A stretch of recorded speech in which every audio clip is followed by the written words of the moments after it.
That is based on Archimedes' principle. So that is what you would call specific gravity.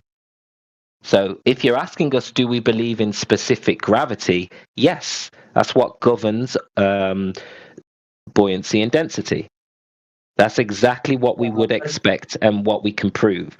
Now, what you believe Yeah. is that large objects are attracting mass of other objects, and that this is the cause of Archimedes' principle.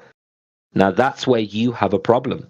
You have no way to prove this, you just believe this, when in reality, specific gravity or buoyancy and density is exactly what governs what goes up and what goes down. Because gases, which have mass, are created at ground level and go up. The gases are not being attracted to the Earth. The gases are traveling in all directions away from ground level.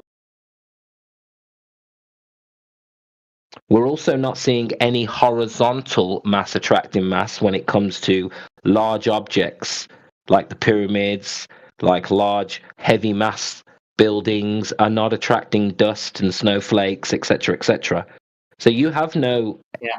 evidence for mass attracting mass. The only evidence you have is for specific gravity or buoyancy and density, Archimedes' principle. Do you understand? So the example you gave was not of mass attracting mass, it was of Archimedes' principle. And we believe that. That's obviously true. So, yeah, Archimedes' principle is actually one of the results of force of gravity, and What force? What force? You horizontal. don't you don't have a force. You don't have a force of gravity. You have a belief that there's a force, but in reality there's Things you don't don't work. have a force Yeah, to show us. yeah, reality does not work if I whether I believe or not. Reality works as it is, and Yeah, we can observe Archimedes' that principle mass is. works. Archimedes' principle works without Yeah, Einsteinian or that's exactly relative. what I'm saying. We don't need Newtonian mechanics or Einsteinian Einsteinian. or Newtonian. We don't need Einsteinian or Newtonian gravity to explain how Archimedes' principle works. So, where does the proof of Archimedes' principle arise from? From nature, from Yeah, from relative, no from things. from Things don't things don't act like that in physics. You can't just say that principle arises from nature. There are actually mathematical logic.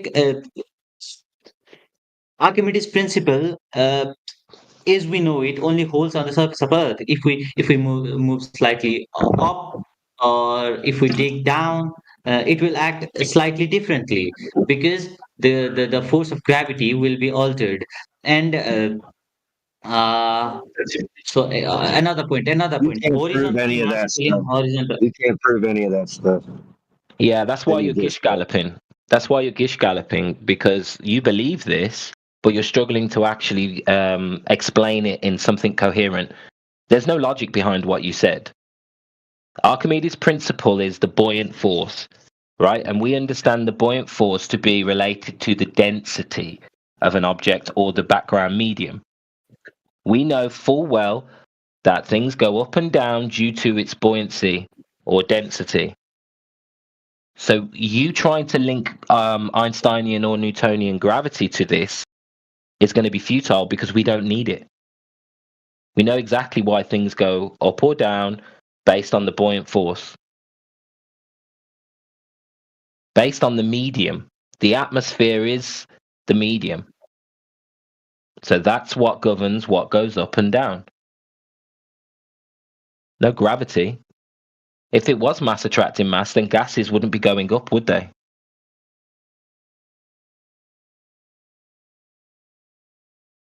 You know that the force of gravity is very weak, right? Only for very large masses is the force actually observed. It's not Yeah, cool.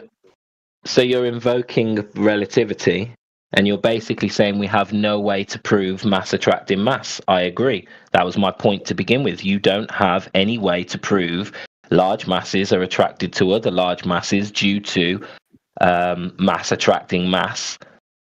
You don't have any way to I have prove that. not invoked I have not invoked relativity. You just We're said talking about Newton's force, you just Newton's said second law. I'm gravity only is talking too about, weak. You just said gravity is too weak to be able to measure the yeah, force. So there's no yeah, force in reality, just in your theory. yeah. There is a very, very weak force, but the force exists. Yeah, you believe that's like saying, there is some evidence for Muhammad, but I believe he existed. Great. But you can't empirically prove that. You just believe that, like a religion. Yeah, I'd like to know how weak you think that gravity is, if it existed. Uh, okay, so the force is actually very, very weak, and that is equal to um 7.7. Okay, sorry. This is not the actual data.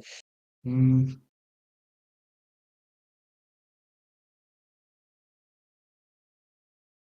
6.67 into 10 to the power negative 11 for 1 kg of mass separated by 1 meter distance. Cool. How'd they measure that? There is actually a series of experiment done by let me remember. It was Christian Huygens. Yeah. Uh,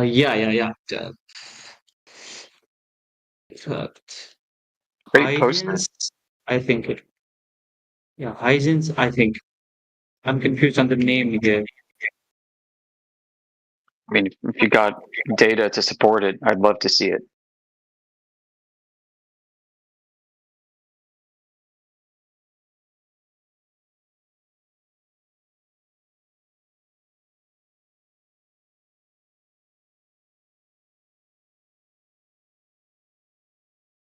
Data is such like what kind of data?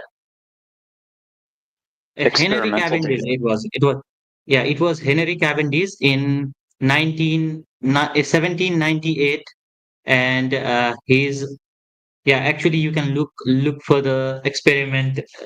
Look for this Cavendish's experiment. It is called, and there is a video by Action Lab, I guess, in YouTube. You can look Yep. for that. I'm aware of Cavendish. Are you aware that he did not measure gravitational attraction? He measured gravitational attraction No, between he did not. That's kilogram a of common mass is separated misperception, and by. I can show you college textbook quotes where they say this is a common misconception, and he did not. And I've got the original paper. I can show it to you.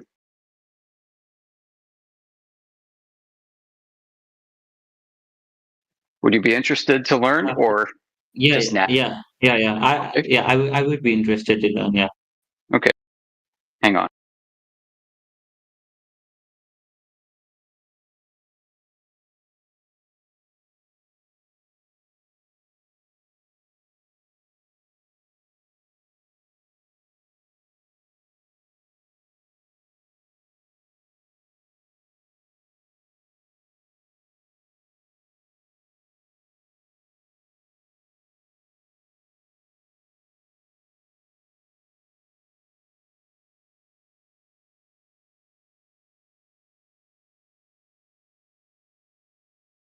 Okay, this will come one by one. Sorry for the slowness. Here's the first quote with the reference.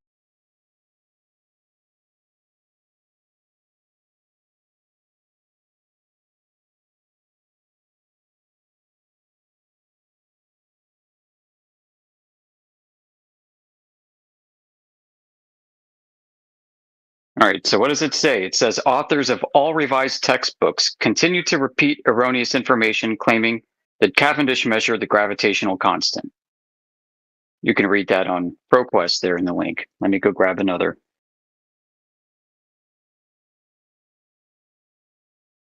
Namely, according to this problem, this did not determine the mean density, did not determine the gravitational constant, did not calculate the mass, the force material. He was trying to measure the density of the Earth, I believe. Yep. Next, I'm going to post a screenshot from the reference that I just posted now. Yeah, actually, yeah, you are also confused on that. You should also read your paper because the paper you gave me here writes that Cavendish did not determine the mean density of the Earth. So he also did not determine the density of the Earth. No, he didn't. He didn't actually measure the density. He claimed to have measured the density of the Earth, but no, he did not do that either.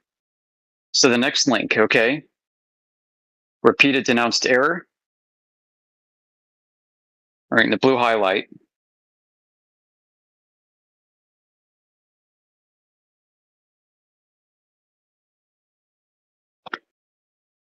Since long time, many authors advocated for the presence of physics history in physics teaching and learning. Should be education in natural science in order to understand, but also to manage knowledge. Started the study either not treated in physics textbook or they are treated in different systems. Industrial names and research, which is some of the just wrong. In the article realized how physics textbook authors treat one of the most famous experiments in Next is this YouTube link where this man wasn't able to do it himself. Stephen Wold, he's actually a physicist with a YouTube channel. I've also got a link to somebody who replicated Cavendish successfully, but they used Christmas tree ornaments, these plastic balls that weigh like 2 ounces each. The problem is in these so-called experimental setups is they lack rigor, number one, and number two, the results are incomplete. They don't correlate with anything. What is actually claimed to have been observed is a rotation around the spindle from which a string is hung. philosophical point. There's so many factors, so many variables that could go into that rotation. Torsion, tensile strength, shearing forces on a very microscopic level. I mean, this has never been successfully replicated to produce clean data, just like Foucault's pendulum. It's another one that's related to this. And so there's a question to be begged too. Why isn't the Earth rotating underneath Cavendish's pendulum contraption?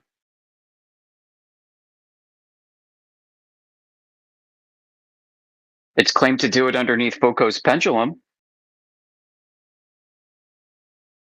All right, so I've got more to share.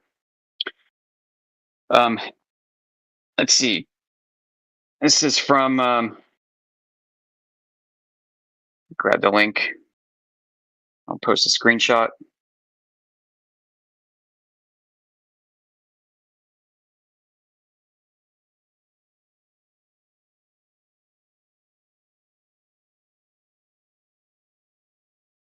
And to put a cherry on top of all this, I think I'll post the actual paper. I need to find a link here. Screenshot. I mean, so it's interesting how this is widely understood in the halls of academia that Cavendish didn't calculate a gravitational constant, or I should say measure gravitational constant at all.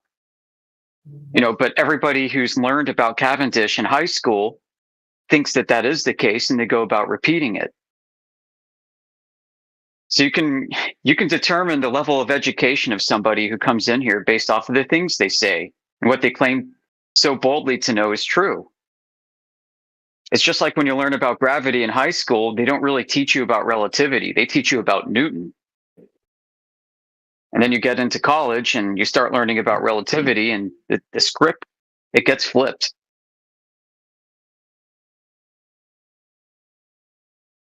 And I've got quotes from the physics chair of Yale saying that Einstein's relativity supersedes Isaac Newton's. We're completely replacing it. You know, and you can compare side by side Newtonian gravity and Einsteinian gravity, and they contradict each other. And this has been a big problem. I mean, it's known too that Einstein's field equation don't balance, dude. The left and the right don't balance, because on one side you've got discrete geometry, on the other side you don't. And this is reflected in the problem of quantum mechanics. You know, Einstein needs at the same time bendy, warpy space-time as he does discrete space-time. He needs continuous matter and he needs quantized matter at the same time for his equations to balance out. And they don't. This has led to what's called the biggest cosmological crisis in human history, the Great Vacuum Crisis. There isn't enough observed matter in the universe to account for this cosmology and the equations to balance to be true. So they make up things like dark matter and dark energy. They start plugging holes with ad hoc rescue fallacies again and again. The entire framework of Einstein's relativity has come crashing down. A lot of it's debunked by quantum mechanics. So, Quantum when mechanics people and come in here and they say, well, don't you believe in gravity? It's like, why should I believe in something that is so broken on so many levels? Yes, I understand when I pick up a pencil and drop it, it hits the floor. That observation is real. It accelerates. I have no problem with that. I think we should believe in. I think that the thing with believing in gravity is though we should not believe in anything, we should look at the facts. Is that it is the best proven model of how the universe works, how our world works. That's why we quote unquote believe gravity. Yeah, that's only if you accept outer space to be a gigantic expanding cosmic vacuum, which flies in the face of provable, testable reality, of thermodynamics, of entropy. But like, if you're to believe in this gravity to support your outer space cosmology, you're saying that entropy can't happen because gravity somehow reversing the natural flow of entropy in the universe. It's a contradiction. Right? The entropy of gas molecules is to expand. Newton was even right about this. Newton's gravity does not account for everything. I told you right now that Einstein's theory of relativity is the closest that we have ever got to describe how the universe works. It is the closest operating model of our universe. That's why we quote unquote believe in it. And it's a contradictory stack of garbage. Yeah, that's why we work upon improving them. Well, maybe have you thought about this? Maybe your concept of the cosmos and the prevailing idea of what the cosmos is completely wrong. Yeah, it may be. Well, there is a chance. I can tell you it is. Because I'll tell you why. Because we measure the surface of the Earth, and it doesn't curve the way you'd expect it to if it's a globe. That's how we know the entire cosmological constant problem is not a mistake of mathematics necessarily, but a mistake of human concepts of what the universe ought to be.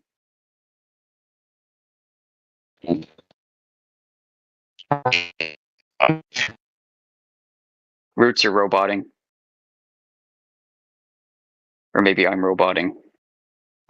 No, it was me. I was just saying I'm glad you've stopped by, bro. You've made some fantastic points. Thank you. Thank you, Roots.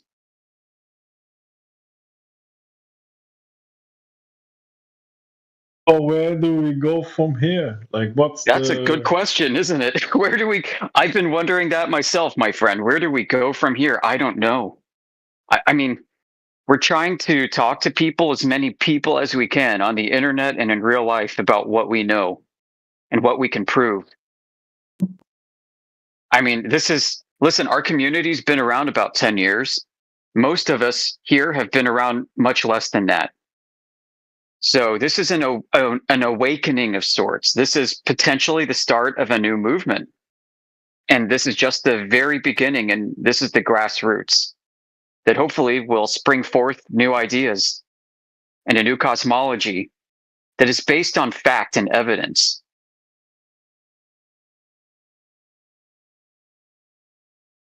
So what about the moon landing? Yeah, that didn't happen. I mean, you don't have to be a flat earther to think that nobody landed on the moon, right? I mean, like, I think half of the Russians know it was faked. Half the Russian population does. Many people in India know it was faked. People in the UK and the US know it was faked. There have been documentaries about its fakery going back decades. There have been whistleblowers from NASA who's come out in public and said, nope, couldn't have ever happened. At least not the way they described. But we know that the claim is impossible due to how we've measured the Earth's surface. It goes back to that, folks. It comes back to the ground each and every time.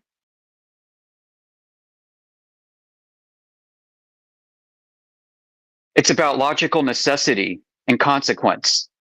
You measure the Earth, it's not the globe that you were taught. So then what? What is the moon? What is the moon landing? I don't know. It's definitely not how people believed it to be. There was no orbital slingshot around a globe to accelerate the mass of the Apollo capsule and fling it towards the moon. We know that for a fact. Why? Because we measured this ground. The ground doesn't do what they say it does. So people say, then what did they do? Well, maybe they freaking faked it. Maybe they went into a film studio and faked it. Maybe those Apollo astronauts went to the beach in Guam or Hawaii somewhere and spent 2 weeks there while everybody watched the movies thinking that they were up in outer space. Who knows? Who knows? But we know for a fact that it didn't happen.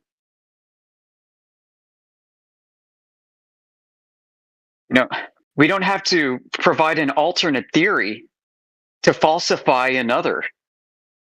We falsified the globe. So the entire cosmic distance ladder on which the astronomical unit of measure was built is a complete fraud and fabrication. And yes, I can go back to Christian Huygens, who you invoked earlier. You meant Cavendish, of course, but yes, I know who Christian Huygens is.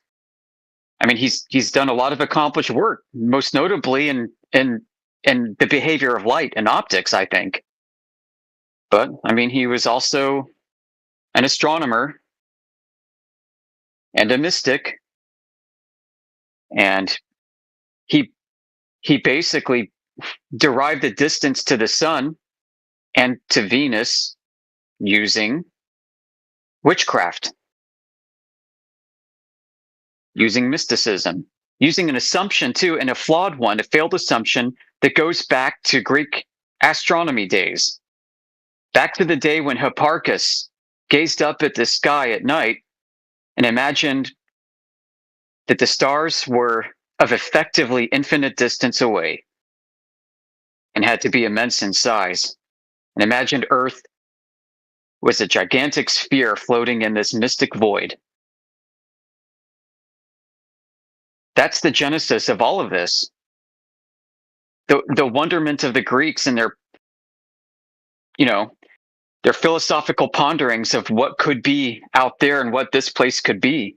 And the course of humanity has been one where it has shoved observations into this cosmological conception over and over again over 2,500 years.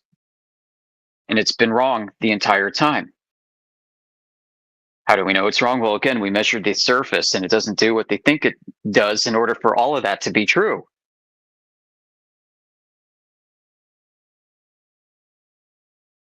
It's a big problem. We're not the crazy types of people. We're not the crazy flat earthers that you read about on the internet, on TikTok and Facebook and whatever. No, we're a different kind of community altogether. We're not conspiracy theorists. We are rational empiricists. We come from all walks of life, and we have much to say on the subject. And we remain grounded in what we can prove. Amen, brother. Very well said. Thanks. I'm going to mic up, or I'm going to mic down. Got to go on mute. Really appreciate what you said there.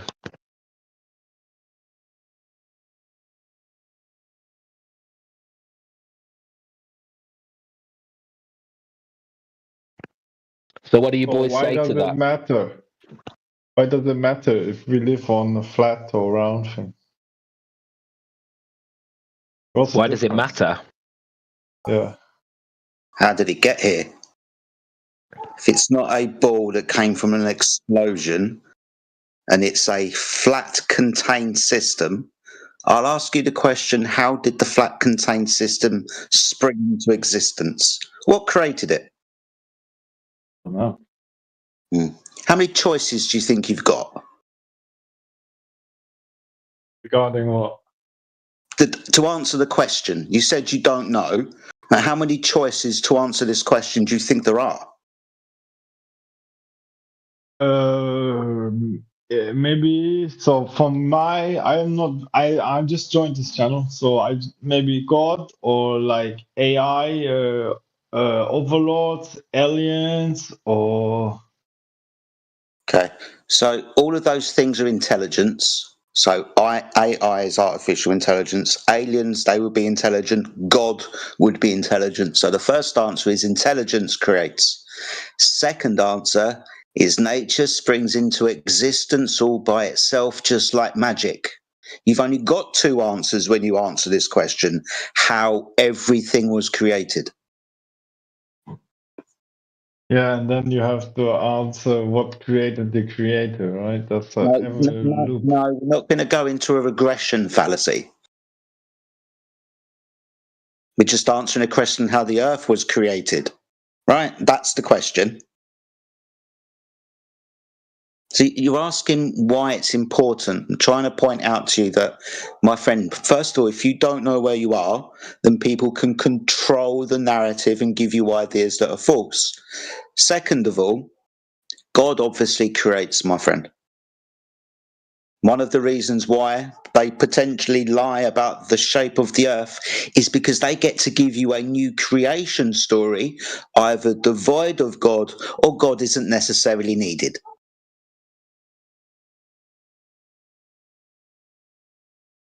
Yeah, that's what they're trying to do, right? Possibly, mate. I'm just trying to help you answer your question. I just watch the media a lot, and then I'm like, why is this owned?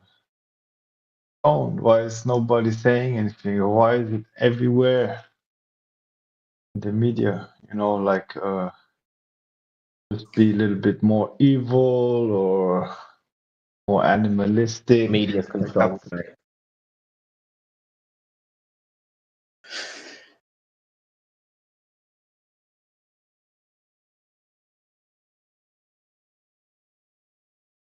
Don't expect this to be on the news. so basically it is the idea that we are kind of being controlled. So this flat earth thing is kind of breaking away from this control, right? To know that we are controlled. It's going from belief to knowledge. Richard. Root. Your mic is not very good at the moment. Root, sorry. Yeah. It's more like you've chosen to be deceived, really, when you think about it. You've chosen to give into a story that you can't verify for yourself. You've chosen to accept it. So the control that you're freeing, that you're breaking from, is by your own mechanism of mental confinement. Yeah, you're not looking into the story possibly and the possibility that you may be being deceived. You're just accepting what you're told immediately, which is not a good thing to do, because governments have lied to their people for decades, if not hundreds of years.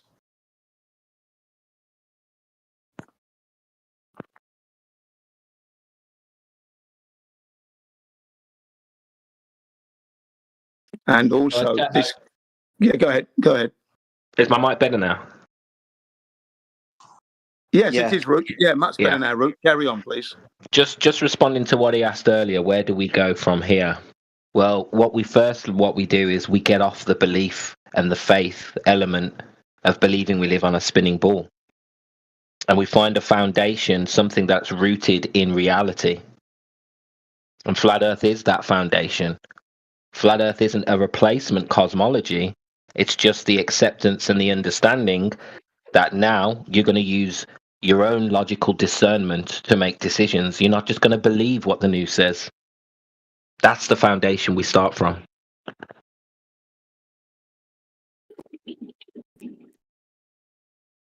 Yeah, but I have no understanding about physics whatsoever, so I don't understand the round or the flat, you know. Round or flat hasn't got anything to do with physics. Round or flat, that's a surface description of a shape. That's geometry. It's not physics, dude. It's geometry when we're trying to figure out the surface description of an object, right? Mm-hmm. Yes, it's not physics. It's not as complicated as you think it is. It's just measuring. Yeah, if you want to learn about science and physics, dude, just hang around here and the flat earthers can educate you. Okay, maybe I will. It's cool that first day I come here and I meet some people. Yeah, you're finally going to learn about science now that you're speaking to flat earthers. Good times. It's weird how the flat earthers will help you. Yeah, the flat earthers will help you to learn to love education. I was like you, my friend. I didn't have a grounding in academia, and by hanging around with flat earthers and listening to them, I love it. I love learning. I love geometry. I love science, and this is how it should be. We should enjoy these subjects, but the reason why we don't is because they've made it so confusing and they've mixed it in with philosophy that nobody thinks they're smart enough to get it. That's because it doesn't make sense. They are providing you a version of the globe, and they claim to have physics and they claim to have geometry that doesn't match reality. That's why we don't enjoy it. Yeah, I watched like a couple of YouTubes, you know, sometimes you watch a video and I watched like about Einstein and stuff, and I was like, this all sounds like really fetched from here and there. I couldn't really get my head around it. I thought it sounded, I mean, I have no idea, but it sounded a little bit like I watched it like 6 years ago. I remember that, and I thought like that sounded a little bit made up, like somebody just had to fill in the gaps or something. Yeah, it's because it's bullshit. Good instincts. Yeah, I have good instinct usually. I'd suggest you start with perspective. I think once you understand what's possible on a flat surface with an atmosphere in terms of perspective and what we see, if you really dig into that, you can see how they backwards engineered this model. Their hope is that we never understand perspective and we never understand the limitations of the atmosphere and our ability to view in the distance, of depth perception. Once you get your head around that, you can start to see how they built the ball. And they're hoping people have a ignorance when it comes to perspective. So for them, it is all to destroy or get away from the creator, or what's the reason? The person. Well, you can make your own decision on that. There's a multifaceted answer. The truth is that it benefits them in several ways. But you really need to sort of establish that we live on a flat plane first before you start diving into that. Because that's what we can prove. The rest is speculation. Yeah, they basically want you thinking that you're insignificant pawn scum that exists for no reason other than to do what the government says. There you go. Okay, but then the person who is enforcing this is also the creator, or they just happen to found the secret, the earliest, and then now are using it to tell the people otherwise. I don't understand. Yeah, it's all right. You'll do yourself an injury. Just sit and listen, learn, take your time. All right.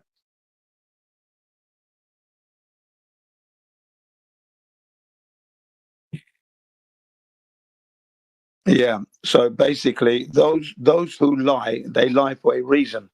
Thank you. They lie to gain, don't they? They gain something from the lie. Yeah. Yeah. And that's what happens. So you have to think about that. Why would they lie? Would they lie to gain? Obviously, what do they gain? Control. And from that control, they can continue the lie. That's simple. The point is for you is, have you seen the curvature of the earth where you live on? Have you seen it, experienced it? That's the first point. Establish whether or not the earth is a globe.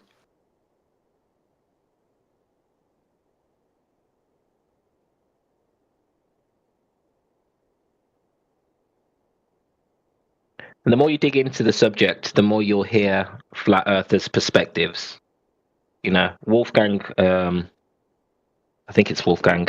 Is that your name at the minute? I'm not sure. But somebody just explained to you just explained to you one reason. But other flat earthers will focus on other reasons. The actual answer is there's multiple reasons why it benefits them to have us believe that we're spinning on the edge of existence, insignificant in terms of, our relation to the rest of the universe, and that we came from the Big Bang. That has a profound effect on your philosophy, how you see yourself. What's important for the human race in that paradigm is we should be grateful for what we have, and yeah, we can be the scum of the earth in that paradigm. We can be the cause of all the problems in that paradigm.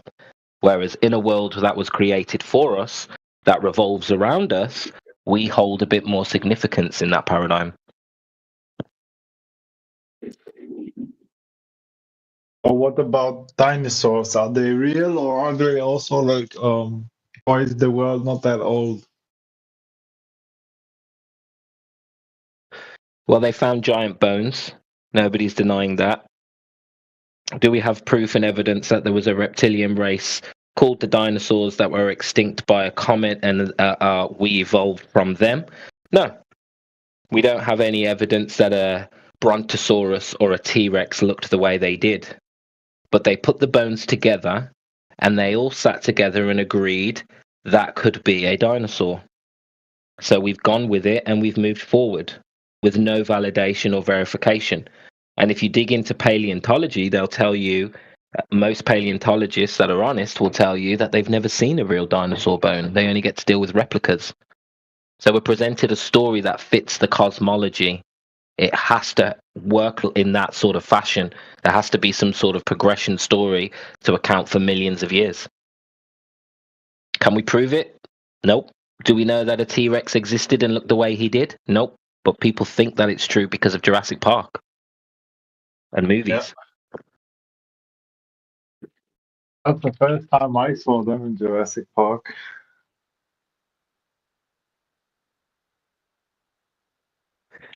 Yep, that's why Hollywood has a huge budget, because people get more education from movies than they do from any kind of research. They're hoping that we don't look into these things. Because when you do, you'll find what I said was correct. There are giant bones, yes.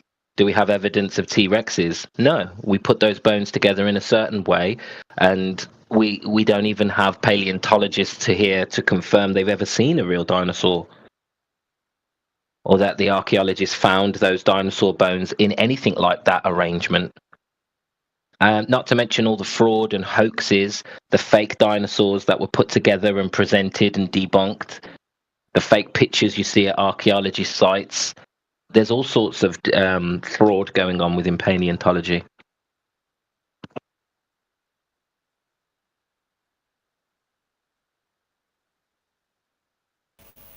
Okay. Guardando. Composition N.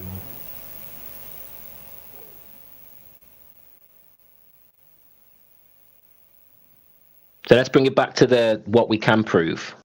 And what we can prove is that we don't live on a spinning ball. There's no axial rotation to be measured. There's no curvature to be observed.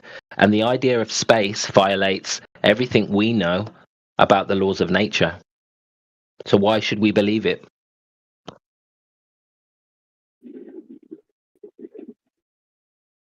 Because of Hollywood? Because of the moon landings?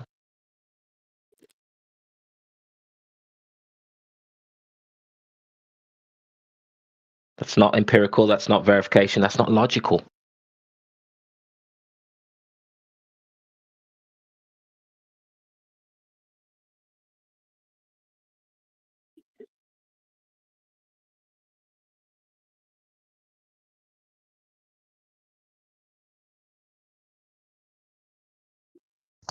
Is it really that hard to believe that you've been lied to? No, it's not hard to believe. I'm just like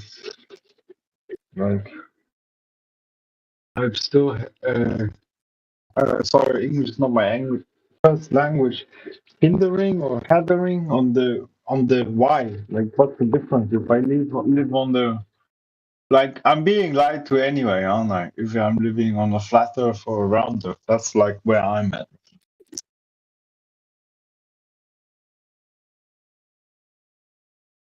Yeah, but we can prove that you're not living on a spinning ball and that the earth isn't a rock in a vacuum, and that the curvature or the geometric horizon, the point in which the earth curves, doesn't exist. So if we can prove that, then what else have they lied to us about? Probably a lot. And if we could fall for that, what's wrong with our thinking? We haven't been thinking logically, so we're trying to reclaim logical thought. We're trying to reclaim it through empiricism and a foundation of truth. The only truth that we can empirically prove is that we do not live on a spinning ball. That's why flat earth is significant. It opens the door to logical thinking. Now, what else? If you can challenge that, you can challenge all the other stuff on it.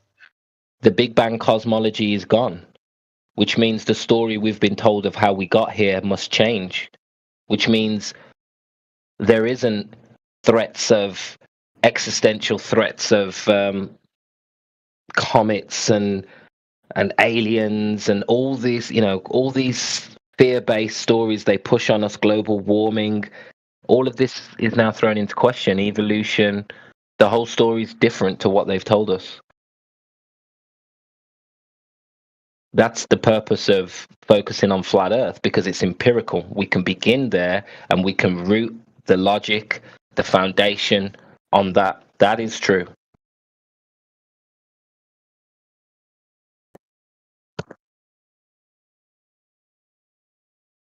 You can believe it's a ball still, but empirically it's flat.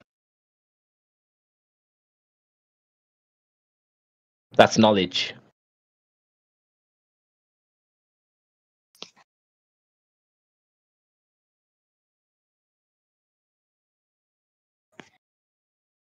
The question is, do you want to be rooted in logic and truth, or do you want to be rooted in faith and belief?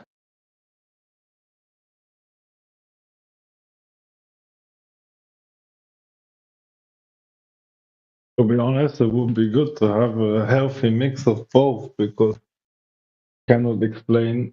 I will not know everything, and I don't know anything about science. So sometimes, when like somebody dies, or I don't know, I'm sad, then maybe I should believe in something that I cannot logically explain. But usually, logic.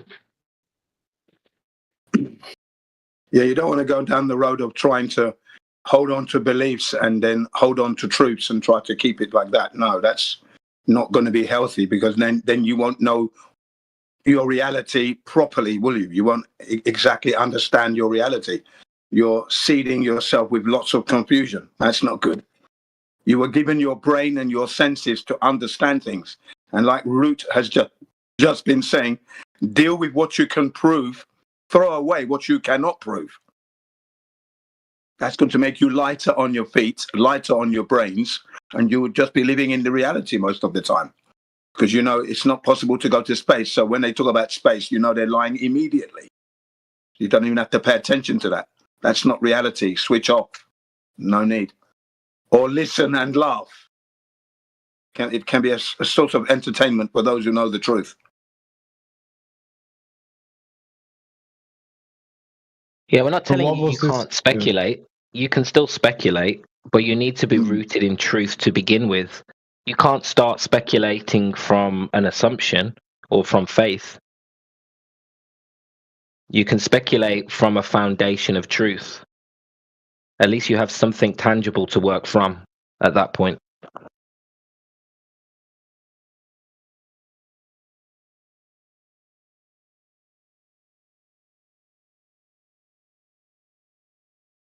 What was all this about Katy Perry and Jeff Bezos? Is that some kind of ritual they do? Yeah. Every NASA launch is a ritual to breathe life into the lie. Without the NASA launches and without the celebrity, that's why they pick celebrities and not scientists or not anybody who can actually do anything with that.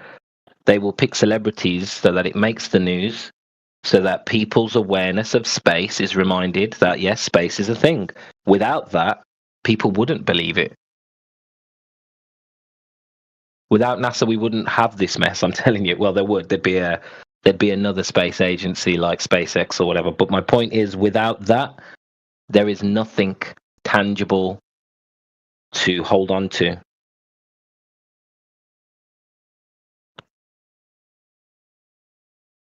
Every rocket launch breathes life into this lie, so they continue to launch rockets, pretending they're going to a vacuum in the sky. They have to do that, otherwise nobody would believe it.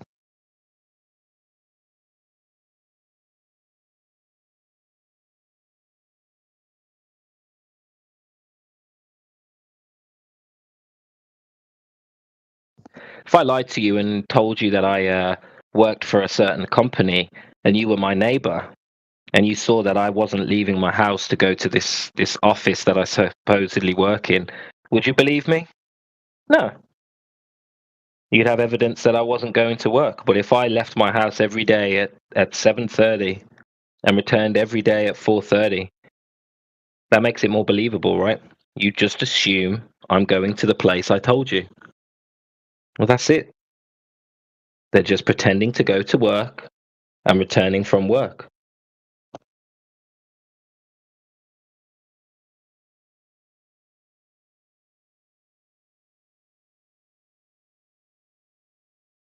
So now, unwitted people will say, I know somebody who works for NASA.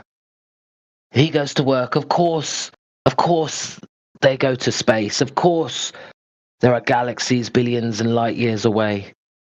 My friend goes to work every day. Yeah, that's great. But these people who work for NASA are compartmentalized and have absolutely no experience with space. They're working on technology, supposedly for space, and then they send it to be assembled centrally. There's no actual knowledge of them going to space.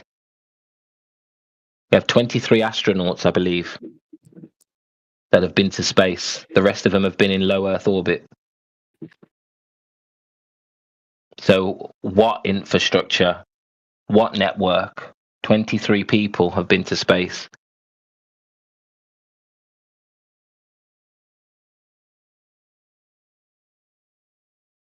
What about the satellites? Where are they? My friend, you can have satellites on a flat Earth. They're just not in a vacuum in the sky.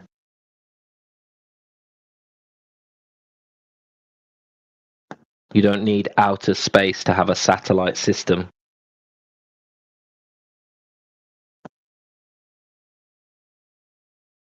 There's all sorts of technology that they can use for satellite systems, and we don't use the satellites. 99% of all communication is going through towers and cables, line of sight towers and undersea cables underground cables. There's very few things need satellite, and you don't need a satellite anything higher than low Earth orbit for what we would want to use them for anyway. And you can circumnavigate a flat Earth.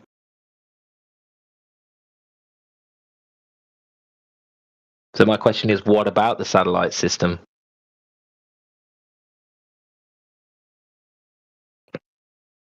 No, just asked.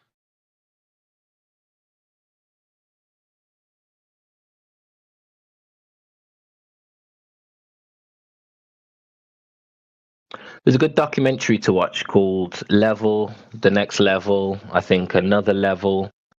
If you type in Flat Earth Level and go to Rumble or use Yandex, you'll probably find it.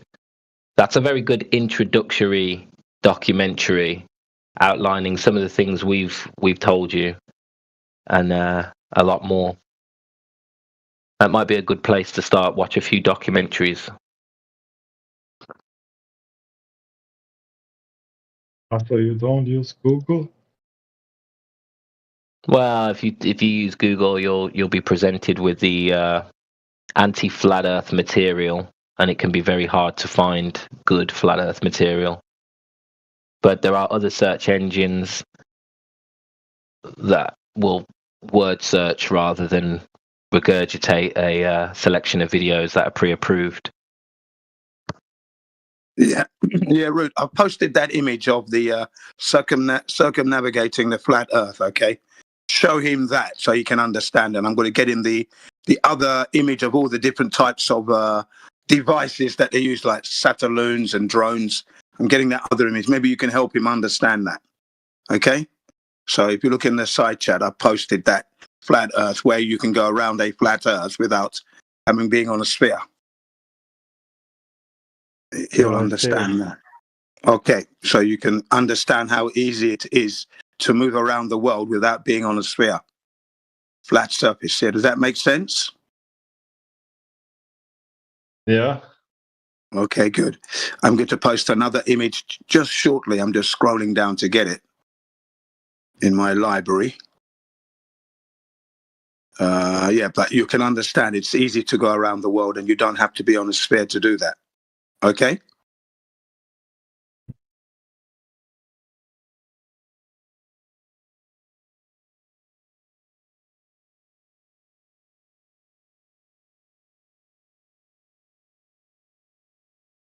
Yeah, excuse the short delay. I'm just trying to locate that image. I've got it. I'm just scrolling down to get it. That's what it is.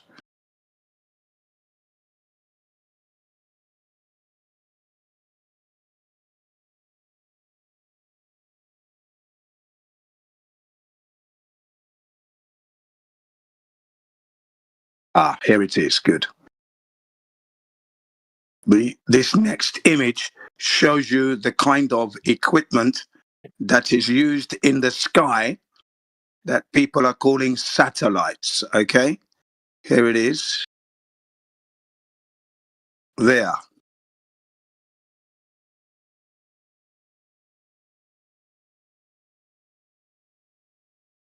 Okay, can you see? Yeah.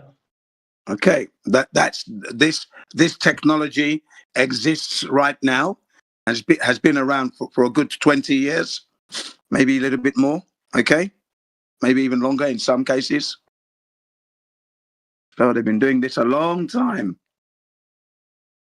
And then when they have Katy Perry or whatever her name is with all her fans, and she's pretending to be in a rocket going up to the moon, going up to space. It's easy for the fans. The fans don't know. They love her music, and now she's gone to space. Wow. Can you see how easy it is to get lost? Honestly, they're very clever the way they manipulate people's brains. Yeah, and I guess if you do with celebrities, most of the people who follow celebrities, they're on the younger side, so you have to keep it going, right? So if I would talk to my dad, who's like a boomer, I guess, then he will be like, you're talking shite, if I would say that to him. But so they have to, the next generation has to be inaugurated into this thing as well, right? Yeah. So they endorse it. They use famous people to endorse. So these people who are doing it are selling out to humanity now, and they're aligning themselves with the criminals, the NASAs and the Illuminatis, the music industry, the film industry, and all the hidden secrets they have. Once you align yourself with them, you've sold out to yourself and humanity.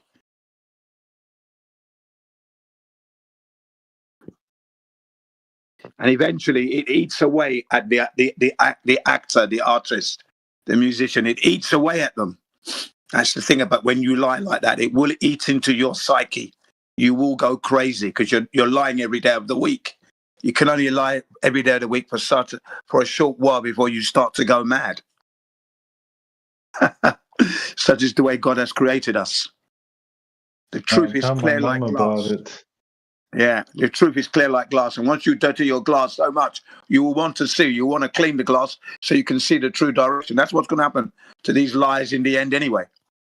I love it with that. Let them lie some more. Keep lying, yeah? Keep lying. You're lying yourself into trouble. And flat earth is the key.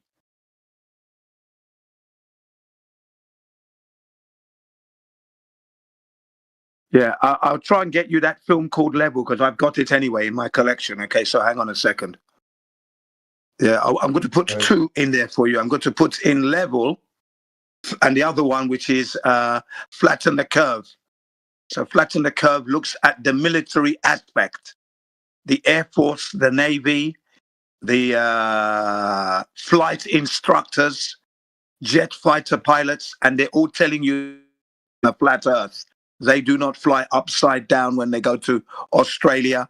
Their instruments do not flip when they go to Australia to go upside down. And they explain the technology behind it all. Okay? So there's two documentaries you want to watch there. One is Level, and then the other one is the Flatten the Curve.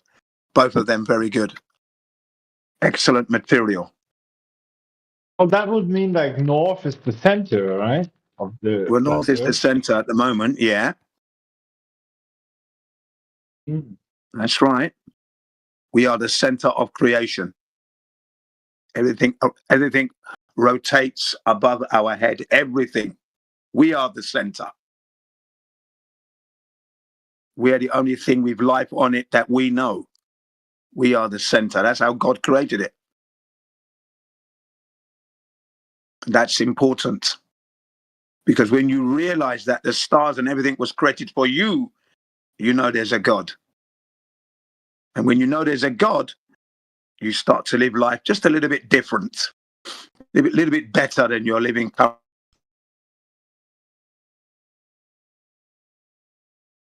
Yeah, maybe I need that. Well, you just got to keep it real, that's all. Maybe there's a God, that's why I'm here today.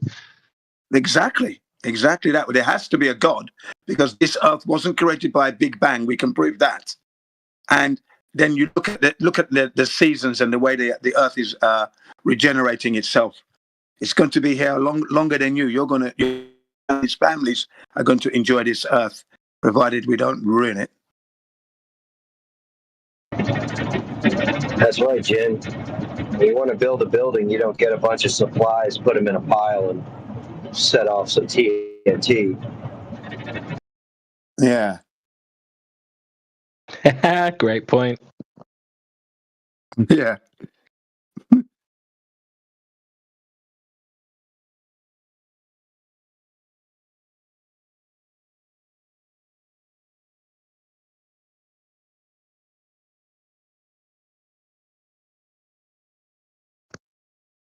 They want you to believe in chaos. They want you to believe something can come from nothing.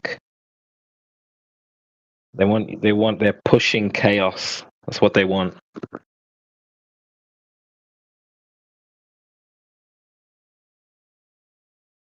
Everything in this realm tells us that there is a cyclical nature to life. There is the fingerprints of some sort of creator all over this realm. Can't get away from that.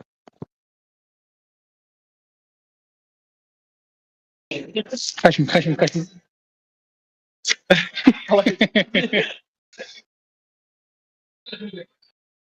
Böyle hadi. Say that again. What's your question? ما غير تقدر شوف الحين هنا.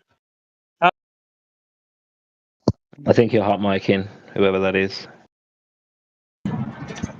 The Sounds jokers. like he's haggling. Sounds like he's haggling at a market. Haggling at a market. Yeah, 10 rupees, that's all I give you. And the owner of the shop is laughing. Really? Okay, bye.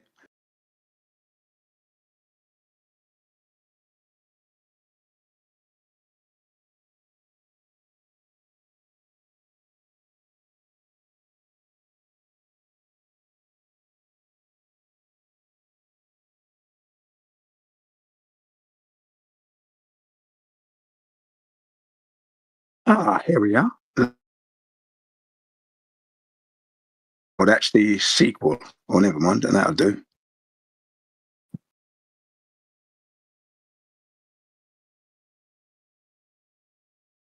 Yeah, but also don't be so hard on your own intelligence. Just because you've not looked into this and you've not taken an interest in physics and geometry doesn't mean that you can't understand this. You have logic. So all you need to do is ask yourself, is this consistent with logic? You'll get it.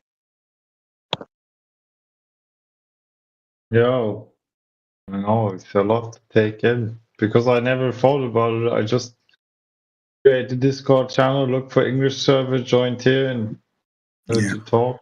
To be honest, I had like serious doubts before about moon landing and all this. Well, this is the best place. Sorry to interrupt you there. This is the best place for you to be here to learn. This is the University of Flat Earth here right now. What you learn here, they don't teach you in university. Okay, they don't.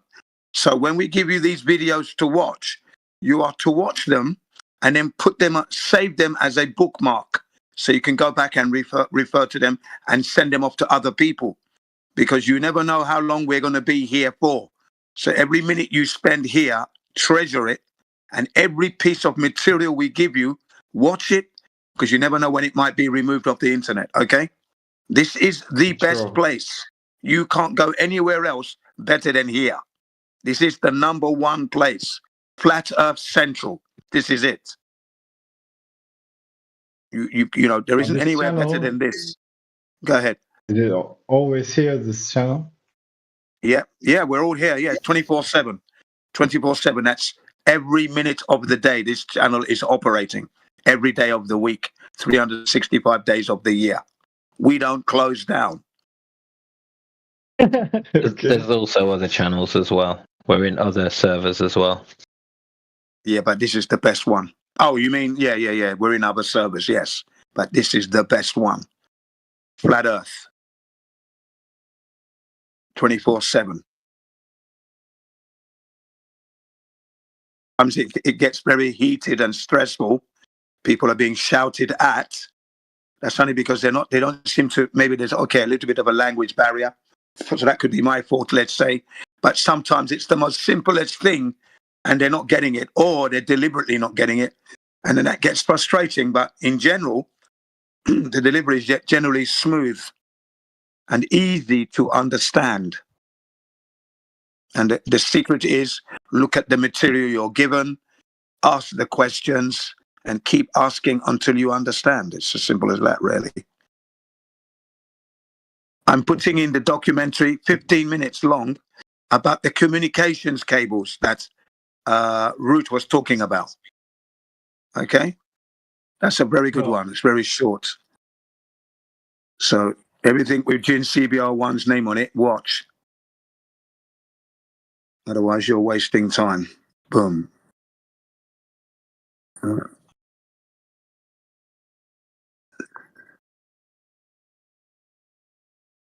Okay, let me just cap that. Thank you very much. Wow. I'd encourage you to hang around as well after this discussion's finished and listen to other discussions. Good to hear the debates. I think you can learn a lot by listening to other people debate, and you'll see the pattern. You'll see that the Globers come in here with a lot of confidence. They ridicule, but when they're asked for evidence, they get offended or they break down. Because when it comes to direct evidence, there is none. And you can see this pattern again and again if you hang around.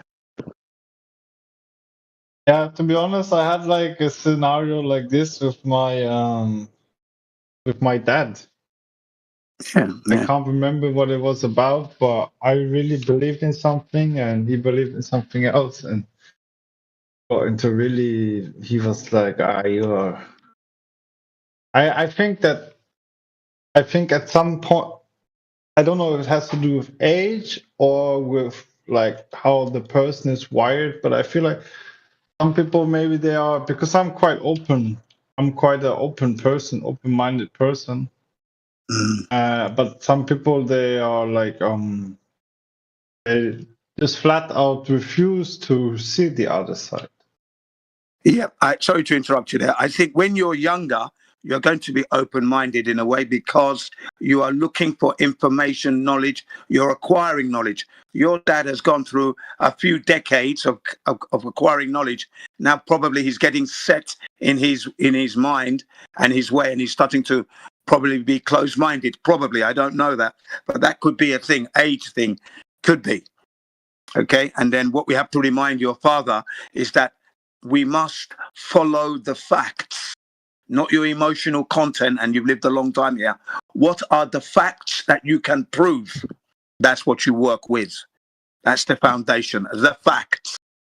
So if your dad's saying the earth is a globe and you ask him what are the facts and the proof of that, can you show me, daddy, please? He won't be able to show you.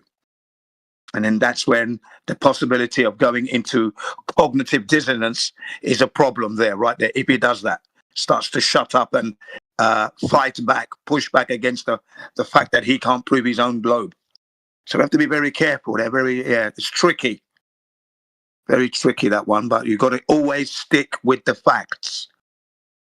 It's like the scene in Matrix when Morpheus is putting him through the simulation training, and Cypher's like, he's gonna pop. People, it's like a red pill moment. People who think that reality is a certain way get to a point in life where to change them and pull them out of their belief system is it's a threat. It's an existential threat to them, so they want to deny it. And you get cognitive dissonance, which is very, very powerful. So, and then plus the fact that, your family will probably be the hardest to convince because they know you the best, right? So they know that you're not a scientist. They know you're not an expert in these fields. So they're going to judge you based on the person you are, or they think you are. They're not going to be listening to the logic, the facts, what you bring to the table, because they're your family. So I'd say your family are the hardest nut to crack when it comes to convincing them of anything. Yeah, especially mine, because they don't think anything of me. They never did. I would suggest don't worry about what other people say or think, and don't worry about spreading the message or introducing this to new people. I would just focus on. I don't know much or cannot explain anything. I just hear for the first time. Yeah, but let's say it gets 6 months down the line, and you've understood enough, and you've developed a little bit of knowledge around the subject. I still wouldn't suggest you go around telling people, and only because one, it's going to require a high level of communication. And you need to understand you need to be able to address questions that will come back to you. And unless you've had some experience in the kind of questions that people come up with, you're going to be stumped. And people are going to think, well, he doesn't know the answer to that, so he must be wrong. right? So I would suggest you really get a good grasp and understanding yourself whether what we're saying is true. We're telling you there's no evidence for the bull. If you can actually go out and prove that to yourself, that there is no direct evidence for any of the claims of the bull, then you're going to start getting into some deeper subjects. And then you're going to be able to actually start to communicate, elucidate this to other people. But until that point, I would suggest, there's no point going into back and forth arguments with people until you understand, you take that from a belief to knowledge. Maybe get a camera, do some long distance observations, look at the laser tests, look at the heliocentric model. Realize that it's not a working model. Realize why and where the holes in the model are. And then you can start to see, that's how they've done it. They have built this on fallacious reasoning. They have built this as a backwards engineered model of what we see in perspective. That's why I said to you earlier, perspective is the key to understanding how they got the globe model. And by understanding the way that we see and the way your eyes work and depth perception, then you can see that the math for the globe is the same math that you get with things like the Rayleigh criterion, the rate in which things merge together into a point at the horizon. And you can start to see why they say, well, there's a 69 degree drop per nautical mile in celestial navigation. Well, yes, because that's how we see in a non-linear fashion due to perspective. But until you can sort of grasp that, these questions will come to you and you won't be able to address them.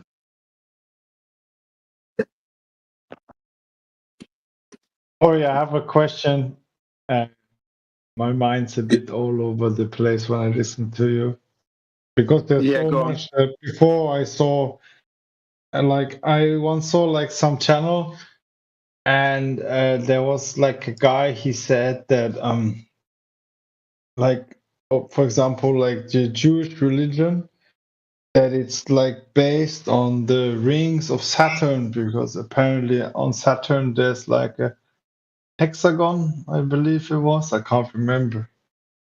So, is that anything to do with this? I have no idea what they're talking about there, and that's just another would be best explained as a theory, isn't it?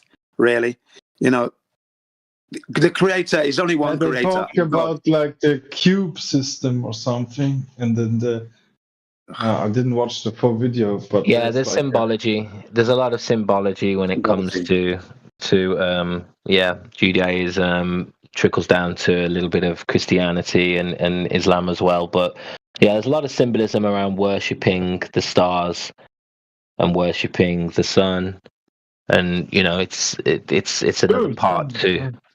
It's another part to sort of the idea of religion being used as a tool against us. They've created cults, and then the symbology is seen in their documents, their imagery. You can see they're alluding to Saturn in a lot of Islam as well. So that's something we tend not to speculate on, but that's something you can see.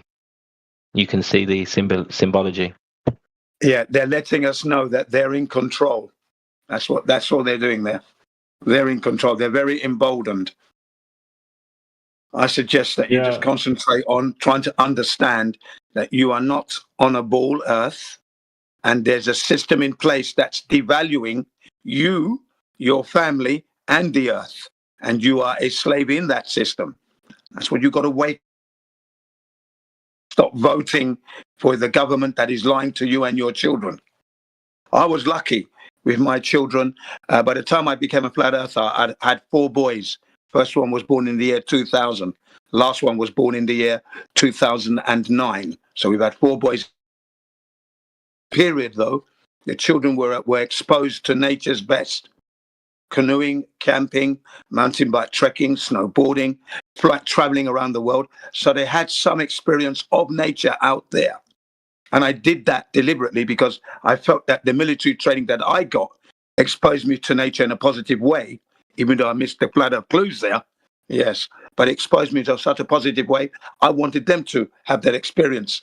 So by the time we get to 2015 now, remember the first boy was born in 2009, first boy 2000, fourth boy 2009. Now we're at 2015.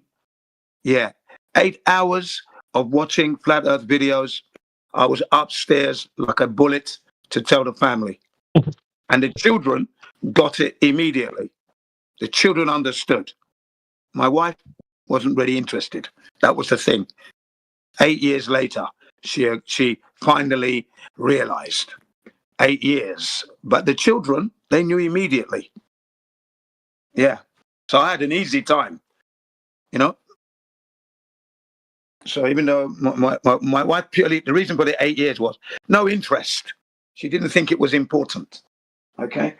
That's the key answer there. Just didn't think it was important. But as she could see that I wasn't stopping after 8 years. And wherever we go, we talk about it.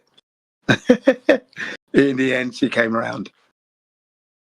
So there was no forcing. It's the truth. And I always say to her, why not talk about the truth? You know, it's okay to talk about flower arrangements, okay, and the last baseball match.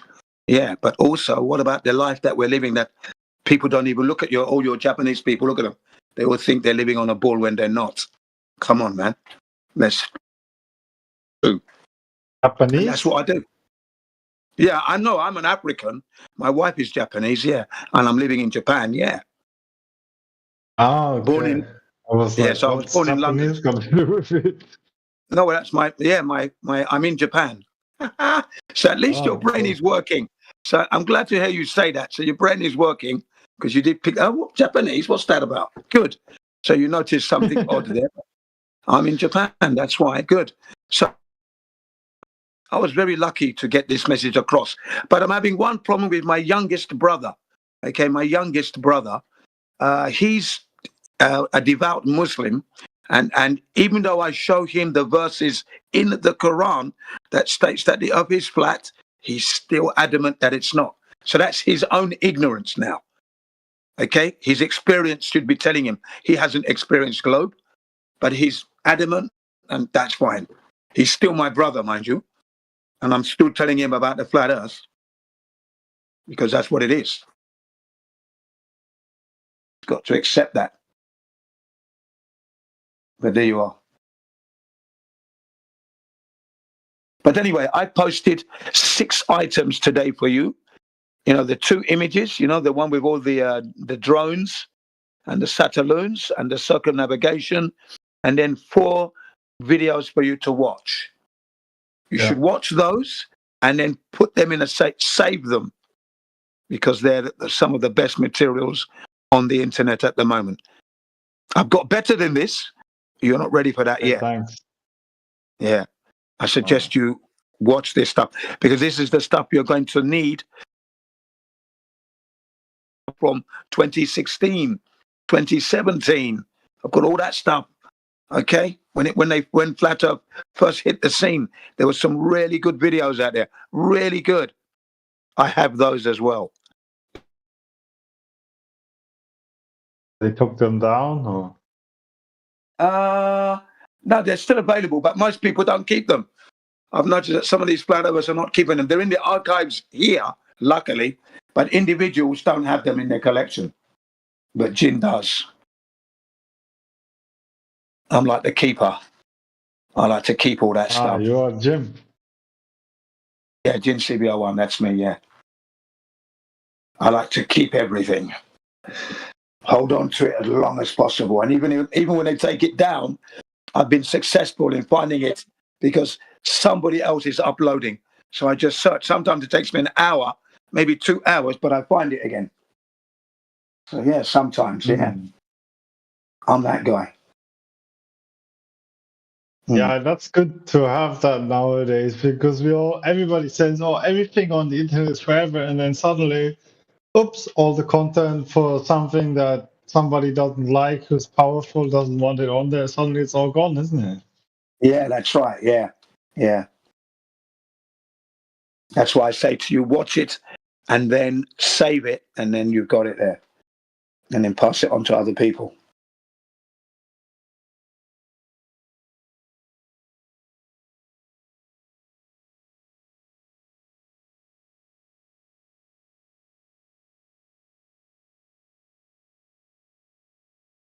I've still got to find one more. Got a lot of people leaving and joining. If there's anybody new with any questions, wants to chime in, feel free. Got a big panel today.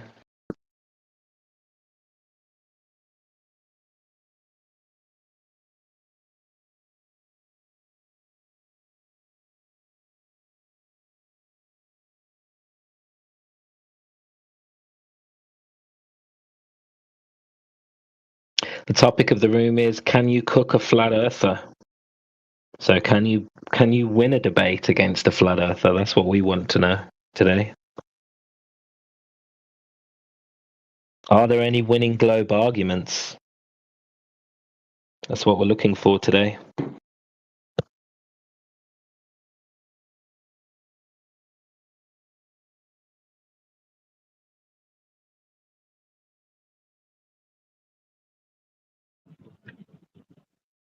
Yeah, not a lot of talk about surface curvature.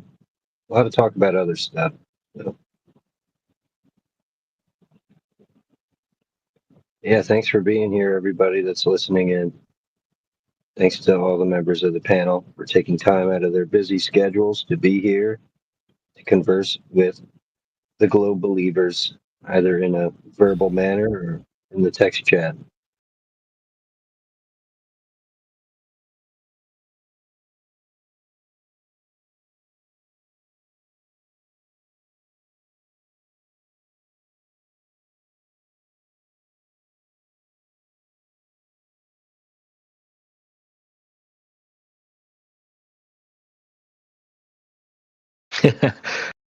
I don't know, obviously. I've never seen a flat earther cooked before.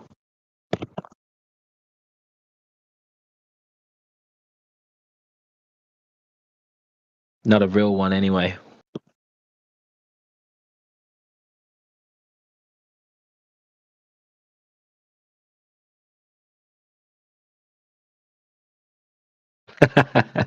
Yeah, it must be a globe, that's why.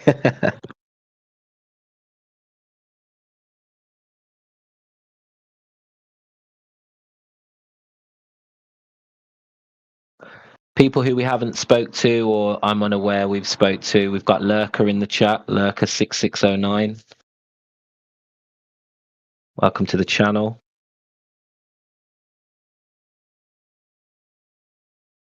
We've got Riffer EXE. Welcome to the channel. Oxygen's just joined. Welcome. Oxygen. How do we have oxygen in the atmosphere without a container?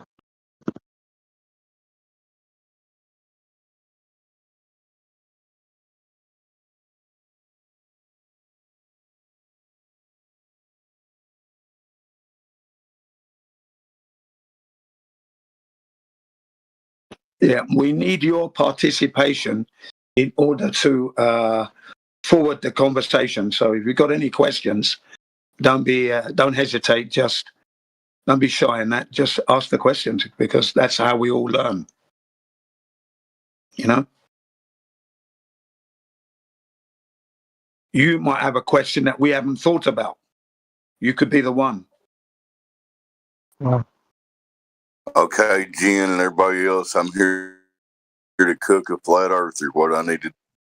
Oh no, I want to play for them. Well, you just got to prove that globe. Dave. Hello. Hello, Hello. Welcome. What? Oh, you got a new person. You got a new person, so I'll shut up.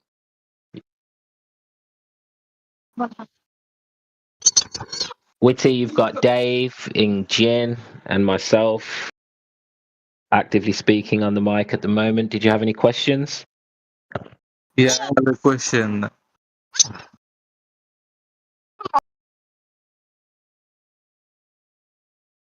Can we have your question, please?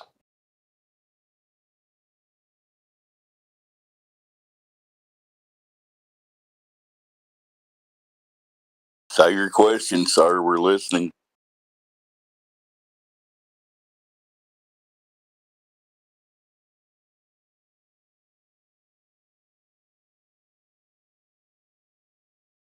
That's okay. He'll ask his question when he's ready. He's just getting it together. He's probably asking ChatGPT.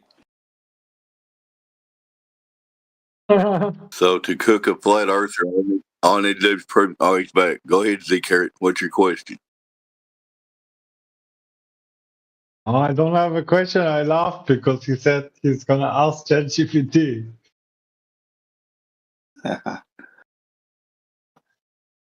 Yeah, that's what they've been doing recently as well, you know.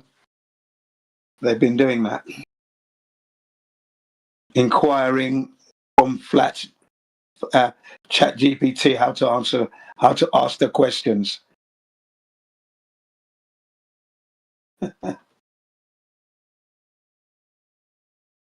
So anyway, Gene, you said all I have to do is prove the globe. Well, I can recall about back in 2015, I thought it was going to take me like 10, 20 minutes on the computer and the globe would be proven and it would all be over, done and dusted. But here I am looking for the bendy water. Back to you.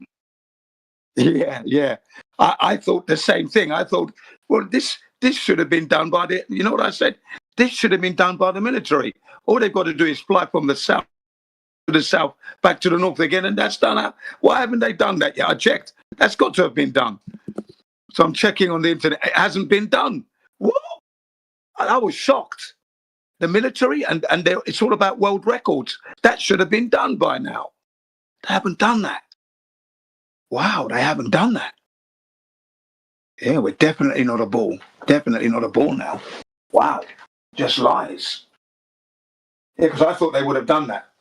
You know, circumnavigated, especially the Air Force. Come on. That's easy. They should have been the first to do it with their records, with their equipment. They should have had that done. Or have it as the fastest circumnavigation. Maybe it might have been done earlier than I'm thinking, but with the Air Force today, they should have that done and dusted it in record time. But it hasn't been done. That's a surprise, isn't it? Why hasn't the Air Force done this? That's a valid question for today, ladies and gentlemen. Why is it that the Air Force haven't circumnavigated the Earth properly and hold the record for it? They've got the fastest planes. They should have done that by now. It's a valid question, don't you think?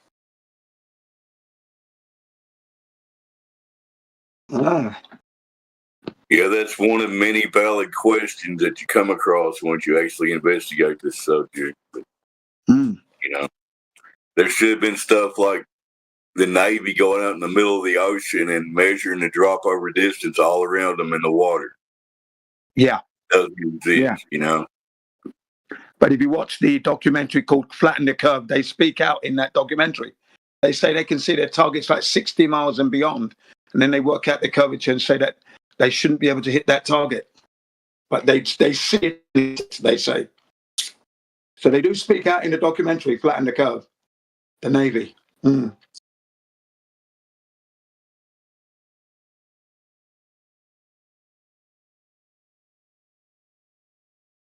But they should have circumnavigated that Earth a long time ago.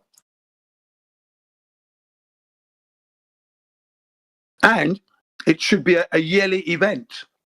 Should be a yearly event to see if they can beat the record. See, that keeps the globe alive, doesn't it? The yearly event. Who can circumnavigate the Earth the fastest? Yeah.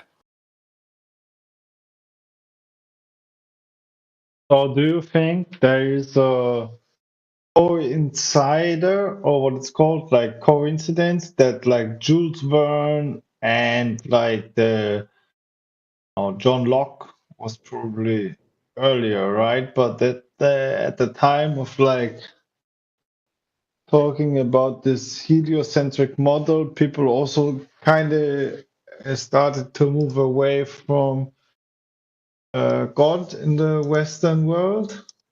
Is there like something correlation is called, right? Correlation? I'm not too sure. All I know is that when they brought the Copernicus model in, Copernicus himself wasn't ready to release this heliocentric model onto the world because it was a work in progress. But upon his death, when he died, the powers that shouldn't be there, the Jesuits and the like, took it and started to teach it as compulsory education. Now, were they trying to move away from God? I don't know. All I know is they were offering up this system as the truth with no proof. I think in later years, yeah, perhaps today they're moving away from God, want to be free of God and the creation. Nowadays, yeah, now, but before, I'm not too sure. Yeah, like after like second World War, they kind of move away from God, right? Yeah. Modern times, I can see that pattern. I can definitely see the pattern there. And man is trying to man begins to challenge nature and challenge God's creation, trying to outdo it, right to the point where we've got GMO now, genetically modified foods. I'm not going to go into this long, and they're meant to be substantially equivalent, but really they are substantially unequivalent or inequivalent. Sorry. Okay, so but there you are. Man is trying to do better than God, but they can't do it. Impossible.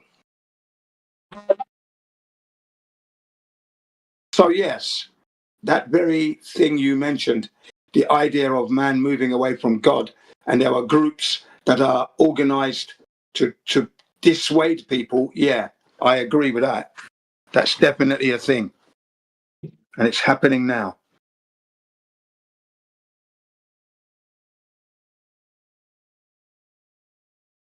Foolishness. Going to space, landing on the planets. When you look back in the past and you look at what people said about Mars, you could tell they were lying, because the technology they had was very primitive, and yet they were describing things that they never saw, could never have seen, but they described it as, it had mountains, valleys. They never saw that. We can't see that today with modern technology. So they were lying back then.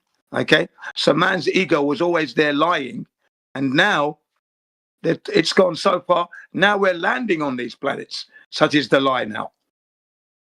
So the lie through the technology, they're using the technology to deceive us. CGI, green screen, blue screen. Yeah. Photoshop, composites, copy and pasting. Yeah.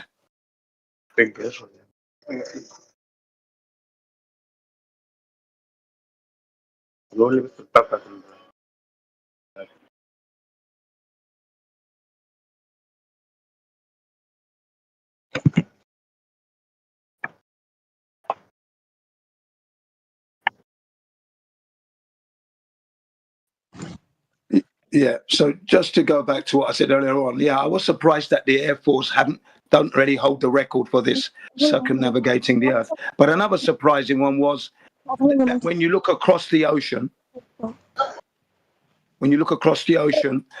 through a pair of binoculars or a telescope, you can see so many people having such a good time from the beach. Wow, look at all these people. Jet skis, windsurfing, jet speed boats. And you think, wow, but you can't see that from where you are until you look through and you see everything. You think, wow, man, it's flat. Hi, all. I never knew that. Yeah, hello. Yeah. I'm so sorry. That's okay. Welcome. How are you? Hi. Hello. What is your name? My name's Emily. Emily. Okay. Welcome, Emily, to the server. Do you have any questions? Yeah, I just wanna how is the Earth actually flat? Okay, well, it's a very good question. Most people do ask it. The reason we say that the Earth is flat is because when we went outside to measure the curvature of the Earth, because if the Earth is a ball, it must have curvature. We're not finding the curvature. We're measuring flat and horizontal, extendedly. On one side of the earth. Sorry, can you slow down? Slow down. Say again, please. Sorry, what? Okay, thank you. Is that it? I mean, you guys are just talking nonsense, though, bro. It's literally proven that the Earth is round, bro. Okay, how did we prove that the Earth is round? How do you know it's round? You tell me where I went wrong. On like different parts of the Earth, Hang it on. doesn't hit everywhere. That's why. Can you slow down? You're going too fast. Can you say it slowly and tell? Yeah, hang on. sure. But can you not hear me talking? Hold on. Please What? listen. Wait. Yeah, just listen. Please explain where we went wrong. Explain my mistake, please. Go ahead. Yeah, it's because the Earth doesn't like the sun does not hit Earth, and like everywhere does not have like sun at the same time, because we have like night and like day in different countries at different times. Can we explain that to you? Can we explain that to you? Are you ready to listen? Yeah? Yes, Earth is flat. Yeah. Can we just explain the day and the night time? Sure. Go on. Yeah. Okay, well, basically it's this. The sun itself is limited to how far it can shine its light, okay? And just because you're on a flat Earth doesn't mean everybody can see the sun at the same time. I'll give you a little example. You know, if you turn the light off in a gym and you're on the basketball court with your flashlight, it's the rest of the gym is still dark, only local. I have a question. Why? Hang on a minute. Can you acknowledge that you understand what I said, please? Okay. Yeah. Sure. Right. So hold on a second. Do you understand now that on a flat Earth, it is possible to have day and night time because the sun doesn't shine the whole Earth up? Do you understand that now? You know how you were talking about you measured the thing and it wasn't round? Have you guys gone around the whole entire Earth with a measuring tape? I haven't traveled the whole length and breadth of the Earth, but let me give you an example. If you've got 6,000 miles, right? That's a long way, isn't it? 6,000 miles. That's almost 1/4 of the globe. Now, there should be some curvature there, right? 3,740. Why do you talk? Hang on. If I'm talking, how can you talk when I'm talking? Hang on. How can you talk when I'm talking? Is that right? I'm talking to you, and then you're interrupting. Hang on, you're interrupting me. No, you're not listening to me, though. No, but you're interrupting me, though. You're interrupting me, though. You're interrupting me, though. Hang on. You're interrupting me. You asked me a question. You're not listening to me. I tried to answer it, and then you interrupted me. Yeah, but we already know that's fake, though.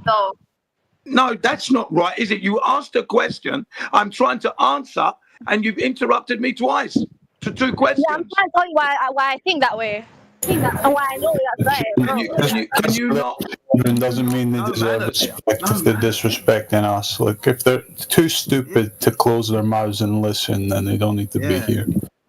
Yeah, they're very young, aren't they? You know, and they're not very polite. Polite as we were being.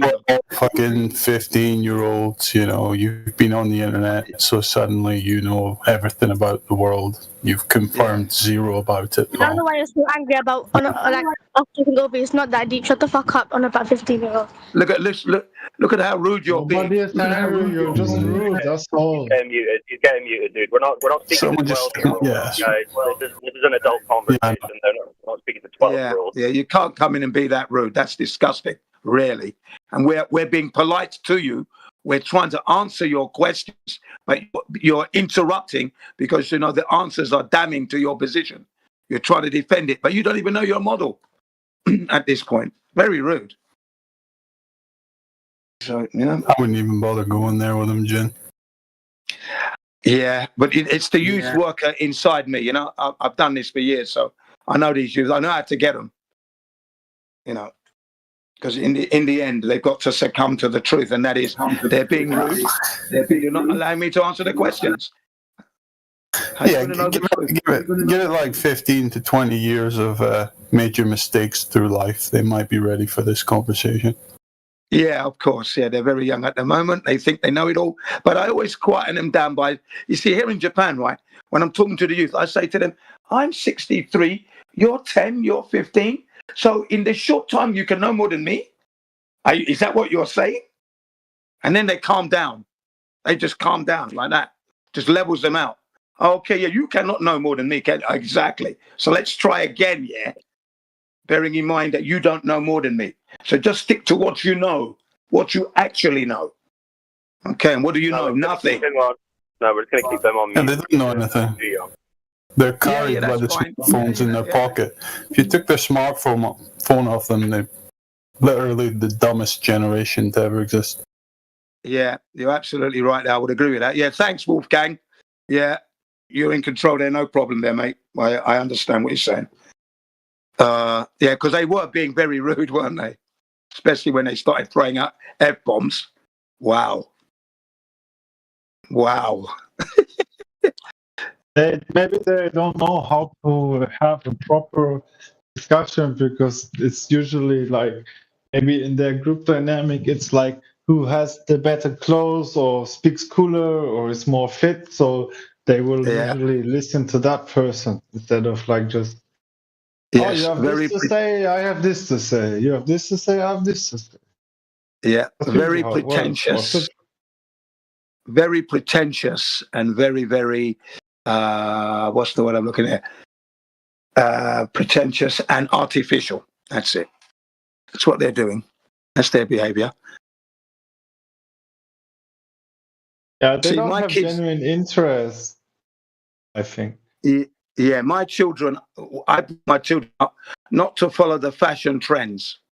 That's what I brought my children up. So there were times when we were, and my kids may be having a pair of shoes on that was on sale 2 years ago, because this particular brand updates every year.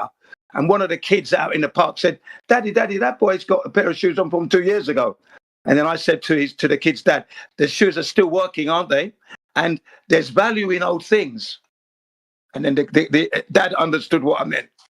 You know, and my children also understood, so that they didn't feel inadequate because they didn't have the latest.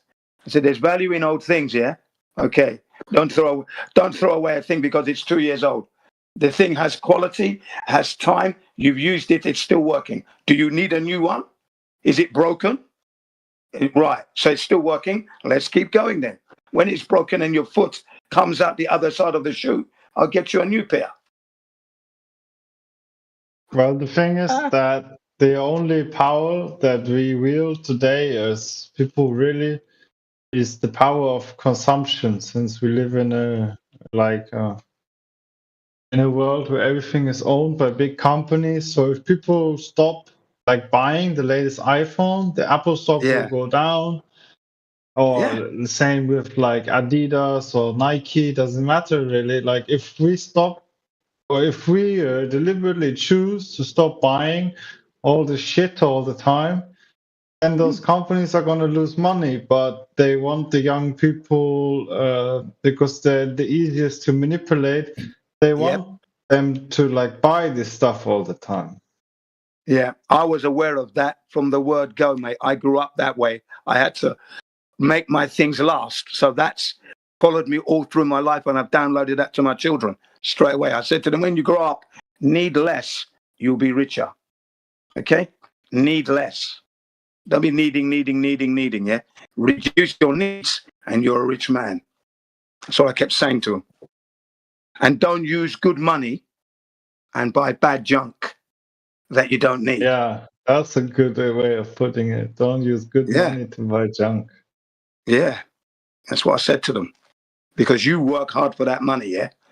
Now, if you go and buy something that's not good, and then you learn 2 days later it's broken, you bought junk there. So buy what you need when you need it. And it's not always the top price item is always the best. That's fool's paradise. Stay in the middle. Yeah, 100%. Buy a Casio watch instead of overpriced, I don't know, other watch. Yeah, no. Yeah, I'm still driving.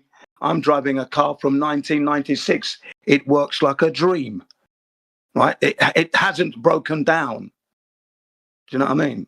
Being an engineer and mechanic myself, that's one reason. But the testament to the maker, Nissan, and the children have learnt.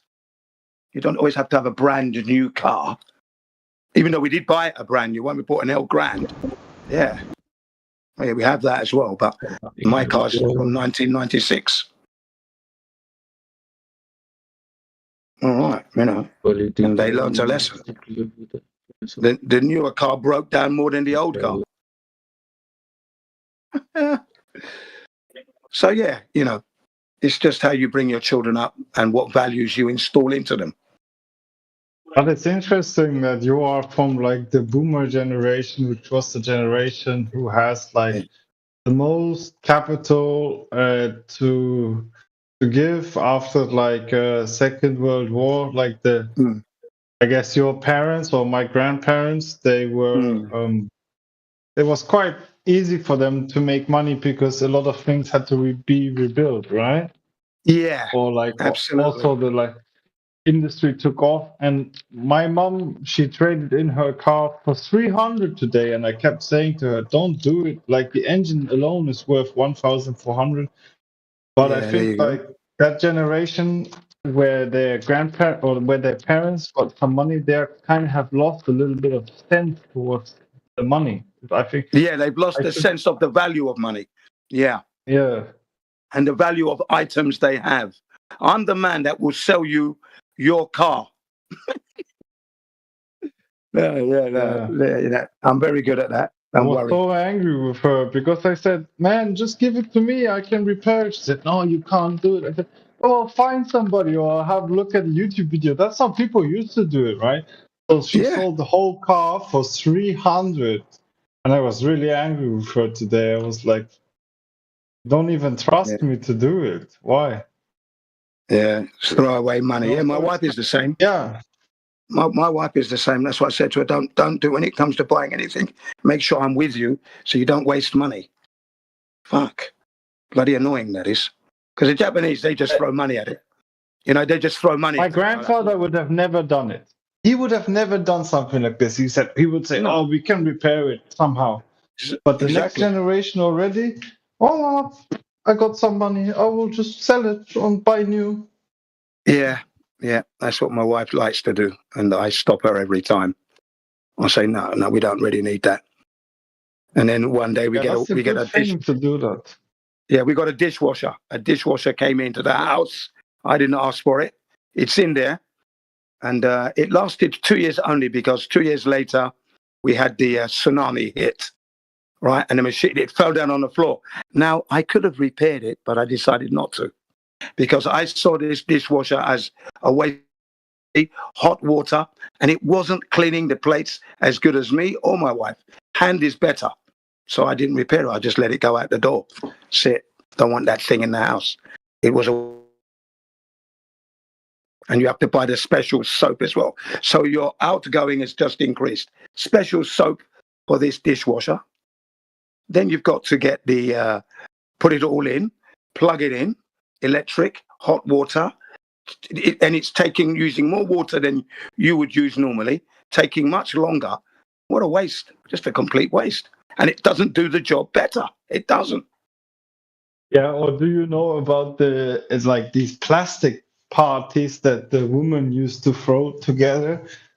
Like they get together and they talk about, they call it the Tupperware parties, Tupperware parties. And now they all have like 10 Tupperwares they never use in the cabinet. Exactly. Yes, it's sitting there. Just sitting there, not doing anything, but they had a Tupperware party buying more shit. Great. Yeah, I'm glad. When it comes to that stuff, again, it's me that does all that stuff anyway. I buy that gear. Tefal for longevity, stuff like that. That's what I do anyway. I've got control over that a little bit as well. I don't want to waste my money. Be so careful. My children have learned anyway. It's nothing, buddy. It's nothing. Their existence has been a one-off. That's what they've learned. Pure economizing. There's never been a day where they've gone luxury out of control. It's never happened. It's always been economizing. You know. I feel like, I mean, there are days, especially males from my generation have really hard time with like programmed mothers from like the boomer generation. There's really like fallout, not fallout, but there's really like great dissonance in the approach towards life, because I think we are more rational and they are like my mom at least, and her cohorts, they're, in my eyes, they're super programmed to like consume all the time, right? Yeah. I think we've got to Really be careful, though. pisses me We've got to off. move back to flat Earth, okay? I think some people might be coming in who want to have a chat about the flat Earth. So all we said, though, ladies and gentlemen, was happening on a flat Earth, mind you. All this economizing is not happening on a globe, because you don't economize on a globe. The globe doesn't exist. So when you're thinking about your economy and economizing, you're doing that on a flat Earth, a non-rotating flat Earth, not on a ball that's hurtling through the universe. Okay? Yes. There you are. But yeah, any Globers in the house? Any questions? Anything? Anything you're not quite sure of? At the flat Earth? Anything?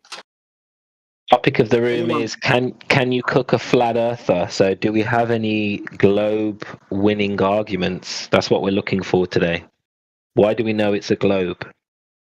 Yeah. Anybody?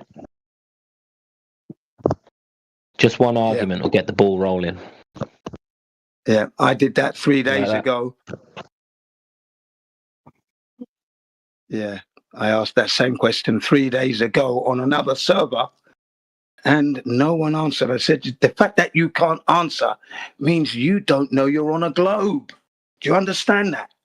If you can't give me your best proof, you're not on a globe. Okay? Flat Earth wins again. One question. I'm the bowling ball. You're the pins. I've just striked you all up, all of you out.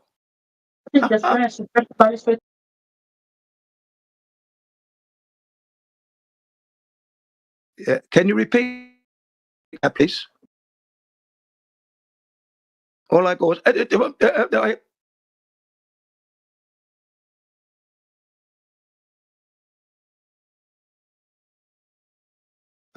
understand that language. Hey, man.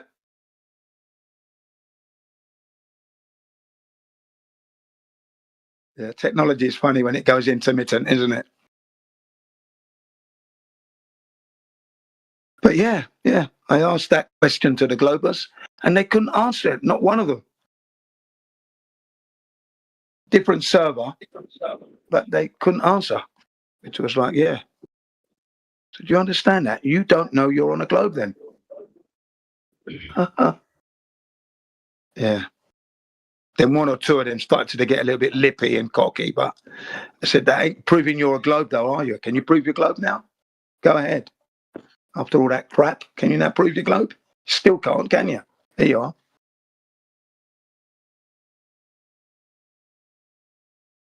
Yeah. Brings that. They're so sure they're on a globe, but they cannot prove it.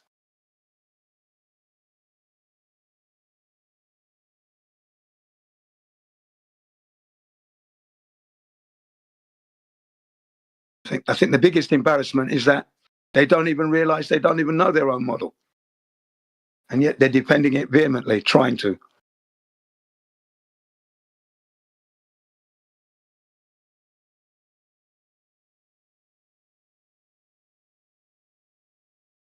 And, these days they think like this lurker, 6609. This guy thinks, I did post Robert Simon talking how he did it on Photoshop, and the guy is saying, digital computers were made later than that photograph. I mean, the guy is just ignorant or blind. Absolutely. He's both. He's both, mate. You cannot even read what I did posted, Robert Simon is explaining how he did it on Photoshop, and this guy, this ignorant, is saying that digital computers were made later than that photograph. I mean, 2002. So ignorant they are. They are trying to debunk what they cannot debunk. It's simple because they are blind. Yeah, absolutely. They're ignorant and they're blind. And they are desperate. Exactly. The other thing. I mean, it's what I said in a few weeks. These globals are getting dumber every day, no? Yes. Not getting brighter every day, getting dumber every day. That's right.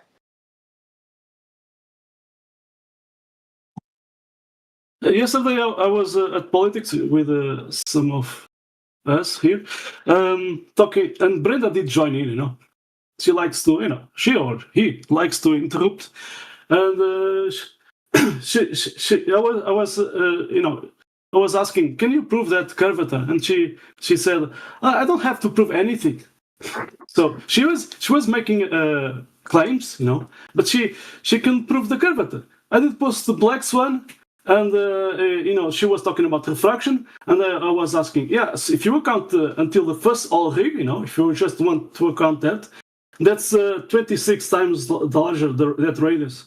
So and she was talking about refraction, but she's not showing what that refraction, She was just making up. Yeah, that's what they do. That's what Brian does. I don't call her Brenda. I call her Brian because he's a man, really, pretending to be a woman. So I say Brian. Thank you. Yeah. And Gio didn't like it. I said, Gio, that's what I see him. I don't see a her there. Thank you. Okay, Brian, what you got? He was saying, I don't have to prove anything. She or he, sometimes I was saying, it. Hey man, it. I was saying, hey man. I say it. That's what I say, it or Brian there. That's the two. Gio doesn't like it, but I'm afraid that's with me. I get muted sometimes, but there you are, I refuse to do it any other way. It doesn't know what it's talking about.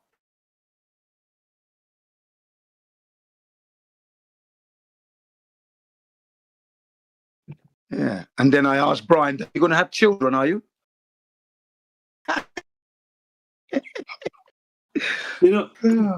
What the Brenda does most of the time is what we here in Portugal call it coffee talk, just nothing more. She's making, or he is making things up, and that's it. Nothing more. Yeah. Coffee talk, Yeah. I generally done it. I generally do not engage Brian. Generally, I'm just not interested, really. It's just nonsense. She was saying that, when I post the calculations, if you, when you are watching the Black Swan, that we are always talking, 1 foot observer's hike, she was saying the maths are wrong. And she was asking, where are your calculations? I didn't post it to the side chat. She was saying, I cannot see it. Then I said, if you cannot see it, then seek help. I cannot help you with that. But what did happen? She did say that she had me block me, so she couldn't see it. But she was, I think it was Larry there. So you couldn't see it. No, you couldn't see the calculations, but you were already denying it. Those calculations. So How can you deny something that you can get? Yeah, they've got to be desperate. The behavior they exhibit, I just don't get it. I mean, are they being paid to do this? This can't be ordinary people. I refuse to accept that. The ordinary people. These are calculated. You can tell they have a good command of the English language, and they're doing some very serious, deep mental gymnastics to try and debunk the flat Earth and promote this globe as the real thing. That you've got to be somebody who's being paid to do this, to infiltrate and pay. Got to be. They're from a think tank. There was a time she was. It was saying, "Oh, you can watch. You can go watch Toon. I call it that guy McToon cartoon." Yeah. So these clubbers, they join together and they share information together, and that's it. They love it together. Yeah. What about the other character? Have you heard of him? I haven't heard of him recently. Fight the Flat Earth. Sorry, what's his name? There's a character called Fight the Flat Earth. Oh, Craig. Yeah, Craig. Yeah, Craig. Yeah, I haven't heard from him for a while. What's happened to him? He seems to have disappeared off the globe. I think he likes to eat too much burgers, so something's going on with him. Yeah, I don't know. Yeah, I haven't heard from him for a while. Did you watch him? I'll be back in 5 minutes. Hang on a second. Okay. Just going upstairs.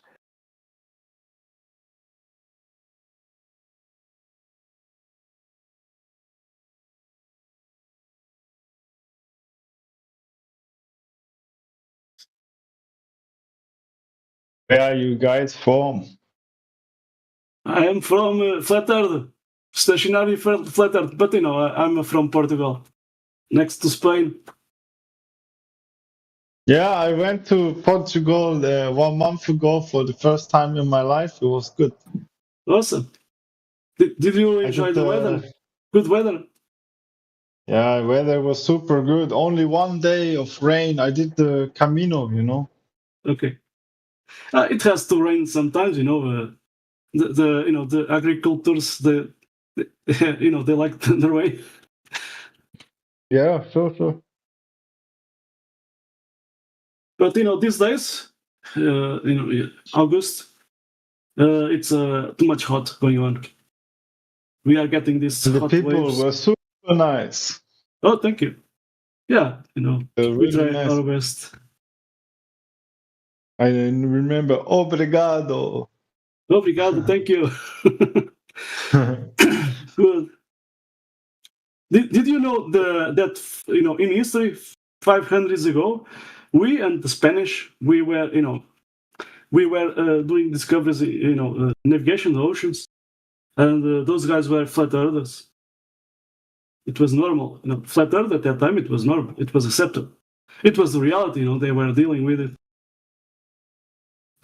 What's your name? Vasco da Gama was his name, right? Vasco da Gama, yeah, he was a flat earther. He did discover the navigation way going from Portugal to India.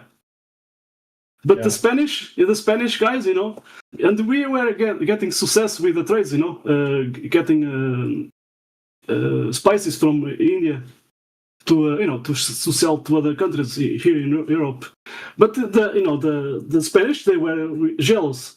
So because they couldn't travel the coastline of Africa and going to India, because the Spanish and the Portuguese, they were Christians. So this authority, this religion authority, the Pope, from that time, made the Spanish and the Portuguese to sign a treaty, to avoid wars between them in the oceans. So the Spanish, so between coasts, they divided the world, Even at that time, with some maps, there was already, Actually, the Portuguese, they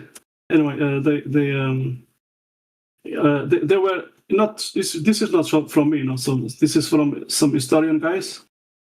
So they are claiming that at that time the Portuguese were the number one having maps, navigational maps.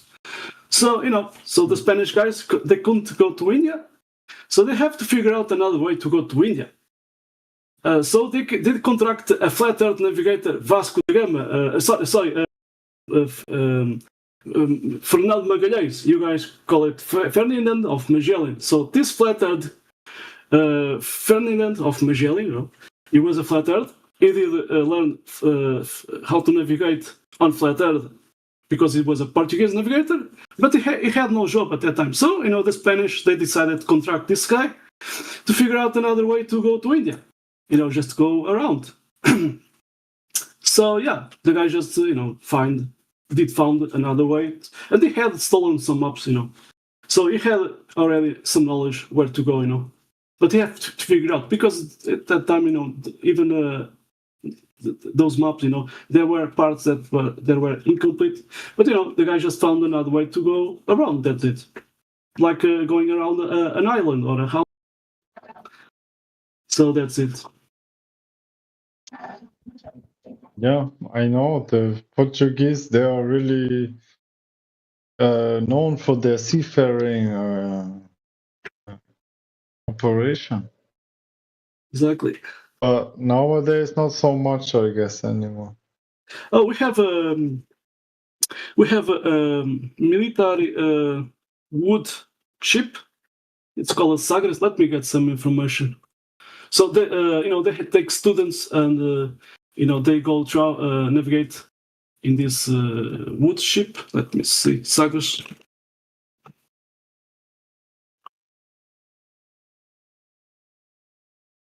It was crazy. You walk, if you do the Camino there, you walk along the ocean for like 300 kilometers, and the seafood is so good, man. It's so cheap. Oh yeah, it's fresh. So yeah, I'm gonna post about this information about that ship. So the ship is still going on. It's a naval training ship, but it has cannons. So the Chinese, they don't want these guys to go to land at China. Anyway.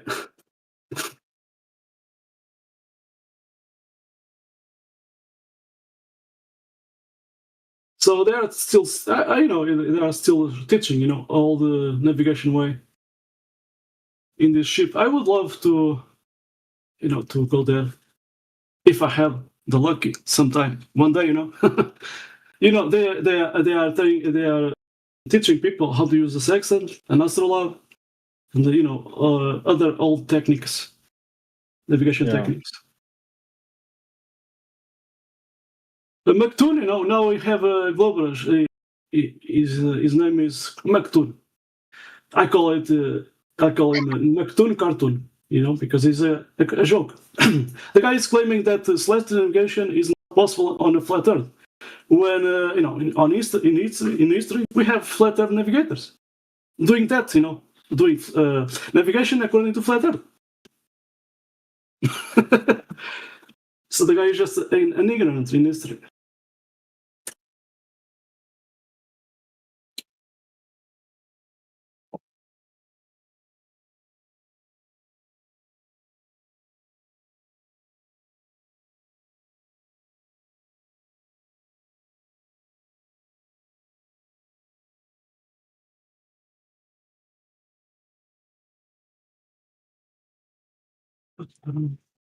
CBR1, are you back now? He's busy.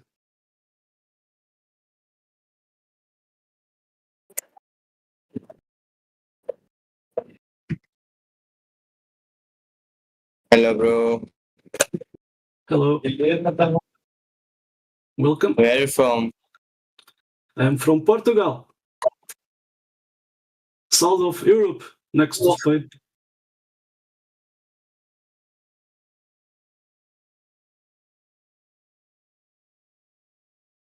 Where are you from? What just left?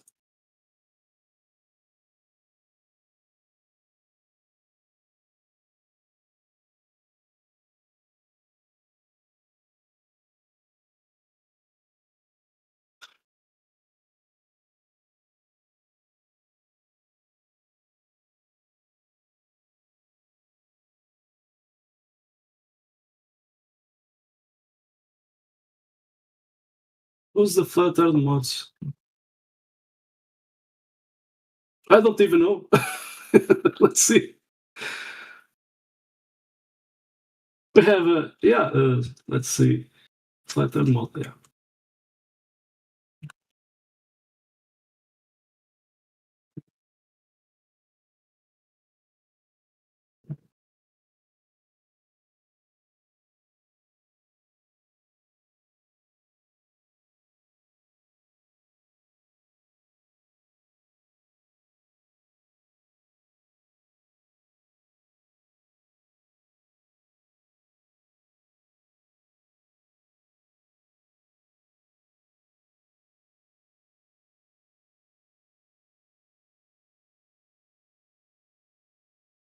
Ask a Christian. He's not even here.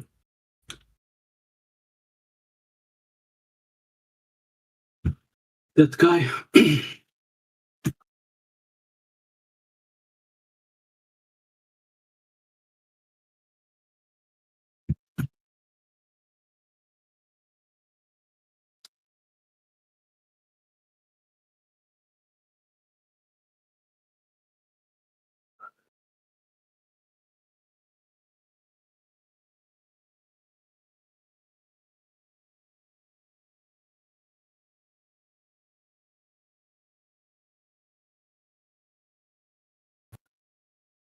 Who's there?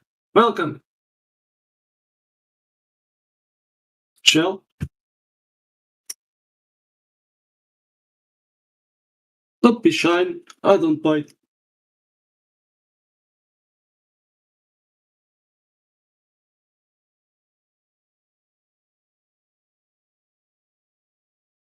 He left.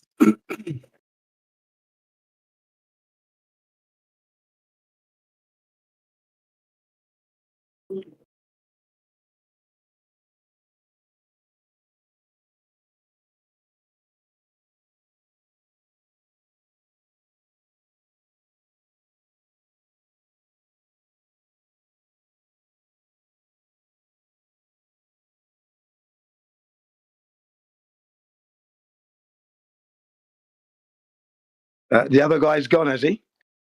Yes. All right. Yeah. It's great being a flat earther. That's how I wind up the Globers. It's so good being a flat earther, nothing to worry about.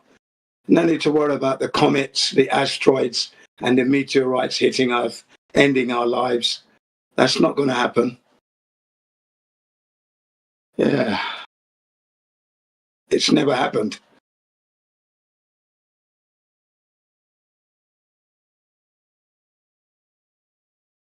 They ask questions, and in the end they ask this, why it matters, why it matters. This a ball or a flat, why it matters. So, why, to them it doesn't matter if,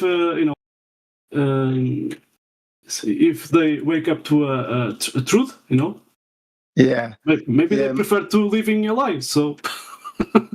Yeah, my sister-in-law asked that same question 3 years ago, right? And I said, okay, what does it matter? So it's okay that your parents and you as a parent, because you have your own child, you're all paying for the education, but they're giving the right education to your children. That's okay. Doesn't matter. That's fine. They can do that. She just went quiet. She says, oh yeah, I see what you mean. I said, that's right. So it's important that they teach the correct thing, isn't it? Otherwise, you're wasting your money there. And it means you cannot trust your government. But now you know you can't trust your government anyway. Yeah, there you are. So it is important. Does matter, doesn't it now? Not to mention that an industry has grown from the lie. Now they've got the space agencies now. And Peru is banging on the door. Peru, with their very low economy, wants to get in on the space agency thing now. Banging on the door, let me in, let me in. What do they want to do? Oh yeah, they want to join the space race and get in and send their rockets to the moon, send their satellites up, and steal the money from their taxpayers. Even Trump did say that Elon Musk rockets go nowhere. So. Yeah. Anyway, Elon Musk is not going anywhere now because he's going to lose his funding because it's NASA and the American government that's funding SpaceX. Well, because of his split with Donald Trump recently, which is all part of the plan anyway. Let's get this right. But yeah, so he's not going to go anywhere. He never was anyway. But that's the news story now.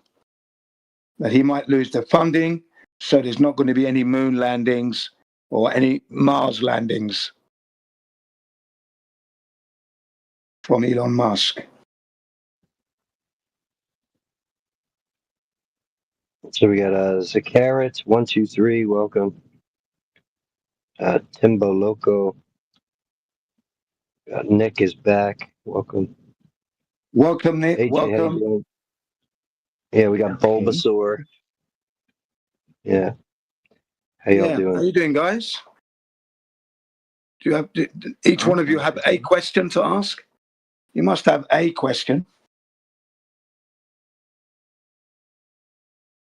I don't have any currently.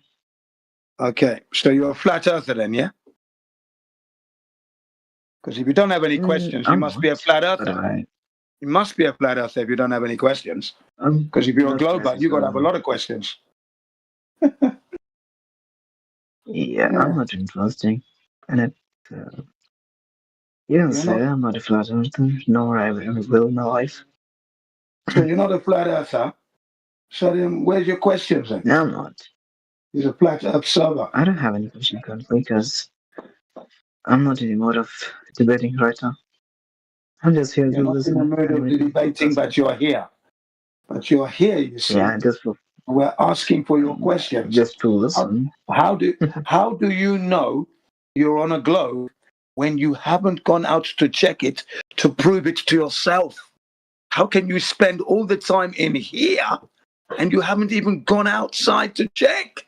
The quickest way to get the answer. Yeah. That's right. I know shooting a person into the heart gonna kill him. And I'm sure about it. I don't have to kill anybody to just confirm it. Or do I have to?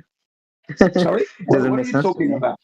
What are you talking about? I'm talking about I think I don't have to make sure everything which has already been proven by a lot of people. No, they haven't been proven by a lot of people. What people? If you 80% of the time, if you pick up a gun, shoot a person in his or her head, they are gonna. We don't do that sort of thing and, here. Yeah, and I won't do that because, of course, I ain't gonna do that. We don't do this sort of thing, ladies and gentlemen. That's not how we prove our life. We don't pick up guns to prove that life is real. And that's what I'm saying. And you can kill somebody. Hang on.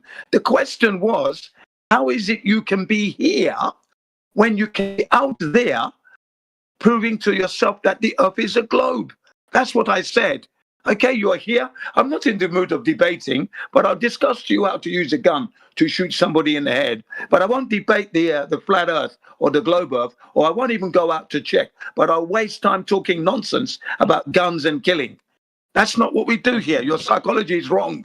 Your psychology and your mental state of mind is incorrect. If you want to know that the earth is a globe, so that you know, that means you go out and check it. Okay, so you don't believe what the scientists spend a lot of money to prove something which has already been proven. It doesn't cost a lot of money, ladies and gentlemen, and it hasn't been proven. It has not been proven, ladies and gentlemen. This is what this individual is demonstrating right now. He can't prove it, and he's putting up an excuse of guns in head, guns in mouths, or it's going to cost me too much money. Okay. No, it's not. According to you, what's about how to prove it? So you don't know. He said he didn't want to debate. He said he didn't want to debate, Jen.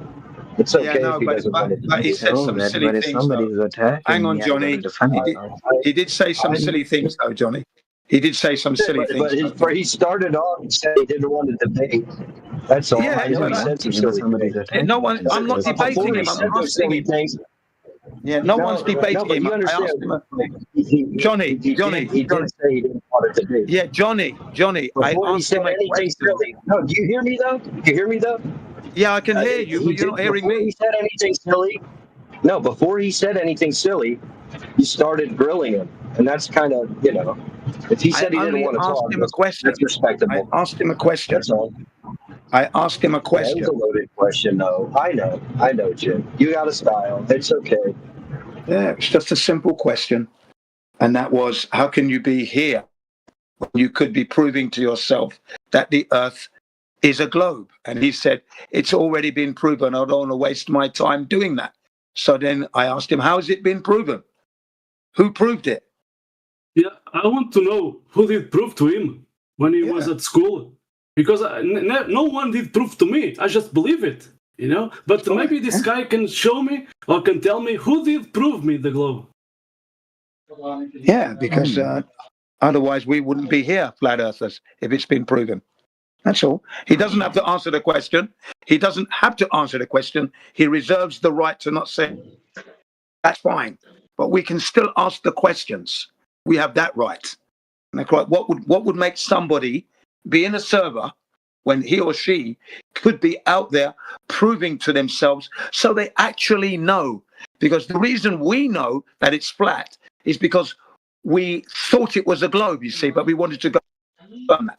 Let me go and confirm this globe that they tell me it is. So I actually know for Let me tell myself. you the real reason I'm here. Okay, the reason is here to listen to your illogical facts about flat Earth. That's it. That's my time, and I'm going to meet myself. That's why I was here. I was here to listen to your illogical facts or illogical Okay, there stuff you are. that you're He's here talking to listen to our illogical. about universe and about space. That's it. That's what I was here. What That's why I space? was What here, space? because I What don't wanna space? You debate cannot about even it. prove space. How about you prove that space? You have a vacuum and you have gas pressure. Yeah. That's why. Show me. Next, you have a vacuum. You have a vacuum. Because people have a Listen, Nick. Nick, you have to listen first. Yeah, I'm gonna meet myself now. Yeah. How about you prove that space? Okay, prove it with an experiment. You have a vacuum one side, and you have a gas pressure. How can you have those without mixing? You have the experiment, You have to have a container for that. So you cannot have gas pressure without a container. So that already debunks your space fantasy, okay? You can watch on television space documentaries, but it's all CGI animation, and you are believing in it, okay?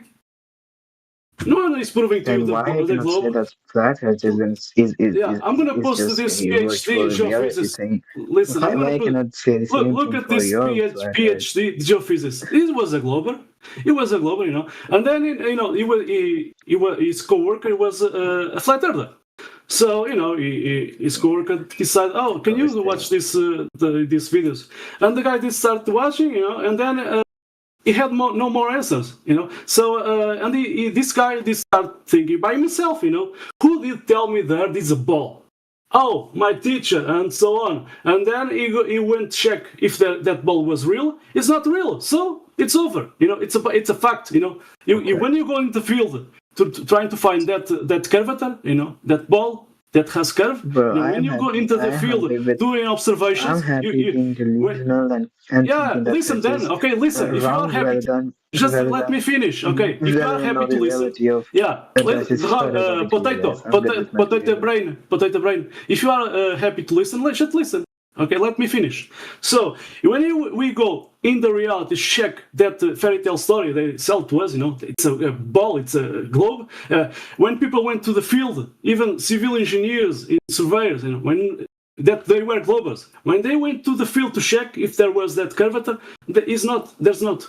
So you can say bye-bye to that ball earth fantasy. It's not there. You can believe it. You can believe in Narnia and Santa Claus. Your problem, No one did prove it to you. You just believe it. Mm-hmm. Okay. Right. So you admit that then. So you concede that no one has proven to you that the globe. Yeah.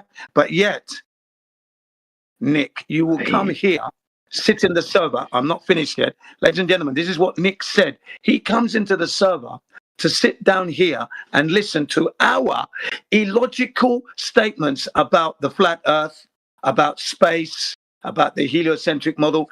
We don't speak illogically at all, ladies and gentlemen. That's not what we do. So he's looking for illogical entertainment from us. That's why he's here. He's not here to prove that he's on a globe. He's not here to prove that he's on a globe because he can't prove it. He's asking us, how do we prove that the globe? What you should be able to prove that. You said it was already proven. You see, now that's illogical right there, what he said.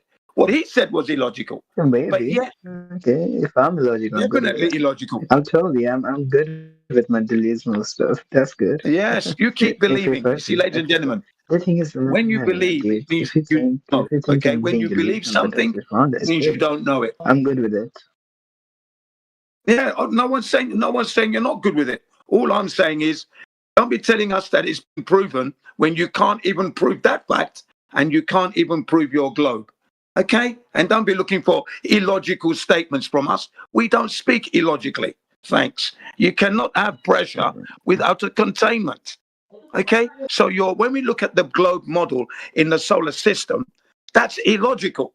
That solar system and the Earth in its position is illogical because there's no container protecting the Earth for the air, for the pressure. That's an illogical image that you believe in. So you're the one that's illogical. And if you're looking for illogical stuff here, you're not going to find that. Not here, not in this server, you're not. See? Okay. I find that offensive, actually. I'm offended by that.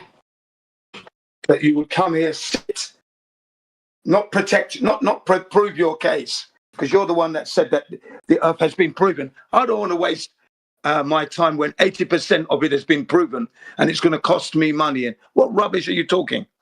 Guns in mouths, guns in heads. Get out of here with that nonsense. See what I mean? So I was asked to ask the question, just asked a simple question. How can you be here when you could be out there checking and making sure? You don't want to do that? That's fine, but don't be looking for illogical statements from the flat earthers. We don't do that.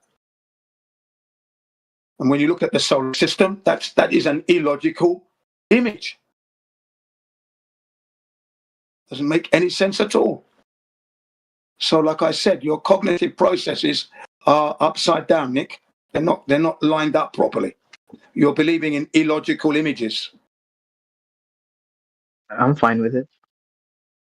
Okay, good. Yeah, okay. But so you're fine not proving the Earth. You're fine that the Earth isn't a globe. You're fine with that, are you? Are you? Just offered here. I'm asking you, are you fine that you haven't been able to prove the globe and you can't prove it? You're fine with that? Yeah? Because I didn't come here to prove it. I was here to just listen to you. No, that's fine.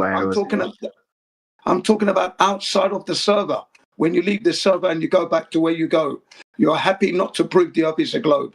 You're very happy knowing that you don't know that the Earth is a globe. You're happy about that. Is that right? Is that logical? To be happy about something you live on, but you don't know how to prove it, but you just believe it's there. Globe or not. It isn't correlated with my happiness. Sorry? If Earth is flat or Earth is round, it doesn't even give even little effect on my happiness. It doesn't. If it doesn't matter, what are you doing here? If it doesn't matter that it's a lie, and you can know it's a lie in the truth, then so to you doesn't matter what you are doing here, wasting our time. I gave you the reason. Maybe you didn't hear me. I don't want to repeat myself. You just want to listen. Yeah, you just want to, but sometimes you don't want to listen. Yeah. No. Do you remember what he said? He said he was here to listen to the illogical. I told you. He thinks when we say we don't measure curvature, that's illogical. That's what he's looking for. This kind, which is not illogical. We cannot measure the curvature of the Earth. But it's not illogical. Maybe the guy didn't pay from attention. My perspective is that I'm not saying listen, potato. I'm talking. Potato brain. You want to listen, I'm talking. So maybe when you were at school, you didn't pay attention to geometry, A ball, a sphere has curve, So if you want to check if there is a ball, go check it. Go find that curve, please. It's about geometry. Yeah, because you can't say we're illogical when you haven't checked it yourself, right? You haven't checked anything because you don't care, but you care enough to say we're illogical. I don't understand that. That doesn't make any sense at all. That's offensive, actually. Okay. It's offensive. That's why I told you that I'm just here to listen. That's it. Yeah. We're not being offensive. We're not being rude. We're not being vindictive or derogatory. We're saying the Earth is not a globe because we've gone out to check it. They gave us the wrong information at school. Okay, and now we've gone to check it. We've discovered that the Earth is flat. It's not a ball-shaped, oblate spheroid spinning through the universe. We now know this.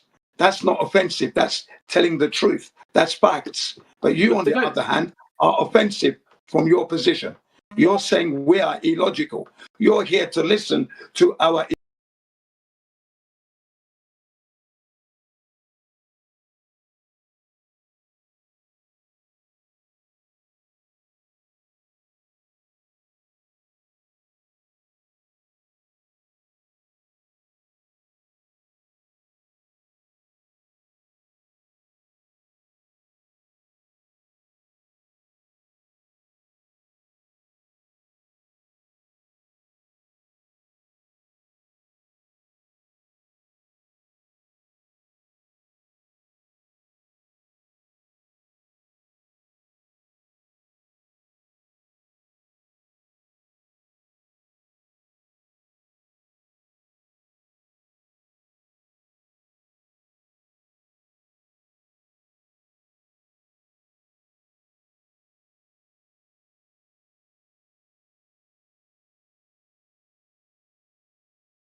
now we're talking about why would they lie, right? So it's kind of irrelevant, I would say, in my opinion. Okay.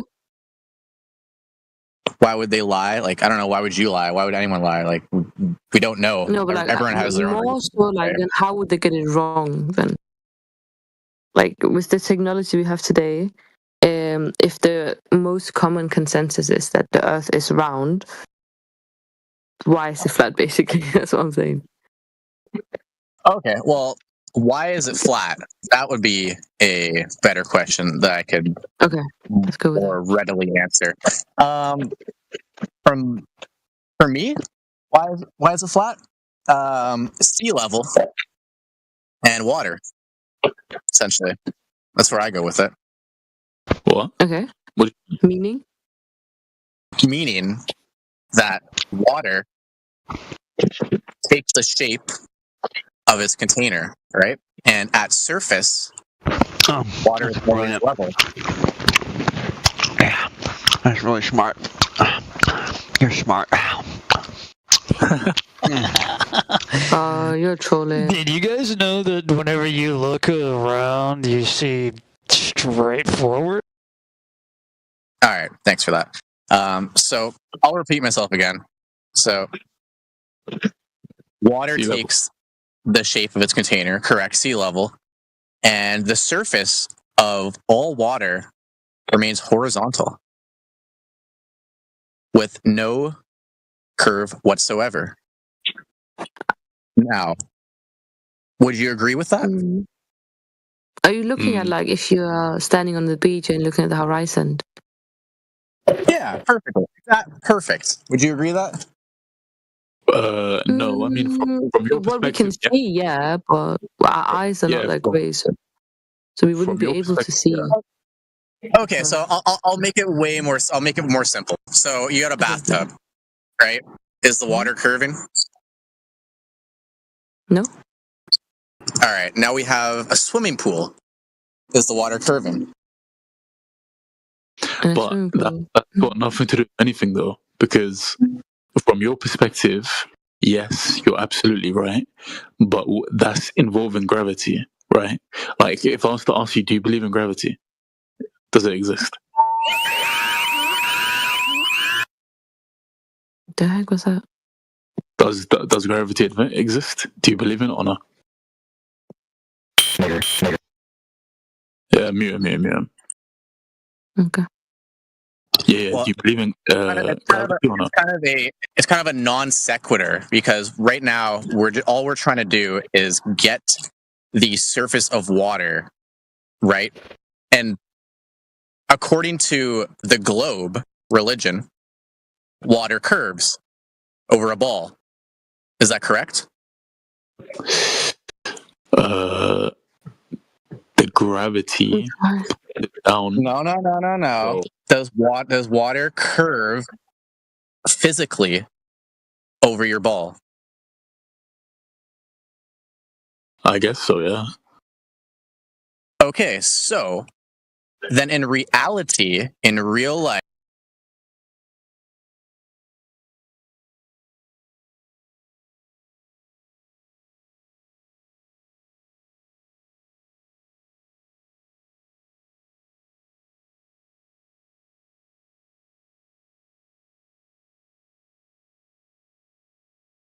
as humans have acceptable reasons for it.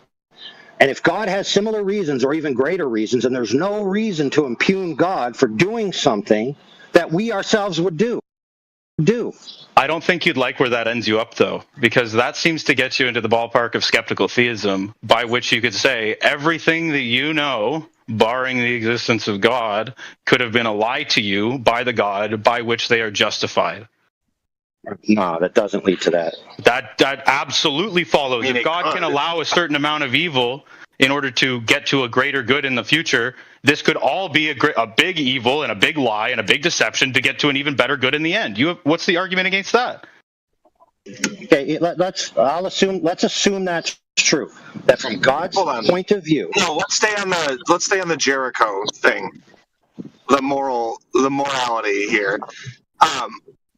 I like what you were saying a second ago. God didn't actually like reach down with a hand and crush these people. It was supposedly the fleeing Israelites that did it, right? So did God reveal his plan, his rationale to them, or did he just say, or was it just God? No. Jericho is a different story, brother. It's the same thing. The Jericho and the walls came tumbling down. It's like a city that was raised. Yes, no. There's two different agendas there. In the narrative, the agenda for Jericho and stuff is completely different than the agenda for wiping out, I think, the Amalekites or the Amorites. Oh, sure. You're right. That is a different story, actually. They were, yeah. The rationale for Amalekites. Right. So the other one was, it says in the text. Now, whether you believe the text or not really doesn't matter. It says in the text that these people that were wiped out were so evil that they were constantly thinking of evil, constantly committing heinous acts, destroying their own children, and passing on this way of life to every successive generation. And it literally says in there that God waited 400 years to see or to give an opportunity for them to change their ways. And after 400 years, he decreed, these people are beyond help in the physical natural world. They need to be removed. So it's not like just one day he decided, oh, these guys pissed me off today, just go and slaughter them. It do be kind of like that, though. No, it doesn't, dude. No, it doesn't. Think about it. We already agreed that it's okay for a father to protect his children, which are his children or his creation, by the way, his progeny, from threat, if that threat is egregious enough to warrant the killing of a person. Now, if we can make that decision, then why can't God make that decision? I think that is an excuse made by people to do bad things. I think if God had reached his fiery hand down and crushed the city himself, that would be one thing. But it wasn't that. It was like warfare. Yeah, he wants to look for a reason to be mad at the creator. That's all that Cooper's doing right now. He's not really looking at what you're saying or understanding. Just looking for. I know you're interrupting a really long conversation. Look, we got to be fair. We got to be fair to this point. Yeah, that's fair, but we got to be fair to this point when it comes to impugning God from the context of the text from which you're impugning him, is that in that text, it clearly says that there are greater consequences to the human condition than simply our physical and natural life. In fact, there are eternal spiritual consequences for what happens here. And if God is weighing on the scales of what he should and shouldn't do based on eternal consequences versus temporal consequences, for example, the Bible says that what we experience here is a pale comparison to the eternal weight of glory, right? So in other words, God has much bigger logistical problems that he's balancing what he should or shouldn't do than mere humans deciding whether they should kill or not kill someone who's attempting to harm their child. So God comes to you and tells you to kill your neighbor, and you just do it. No, you're just missing all the context right now. See, you're looking for you to missed blame the God. entire conversation, bro. You're looking. It doesn't matter. It doesn't matter. I could hear that you're angry at the creator. That's what I'm listening to. I'm angry right at now. you for interrupting. You're looking for a reason to blame the creator for every instance of atrocities that happen here on Earth. So you're just like a shithouse lawyer right now, trying to make a case against the creator. That's what you're doing. That's exactly what you're doing. And you're making it sound to everybody that, oh, it's not me, it's God. Check him out. I hear you, dude. It's very common. Do you think that's what I'm doing? It's very common, dude. I hear it all the time. Listen, bro.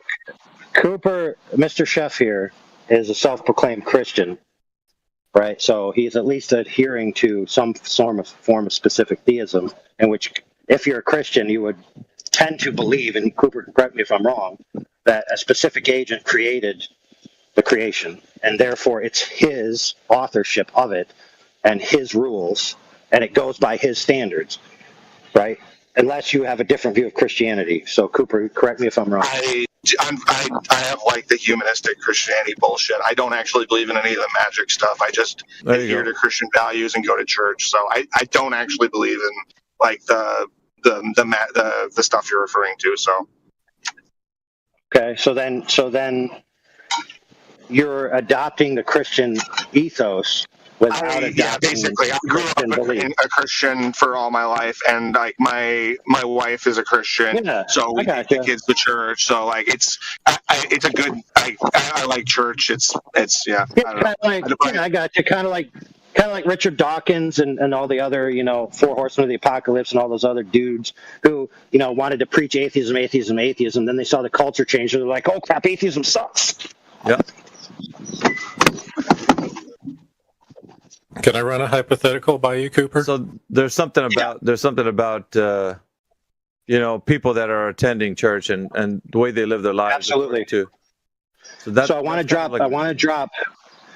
drop a thing that changes the argument completely.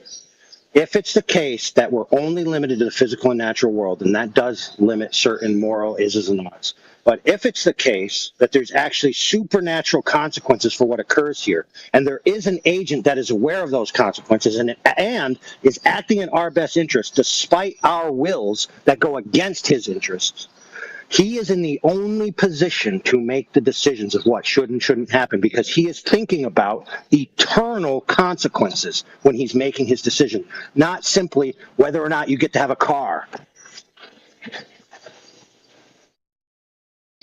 Yeah. Cooper, can I run a hypothetical by you? Sure. So do you have a dog by any chance? I do. I have 2 dogs. Okay, so let's say your dog, for some reason, just was able to talk to you, and he was like, bark, bark, bark. I don't think it's fair that you don't let me poop inside, and you force me to eat what I don't want to eat, and you make me follow these rules and stuff. Would you say, oh, the dog has a valid point of view, or would you think, oh, the dog doesn't, understand a higher perspective? I would say the dog has a valid point of view. He's basically a slave. Okay. Told you. If they were able to articulate all of that, that would encompass a state of mind that was probably should not be treated like a pet. So it's very common for people to think this way. It's humanistic morality. You're only regulating everything through the lens of people. You don't see it through the lens of a creator. You couldn't possibly. Because for you right now, if something is wrong in your immediate vicinity, then why isn't God doing something about it? Here's a better analogy. If I build a Lego tower, it makes your point better. Here, if I build a Lego tower, is it wrong of me to knock it down? No. Is it wrong of me to knock somebody else's Lego tower over? Yeah. You're still just basing it on your own personal, you're weighing things out, the consequences of your own personal means. But what if somebody said, hey, I don't see nothing wrong with knocking your tower down? Hey, AI, it was good talking to you. I gotta go. Yeah, all right. I'm not. Alpha is kind of annoying, and I have other stuff to do. Okay. Well, I mean, you came in here pretty hot and trying to insult me around. Fair enough. I don't really want to do it. Fair enough. Sure. Fair enough. But if you're gonna leave, I gotta go. Yeah, peace. Yeah, if you're gonna announce that you're leaving for all hopes and dreams and all that is good and holy, from now on, everybody in here, if you're going to announce you're leaving, for goodness sakes, leave. Well, bye. But anyway, here's the problem. So what we're doing is we're taking matrices of interpretations of our value hierarchy, and we're forcing them onto an agent that would, by necessary consequence, have a greater understanding of the hierarchical value of consequences that matter to humanity as a whole. So in other words, we're imposing our limitations reverse entropically upwards the chain of dimensions onto God. In other words, we're not even allowing God to make decisions based on his vantage point. In other words, we're forcing God to be limited to what we are. That's silly.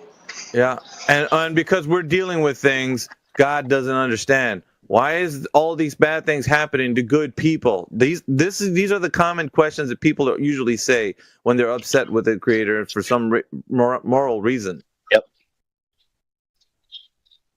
And they're looking for a reason to blame on him.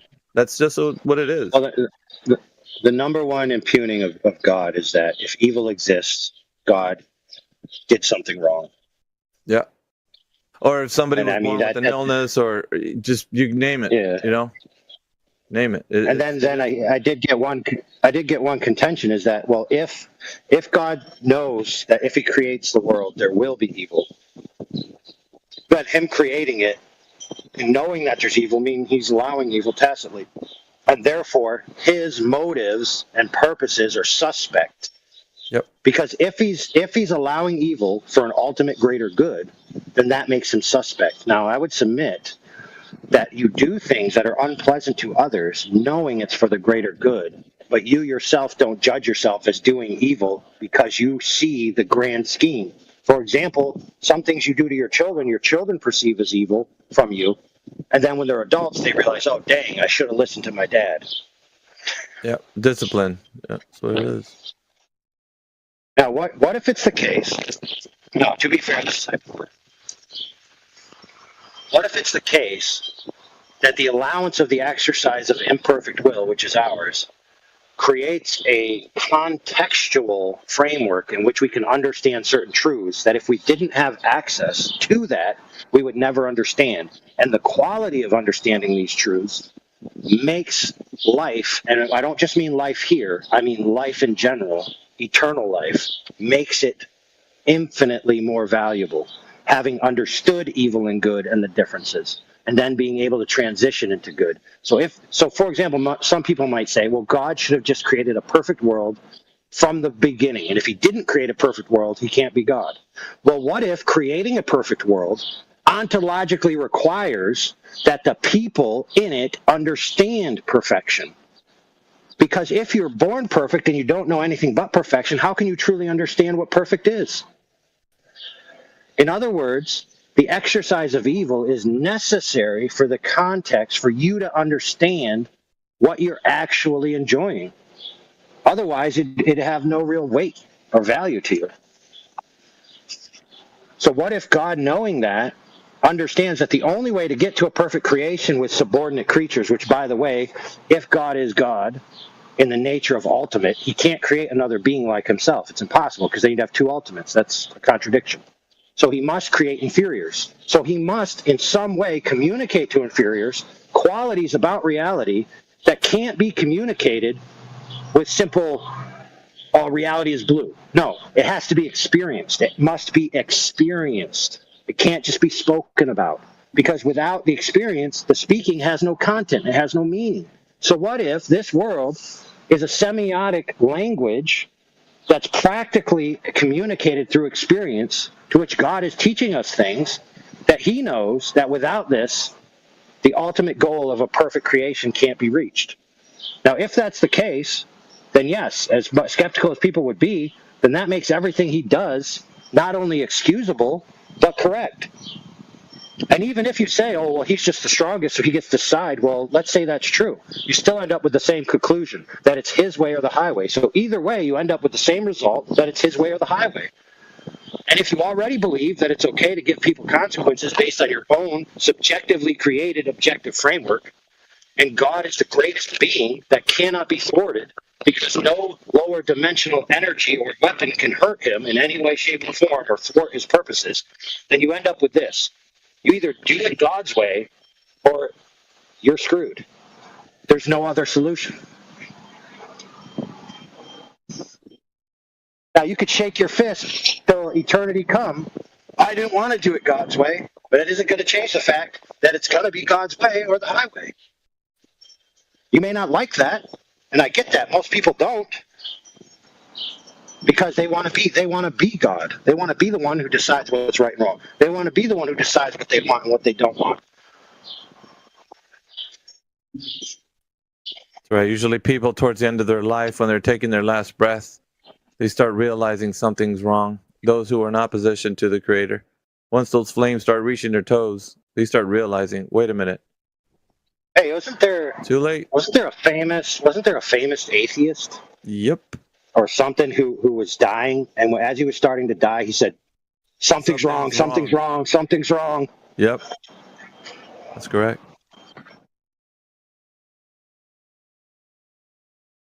But they're angry now because they have the energy to do so. Yeah. Once all that's taken away, they're going to realize They were wrong. Now, why is this relevant to flat Earth, globe Earth? Because we're always asked this question, why would they lie about the shape of the Earth? But they're not just lying about the shape of the Earth. They're lying about reality itself, the fundamental underpinnings of how reality functions, metaphysical versus physical causation, supernatural versus natural causation, the hierarchy of entropy, whether mind over matter or mind is an emergent property of matter. These are all completely different metaphysical lenses to view reality.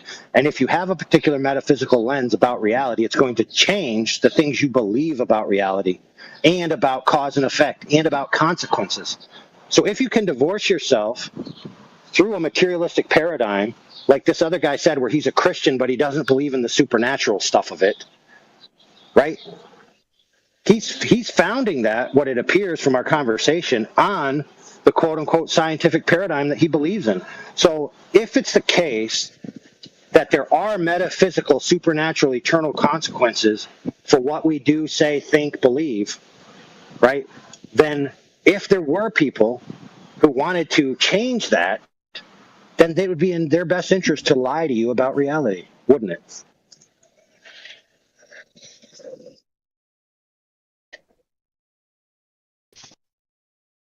This is a problem with a lot of people. They limit their worldview. They limit their worldview to natural causation only, and natural agents only, and natural conclusions only, completely dismissing a total part of the metaphysical structure of reality. And then they think they have the truth. It's ridiculous.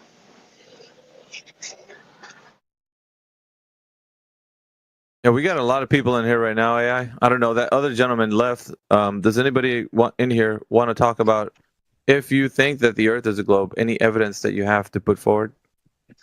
And we got a few people in here, so if you're brand new to the forum, welcome to the forum. Any questions, comments, concerns? Ask us anything. Provide evidence of a claim for the Earth being a globe. Go ahead, people. Floor is open.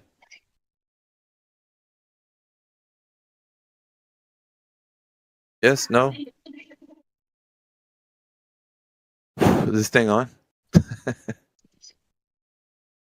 Yes. What's up, AJ? Good stuff, good stuff.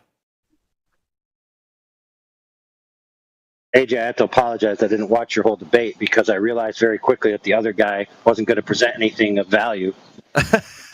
So I just, fast forwarded to the end and just assumed that you won the debate, and that was pretty much it. That was good Yeah, stuff. no, it wasn't very good, man. Sorry, I wasn't listening then. I just caught the end of it, but yeah, no, it was pretty terrible. Did he come unprepared like I told you he was going to do, AJ? He was not ready, was he?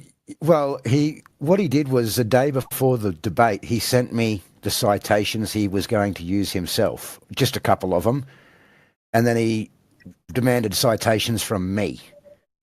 And I said, I'm sorry, this wasn't agreed upon. This is not, if you've decided to send me these magazine articles, which is what they were, that's your derogative, yeah, that's your, but I never agreed to send you any of my information.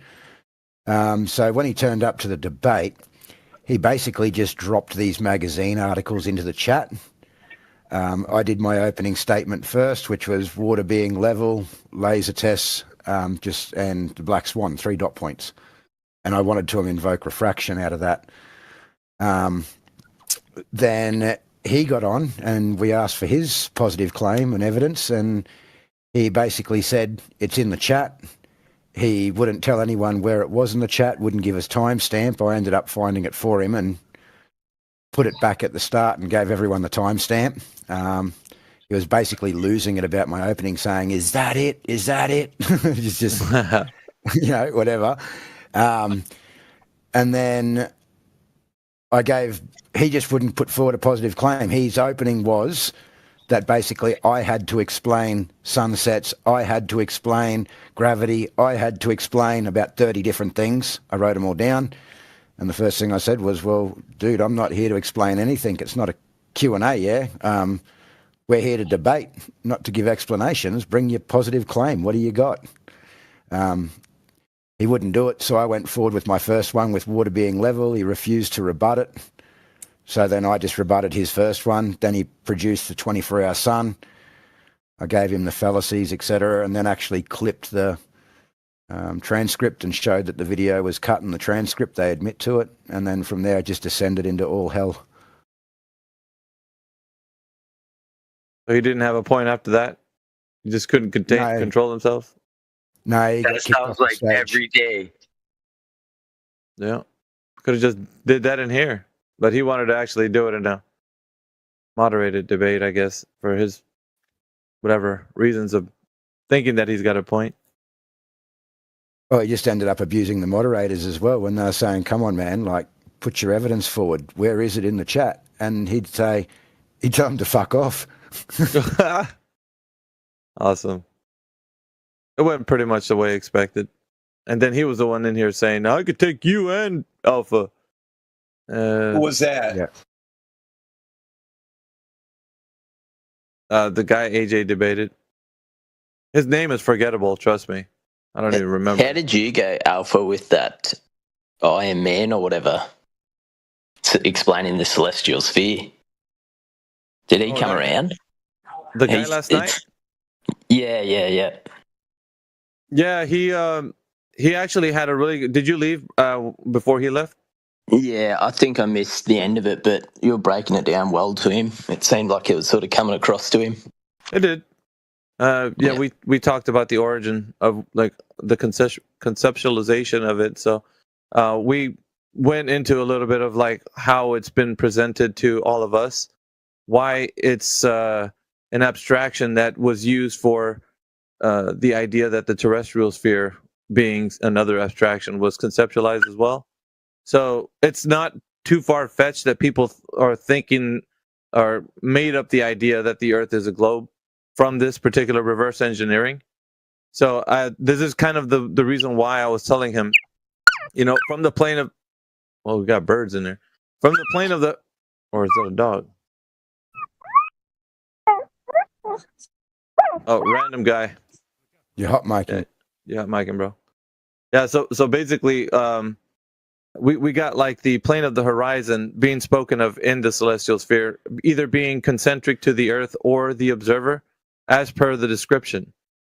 And I told him in the instance of the way we view the sky, it'd be concentric to the observer. And so he saw the plane of the horizon being that anything below 0 degrees, which is a 360 field of view all around you, right? So you'd say concentric to me, I'd see the universe and everything that I can tell, from my perspective, radially from my position.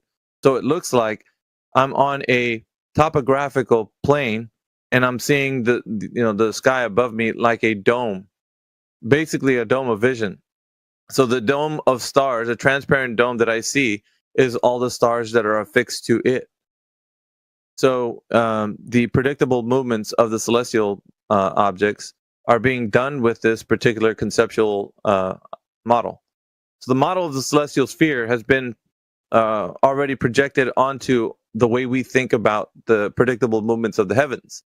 So this is something that is, when they say, well, show me a model, this is the perfect one because it explains everything. It's got all the predictions, which are postdictions really, but the predictions of the postdictions of the movable bodies in the heavens.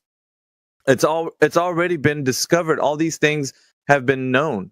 They've been cataloged, they've been analyzed, and so there's nothing more outside of that which has already been witnessed to then talk about, like how the only difference is people are then using the abstraction of the Earth being a terrestrial sphere. And I even said what's been garnered from the celestial sphere, or actually conflated from that, is the idea that northern hemisphere, southern hemisphere is regarding a terrestrial sphere, and it's not. It never has been. The people that are saying that they're talking about the northern or southern hemisphere or the equator are having to deal with a terrestrial sphere is fallacious, because they're basically getting this all from the celestial sphere with the radius value that's infinite. Doesn't have one. So this is the problem that they're using that to then reverse engineer for the terrestrial sphere, right? So it's an abstraction that's garnered from that, and so most of the terminology is used from that. A lot of people don't know that. When coming into this, they're like, well, I didn't know like that the Earth could be reverse engineered from the celestial sphere, but that's what's been done, because they're saying celestial navigation and astronomy are garnered from that celestial sphere, not from a terrestrial one. So people, well, that come in here basically are putting all their eggs in one basket with celestial navigation, saying that proves that the Earth is a globe. No, it doesn't. It proves that the celestial sphere conceptualization is what we're using, and that's all it is. An angle of view to a star in the sky.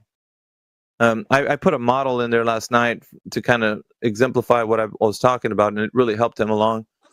So he basically had a really good conversation and thanked all of us, and he was like, yeah, I appreciate it, man. Thank you very much. And I was like, yeah, no worries, man. But that we have, in this arena, a lot of people with different ideas of how the Earth became a globe. And they try to view it through a lens of saying that they have a standard, right? Which is celestial navigation. That's a great way to talk about how the Earth is abstracted as a globe, but they don't have the direct measurements of it. So they're trying to use a conceptualization of what they think the Earth is as a globe to then say that this is how reality is. But they can never point to a place where they're primarily experiencing it as such. They're only telling you how it can be conceptualized as such. Does that make sense? Yeah, absolutely. It's a great point. Obviously, and but most people don't really think about it in that way, so they argue till the cows come home when it's in concerns to their idea of how celestial navigation and such. Go ahead, Heretic. Oh shit! I'm off mute. Oh yeah, I thought you were going to say something. Damn it! No, my phone is doing that thing again where it randomly unmutes. That does it to me at work. Still saying I'm muted. What the fuck? All right, I'm gonna fix that. Go ahead. All right. Yeah, we go ahead, AJ. I was going to say I normally get that going on when I got a bit of a lag with my internet. Yeah, for those who don't know about this, just look up the celestial sphere. It's one of the things that I think is really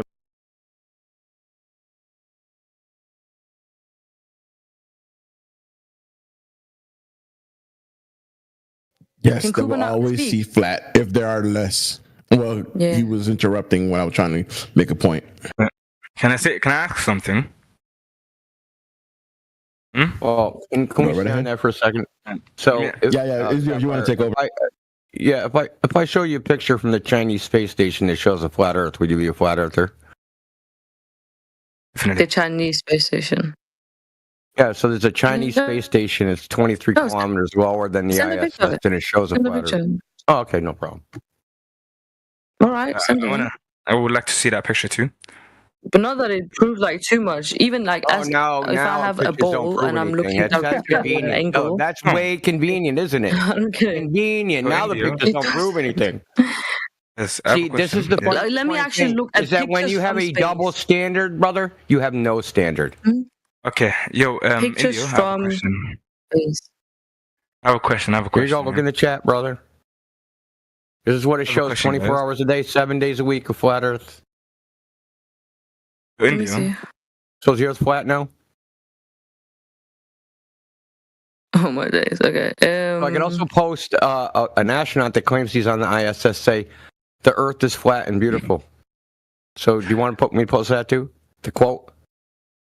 Set it on ABC. Put it in if you want to. I'll find NASA images of Earth, and then we can see if it's flat or not. Okay, guys. There's a mathematician. Can you tell them about the planetarium director?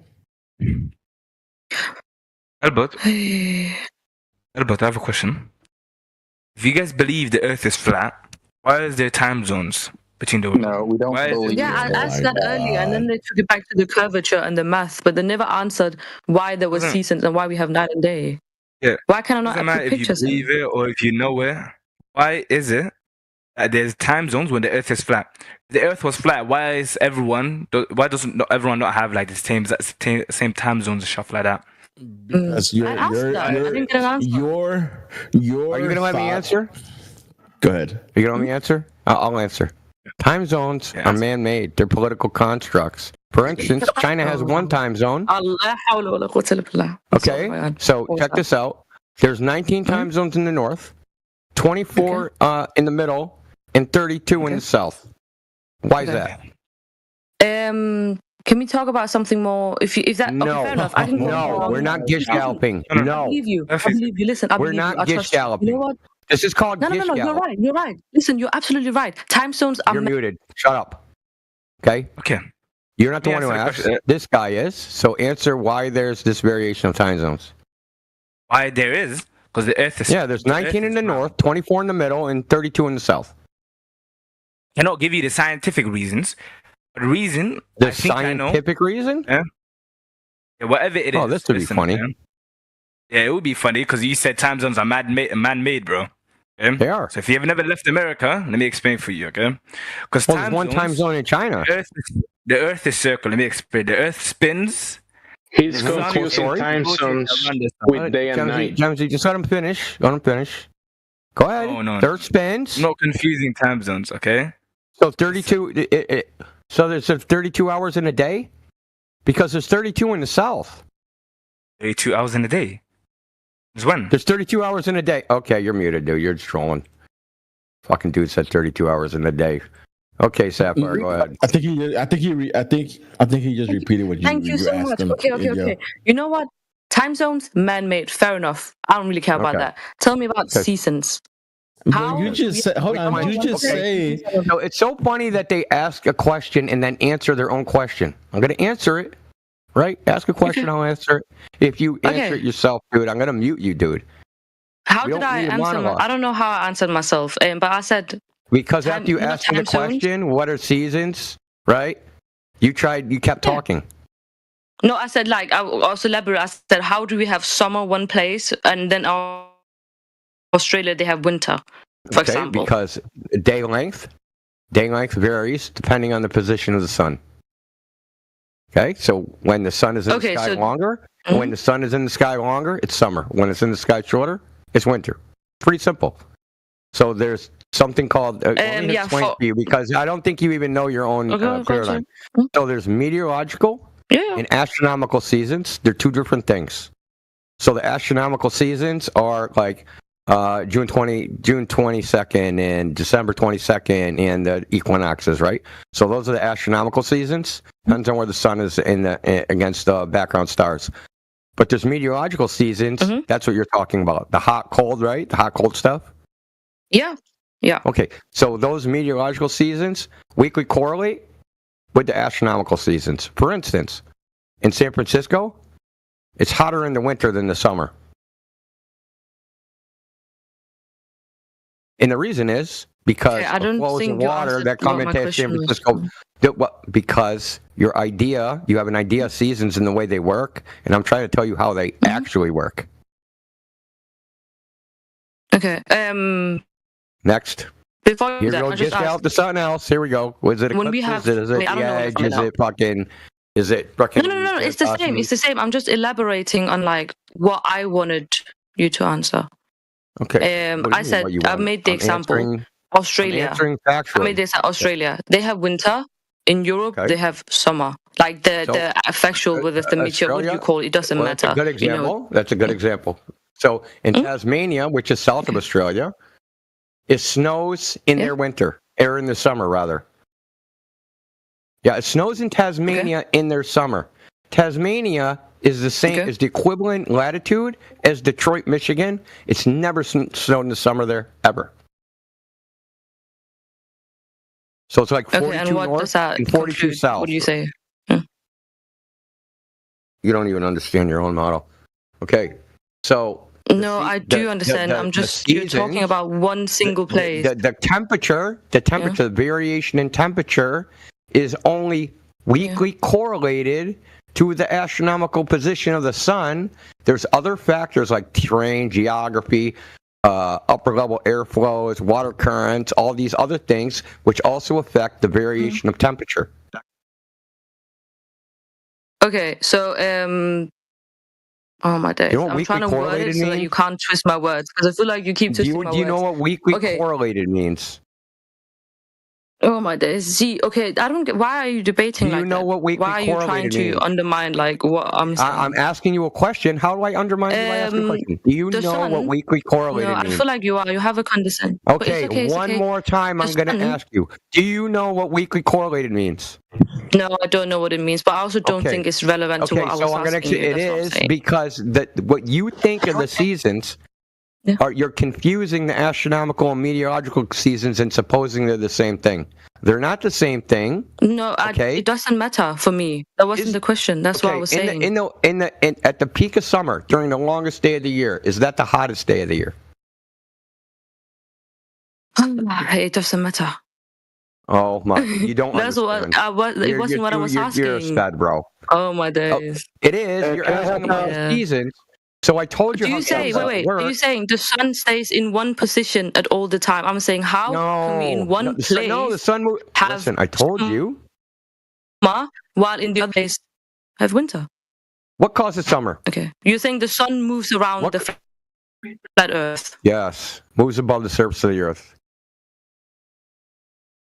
That's what we see. Oh, okay. You know what? This makes so much sense because if you think the sun moves around the Earth, see, that's when we have a fundamentally problem. That's why we're never gonna agree on this. Okay. Because you say the sun is moving around. So it makes sense in your flat Earth now. Why do I say the sun moves? Why do you think I say that? Oh my days! Because the Earth is flat, apparently. So no, it has to move around. Because I see the sun move. It's us that are moving. It's not the sun. Okay. How do you know that? We are moving. That's why we have. How do you know that? And I'm going to ask you again. How do you know that? How do you know that? I can see the sun move. That's how I know the sun's moving. How do you know that the Earth is moving and the sun is still? How do you know that? Oh my day. How do you know gravity exists? Oh God, dude. Because we aren't dead. That's why. Answer the question. If you're going to be a dishonest talker, if you're going to be dishonest, I'll just, dude, I don't have to listen to you. I should just mute you. So answer the question. How do you know the Earth is moving? You keep saying you can just Last time, how do you know the Earth is moving? Stop talking. Because we know as human beings the Earth are moving. How? We know as human beings the Earth are moving. How? Because of calculations, because of math, but you don't believe in math. Calculations so that's the problem. Calculations of what? Oh my, that the Earth moves around. The Earth's gravity. The Earth's gravity moves around. That's why. Gravity makes us all hold still. Gravity makes the water go back and forth. What do you mean? Dude, this is getting worse and worse. Can you, by the way, can you unmute Cooper first? You hit rock bottom and you started digging, brother. Yeah? Well, hold on, Sapphire. Before we unmute Kuiper. Hold on, before we unmute him, I just have to point out. You said, we know. Then when asked, you gave no sufficient explanation, so you don't actually know. I cannot put pictures in the chat. I tried to do it earlier. Pictures. But the thing is, I think even if They'd have to measure the motion of Sapphire. They'd have to measure the motion. I was answering Indy, with all due respect. He asked me a question. I was just answering his question. Okay, and you said pictures. Yeah. You got a picture of the Earth spinning. No, I had a picture of like the Earth from above to show that it looked round as well, because you said it looked, square. How do you know? Listen, how do you know that's a picture of the Earth? What do you mean? Because it's taken from the same. You took one from. How do you know any of that? I'm asking you how you know any of that. How do you know the picture you sent in was real? I never claimed it was real. Okay, so you don't even know that you're claiming it's real.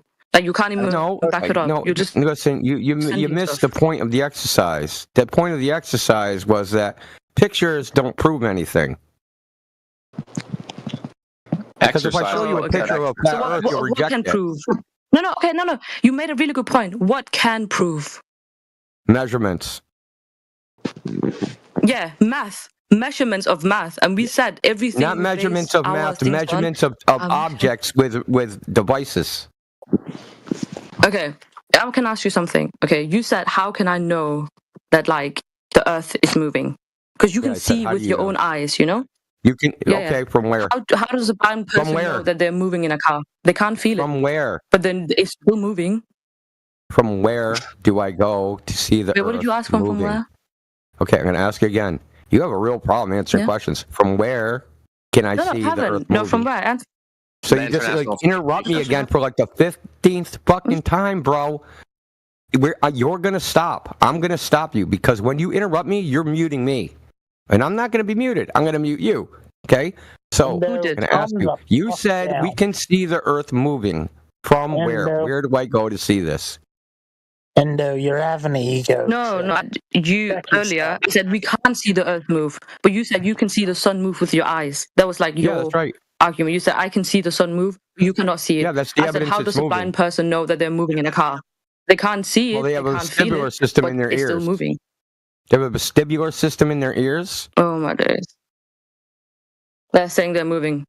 Okay, a blind deaf person, how do they know they're moving? They are still moving. Okay, the hearing is not the vestibular system. The thing.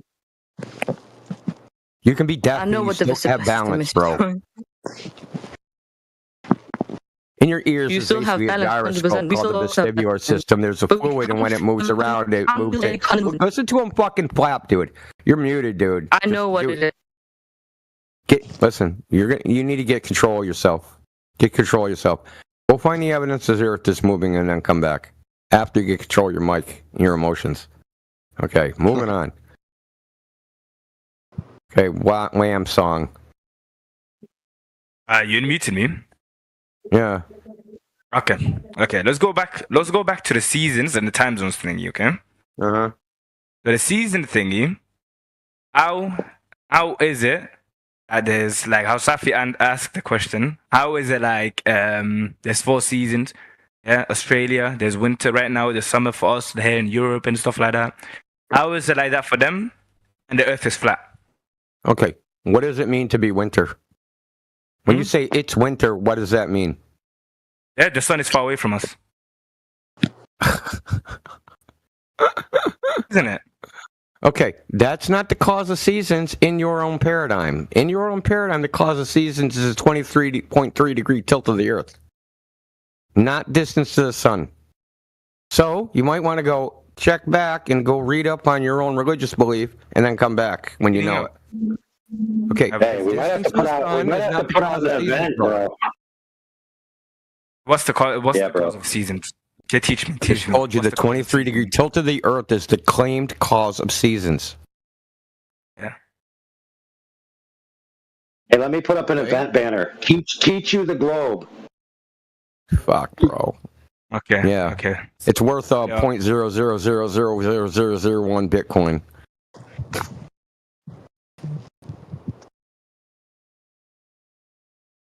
Okay. I don't know if you're listening when I was talking to the kid, right?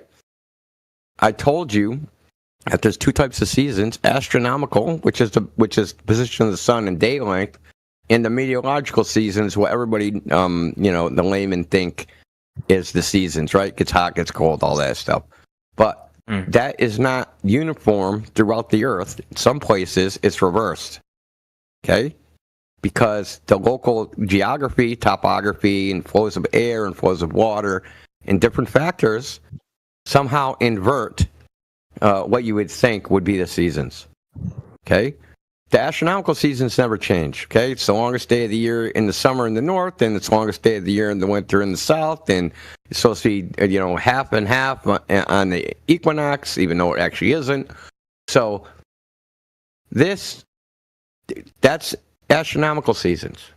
They're weakly correlated, so there's like a time delay, right? And sometimes there's an inversion with the meteorological seasons.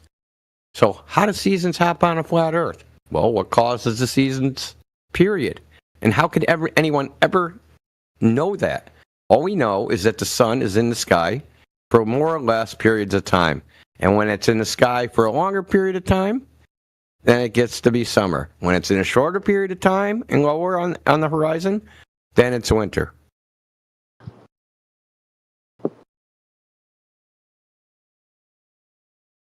If you want to know the actual cause and effect,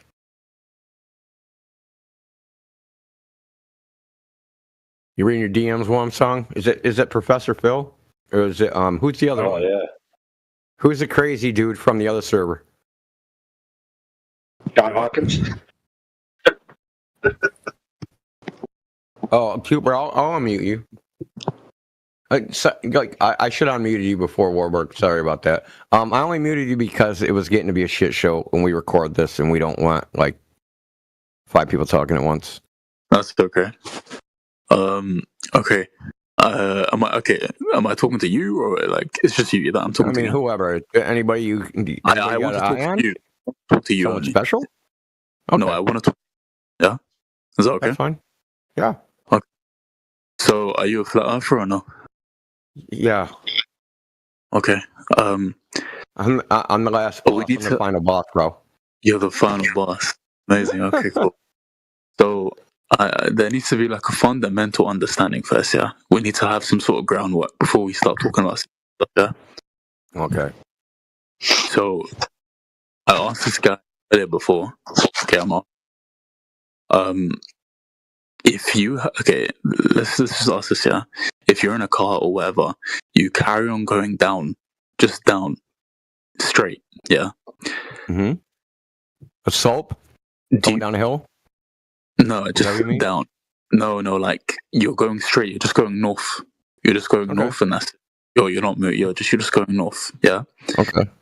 If you reach in the exact same position, okay, that you did, like let's say I don't know, like 5 days ago, 5 days straight, you're driving, like theoretically, and you reach the same spot, would you still be a flat earther or not? Obviously not, but no one's ever done that, now have they? Okay, cool. That's good. How long? That's only because you specified north. If you specified east or west, it would have been different. Listen, to do a proper circumnavigation to prove the globe, you have to do a north-south circumnavigation on a single meridian. No, I mean, I can just answer your question. North-south circumnavigation on a single meridian. Okay, that's the only way to do it. Okay. To prove the globe. You wouldn't even prove it. Because it could be wraparound. I'm not trying to prove the globe of that. Okay. How long is the Earth? Did you know, or you don't know? No. Indeterminate. You don't know. Maybe even indeterminable. Okay. We don't think the Earth is a disc in space, brother. If that's what you think we thought. Think it's infinite? You think it's infinite? No. Okay, so okay, is it infinite or not? When you think of the universe, right? Do you think is it infinite? No, the universe is not infinite. And let me ask you: is the Earth infinite? So neither is the flat Earth. And what's outside the universe? Any idea? I don't know. Does that question have any meaning? I think it's irrelevant to what I'm asking you. No, it's the same thing because the flat Earth is not inside of a universe. The flat Earth is the universe, and everything is within it, right? So this is called an embedding space versus something that's embedded in an embedding space. The Earth is not embedded in an embedding space. It is the embedding space, right? Okay. So if you have a piece of paper and you have a circle in it, right? The paper is the embedding space. The circle is the embedded object. The Earth is the paper. It's not the circle. Okay, but bro, all I asked you is the Earth in terms of distance infinite or not? I don't know why you're talking about this. Nothing is infinite. I covered that. Nothing is infinite. Nothing is infinite. Okay, cool. So it's not infinite. Infinity is a concept that means that there's a number I can keep counting after. So in this reference, right, in this context, it means if I can always add some other distance, right? I can always go a little bit further if the Earth was infinite. Okay, I agree. That's what an infinite Earth would be. That idea is idiotic. Yeah, I agree. Okay, cool. I was speaking to the other guy. He said it could be, but okay. I mean, it could be, but I don't believe in infinities. I just think they're trash. That's not what he said. Look, brother. That's not what he said. Okay, well, whatever. It doesn't. We don't all think the same thing. I don't happen to believe infinities are real. I think you can talk about them. They're a nice concept, but you can't do them. You can just blab about them. It's like thinking about unicorns. It's like thinking about unicorns. We're on the same page. I agree with you. I think infinity is Allah. Hi, bro. I don't think Allah is a numeric value that you can always count beyond. Okay, if you go to the edge now, yeah. So let's say if it's not infinite, the edge. None of us think there's an edge. Okay, so how can it? No, the flat Earth. You don't believe? Okay, this is a known paradox that goes back to Zeno. Okay. Is the universe a reality or any object bounded or unbounded? Can you prove it one way or another with logic, reason, mathematics, geometry? No, you can't. Can't be proven. Because you don't prove this using this hypothetical. If you go halfway to the boundary, and then another half, and then another half, and another half, you'll never reach it. This means that logically, movement is impossible. Okay? So you're asking me, we're talking about the entirety of existence. The Earth is the entirety of existence. There's nothing outside of it. There is no outside the entirety of existence. It's the entirety. So the Earth is the entirety, the entirety of existence, yeah? Yes. But isn't the sun outside of this existence of the Earth? Well, it's above the Earth, but it's not like outside it. Like the sun in the Earth isn't in a big void. What? The sun is inside. The outer space. No, don't interrupt. Sorry, I'm talking to India. Troll, dude. Relax. No, Manufactorium's a fucking troll. Okay, go ahead. Okay, so outer space vacuum, as described, is impossible. Okay, so the Earth can't be in an outer space vacuum because we're breathing right now. And you can't, and since we're breathing, that necessitates gas pressure. And gas pressure necessitates a container. Right? It can't be in a void. Okay, I'm trying to explain it to you in your language in terms of flat Earth. My language. No, what I mean by that, dude, I'm speaking the language of physics, namely the second law of thermodynamics. No. When I say language, what I'm saying is obviously the reason why we can breathe is because of the atmosphere. That's obvious, yeah, from my view. Okay, what holds the atmosphere away from the vacuum of space? I mean, that's irrelevant. What's that got to do with your point? Because, okay, so pressurized gas goes to the low pressure area, right? So if you have a pressurized tire, you punch a hole in it, the gas all escapes until it reaches thermodynamic equilibrium with the air around it. Now, why isn't your atmosphere reaching thermodynamic equilibrium with the vacuum? Okay, listen, let's go back to the main point. Okay, repeat to me what I just said to you. Okay, because if you don't listen to me, I'll just mute you. What did I just say to you? You just explained to me how the atmosphere is contained, and you use an example of a tire. That's not what I said. Okay, that's not what I said at all. Go ahead, explain it. What I said was, if you have gas pressure goes from high to low, correct? Is that incorrect? Is that correct? That's correct. Yeah, that's correct. Okay, so the vacuum of space is low pressure, right? Zero pressure, but yeah. Okay, nearly zero pressure, right? So the air is 15 psi at sea level, right? I don't know, but I'm assuming you're correct. Yeah, go ahead.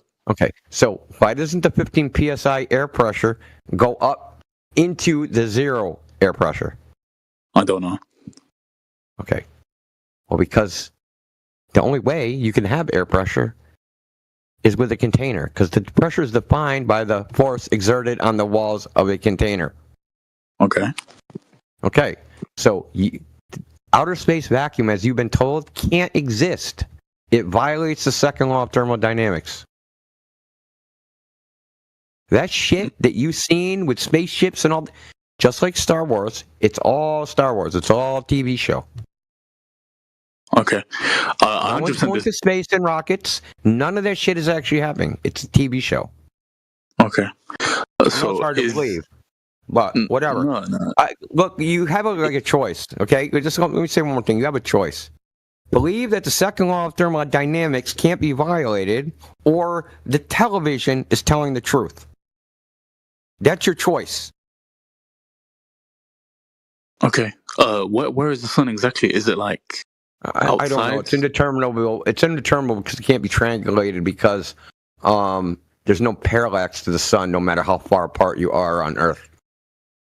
Wait, parallax means there'd be an angular shift. If there's two people viewing it from two different viewpoints, they would see it, what's called an angular shift.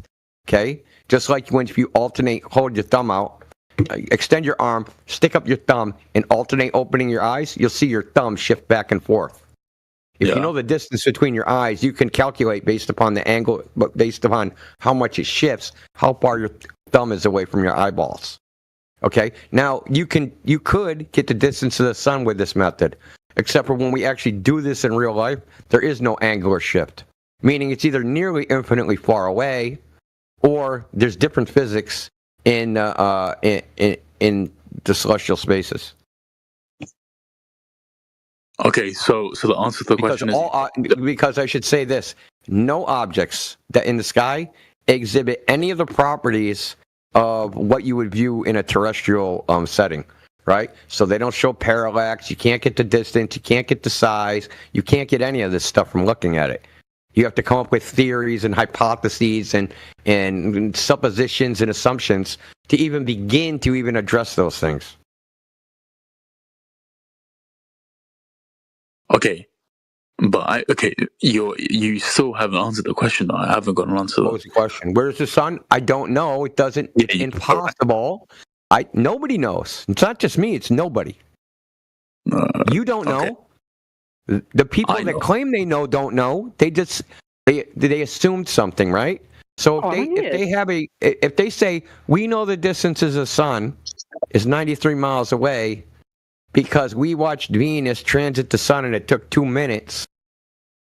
Well, how far away is Venus? Well, we don't know. We'll just assume it's the size of Earth.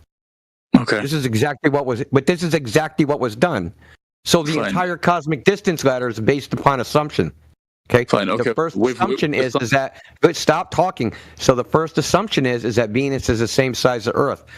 Christian Huygens in the 16th century basically used numerology to get this. This is where this came. The distance of the sun comes from.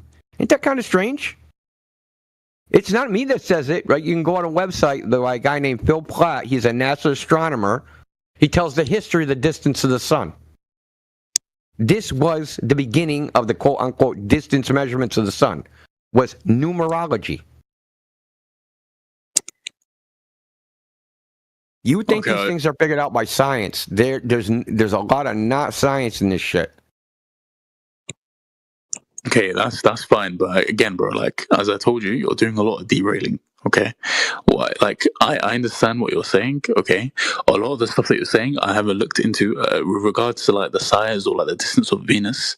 That's irrelevant. I'm not asking that. But if you want to talk about it, Venus, is because that's where they got the distance of the sun from. It's my turn, right? So just one second. Yeah, but you said it's irrelevant, but that's not true because that's where they got the distance of the sun from. I said nobody knows. You said somebody knows, and I said okay. This is how they calculated the distance of the sun using Venus. No, forget about the distance, bro. What I'm telling you. Okay, now we don't care anymore. Okay. No, I never asked that. No. I never asked that though. The distance of the sun, you said, where is it? Yeah, not the distance. When I say where is it, I mean, how would I tell you where it is if I didn't know its distance? No, you're saying the Earth has its own has its own existence. Yeah. So in terms of this existence that you're talking about, I want to know where the sun is. You're saying you don't know. That's fine. No problem. So is it the same? Go outside when it's daytime tomorrow and see where the sun is. That's where it is. Okay. Is it the same with Venus? Is it the same with the other planets that you're saying? No, we can see all these celestial objects. That's where they are. If you want to know how far away they are from you, it's indeterminable because there's no parallax. No. You can make up a bunch of theories and hypotheses about why that is and come up with some ideas and some, like I said, if you had some assumptions, there's no starting point. You do understand this, that you can't look at something and know how far away it is, right? Or how big it is, right? By just looking at it. Yeah. Okay. I assume so. It's called the size-distance problem. You can't know the distance without knowing the size, and you can't know the size without knowing the distance, right? So since this has always been the problem with looking in the sky, they can't solve that, right? So, but if they come up with an assumption and guess the distance to one of the objects, From that, they can derive all the other ones. Okay. By calculation. Okay, look, okay. When I say where it is exactly, I don't mean the distance. I mean if it is in this existence of the Earth or if it's outside. Because you're saying that there's no vacuum or anything like that. It's all BS. So I'm saying, is it within the existence of the Earth or? I don't know. Yeah, you're saying you don't know. Fine, we end it there. Nobody knows. But my point. And I'm telling you, nobody knows. Anyone that says they know, they're lying. Okay, that's not my question. I don't care. I want to know. I said I want to talk to you. That's fine. Now, when you're talking to Sapphire, you said that the sun is moving around the Earth. Yeah. Yeah. How do you know? Yeah. Because we see it. Okay, but how can you tell the difference between the Earth moving around the sun, or the Earth being still and the sun moving around the Earth, or both of them moving around each other? How can you tell, Tom? Because you can try to measure the Earth's motion against absolute space, and there isn't any, namely the Michelson-Morley experiment. Bro, I asked a question. You said a whole. I just answered you. I answered it. How can we tell? We do an experiment to detect the motion of the Earth through space. It's called the Michelson-Morley experiment. But there's no space. The whole reason general relativity exists is because the Michelson-Morley experiment failed to detect the motion of the Earth. Okay, and Einstein said there's no optical experiment that can detect the motion of the Earth. Number one, the whole of Einstein's theory is based on assuming that there is a vacuum. So I don't know why you're using that theory. Number two, it is, and you don't know anything about Einstein's theory. Don't even try it, bro. You're talking about. You don't know anything. You're talking about. Like what? You don't know anything about the theory of general relativity, dude. Nothing. Okay. No, that's not the point. The point is that Einstein's theory. Your budget above your weight class. It does not assume a vacuum, dude. A vacuum has nothing to do with it. Einstein's theory is a purely geometric about space-time, about the geometry of space. It has nothing to do with vacuum, not a vacuum, or anything like that. Okay, it is a mathematical formalism. Okay, is space a vacuum? I want to know. According to you, it is. No. I'm asking you, is space a vacuum, yes or no? What do you mean by space? Metrical space or outer space? Okay, listen. Okay. The reason why I said there is no outer... Bro, there is no outer space. What don't you understand? There's no outer space. You're not taking a fucking rocket to outer space. Okay, You're not landing on the moon. There's no land in the sky to land on. Hey, calm down. No, you're not listening, dude, and you're asking the same question you've already asked 4 times. There's no outer space, brother. No, I'm not. I asked you, how do you know if the sun is moving around the Earth or vice versa? The Michelson-Morley experiment. Yes, I know. I'm going through what you just said. I'm going through it again. Okay, relax. I'm going through it. What was the result of the Michelson? What was the Michelson-Morley experiment? What were they doing? What did they measure? What did they? They failed to detect the motion of the Earth. That was the point of the experiment. I think you guys are being really Do you not understand that? You said, how do I know the Earth is not moving? I just told you, the Michelson-Morley experiment. We see the sun move, we go, okay, maybe the Earth's moving instead. So we do an experiment to measure it. Oh shit, it's not moving. That's how we know it's not moving. Because we did the experiment. You run me through the experiment and how they came to that conclusion, tell me. Okay, they had 2 beams, north-south beams, right? So they interfered them. And if the Earth was moving, they would measure a phase shift because one optical path would be longer than the other if the Earth was in motion, right? The north-south one is going perpendicular to the motion, and the east-west one is going with the motion, okay? So it'll have a shorter optical path, okay? Because the light doesn't have to travel as far, right? Because while the Earth is moving, the light is traveling, and they're all traveling together. Okay, so the north-south isn't doing that because the motion is lateral. So they interfere them, right? They interfere the phases and expected an interference pattern, a fringe shift. They did not observe a fringe shift. So what they say, Einstein had to say, well, the apparatus shrunk in the direction of the motion. The space-time compressed the device, twist it. Okay, but you don't believe in space, though. Oh, Jesus Christ. Oh, my goodness. I said space-time, dude. That's one word. So space-time has nothing to do with space. Space-time is a one word. It's a four-dimensional space-time in a pseudo-Riemannian geometry. Okay. Okay, you don't know what any of that is. It doesn't matter whether you know what it is or not, okay? The fact is, no one has ever measured the motion of the Earth. But we see the sun move. What should we do then? Should we keep believing that the Earth is in motion even though we see the sun move and all experiments fail to show the motion of the Earth? What should we do? You tell us. You keep believing the Earth's in motion. I don't care. Okay, well, I mean, do you believe there are other planets? You do, right? We see them, yeah. Okay. Whether they're terra firma, that's another question. Whether there's land in the sky you can shoot a rocket to and do backflips on, like, I don't know. Okay, no problem. So, and we know that there are like these objects or like satellites that we know orbit around. How do we know this? How do we know this? Well, you can see them, right? We can. You can or you can't? I'm asking you. You're the one who thinks you can. Yeah, you can see with a telescope. You can see Jupiter. Oh, really? With a telescope, of course you really? Can. Yeah, you can. You can see a full orbit of the moons of Jupiter. No. You could see objects orbiting Jupiter. Objects? You mean lights? No, objects. Lights, satellites, meaning moons.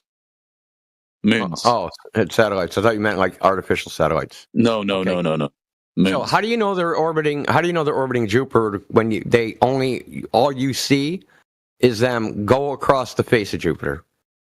Because let's say, for example, day by day, if you see the position of let's call it a moon, for example. What about the other side? What about the other side? How come we never see them on the other side? Because, I mean, that doesn't make any sense. Like, if I'm standing in front of you and there is Annabella standing behind you and I don't see her, well, I'm see a fish. But like right before it goes behind Jupiter, right? We never see it there. Like when it's about to go behind Jupiter, we never see it. We only see it go across, left to right. But we don't see it turn around and spin in the other direction and go behind Jupiter and disappear and then come out the other side. We don't see that. No, that's what I'm saying though. Like per day, like per night, for example, wherever when we see it, like during the time of the day, let's say 12 p.m. for example, every single day, we see Jupiter and its moon. If we see the moon, no, that's what I'm saying. If we see the moon, if we see that position of the moon move per day, like moving. So say again. And yeah, so does that not mean that the moon is going around Jupiter? No. Why? Because we don't see the moon going around Jupiter. You're seeing the moon go around it. You're seeing the moon transit Jupiter from left to right. So this isn't seeing a moon. You don't see it go back in the other direction. Okay, so your point is it's going left and right, it's not going behind? What's your point? I don't understand what you're trying to say. That we don't observe an orbit. That's my point. Okay, so to observe... Okay, do you know that no human being has ever observed a full orbit of anything ever? Do you know that? In what way? Yeah, because it takes a long time. It takes a long time. That makes sense. Okay, but science is empirical, and you don't get to just make shit up. Yeah, they don't make shit up. If they observe, so if it's not observed, you're making shit up. Can I finish? No, I'm not making shit up. If they're observed, yes, they observe Europa. They observe the other planets of Jupiter and Saturn, and they watch the moons go around those planets. They may not watch it the entire time. No, yes, it's not a lie because they're not watching. Okay, post a video right now. And I'm not posting a video. Okay, then you're muted. You're not going to come in here and steamroll us, motherfucker. Think again, wench.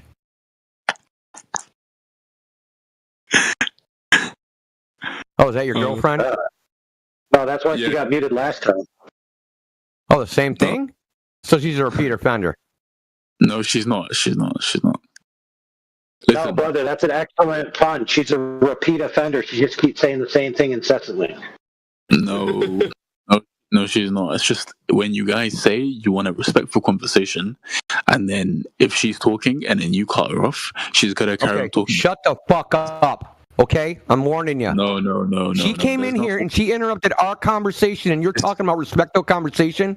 Yeah, the shot of consensually for Miley Cyrus. She came in like a wrecking ball. No, you're a fat bastard, bro. Like, bye. Sitting down the mic. Bye. You shut the fuck up, man. Like you talk about respectfulness. You're not respectful at all, bro. Like, you don't let people talk, and you derail so much. Bye. No, like you're an idiot, bro. No, bye. Don't preach respectfulness and then not do the same thing. Bye. I think you might have accidentally banned the wrong guy. No, I banned the right person. I banned the girl. Oh, Mark got it too. No, you didn't. No, you didn't ban percentage. Oh shit.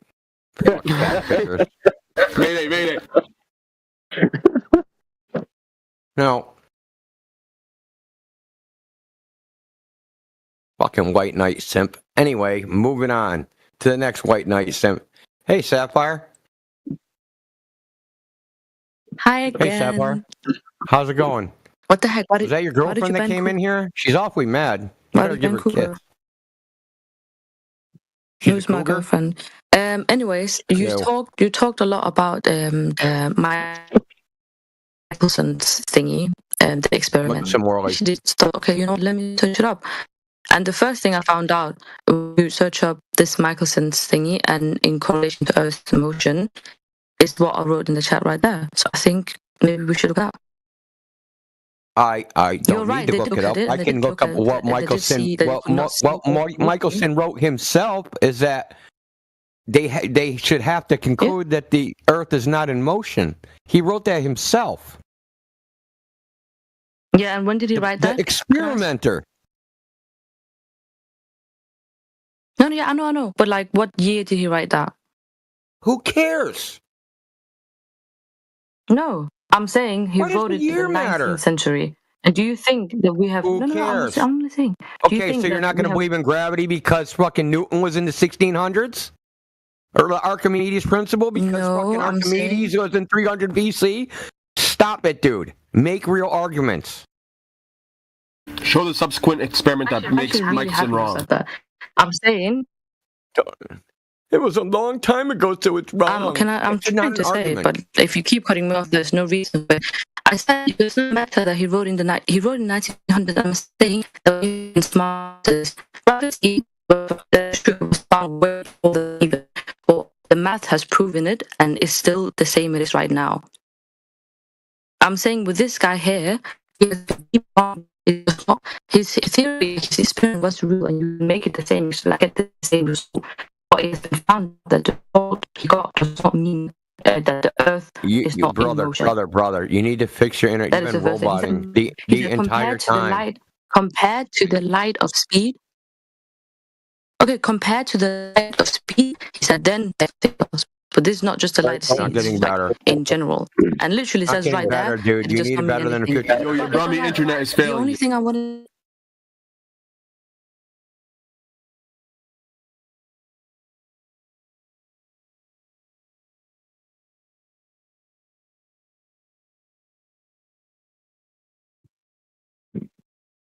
You were roboting because you're Brahmi internet.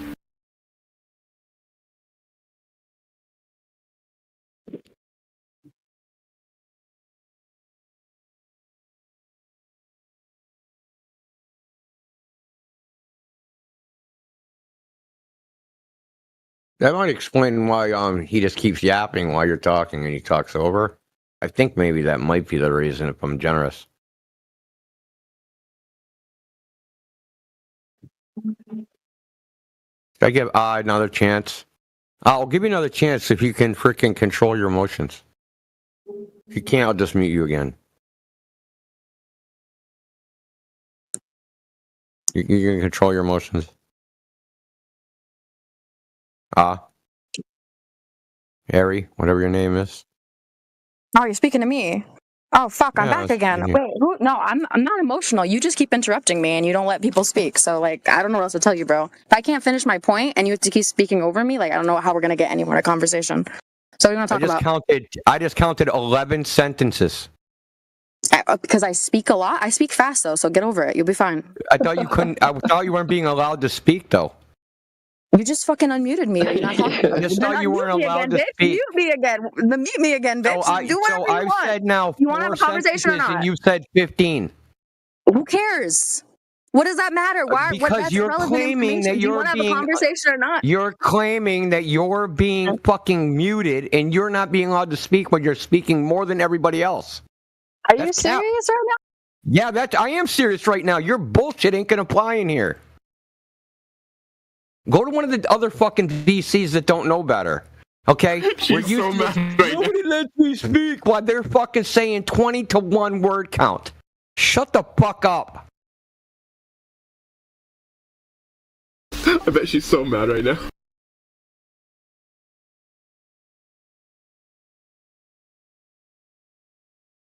Well, to be honest, bitch. All she did earlier was just chant like the status quo, like we know it's a globe, we know it's a globe, we know it's curved, we know it's curved, we know the distance to the sun, we know the distance to the sun. It's like if you wanted to know her opinion, just Google any mainstream opinion and you'd have it.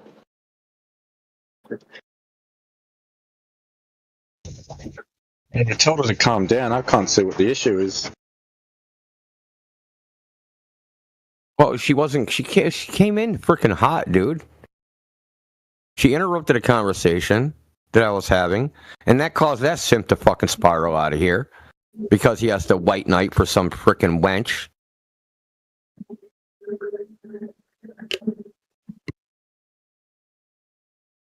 Hey, Indio, you remember that scene in the Zohan where they're negotiating with the bad guy to get, and they're like, could we get that one pee-pee touch? And he's like, maybe I let one of my wives give you the one pee-pee touch. That's what these guys are like. Okay, so Sapphire, we're gonna try this again. Hopefully your internet's better. Okay, Act 3, take 1. Yup. Is it bad? Okay. Or is it okay? Okay.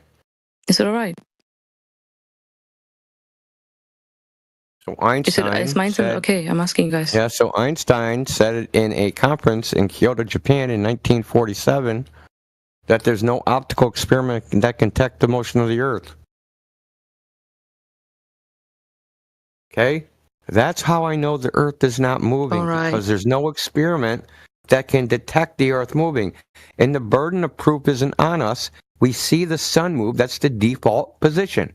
If someone say the sun's actually not doing that and that is some sort of optical illusion, they need the evidence to prove it. Namely, measurements that the Earth is moving or something from outside the Earth showing it moving.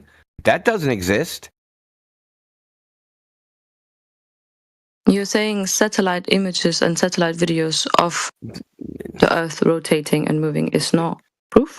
No, they do not exist. But it's okay. Indio. Yeah. I only wanted to say, like, before my internet cut out and stuff. Before my internet cut out and stuff, it was just you kept mentioning the Michelson-Morris experiment as being. Yes, you kept saying Morris guy. You know, he is the real shit. He proved it. Boom, that's a done deal. And I just put it in chat that he did not with one Google search. I just want to say, guys, get a freaking life, okay? Bro. Run away. You're just parroting something you don't understand. Okay? There was another guy that repeated Michelson. His name was Dayton. He did the same experiment 100,000 trials. 100,000 times. Okay? You're not, like, you don't know what you're talking about, Sapphire. What's the name of that guy? He bounced anyway. What's the name of the experiment that they did 100,000? Dayton? I can't remember. Dayton Miller, I think. Dayton Miller, we have a winner. I'm not senile yet. Hooray! I like how the one guy said, "Oh, I know about relativity," and then you're like, "Space time," and he's like, "What the heck? That's weird. I never heard of that."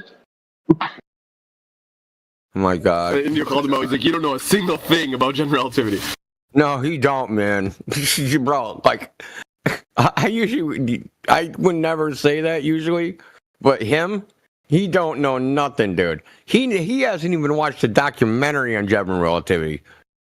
He knows there's some Einstein and there's a word out there and that's called general relativity. That's the extent of his knowledge right there. There's a guy, there's a word, that's it.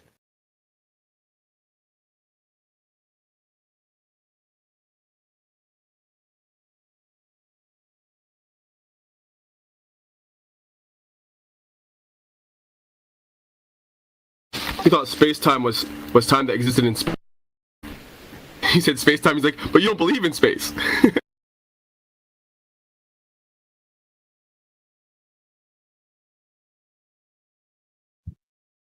Is that relativity speaking?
Now my Google search. My Google search.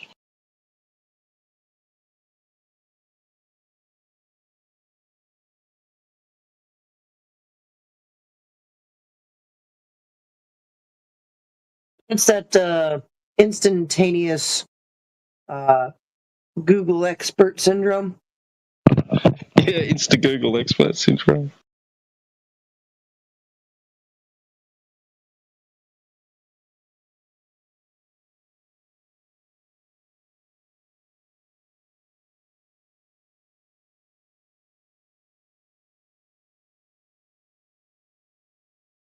Oh, the first result, Google proves you wrong. I read the headline.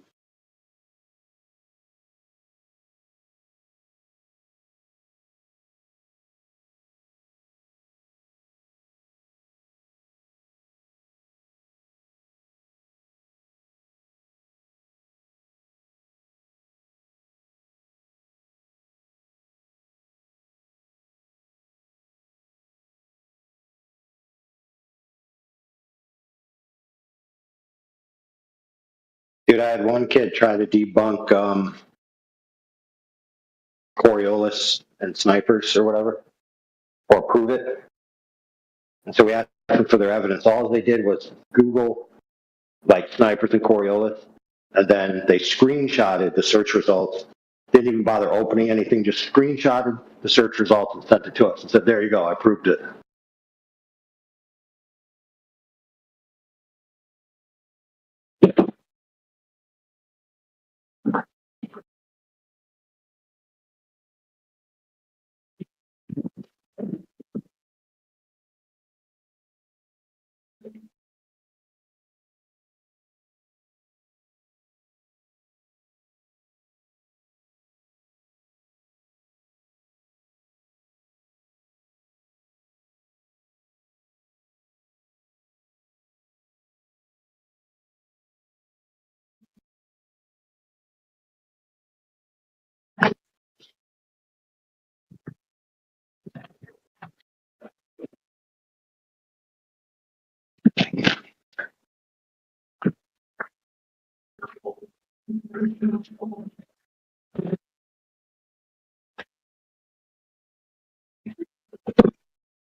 Yeah, well, you posted the comment made by the world record holder.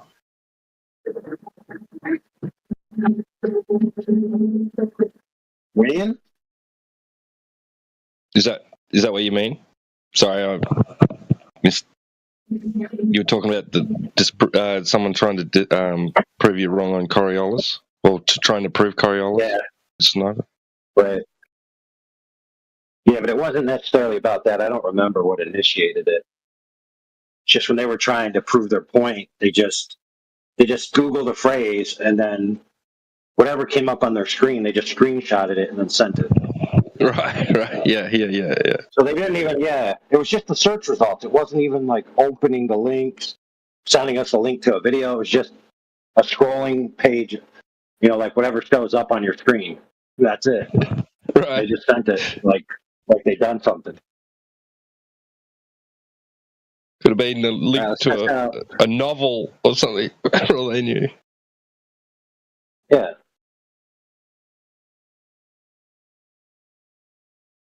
All right, let's test out the crisp. See if you guys can hear this.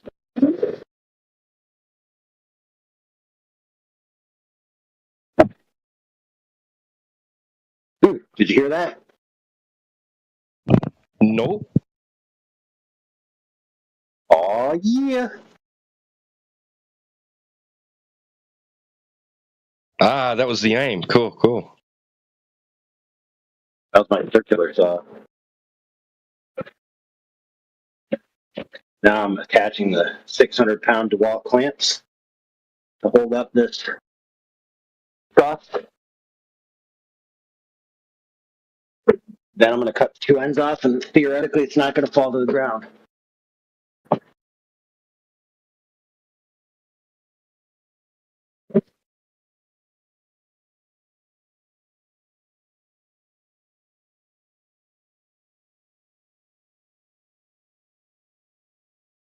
Perfect.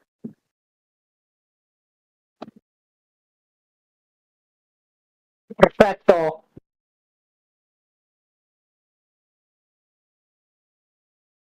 No trusso.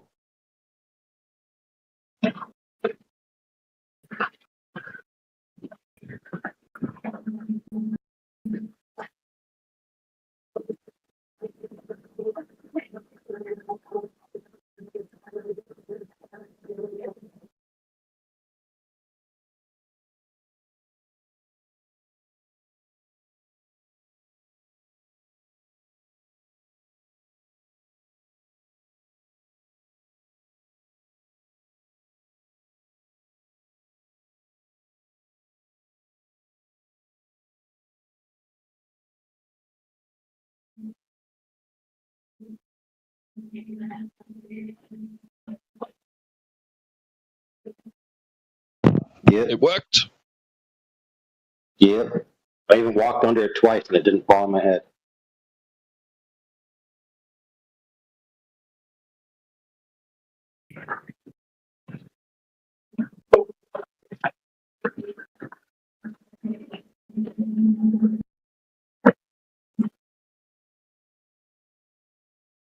We got to tear all these trusses out, dude, because the original contractor didn't account for the curve of the earth.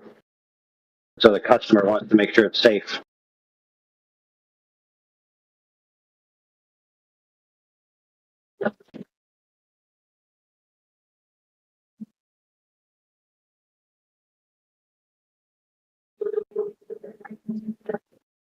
Actually, what we're doing is we're raising them up.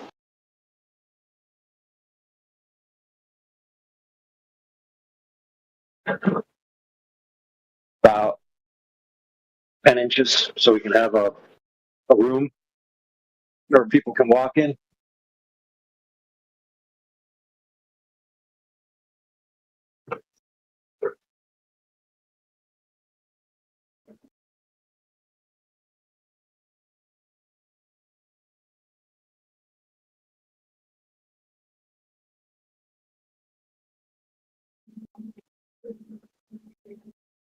It looks like you're using one of those flat spirit levels, I'll say.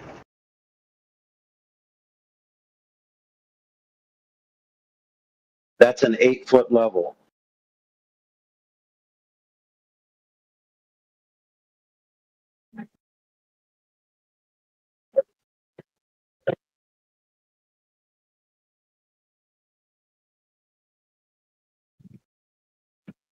All right, now I got to go on mute because I'm going to do some pounding.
So Clipclot asks for measurement of Earth curvature. Sapphire comes back with formula. The most basic formula for Earth's curvature is h equals d squared divided by 2 times r.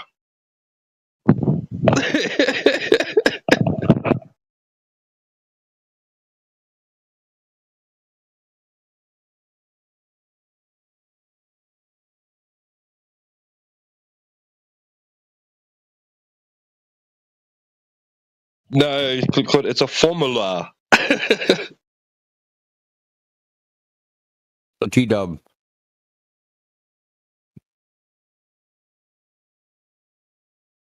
T-dub. Paging T-dub. Yo. T-dub to the service desk.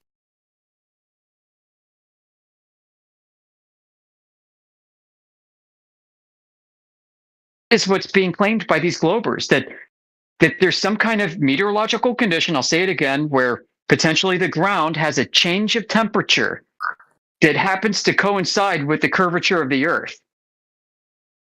Which means that from the observer's point, from his eyes to every point along the surface of the Earth at that point that he's looking at, all trillions of rays of light bouncing off the surface of that water, the temperature is changing, producing independent optical arcs of light. Every time. Every single time. Yeah, it's not one arc. It's not one arc at one rate. It is a changing rate. Yeah, constantly changing as you move along, wherever you go. Yeah. Like what happens if you turn around and look behind you? I mean, so that kind of reminds me. I think it was even Walter Bislin's article that people have been citing for a while, right? He's got that article, that calculator. He also has a corresponding article he wrote about the black swan, right? Where he shows like these simulated whatever.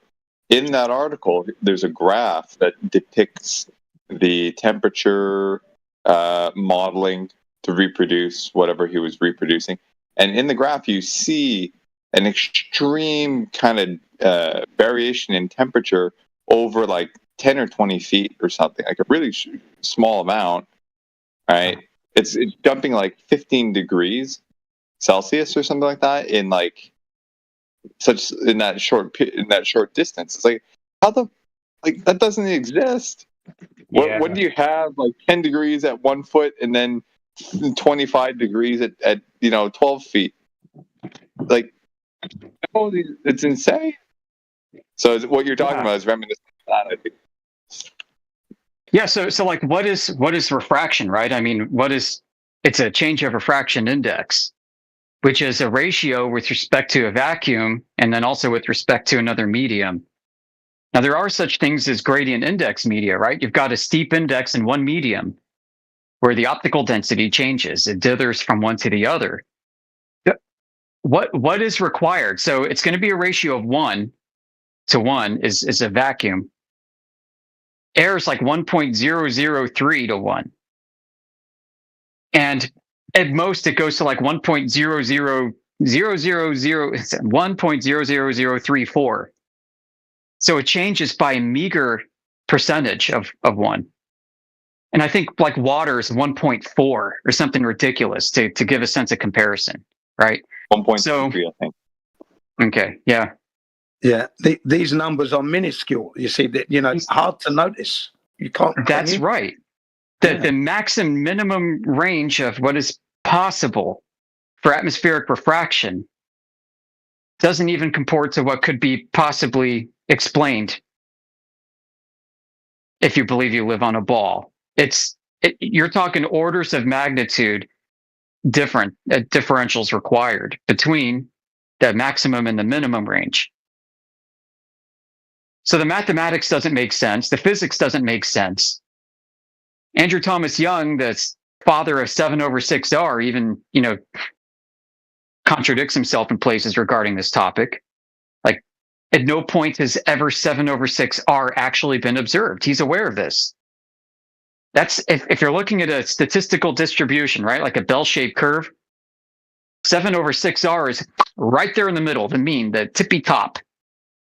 And the chances of you actually nailing that tippy top mean average to hit 7/6R at any point in time with any observation is so minimal, you may as well get hit by lightning. It's a lottery. It's a lottery. You're going to try and get that. It's impossible, isn't it? Yeah, it's impossible to hit that. So when Globers start applying 7/6R to all these observations to give them a little bit extra room to see further, to make the Earth look a little bit flatter, to allow them to think that they could be observing this, they're invoking not really an average. Like, in reality, truly, averages are themselves ranges. Yeah. That's right. And, yep. They're not precise. They're an average. They're an estimate. That's what they are. Yeah. And it's like, sorry to say that, it's like you see an object at a longer distance, at a distance where you shouldn't be seeing it if the curvature was there. But, no, that's refraction. So it's refraction. It's coming from behind the curve. But I don't see that curve in the first place. What curve? I'm seeing the image. Where's the curve then? Because how can it be that I'm on this ball and I'm seeing the image at a distance? They're saying that's coming from behind the curve. Well, where's the curve then? Yeah. What's going on here? They aren't measuring a change of refractive index. They aren't measuring the maximum and minimum of refraction index of the air, 1.0003 to 1.00034 or whatever. They're not measuring that. No, they're seeing too far, and they're backfitting that into a formula, into an equation. Yeah, that's right. They're not seeing that. Of course they're not. Right. So if you go the other way and say, okay, let's apply some physics. All right, let's apply the refractive index to this and see what numbers we're going to need. And let's plot that on a graph. You're going to have something in nature that this could correspond to.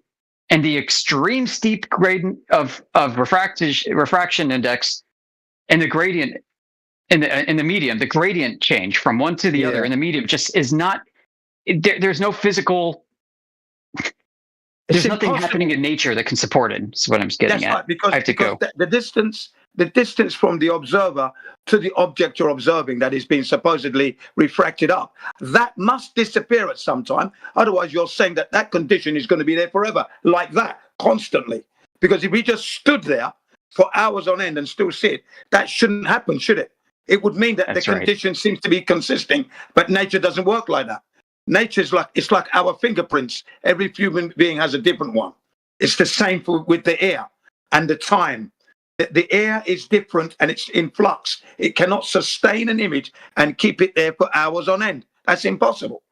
Yep, that's right. No, yeah, so they're lying.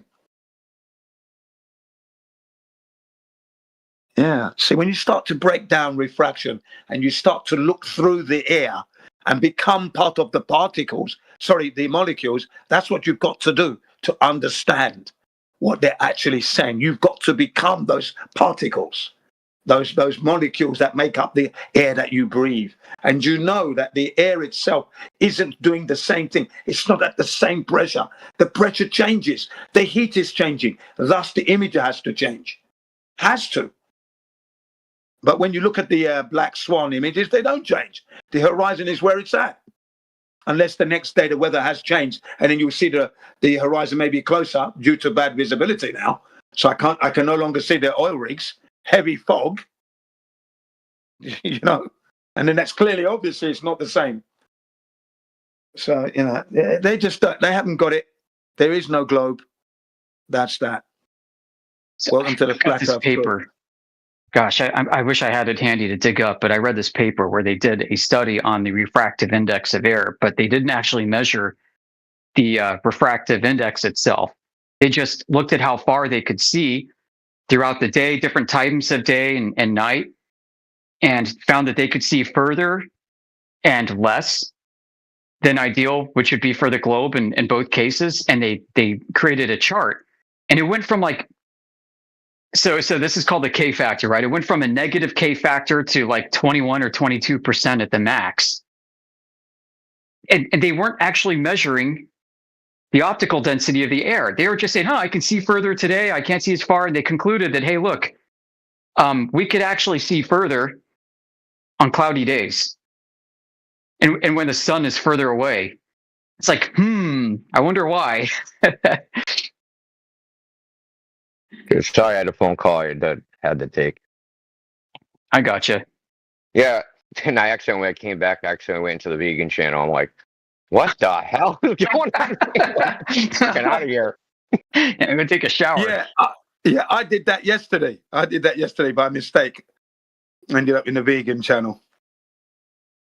Nothing logical being said there, though. That's the thing.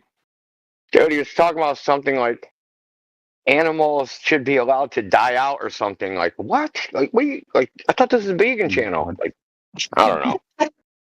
So anyway, we were talking about something more in your wheelhouse. Like, I was just lamenting how when people claim a K factor for refraction index, they're not actually measuring the refractive index of the medium. They're seeing further, and they're like, oh, I guess if the radius was 21% larger, then that would explain why I could see farther, so my K factor is going to be 0.21. It's like a fudge factor. If they were to actually measure the gradient index itself and discover that it's only changing by like 0.010 of a percent, that they might come to the conclusion that really that they've been backfitting everything this entire time, and they have nothing in nature that would correspond to their belief that an image could be perfectly lifted up and flattened out, right? Because that means that there's going to be a gradient change of the surface. Yeah, there's no greater example you can think of affirming the consequent than the K factor. It is the silliest thing. Oh, I looked through my theodolite and it like I expected it at 6 feet, and it showed it was 6 feet. Freaking, it was 5'9". Okay, so the ray must have curved around the radius of the Earth by this much, so it matches that. So the K factor is this. Like, dude, it's so stupid. I can't even believe that this concept has made it into any scientific freaking book at all. Because they don't know the ray is curving. All they're doing is looking through the instrument and seeing displacement from where they expect it to be. So I take my theodolite and zoom in on the rod and go, well, it should be at 6 feet, but it's not at 6 feet. So the light ray must occur by X amount, because the radius of the ray that would fit this and where it would intersect that rod, that ray is, bent this much. Like, it's fucking so dumb, dude. So dumb. You know what? It's crazy. It is analogous. It is totally analogous to people taking latitude and longitude coordinates between 2 points and calculating the distance and say they measure the distance. Oh, yeah, certainly. It is just that. Another exercise in affirming the consequent. Yep. What is so freaking frustrating, dude, is like, this is so obvious. You may not know to look for this when you're busy about your day and you haven't been exposed to this topic, but once you start looking into it, it's freaking obvious. You're like, how come more people aren't this upset about how stupid we've been the past 150 years on this? Honest to God, dude. Well, when it comes to the K factor, I can actually, I've read a lot on it, like all of the surveying stuff going back quite a while. Yeah. And the K factor came out from a guy from Finland, and they used, he used this K factor. He was kind of like the first person. All the citations go back to him. There's no one before him, really. And then there was another guy that kind of did the same. He did the same, like, quote unquote methodology. And then somehow Germany? During the what was it? No, this was done in the this K factor stuff that originates like in the 40s or something. So I'd read that Gauss had come up with the K factor of 0.16. Did you use that? I don't know. He did lighthouse surveys across Europe. And all that. I need to look into this some more. But yeah, I'm pretty sure. They always cite this guy named Cook. It's like Cookard or something. Cookard or something like that. It's like Kukkard. Oh yeah, I know you're talking about. You talked to me about him before. Yeah, he's got a different K factor than everybody else too. Yeah, it's like 17 or something. Apparently, the Earth is flatter in Finland. So the light bends more in Finland. There's like it's either the Earth is flatter in Finland or the light bends more in Finland. It has to be one of the two.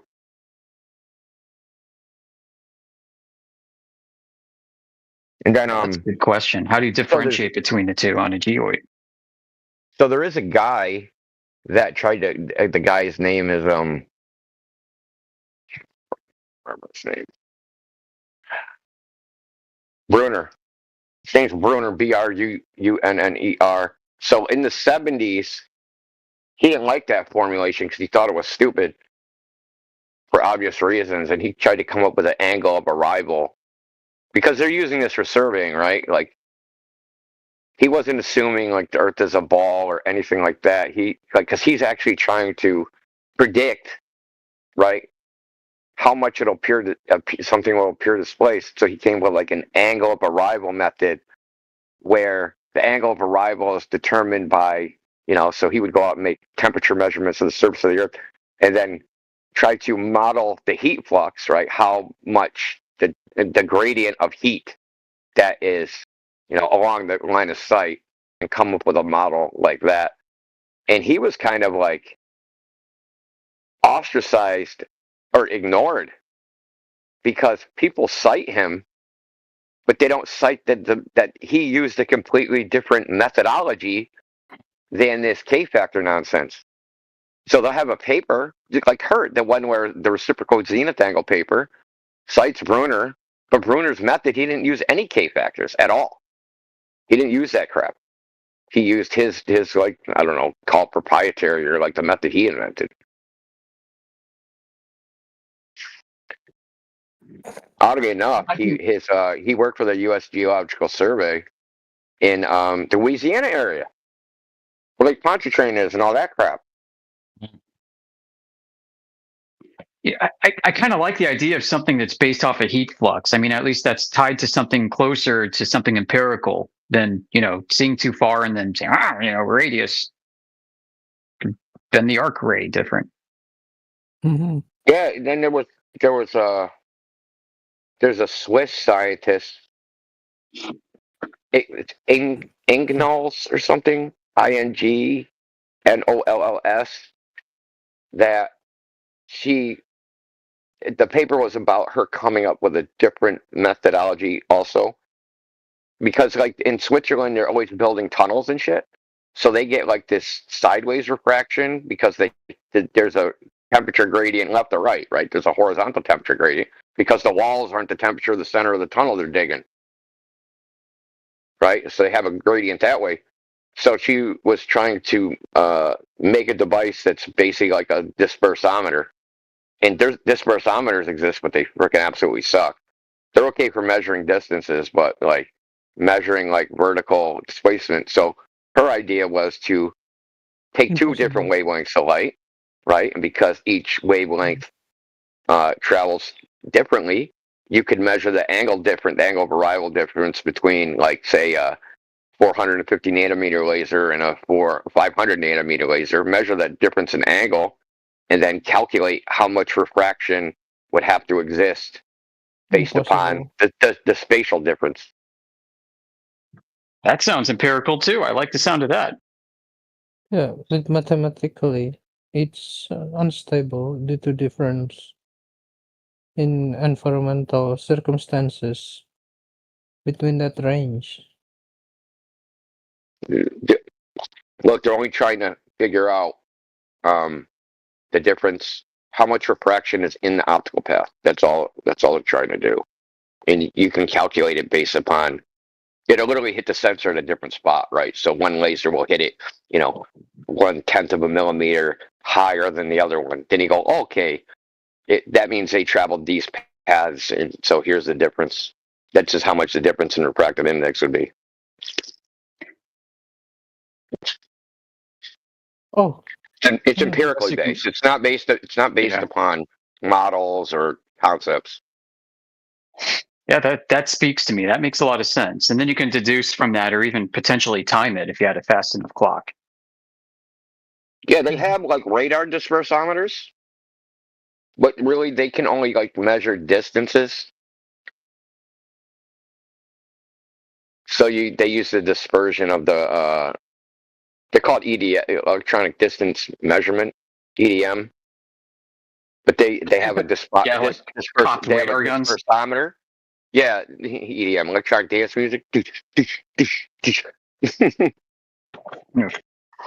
So they also have uses the same basic principle, but it's called a dispersometer. But they're not really used in practice because I don't think they're that accurate or something. I couldn't tell you why they're not used. Maybe they're expensive. Who knows?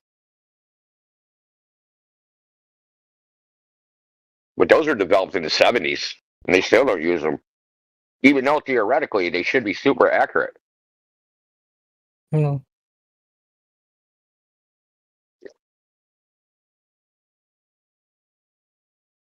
But this level of precision isn't necessary to build a building or a highway or a road or a bridge.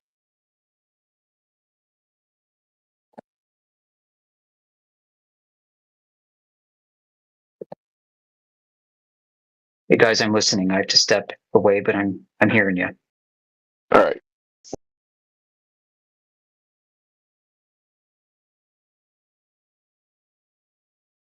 So, mathematical new guy. So, do you think the Earth is a globe?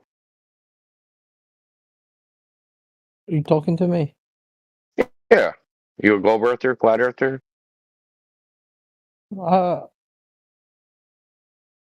My personal belief is I believe that the center of the world is the end of the world, and so the outer sphere of the world. You believe that the center of the Earth is the end of the Earth? Is that what you said? Yes. Toroidal earther. Oh God. Do you know Alan? I quoted it from. I'm only kidding, Alan. If you're listening, I'm messing around. Anyway, sorry about that. Go ahead. I quoted it from one of my favorite songs that says that the center of the world is the end of the world. And the flat earth theory is pretty aligned with this idea, where on certain part of the world there is a 24/7 sunlight during particular event.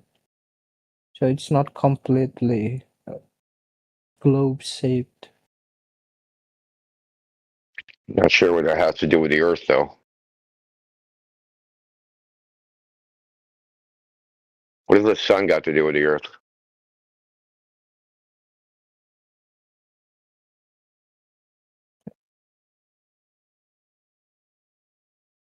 The only thing the sun can prove about anything is it can prove things about the sun. It can't prove things about the Earth. This is just basic logic.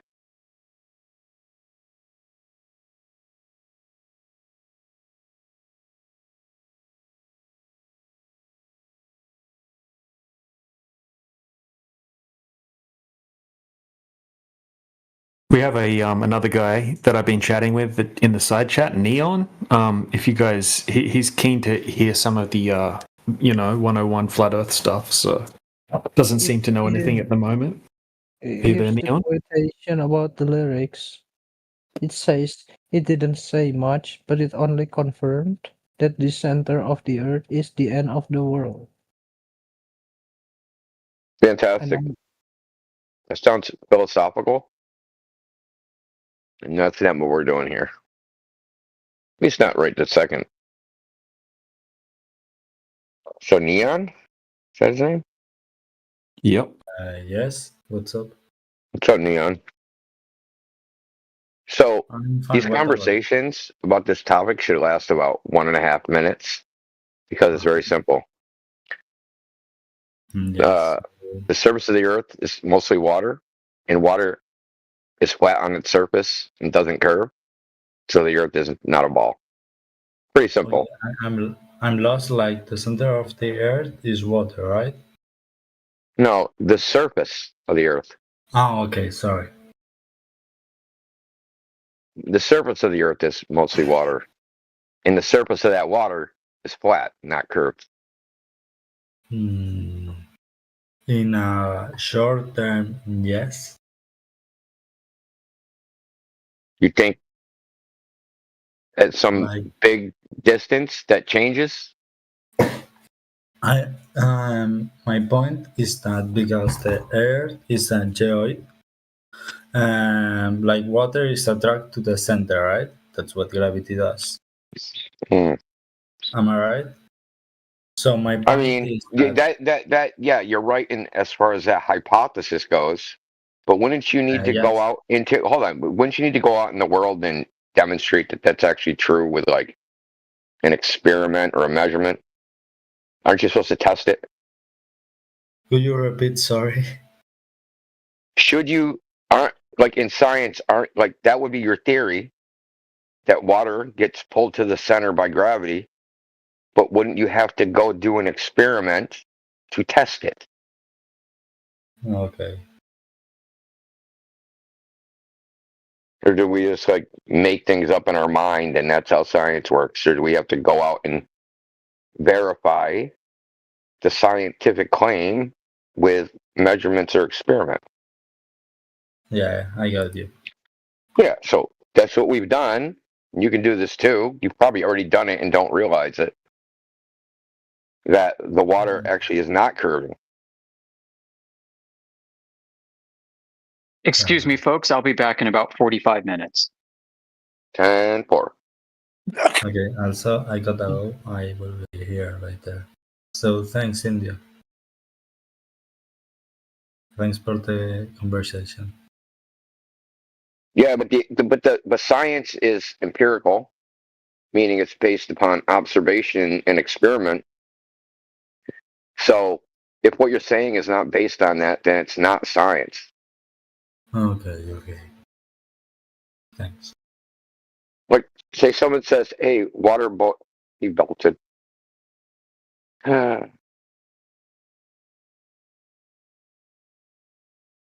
Water sweat. Yeah, I mean, that's it. You told him flat out, pun intended, that water is level. You know what I mean? The water is always level wherever you find it. It's flat on the surface. So that's it. I think that was enough to get him thinking. Maybe he's going to go up and now think about it. Because you just gave him food for thought right there. That's why he didn't stay long. Well, maybe when he takes his Saturday night bath and he's sitting in the bathtub and he's like, water is flat and level. Yeah. Maybe his intention wasn't to stay long. He didn't sound very confident anyway, did he? No, he sounded like he wasn't confident in his English. Yeah, I think that was it, you see. So with that, he's just going to go away and take that. But he was ready to respond. Had you had said the center of the earth is level, he was going to respond there. You know, did you notice? Yeah.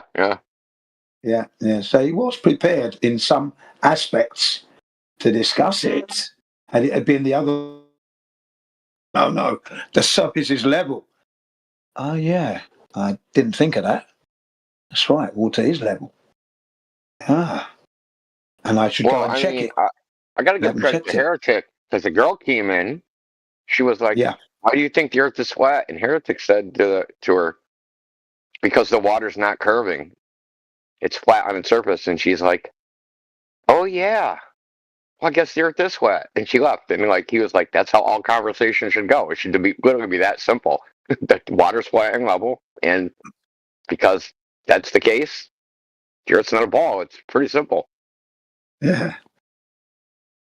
They're making it way more complicated than it really is.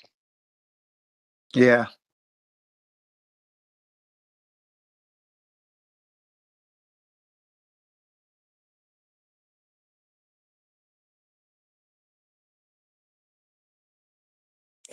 It didn't say much, but it only confirmed that the center of the Earth is the end of the world. I think your record is skipping. Yes, there are places on Earth where you can experience 24 hours of sunlight, also known as... Yes, there are, yes. Most certainly are. Yeah. And the Arctic Circle, yeah. Yeah. Definitely there. this is not achievable if the Earth is rotating, or if there's a curvature, because otherwise it will provide shadows to the other side of the world, right? Right. Oh, the Earth is not a globe. Thank you, guys. The Earth is not a globe. You're welcome. You didn't have to look at you didn't have to look at the sun to figure that out. You could have just looked at the water. That's number one.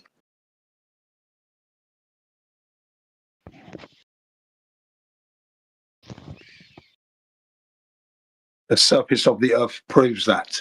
And the images that I posted proves that as well. I've got 2 images in there for you to consider in the side chat.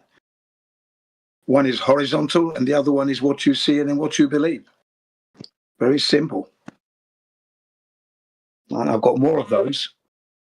Water characteristics, the behavior of which is always level.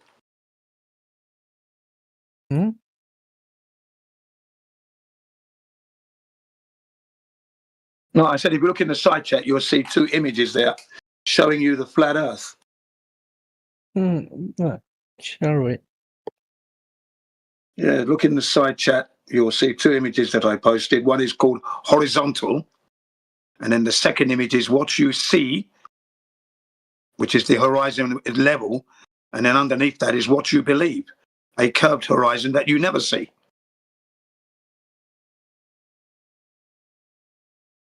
And then the what you believe thing, it could be taken using a fisheye camera, or otherwise from the airplane window, because they make it curved. With Possibility is the camera, the fisheye lens. I myself have never seen curvature through an aeroplane window, and I'll tell you for why. When I ride a motorcycle and I put my helmet on, the visor, that curvature on the visor is much tighter and steeper than on the aeroplane, and yet when I look through the visor, I don't get a distorted image. Because if I did, that helmet could not be sold. That visor would be failing health and safety. So when I look down the road, I can see the road signs clearly, and I can see the number plates on the cars. I can see the stop signs. Everything's clear. It's like I haven't got a visor on, and that's curving. So I say no. The aeroplane window does not facilitate curvature that I've never seen, because the fuselage windows are almost flush. There is a slight curve in there, but not like a motorcycle helmet.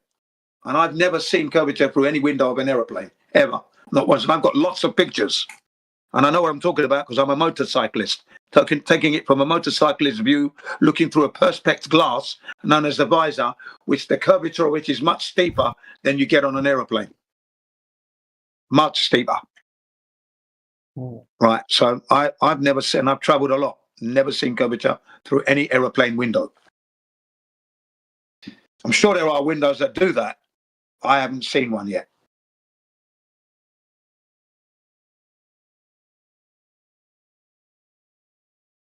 Yeah. No.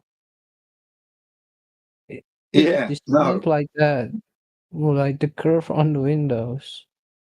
With the the curves on the aeroplane windows create an optical illusion about the curvature. Am I right? That's a possibility. Yeah, there's a possibility. I have seen windows where the window itself is like a bubble, right? And then that bubble is sandwiched between 2 perspex, right? So you've got the perspex, which is your window on the inside, then you've got the other perspex on the outside, and then the one in the middle is a very bubbly shaped window. I've seen those type of windows. I've never flown in those aircrafts, and I tend to see those on helicopter windows, really. When they have these smaller windows, they seem to show that. But on these big Boeing 777s and 747s, and I've never seen, they're all very flat, really, or almost just slightly curving with the fuselage. That's it. And that's a very shallow curve, which means it's almost like a flat glass. And when you look out, there is no distortion, because the idea is to give the passenger the best view they can, because they will want to use their cameras.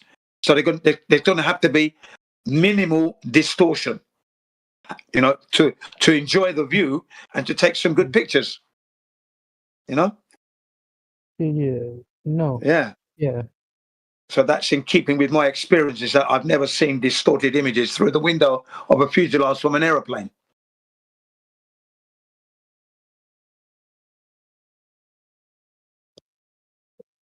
All right. I think I'm listening from now on, boys. Thank you very It's much for being here. pretty That's okay. interesting. No problem. No, Appreciate it. Thank you as well. Yeah.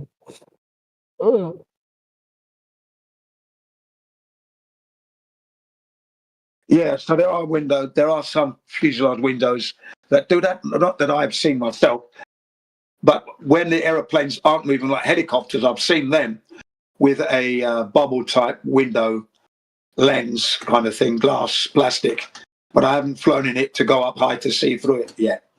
That's the only thing. So maybe that might produce some curvature, but not in any other plane that I've flown in. It's always been perfect normal images. No distortion. The one thing I can say is I've never seen curvature from an aeroplane. Never seen it. It's always been horizontal level. And that's the thing about the human brain. When it is told, right, that you're not on a ball Earth, the first thing the brain does is to try and recall images of curvature. And my brain did that at like nanoseconds. You know, your whole life flashes past you very quickly like this, yeah, very quick. And my brain was looking for images of curvature, didn't find any. Didn't find a single one. And it was just, it's flat, innit? Yeah, bloody hell, it is flat. I cannot recall seeing curvature anywhere. Yeah. But no, it's not curving. Definitely not. Definitely not, man. I don't have the experience.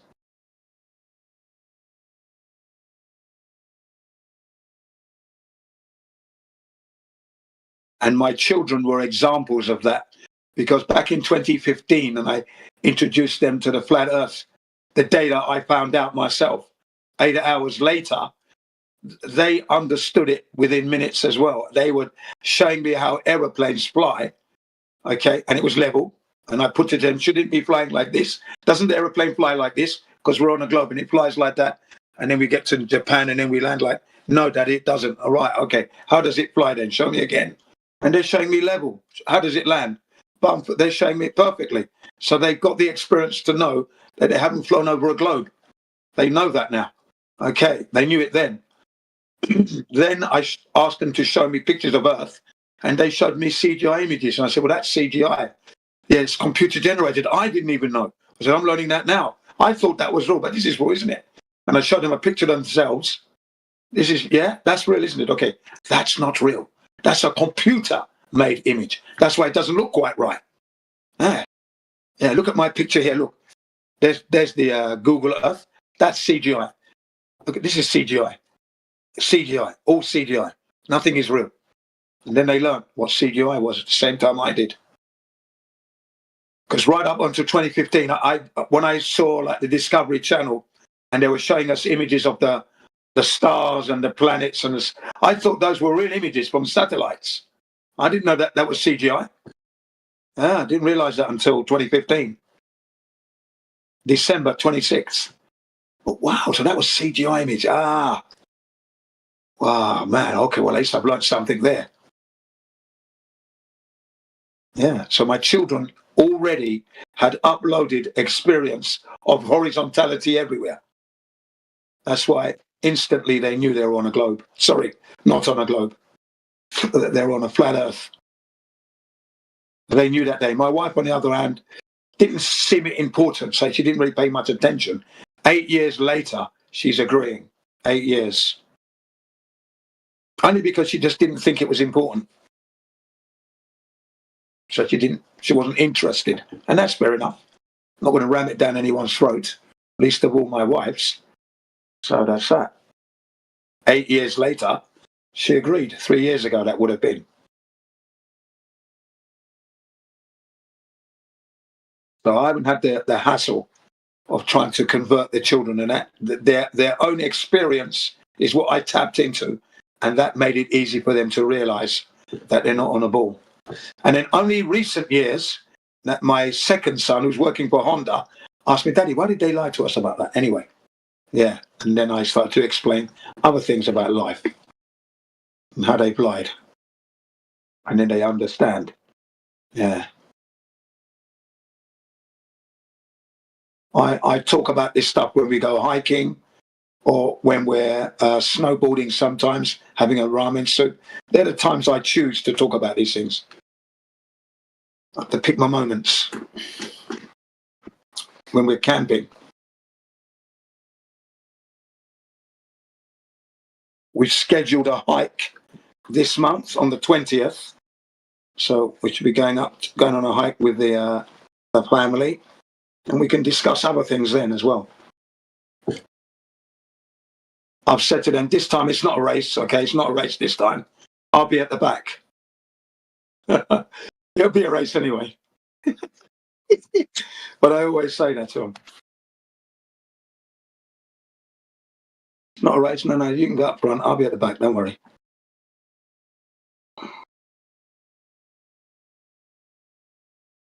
I'll carry the rucksack with all the gear in.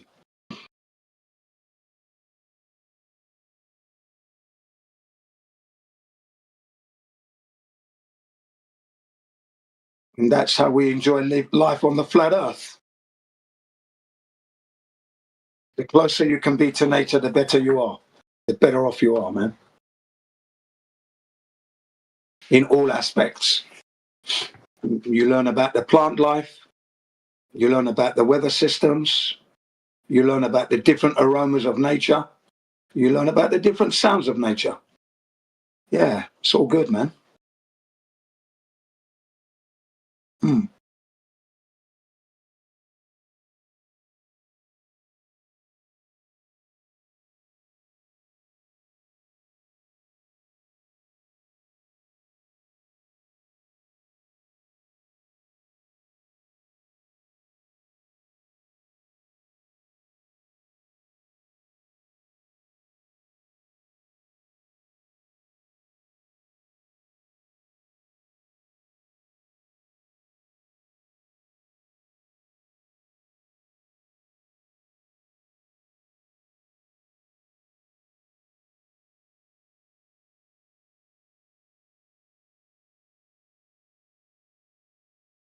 And from time to time, I do ask my children, do you think is it important to know what the shape of the earth is, or can we disregard it and just they say no, it's important to know. So you're glad you learned about the flat earth? Yeah, good. So am I. I didn't learn this in London where I was born. I came to Japan and 16 years into Japan I'm learning about the flat earth. Isn't that amazing? So clearly I was looking for something. Clearly. Otherwise, I wouldn't have discovered it. And what was that something? The truth. Okay, so when you're looking for the truth and you keep on the truth road, you're going to find it. You've got to be truthful to yourself. And my dad didn't teach me about the flat earth, but he taught me other things. Right. So, now that I've opened my mind a bit more, right, now you've learned something. Maybe you can teach the grandchildren something later on in your lives. But my legacy is you learned that the earth is not a ball spinning through the universe. And other things. Right.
Oh, there's a lot of movement going on.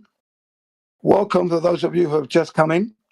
If you have any questions, please do not hesitate to ask. We're here to answer all your questions. No matter how strange you might think it may be. We all learn. Any questions? Any Globers?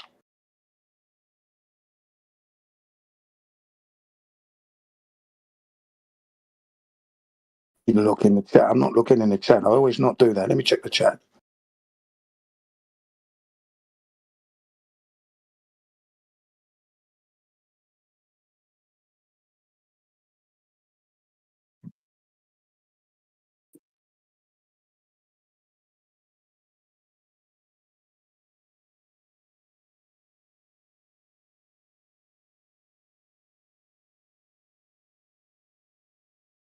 Is there any black earther in here? Flat Earthers, yeah, I'm here. Jin CBR1. How can I help you? You have a question? So, yeah, I have a question.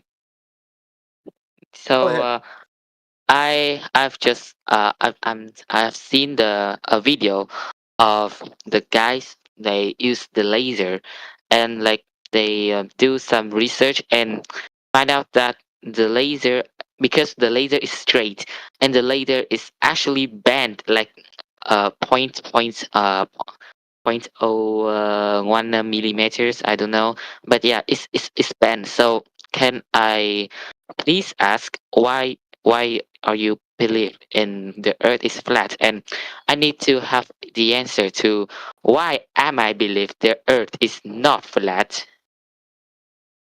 Okay, well, you tell me why you believe the earth is flat. Go ahead. Understand you. Go ahead.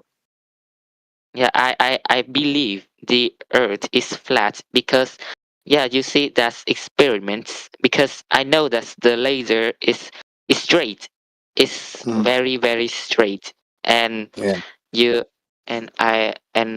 research show that the laser from the site, I call it A, and they like turn on the laser and go it to the B side, and actually it's go up like a point 0.00, like very, very, very, very little, but it's bent. It's like go up a little bit. So is that the proof of what the earth, like what's the earth is not flat? No, not really, no, because there are several observations that have been done with laser beams where they're hitting the target dead on and they're not moving. The light is not bending down or up. Sometimes that can happen, admittedly, rare. Most people prefer to do these tests, obviously, at night where temperature and humidity is dropped. So that will reduce the refraction and the bending of the laser beam. Some others have created, customized their laser beam so that it doesn't diverge outwards, so it focuses, and then they reduce the target to like 3 inches square over 24 miles, and they hit the target. So no, it's a good proof for surface of Earth being level. Definitely, it's a good proof. Okay. Yeah. So if the Earth is flat, so what is beneath the Earth? Space? It's a good question. What's beneath the Earth? Obviously, the magma that make up volcanoes and volcanic activity, that's down there. How deep the Earth is, we know it to be only 12 kilometers, which is 7.6 miles. We know this because Russia, they drilled the hole. It took 20 years, and they drilled 7.6 miles. That's 12 kilometers deep. That's it. That's how deep we know the Earth goes, especially in Russia. 20 years, okay? What's under the Earth, apart from the magma, some water, anything else, I don't know. I haven't been down there. I don't know. Okay, so that's as you guys believe is that the Earth is flat, and you don't know how deep it is. Yeah. We know it's 12 kilometers, 7.6 miles deep. We know that. We know that there are some gold deposits some platinum, some oil, some uranium. These things are there. We don't know. We know it's not a ball, and we know it's not 4,000 miles. Okay. And it's not a belief. It's not a belief. It's knowledge. We know this. Okay. This is knowledge now. Yeah, like what are you even saying? Do you think you know how deep the Earth is? Do you think you can dig a 12,000-mile hole and come out on the other side? Or 8,000 miles, whatever it is. So can you explain or the stars? Like, is the stars going around us or something like that? Yeah, that's a good question. The stars are operating or rotating above our heads. Earth itself isn't moving. We do not move. Everything rotates around us. We are the center of creation, Earth. Okay. But okay, so how okay. how does ship from like Fiji or New Zealand go to the USA without like drop to the space? Why would they do that? If they're going to go to America, they just fly across the flat Earth and get there as they do every day of the week. You see, there's a brand called Fiji water. You know that? I know the Fiji water. Yes, I know it very well. Yeah, and they transport the Fiji water from Fiji to America by you see by boat. Like Yeah, by ship or by plane. It depends, but yeah, ship. What of it? By ship, and they go across the Pacific Ocean as I that's right. Yeah. So how do they go across the Pacific Ocean without dropping? Dropping. Falling off the edge, you're going to say. There is no edge for them to be falling off of. They're following a circular route. Let me show you on one of the images. Hang on a second. Okay, let me straighten this guy out. Because go ahead. Straighten him out. We know what you've seen on the internet, right? That we think the Earth is a disc in space. We don't think that. Okay. Yeah, absolutely. I was going to get to that eventually. I just want to let him. Yeah, well, it's like the origin. When they start asking these type of questions, that's like the origin. It's like what they're imagining in their mind is like a space disc. How deep is it? How wide is it? Like, can I go to the edge? Like, bro, there's no outside the flat Earth, bro, where you can go around it. Yeah. I gathered that's what he was up to already. I was just letting him go on the line. I've got it. It's like a pike on the line. Let it go. Yeah. Gentlemen, I've got a question for you, if you don't mind. It's a serious question. Let me just deal with this. Let me deal with this young man first. Go ahead. Then you can come up there. Sorry about that. No worries. So can you look? Thank you. Can you look at the image I posted in the side chat with the circumnavigating the Earth? So you can see that they don't need to go off any edge, and they can still go to the Pacific Ocean and get to America from Fiji quite easily. Can you see? Yeah. Yeah. Okay. So remember that, yeah? We're not a disc in space. So how if we go like straight north or straight south, why not we like go to the edge and drop? Well, it's never been done, all right? So let's say from the north to the south to the north again, that's never been done. And if you're going to go northwards, you can head on a heading going north. You head east, you're going in a circular motion. If you're going west, you're heading on a circular motion again. Okay? So it's not possible to go to the edge unless you're having a heading. And now when you put yourself on a heading to the edge, as you put it, you're not going anywhere. You want to go to a country, a destination where you're doing business. And that's where the continents are. So you'll never go to the edge. There's nothing out there. No one's living there. There's no business commerce there. Think. It's logic, isn't it? But for the sake of you just showed him a space disc. Please wait for the young man to... Sorry. You think so with that cartoon? You just showed him a space disc, I think. No, that wasn't a space disc. Oh, that one was. Yeah, this one was. This young man is, but that's got nothing to do with me. As we've clearly stated, that's not us.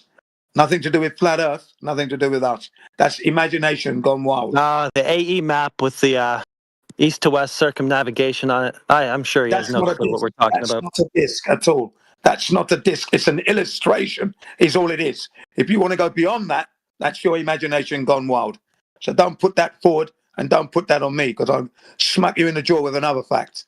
Shut your mouth. Now, young man, anything else? Listen, you're not talking to a mug here, mate. You count yourself fucking lucky. Anyway, young man, have you finished with your questions? Because somebody else has a question. Okay, so can I ask just one question? Does fish go to the edge? Sorry? Fish. The fish. I have no idea. There is no edge that you keep talking about.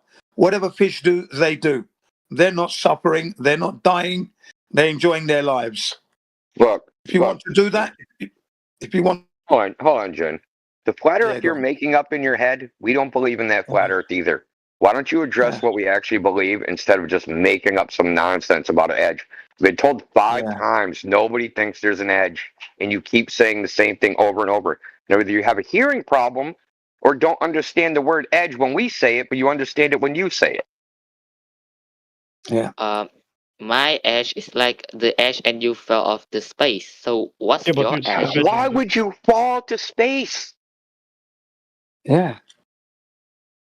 Then how do the When you go to space with a parachute? Go to space with a parachute, man. We don't need rockets. We jump off and go to parachute. There is no space, brother. I mean, let's just, for the sake of his argument, let's just say that there is a edge and you can fall off it. Even at the moment. No, it's not. No. Man. No, you're not going to voice that shit on us, brother. I know.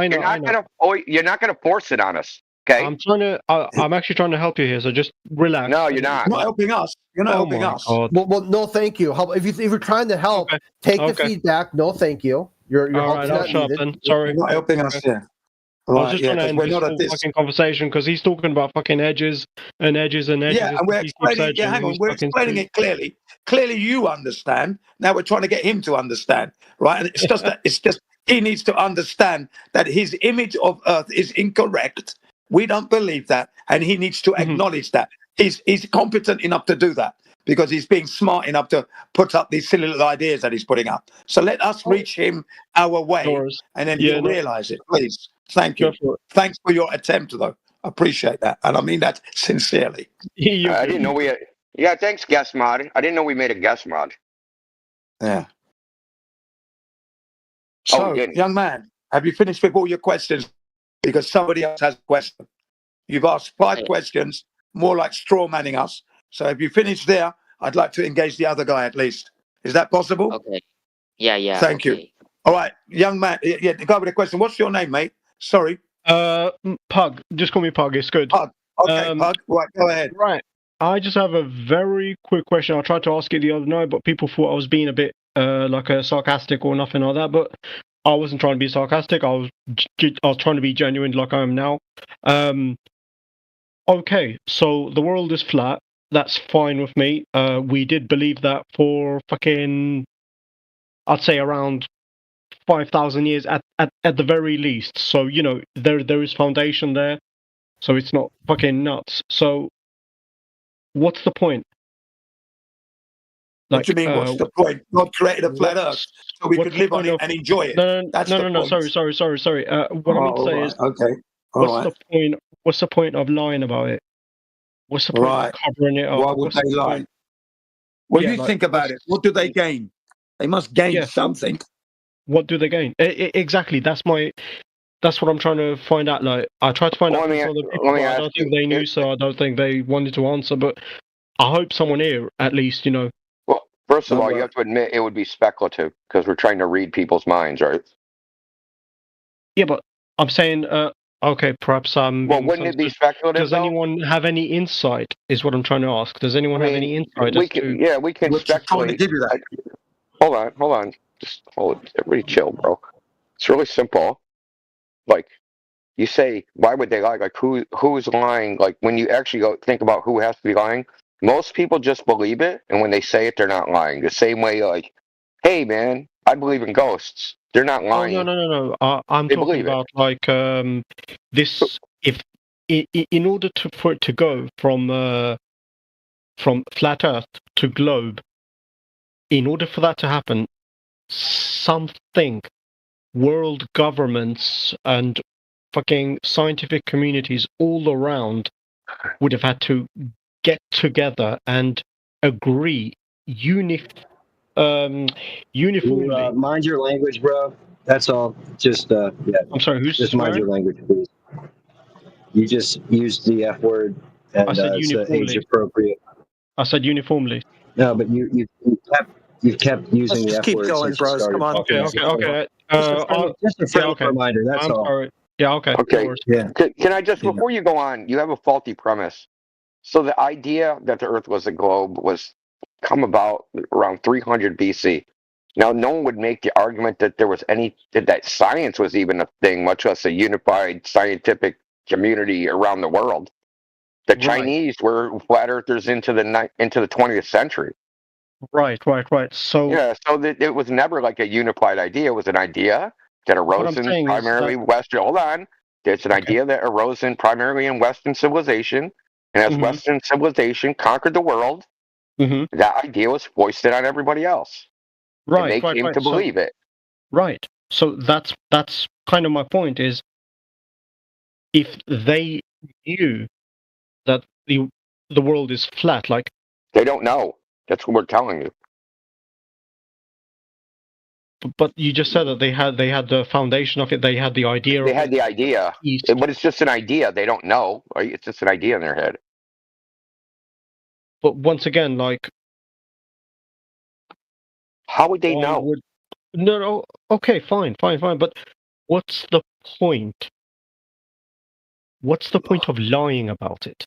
You're not lying. It's the same false premise. It's not a lie. It's an erroneous belief. I'm saying the West. Okay, the West are these fucking guys that. Sorry, yes, I do know what you mean. I know what you mean. Yes. Erroneous belief that's passed on by tradition. You understand that? It's erroneous belief passed on by tradition. Okay, but you see, planning, expansion. Doesn't have to be planned. Is Santa Claus planned? Listen, please. When you're building states, when you're building countries, when you're building infrastructure, when you're doing all of these things, when you're planning ports, etc., all of these things have to be factored. And at the moment, they factor them under the idea that the world is a globe. No, they do not. Yes, they do not. Man. Trade routes are done because of that. Show it. No, I don't. No, actually, trade routes, airport routes. Everything is done under the idea that we cannot cross. They're all done on the flat Earth, bro. You're mistaken. Yeah. What do you? If you actually look, bro. We're here because we had the same idea as you do, and then we checked, right? Oh, they must use all this stuff. They must use a globe. They do not. Gentlemen, it's not that they use a globe. They use to use your words. And once again, like, I'm on your side when I say this, so that's what I'm trying to. But I think you guys are just misunderstanding me. That when they plan this, they plan under the assumption. Now, I'm even saying the word assumption here, okay? That they cannot go straight. They have to go around. Okay. So that's why. Okay. That's why, for example, we go through the. Okay, we're only addressing one thing at a time, bro. We're going to address one thing at a time. Now, you said they use a globe to plan to go around. That's circumnavigation, right? So you have the idea that circumnavigation only works on a globe a particular way. But circumnavigation just means navigating in a circle.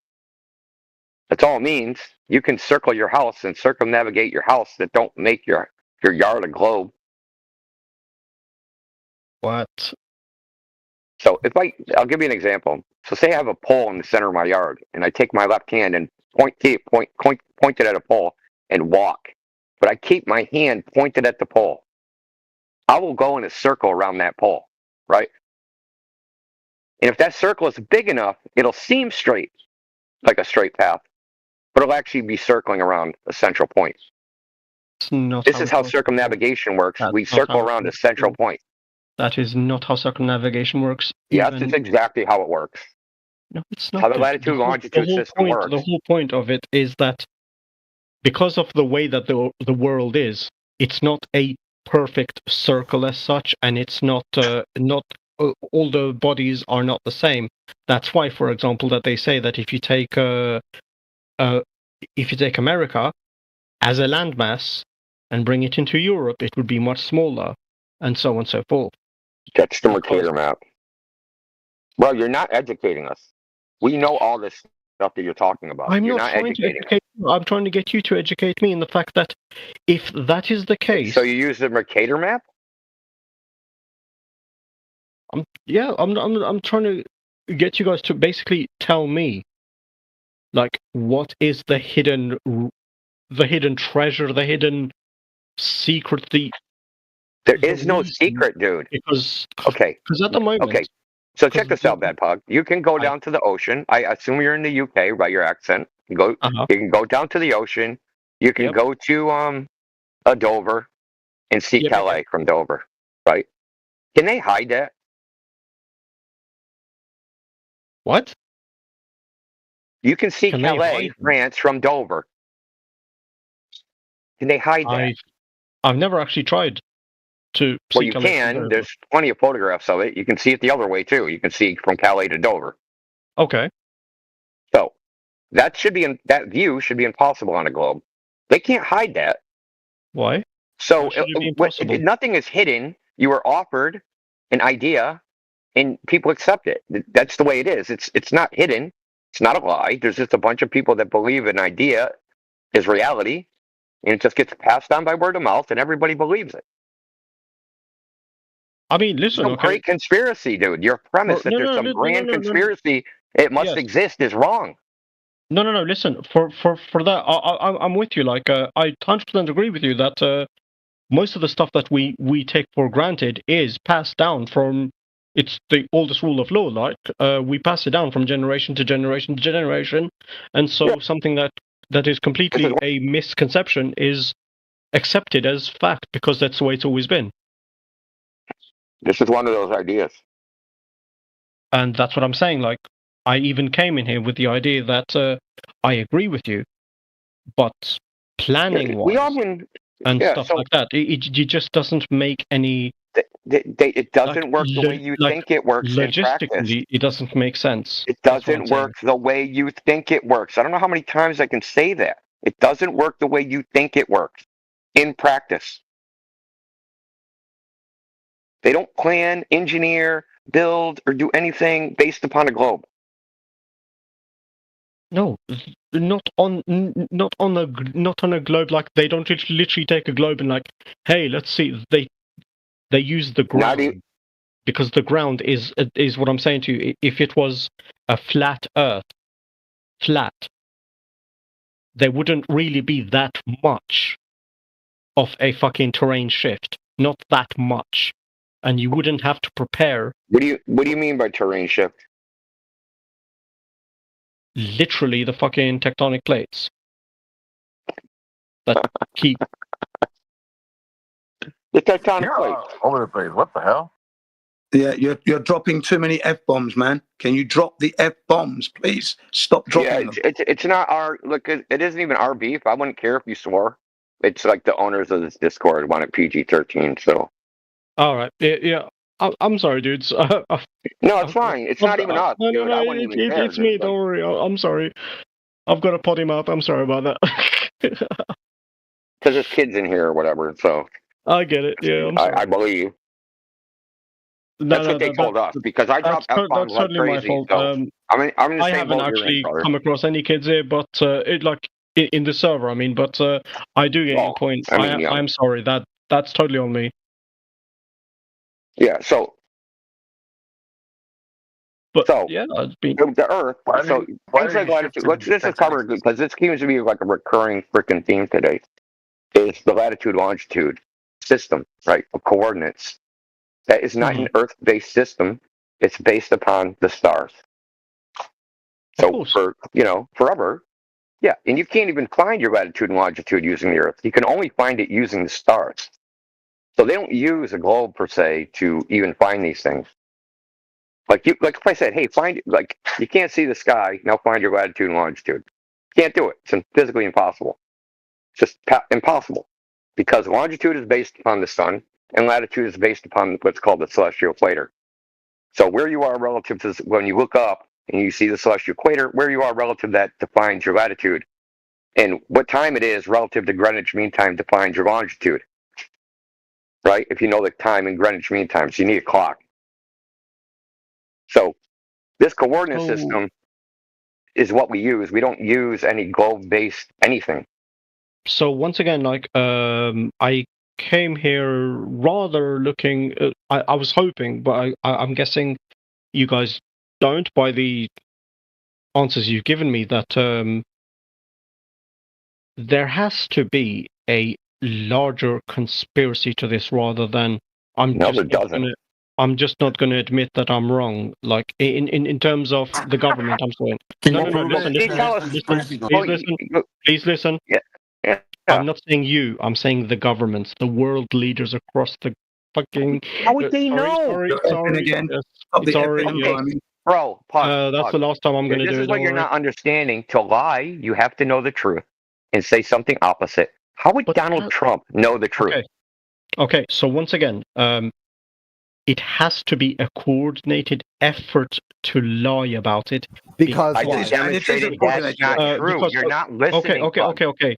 I'm just going to put my point out there and then talk around it. It's wrong. The ISS, the International Space Station.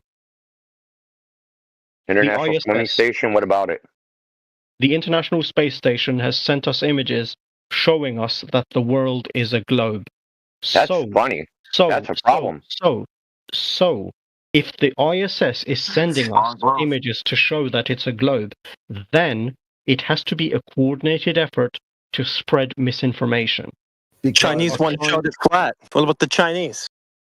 They're spreading misinformation. The Chinese claim to have a space station that's 23 kilometers lower than the ISS. It shows the Earth is flat. Well, yeah, because it's lower. It's obvious. I mean, 23 kilometers?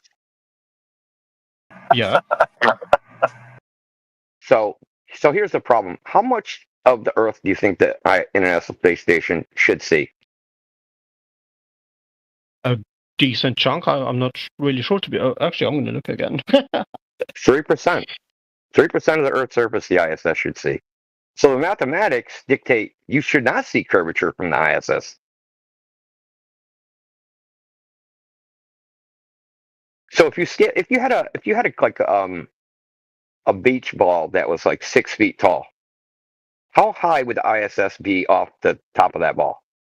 Relative scale, do you think? I'm not sure. Go ahead. Based upon the images that you've seen, how far do you think it would be away? So they say the Earth is a ball of 8,000 miles in diameter. Right. So 250 miles above that. Mm-hmm. So it'd be like something like 1/32 of its diameter or something. I mean, to be honest, I don't really have measurements or anything like that. So it would be something like 2.25 inches off the surface of a 6-foot beach ball. Okay. Barely off the surface. Barely off. You wouldn't see curvature from that altitude. But it does show curvature, right? But the Chinese, because they can do math, they show a flat Earth in their fake Earth. This is the problem. You're bamboozled by imagery. And they're going to show that they're publicly funded, so they're just going to show what everybody expects to see. So I'll give you a funny quip, is that they interviewed a ISS astronaut named Chris Hadfield. He's the guy that plays the guitar and in the Coppola and all that crap. He was interviewed on ABC, and he said, the Earth is flat and beautiful, and it's just gorgeous to see.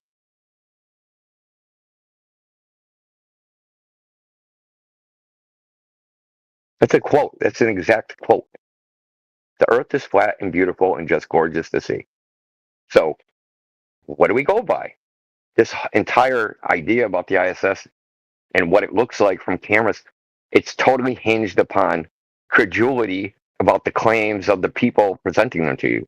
Yes, I believe whatever you say. That's the Earth from space. But how do we know that? How do we know any of that? Just believe or don't believe. So once again, this is my entire point. Why are they lying? Like, I'm 600 people? I'm asking if 600 people. No, dude, it's like I'm trying to say to you. They don't have to be lying. They have put the idea. They have put the idea, and they are reinforcing. Who's the they? idea. What if they believe it? Whoever they are. Okay. NASA, the U.S. government. What is NASA? When you say NASA, what does that mean? Who in NASA? The guy that sweeps the floor, the guy that cleans the freaking the wall. Oh my God, you guys are bad faith. I see. Well, there's 40,000 people that work in NASA. You think they're all doing space stuff? Of course not. I'm trying to say. Okay, to then you, who? Guys, come on. We're adults, okay? You're trying to get me. So I'll give you an example. I'm asking you this for. I'm asking you for a reason. I'm trying not to swear. I'm trying to be a good faith person. You're trying to ask you questions in good faith. Trying to. And I'm asking you who. Conversations rather than. No, you're using rhetorical devices and pretending you're asking in good faith. It's just saying NASA. It wouldn't be everyone at NASA. It would be specific people. We want to know which specific people. Because you're trying to paint this narrative that it takes some vast conspiracy. It doesn't. Because there's only a small fraction of people that even work in this area. And so we just take the 600 ISS people. Well, they said they see it as flat. So we just eliminated them. Okay. Fine then. The marketing team, whoever is how would they bringing know out the images. Whoever's how bringing would they out the know? Images. Huh? How would they know? The marketing team. Okay, I don't know specifically who. I'm trying to say they, as in the people who are presenting us with these images, telling us. So you don't know who or how many, but your idea is that it takes hundreds and thousands. I don't have connections. That's why I am here with you, gentlemen, trying to find information. And stop pretending, because I keep telling you it doesn't take a great conspiracy, and you keep fighting me on it. But you're here to learn, but you're not learning anything. I'm telling you, it doesn't take a giant conspiracy, and I'm giving you logical reasons why, and you're rejecting them for some reason. The only people that would know for certain, from experience, would be the 27 Apollo astronauts, because they're the only ones that would have seen the Earth in its totality. Everybody else would be a believer. Every single other person, all 9 billion people in the world, right? And like all the people that lived and died in the last 60 years of the frickin' space programs, you know that only 700 people in the history of the space program even claim to have been to space. So even if you said all of those people, but 700 out of 15 billion people? Seeing is believing, right? So the fact that they're putting out these images means that there is, in some effort, some way at all, there is a coordinated effort to misinform people, to keep the idea that the world is round rather than flat, to deceive everyone. Okay, so I don't think so at all. There's a guy. Remember the iPhone had a screensaver on it of a globe? Okay, I'm not sure what that has to do with it, but go ahead, please. Well, I'm going to explain it to you. Yeah, go ahead. So it was a Blue Marble 2.0. And the guy that made that image, his name is Rob Simmons. You can go on NASA's website, and he also gave an interview that said that was all made from script data, and he wrapped it around the ball with the expectation to what people expect the Earth to look like from space. Okay. So everything you just said, that's demonstrated wrong. He wasn't trying to deceive anybody. He just said people expect it to look like this. I'm going to make it look like that. Okay. So he doesn't know. He's just getting little squares, strip data, and wrapping it around a 3D ball in software. That's a guy creating a wallpaper. That's just someone trying to make something look pretty. That's nothing. But it was given out as a photograph. Right. But that's irrelevant to the conversation. I'm trying to tell you. I'm trying to. Sorry. How is that irrelevant? Because, dude, I'm trying to make something pretty to That's sell. your NASA imagery that you're talking about, dude. Right, but the NASA imagery is coming from government scientific communities. I just gave you the guy's name, bro. You can go on NASA's website and read what he wrote. He also gave an interview to PBS and said it's Photoshop because it has to be. Now, he worked for NASA doing that image using Photoshop.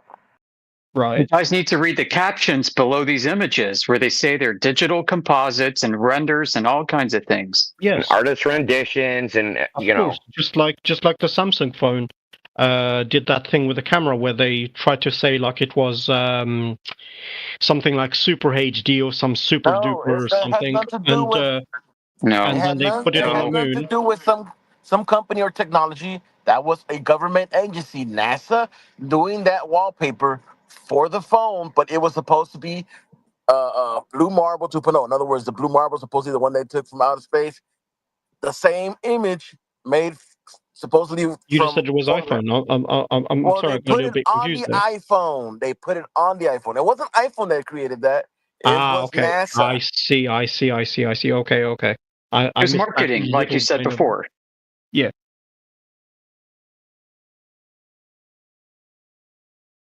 Right. So NASA's very own artists tell you how they compose these things. They take a wireframe mesh, a 3D model representing the globe. Sometimes it's based off of what they claim are scientifically produced models, like WGS84, just a wireframe mesh. And then they texture it with images that they take from high altitude. That's it.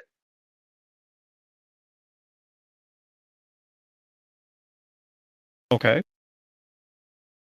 There's one that shows like supposedly they took in 2005, and then they took another one like in 2007, and it shows the exact same weather. 5 years later. Yeah, they don't necessarily have to think that they're deceiving anybody or doing anything wrong. They believe Earth is a globe. They've got these limited strips of data that they grab from wherever, from high altitude platforms. And then they wallpaper this model with it. And then they use Photoshop to touch up the edges, to make the clouds pop a bit more. They might adjust contrast and sharpness and all kinds of things. Okay. The clouds are weather simulations. The clouds are modeled like weather simulations, by the way. Okay. Just so you know, Great or anything. one second. I got you. 1 second, bro. Just make sure you have a look in the side chat as well, because Jin has just posted a whole bunch of things. Yeah, just letting you know, man. That's cool. Thanks, guys.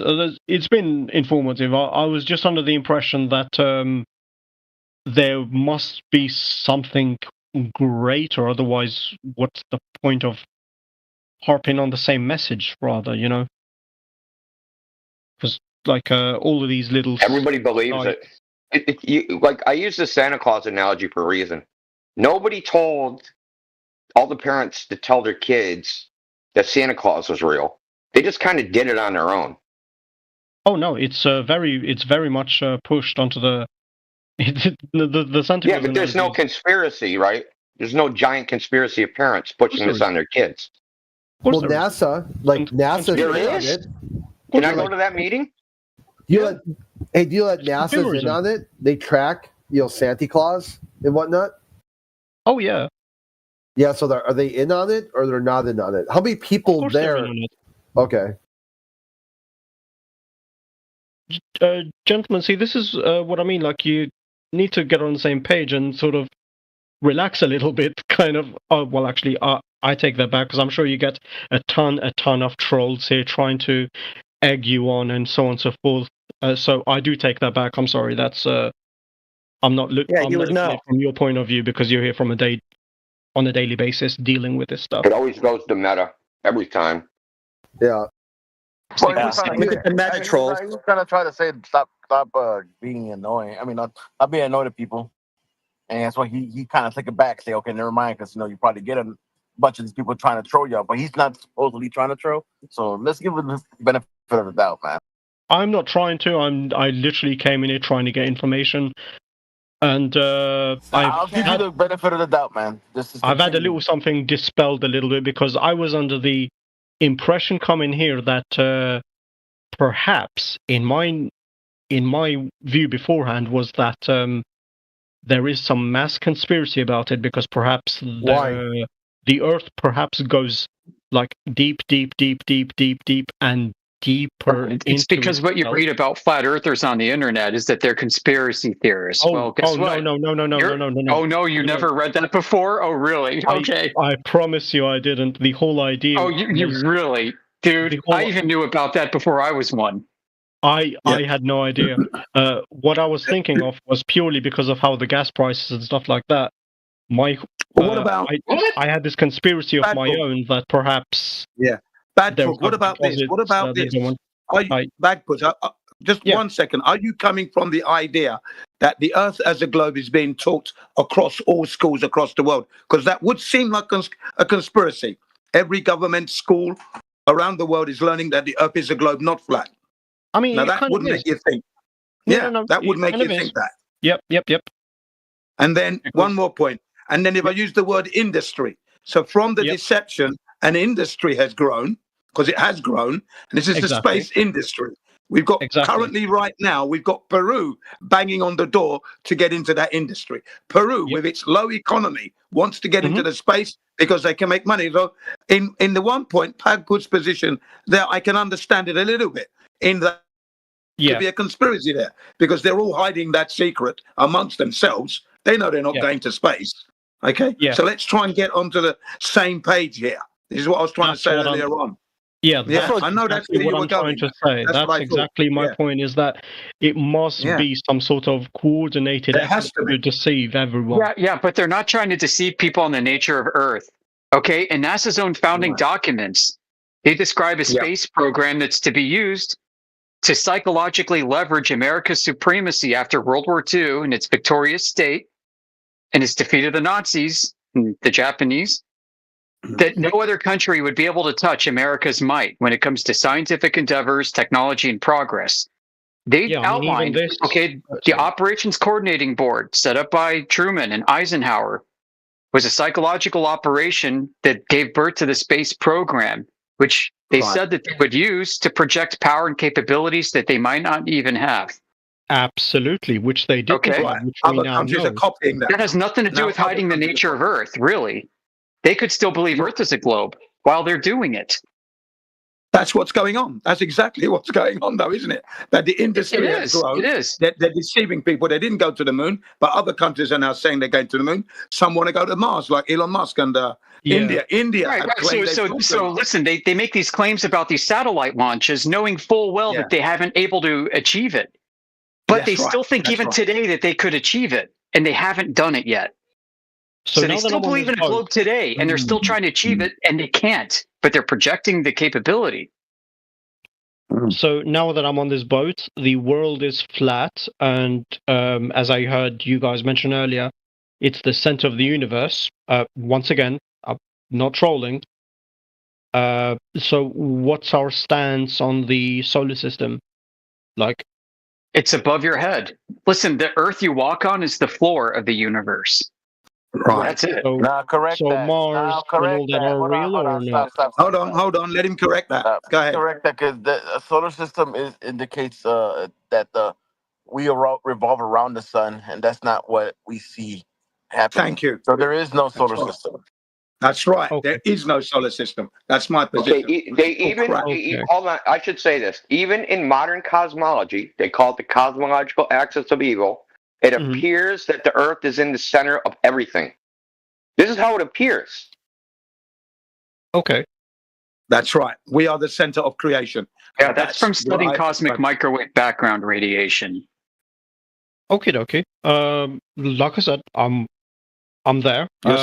Yeah, I know you're there. You're just trying to fine tune and tease out this deception and who could be responsible and how it's been able to be propagate for so long. Yeah. He didn't expect to find himself in the basement of Flat Earth Pentagon, did he? This is a perfect opportunity to bring up the Michelson-Morley. All efforts to measure the motion of the Earth have failed. All of them. This is why general relativity exists, because they tried to measure the Earth moving against the ether. And what they measured was the Earth is not moving. So instead of saying, hey, the Earth is not moving, what they said was the measuring apparatus contracted in the direction of motion. And the ruler and the clocks The clock ceased keeping time, and the rulers stopped measuring distance. This is what they say to preserve the idea that the Earth is in motion. The entire foundation of all so-called science nowadays is based upon the results of the Michelson-Morley experiment not showing the Earth to be in motion, and trying to cope with that ever since.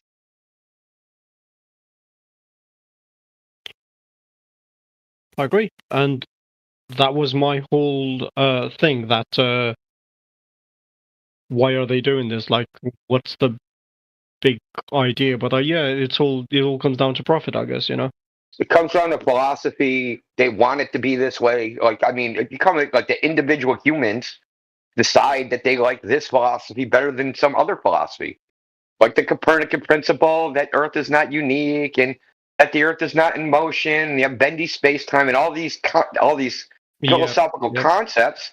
But like those concepts are proven because they're philosophically based. But then when they go into nature and try to demonstrate they actually exist, they fail. But that doesn't get them abandon the concept. What they say is, well, the Earth looks flat, but it's an optical illusion. The Earth seems to be we can't measure the Earth's motion, but that's an optical illusion. We seem to be in the center, but that's also an optical illusion.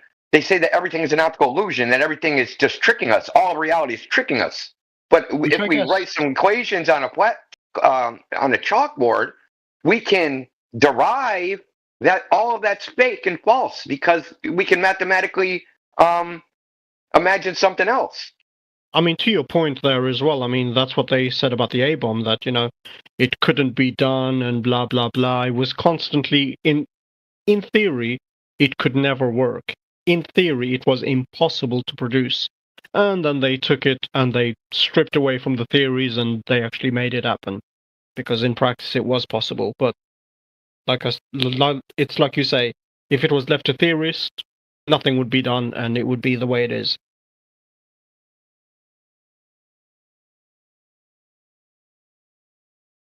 Fucking philosophers. Sorry, what? Anyway, I'm done. Thank you guys. We wouldn't even have airplanes if that was the case. We wouldn't even have airplanes. Exactly, because in theory, humans would explode the moment that they reach a certain velocity. So, no, planes are a bad idea. Trains also a bad idea because if a human goes too fast, once again, it'll explode because human tissue cannot handle that amount of stress. So, yeah. Bad book. I don't want to give you bust your bubble, but with the atomic bomb, actually, that's come into question now. It may not have been an atomic bomb. It may have been actually a fluoride bomb. Actually, okay, yeah, it wasn't actually an atomic bomb as they keep telling us. Okay, I've got a documentary that you need to watch. Please go. I really would be interested in this. Go ahead. It's a bit off topic. The narrator is called, the guy's name is Christopher Bryson, who was a BBC reporter working in the Rockefeller Center back in 2004. Okay, and they were going to fluoridate the water in Leeds, in England, and the mayor of Leeds contacted Christopher Bryson in America and asking him what was the American angle regarding fluoride, because it's meeting with a lot of resistance in the UK Leeds. He said, I know nothing about fluoride from a hole in the wall, but I'll get back to you.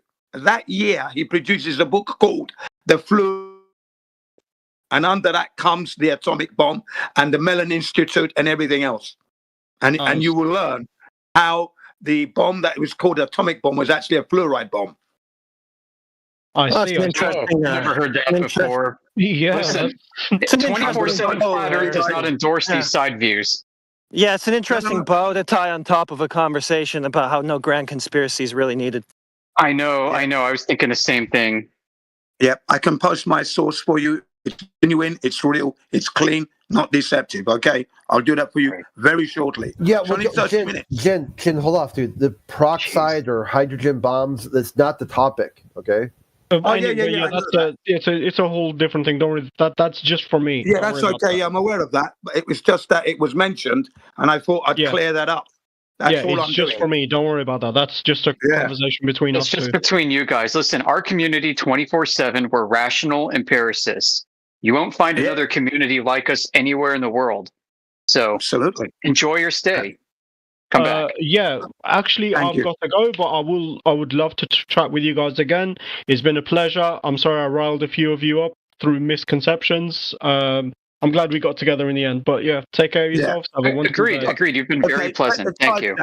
Set the site Bye, up. guys. I'm going to post that video for you. Okay. Lovely. Just give me a tag when you do, and I'll check it later on. Thank you very much. Take care, guys. Don't you love how he has to leave and narrate how the interaction went? Why would you up to wasn't a misconception, dude. You had a faulty premise to everything you were saying. It was like he was writing another article for USA Today or something. Oh, God. Remember when we got inundated with those reporters, one after the other, over like 4 weeks? Well, it couldn't have been that because he had a potty mouth, so he wasn't very professional in his speaking. Well, maybe he was trying to incite us to get like a weird quote or something. Oh, yeah. He wanted somebody to say the weird thing, and he got it. Yeah, thanks, Jed. We love you, dude. We get it. I've never really looked into the nukes aren't real thing, so I'm on the fence.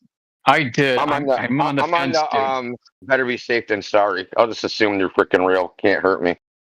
Yeah. It's like either way, it's fucking batshit crazy. If it's true, then these advanced space age cultures are threatening to destroy all life in the known universe if they don't get their way. Complete utter contradiction. And if it's not true, then it just shows you that they will use this sort of like art of war. Just bluff your way into capabilities you don't have, into like weapons or projection of force to try to cement your geopolitical positioning. So either way you cut it, it's not a globe Earth. This is a flat Earth. Right. Has like a worldview, a small sad world with small sad people threatening endless amounts of violence for things that don't really matter at all. In the grand scope of the universe, you think they would have been like, damn. That's why the whole peace movement came out of the Apollo program. People are like, wow, we can't blow ourselves up now. We got to explore space for the betterment of humanity. So regarding nukes, I think this is a good point to swivel back a bit, and Jin could probably weigh in. I think the claim is, and I think it's a good one, that the Japanese emperor, his entourage, needed basically a way out of the war, a way that could save face, and potentially the way to save face, which is important to the people of this culture, was to face defeat that was utterly complete and full, and there was no way out of it. And so something like a doomsday weapon provided that out, whether it was true or not. It provided a way for them to save face, because the emperor could claim, look, we're up against somebody that is basically better than us in every way. The honorable thing at this point is to capitulate and to let them win. And we can rebuild our society at a future date and move on. And so it's possible that army sappers went in overnight and rigged up explosives all over the place, potentially with the witting notion of the Japanese emperor in on it. And then they allowed the whole city, both of these cities, to be exploded and burn. They called it nukes, a doomsday weapon that's undefeatable, and it's provided a way for the emperor to capitulate and save face. Because the idea is an honorable emperor would recognize when somebody's his better and would yield to him in order to save a civilization from further defeat and turmoil. No, I think it was different from that, I'm afraid, because what you have is you have America antagonizing the Japanese at the very beginning. That's what resulted in Pearl Harbor. Okay, the atom bomb was supposedly dropped on Nagasaki and Japan because they wouldn't give up fighting. And in the end, they did surrender, by the way, Japan, before they dropped that bomb. They realized that they weren't going to win this, so they put up their white flag and that, but it was ignored and they dropped the bomb anyway. That's what happened. It's just that it wasn't an atomic bomb that they kept going on about. If you watch the little documentary, you will see some of that truth come to light in that 30 minutes that I posted. As for losing face and that, I don't know, I think Japan did try to save face by surrendering early. you know. But that surrender was ignored, and they dropped the bomb to see what would happen. Hence the evilness of dropping the bomb twice. Okay, that's what actually happened. But you know, we've all got our history books maybe mixed up here. But yeah, it's just like 80 years this week. Go ahead. Like on the 6th. That's correct. Yes. 9th, Yesterday marked the 80th year. Probably today your time now, but yeah, the 80th year anniversary. They did it. They had it yesterday for me. But correct. Well done there, Crit. He's right on the ball. Crit always. Wow. Make sure we don't lose this one. Keep him on board. Still have a doomsday weapon, and maybe it just wasn't deployed or ready yet at the time of Hiroshima and Nagasaki. Yeah, I would agree with you. I think how dare you say Crit's on the ball? Yeah, I think any honk honk. honk honk. Very good. I think any dirty weapon is a doomsday weapon in my book. But yes, you could be right there. Not taking anything away from what you've said, by the way. But you know, borehole, that Kola borehole in Russia, when they were doing that, people were like saying they're building the doomsday weapon. They're going to put a nuke down to the core of the earth and crack the earth in half. They're like, what the fuck are you talking about? That's not even possible. Listen, that would be awesome. That'd be the ultimate middle finger to any other country that opposes them. I would kind of respect that kind of Machiavellian sentiment. Crazy world we are living in. Yeah, it's like, what They're the going fuck to split the you earth in talking half, about? Crit. Yeah, I know, like crack it in There'd half. be one half Earth that was communist and one half Earth that was, democratic. Well, that's hilarious. Guys ever play Wing Commander 3 back in the day? The whole premise was basically this is a video game, right, on CD-ROM, and the main actor was Mark Hamill. And basically he saved the universe by dropping a bomb onto the enemy planet and blowing it into a million pieces using a steam Yeah, I remember that. I remember the Mark Hamill cutscenes, yeah. Dude, that was a freaking great video game. It had so many top shelf actors. It was nuts.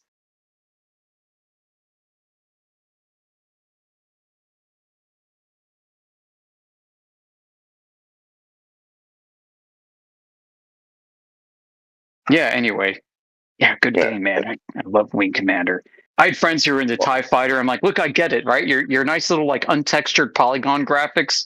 Cool. Wing Commander, I don't care that it's like sprites, right? Those are awesome. Actually, in Wing Commander 3, they were textured. Yeah, that's what I thought. The Star Wars games were lame.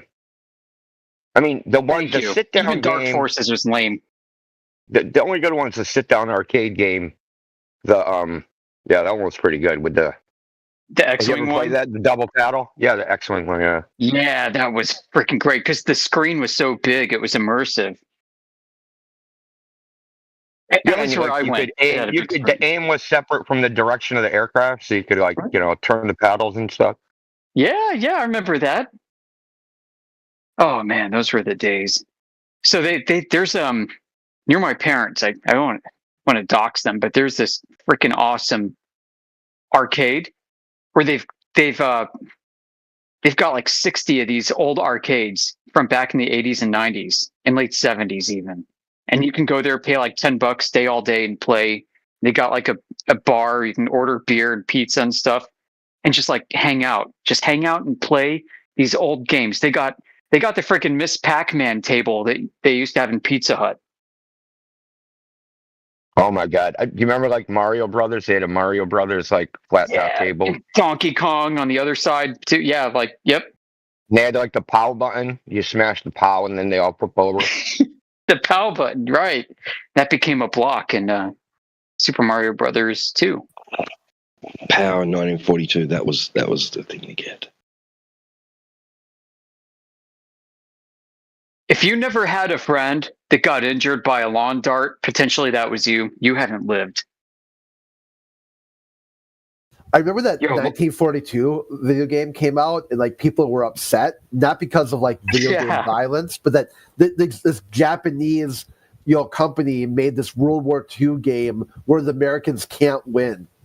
Was that Taito or something? Yeah, I had that on Nintendo. I had that. There was a sequel. Was it 1943 or something?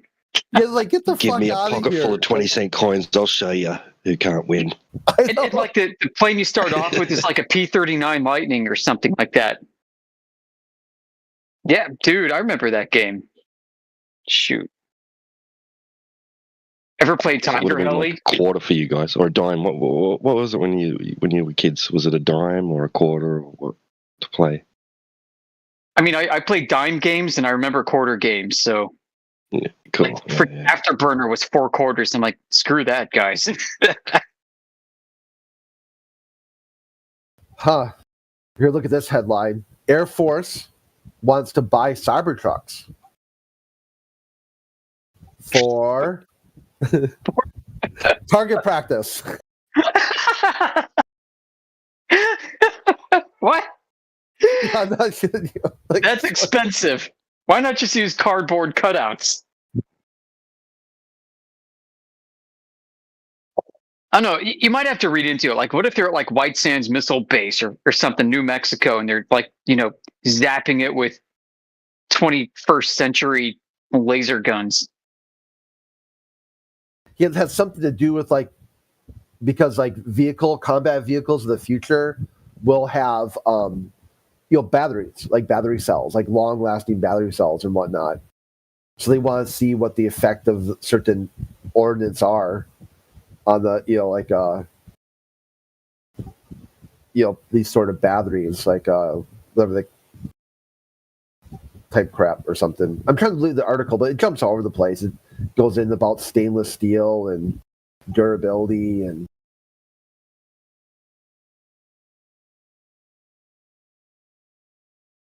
Yeah, they should just paint those things blue, see what happens. Yeah, it said that Tesla said he would sell, or Musk said Tesla would sell 250,000 of them. It has only sold 10,000 this year. For target practice. Yeah. Why? Why those? Listen, it's a subsidy. It's how you do the subsidy through the back door. Yeah, they want 33 of them, of course, 33. Don't you understand the government acquisition cycle by now and the federal acquisition regulations, Indio? Yeah. I know what it is. Yeah. They stopped the electric vehicle subsidies. They have to replace it with something. I get it. And Elon is subject to ITAR issues. So when they shoot the battery with rounds and the layers of the lithium cross over and ignite and light on fire, how's that going to go? Poof. And they don't go out. It's not like a fire you can put out. I mean, they better get a big dome to smother it, because I think that's the only way.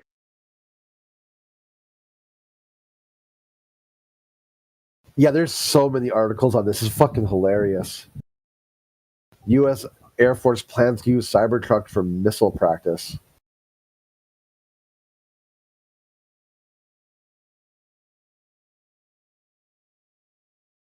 What?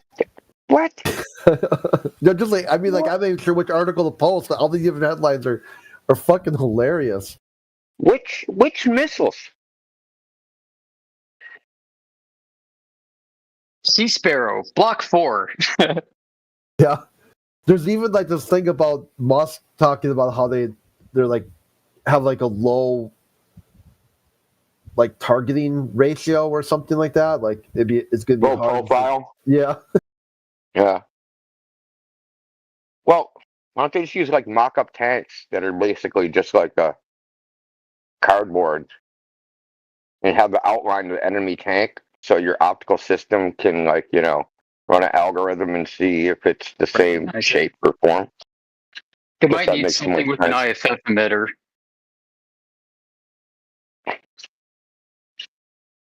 Well, wouldn't Cybertrucks be too shiny? I mean... Oh yeah, everybody knows you can defeat space lasers with a mirror that you can buy from Walmart.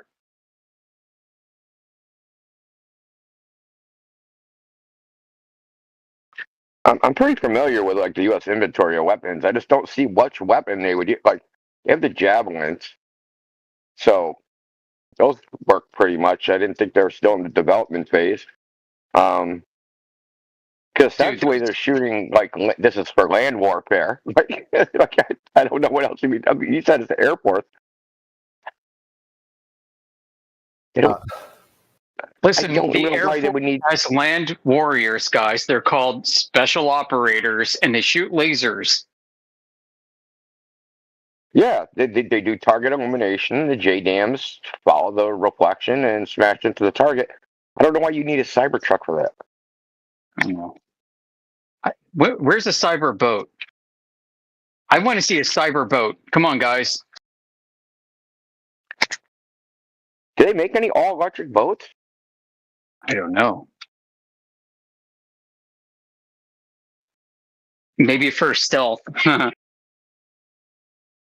actually be pretty useful if you could recharge with solar, right? Just cover the whole boat in solar. Oh, the boat. I was thinking submarine for a second. You can actually just tow a solar panel behind you, like a gigantic solar panel. Well, you don't have any obstruction from trees or anything.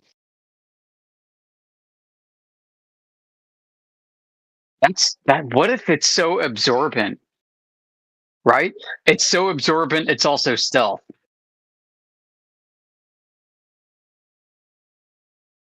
You could just plug your battery into a bunch of electric eels. There you go. Frickin' the Aquaman frickin' battery. Removing electricity from the salt water content of the ocean as it boats. You can actually do that. Electrolysis on the way. That's right.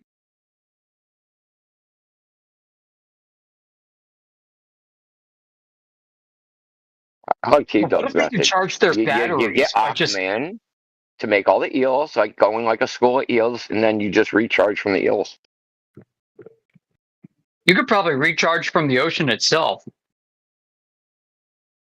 Right? Probably conducts a current. Like, did you hear about the thing where they figured out like oxygen's being generated underneath at the bottom of the ocean through electrolysis of water via like there's a bunch of like rocks on the bottom of the ocean that are spaced apart, and even though it's a very small current, like over time, millions of years or whatever, right?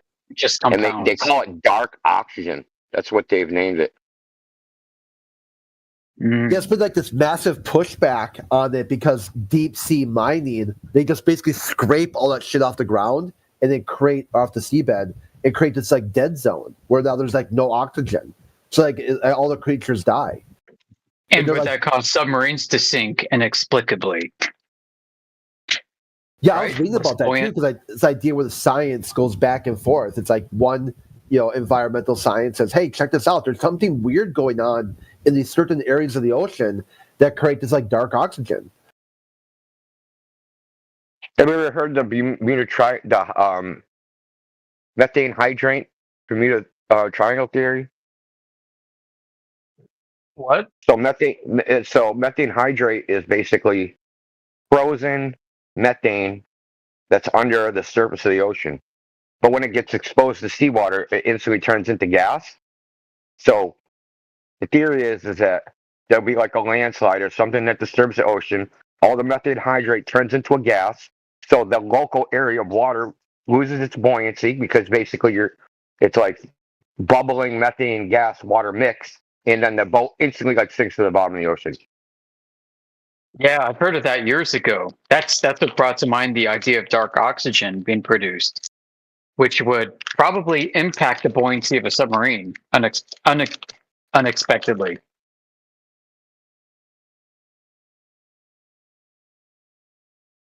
I mean, the methane hydrate is so good. Like, if it's a big cavity of methane hydrate, you literally fall into a cavern under the ocean, and then it'll just cover itself up.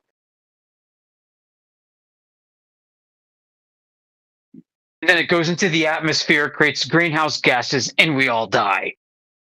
Yeah, here, look, I posted that. Killing everybody. Ban it. If you guys look at the news post on the 24th of July last year, I posted about the oceans are producing this dark oxygen.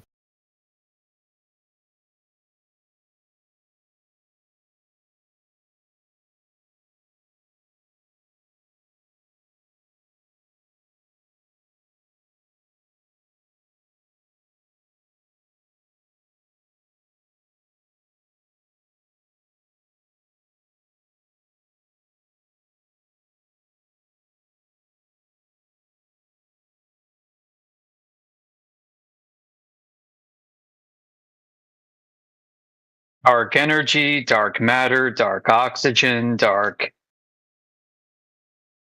people. Dark matter.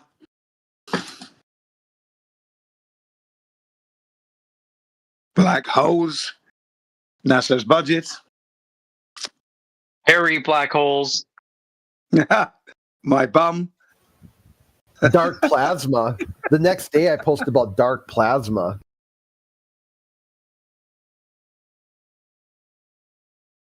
You check this one out too. Dark plasma. I mean, there's a dark photon theory too. Wait. So they got dark gas by way of dark oxygen, dark matter, dark energy, dark plasma. What about a dark liquid?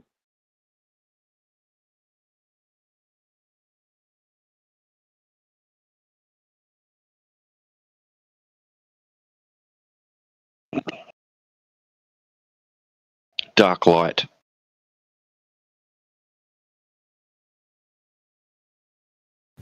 Dark superfluid. The darkness. You know, they also claim there's planets where the whole inside of the planet is like a big diamond. It's like a diamond core planet or something like that. You can just type in any random shit and you'll find like something in space is that. Zany space. They're claiming. Yeah. Aren't they claiming that it's Mercury? Challenge accepted. So here's your challenge, DJ. Type in attributes of comic book characters and look for a planet that has that. It's like a new version of Florida Man. What? Challenge accepted. It rains diamonds on an asteroid the size of 21 Mia Khalifas. Yeah. Human Torch will be easy. So won't be Invisible Woman. There'll be an invisible planet, I'm sure. Mr. Fantastic, a rubber planet? Maybe. There might be one out there. The Thing, that's way too easy. Of course, it's a rock planet. I went for the Flash. I got to find where I saved it, though.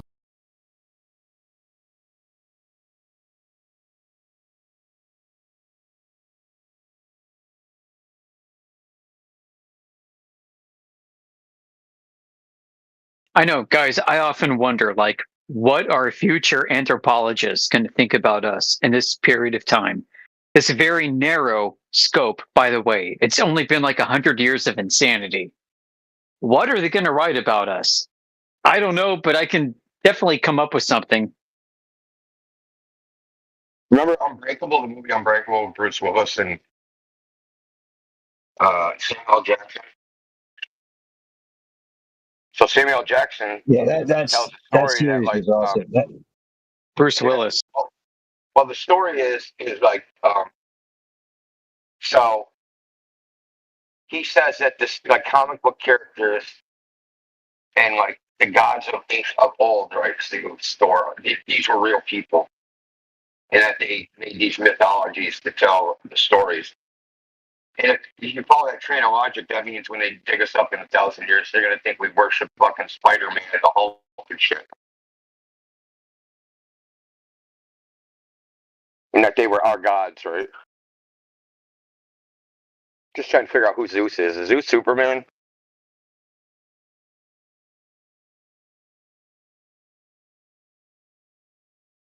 Yeah, wasn't Zeus a Greek god of some kind?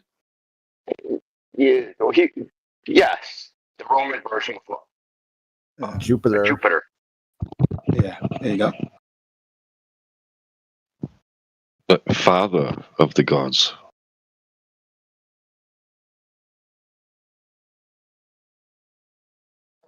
if you don't subscribe to the steady state theory, then it could be that a long time ago there were humans that were bigger and lived way longer and could acquire more knowledge and intelligence than any human being today could have hoped to acquire in their lifetime, perhaps multiple lifetimes by comparison.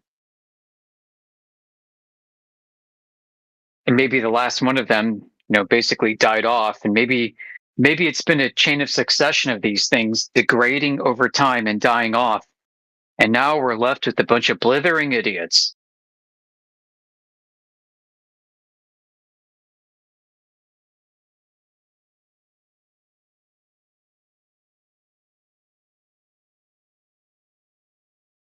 Okay, here we go. I found it. Okay, check this out. This is it's so old. This is like 2022.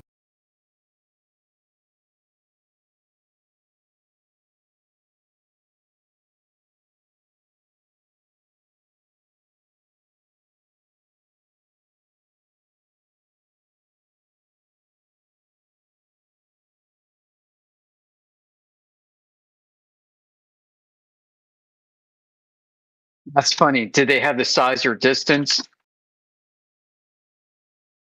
No.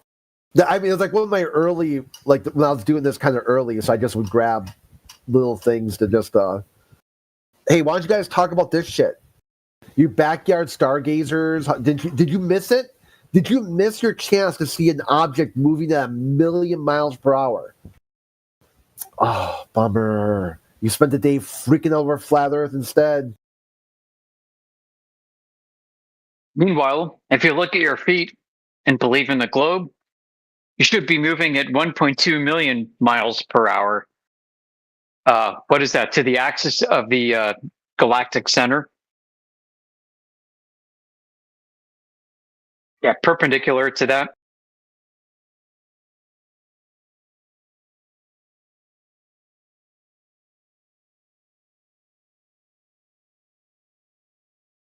So a neutron star equals Magneto from the X-Men. Magneto's power controls magnetism at an extreme level, can manipulate metal, generate electromagnetic fields, even fly using a magnetic force. So the neutron star's power, a neutron star, especially a magnetar, has the strongest magnetic field in the known universe. Its magnetic field is up to 1 with 12 zeros. What's that, a billion? I don't know.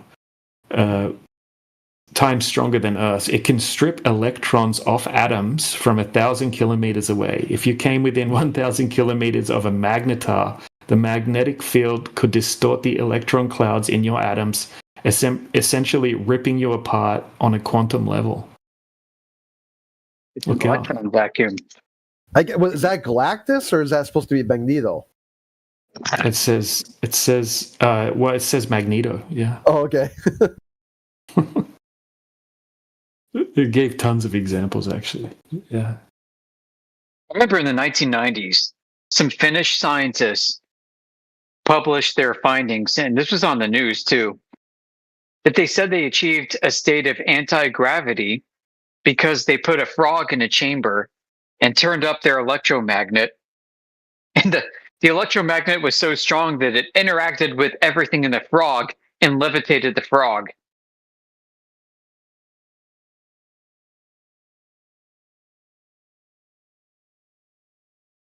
What the hell?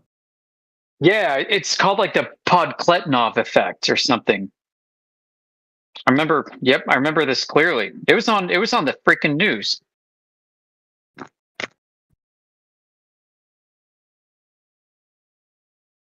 I still just can't get over how they word these things they come up with in space, like the hairy black holes thing. Like, who came up with that? Let's put all these articles out saying hairy black holes explain the Hawking paradox.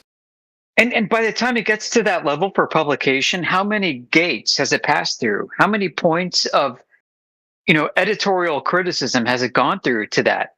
And it passed through every single one.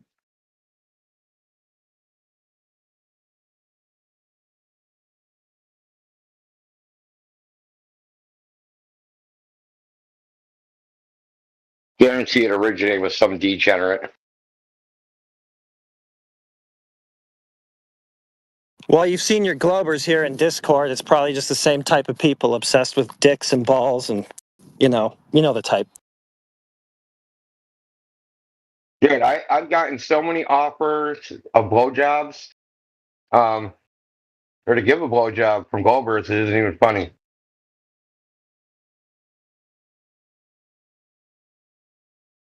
Really, how many years of FE do you have to be in to get that? I don't know, man. I've had a lot of them tell me to suck their blank, and like I'll suck your blank. Like, I don't know, man. It's kind of weird. But there's a lot of homoeroticism among Globers. I must not be important enough because I don't get solicited like that yet. Well, you're not hot like me, so you know. I'm a animated kung fu master on the internet. True. I don't lift. I run. You don't do kung fu either, man. Like, check out my eyebrows right now. You got to be a master kung fu to get eyebrows like that. Actually did Tai Chi for 10 years.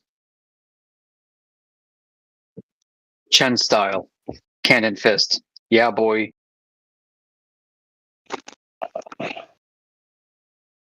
I can very slowly take you down. No, I love Dude, that's funny. The media's lying source. That's freaking hilarious. Did you know that in the center of the Milky Way, it smells like raspberries and rum? Dude, how much does it cover? Titan, Saturn's moon, smells like gasoline, paint thinner, and rotten eggs. They smell. That is. Didn't they on say the vacuum of space smells like steak? Yep. Yeah, and the moon smells like charcoal, burnt charcoal, according to Buzz. Yep, burnt gunpowder, yep. Well, that makes sense, dude. They're having a solar system sized barbecue out there or something. You got the charcoal, you got the steak. The corn on the cob. Where's the corn on the cob? Hey guys, the place that we're pretending exists, because there are a bunch of Satanists, happen to smell like sulfur in hell. Comet That's Mars, dude. Why do you 67P. think Doom Guy was there? Yeah. Comet Where was it? 67P. Sorry, go ahead. Yeah, Wait 1 second. Sorry, last one. It's kind of funny. Comet 67P smells like cat pee and formaldehyde. What the hell? Cats pee and formaldehyde. It would be, wouldn't it? Where does it say that they smell like bacon? Where was it that they could smell bacon in space? It was steak. Dan. I don't Was it remember. steak? Was it? Burnt steak. Oh, Yeah, sorry. burnt I steak. thought it was bacon. All right, steak then. So pee and formaldehyde means it's a decomposing cat lady on Comet 67P. And how do they get these smells? How? How do they, how do they come up with You these ain't from smells? smelling them, that's for sure.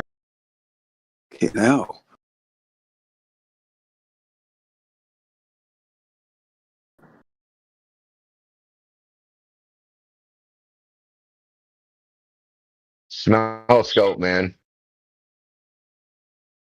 Smelloscope. Oh, that's a good one. How do you know the sun's 97 million miles away? Haven't you ever had a smelloscope?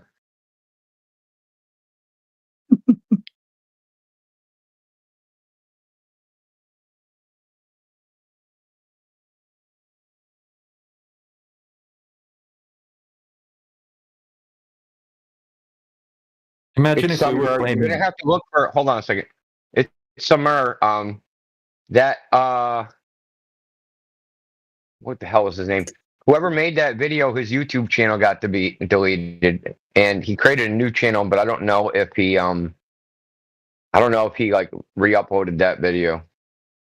Mindshot, yes, obviously. Yeah, I don't know if he re-uploaded someone, but I'm pretty sure there's a mirror of it somewhere up on the internet. I just don't know where, off the top of my head.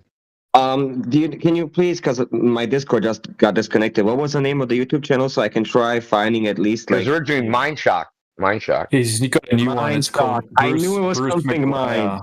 Yeah, Bruce McGuire. If you type that in, it's his new channel. He's re-uploaded all his content there. Bruce Mig. How do you spell that? I'm sorry. M-A-G. It's M-A-G-U-I-R-E. McGuire. Okay. You guys are G's. Thank you so much. Okay, great. Love you too, dude. So, question for everybody else: like, is Bruce McGuire one of us in 24/7? Is he like a silver or gold member? He's got to be. You know what I mean? I don't even know if he's a flat earther. He just hates irrational nonsense purveyors, quite honestly. Because he does like logical breakdowns of a bunch of different topics. Yep. I found it. He still has it. Yes. Yes. God. I'm so happy now. Thank you guys. I love all of you. He's kind of friendly to our perspective, you know. That is true. The last time I watched his videos, he did go over how Dave Weiss was being logically consistent and how the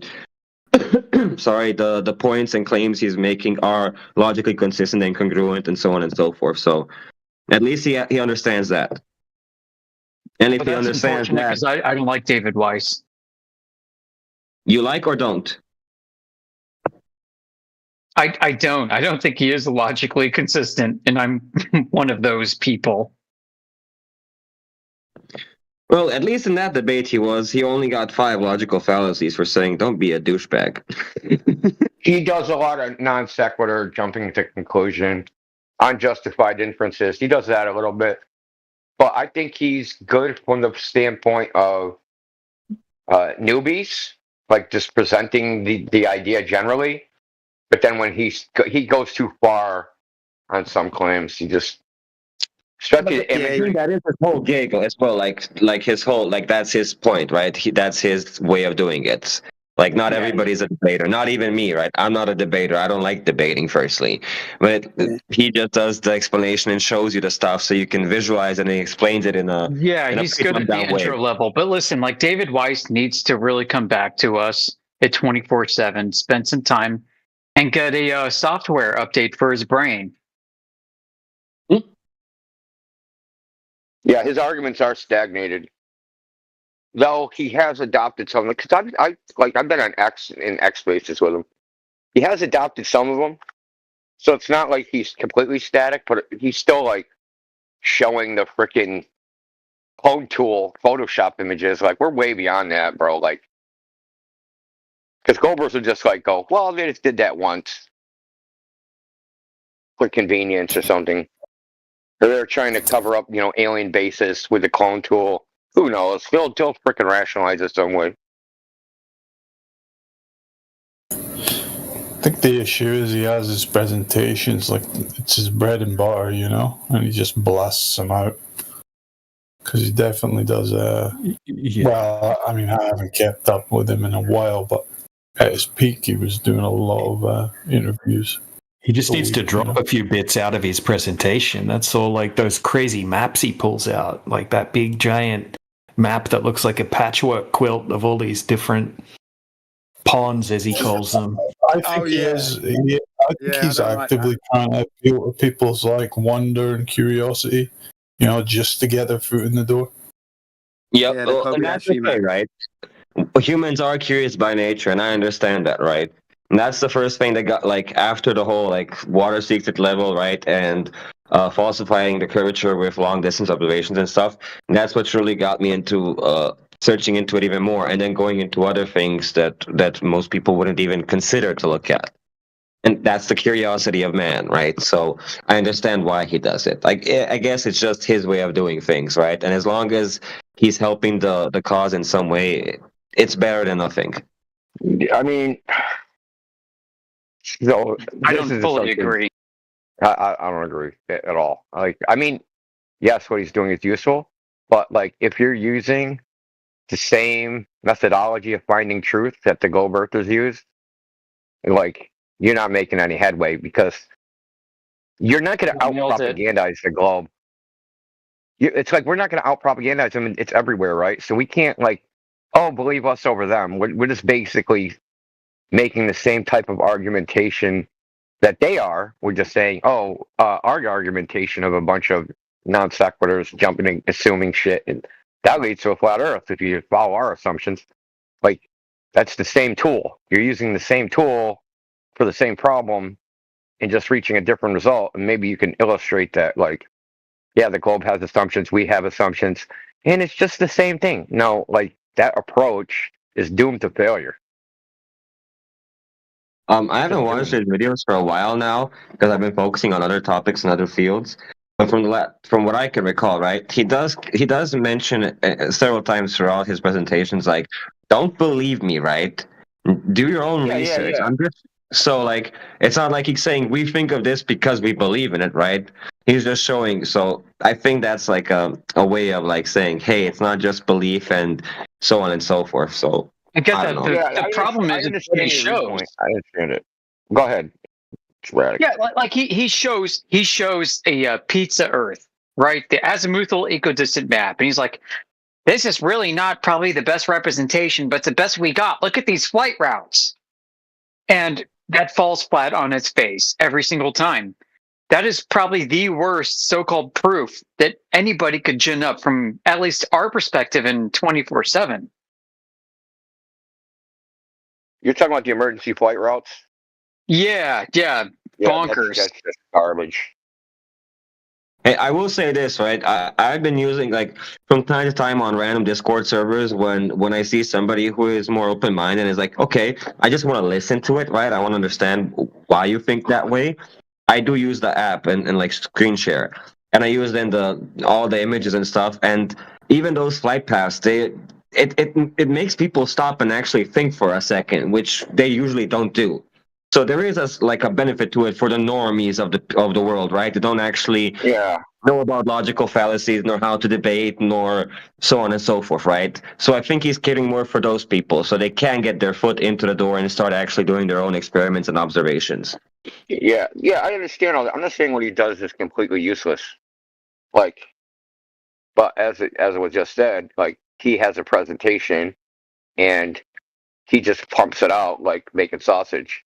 And like, instead of improving the presentation and like cutting parts out, and like the parts I would have cut out aren't based upon like, well, I just don't think that's a good point. I'm just like, the logic is just the same as a Glover, because you're using like the flight paths, for instance. He just doesn't understand what the AE map is and what the projection of a coordinate system is. That's why he thinks it demonstrates something. It doesn't demonstrate anything. It literally doesn't mean anything. It's just a choice of coordinates. Just freaking doesn't mean anything. It's freaking not the ground, man. Like, Right. It's a human conception of a coordinate reference map. That's it. So you can take that spherical coordinate system of latitude and longitude and stretch it out to map to a freaking dinosaur chicken nugget that you feed to your 8-year-old. And it's going to work.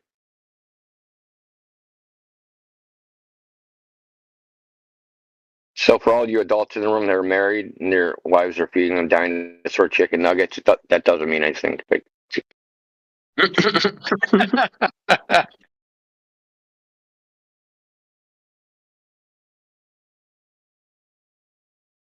I mean, you can find in some early Zetetic literature, late 1800s, like Victorian, even Edwardian era, you'll find in the literature where people don't think, they're writing in their pamphlets that they don't think that there is a 24-hour Antarctic sun. And they show an azimuthal equidistant projection of how the globe was understood then. And they will show that, hey, look, nobody's ever been below 60 degrees south latitude. And if they were, that they would see the sun behave in this way. And they were all freaking wrong. And these are the people who basically fed into the modern flat Earth society. And that's not us. Yeah, I'm divorced from that Zetetic astronomy nonsense. But there is something that was... So there was a guy, he was like an astronomer that went in the south, and he like so he made like star charts, and it turned out like when people went back to look at the stars that he said existed, something like 200 of them didn't even exist. Yeah, I've heard about that. Yeah. That's happened recently too. Within the past few weeks, stars disappearing. Yeah. There's like some astronomer went back through the catalogs just at the beginning of the 20th century, and like something like there's like 100 stars missing. Have you seen any of Spacebusters Scamtarctica series? No.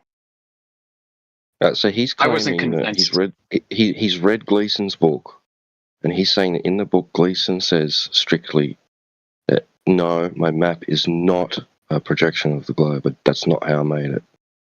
I don't know. He had to put that in with the globe projection in order to actually publish it, if I remember correctly. Or make it that way. If you read the back of the map, right, there's a back part.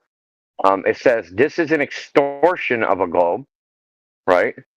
But that word extortion means twisting. It's really hard to find that word in any modern sense because it's always defined as the same as extortion. But it's extortion. Exorsion. It's a completely different word. It means twisting. So, said it's an extortion of the globe, a twisting of the globe. I don't understand. Like I actually don't understand that part. But he definitely says it's not a projection.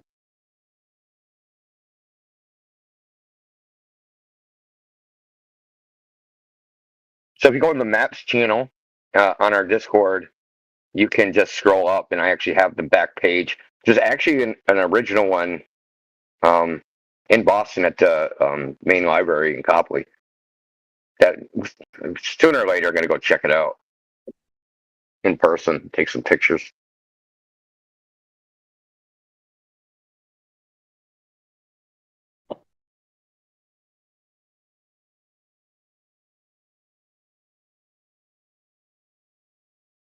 Reminded of there's a famous picture that goes around our community. I think it was taken from the Canary Islands or Cape Verde. There's an observatory on either of those island sets. I think it was looking east, and it's got the star trails. And because it's close to the equator, it's tracking stars along the celestial equator and to the left and to the right of it. And there's an obvious distortion in the star trail, the time-lapse footage that was taken showing in the north, to the left of this image, more coherent looking arcs, and to the right, less coherent looking arcs, where they were elongated towards the horizon. I think I can find it. Indio, do you know what I'm talking about? That's also the one that was just posted with the double, basically the butterfly. That was taken with a panoramic lens. Oh, that's the exact one. Excuse me. Yeah, obvious. Yeah, that's it. That's what I was thinking of. Okay, go ahead. Yeah, I'm just saying it was taken with a panoramic lens. It's not. That can't possibly depict accurately the geometry. I see. Yep, panoramic. Okay, yep. Yeah, I see. Look left to right. Yeah. Yeah, so the distortions are due to the lens, but if you're standing there in real life, you'll see every star move 15 degrees per hour.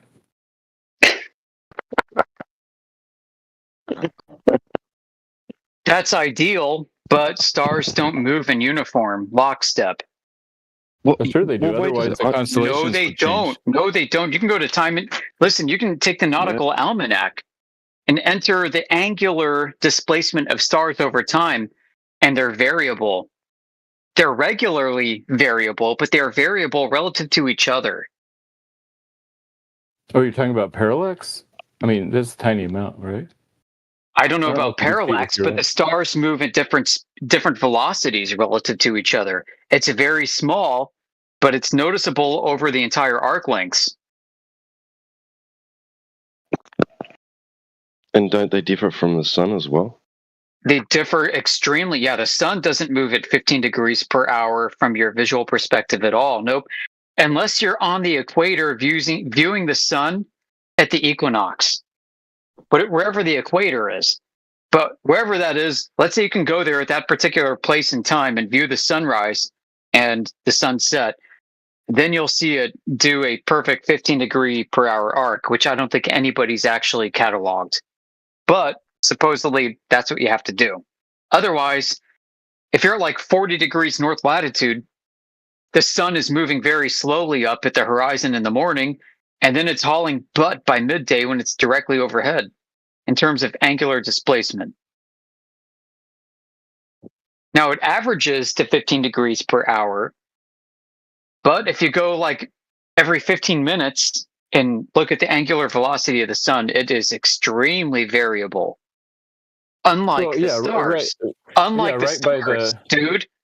Unlike the stars. So sidereal motion is different. So if the Earth is rotating, right, shouldn't everything be moving due to its parallax effect at a fairly uniform 15 degrees per hour, per 15 minutes?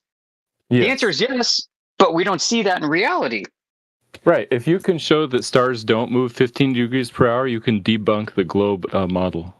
Well, yeah, it's called proper motion, first off. But second off, there's absolute difference in variability of stars' motions. So I created a chart. You can go to time and date, and you can do it too. You can create a chart of the motion of stars. I chose several of among the navigation stars, the 57 of them. And their angular distance from horizon to zenith is variable relative to each other.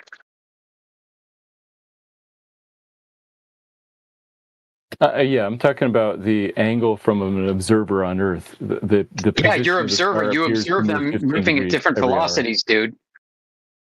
It's actually a little bit faster than 15 degrees per hour because, 4 minutes. On average, but they don't do it. Listen, that's the average, but they don't really do that in real time. And that's the problem. And there are ad hoc rescuing devices called refraction and other kinds of things that explain away why it's so variable.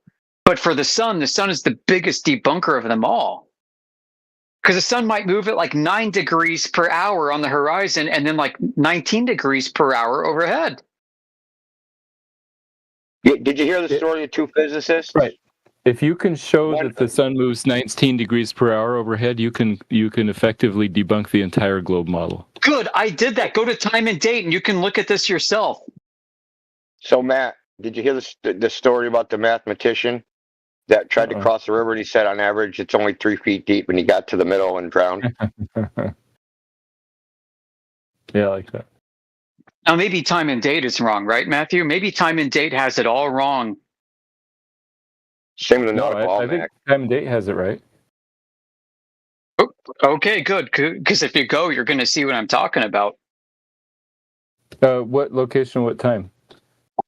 Any location. It's going to be variable, except in the instance I noted.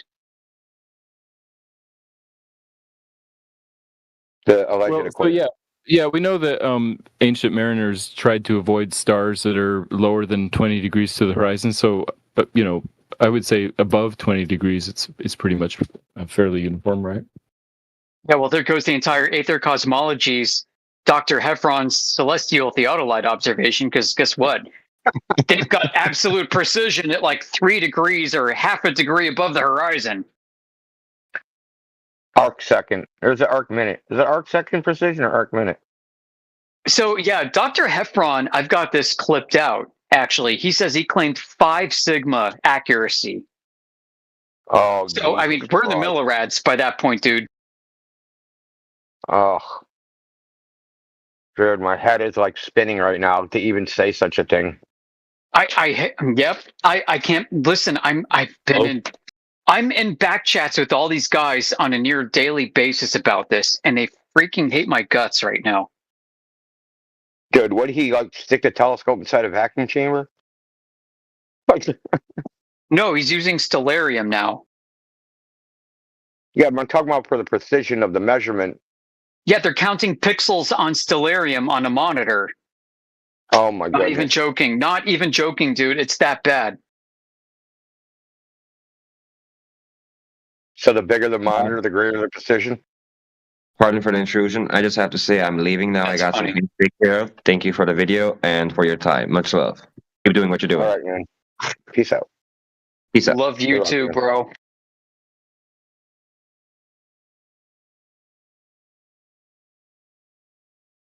So if you get like a a 16K monitor, you increase the precision of stellarium.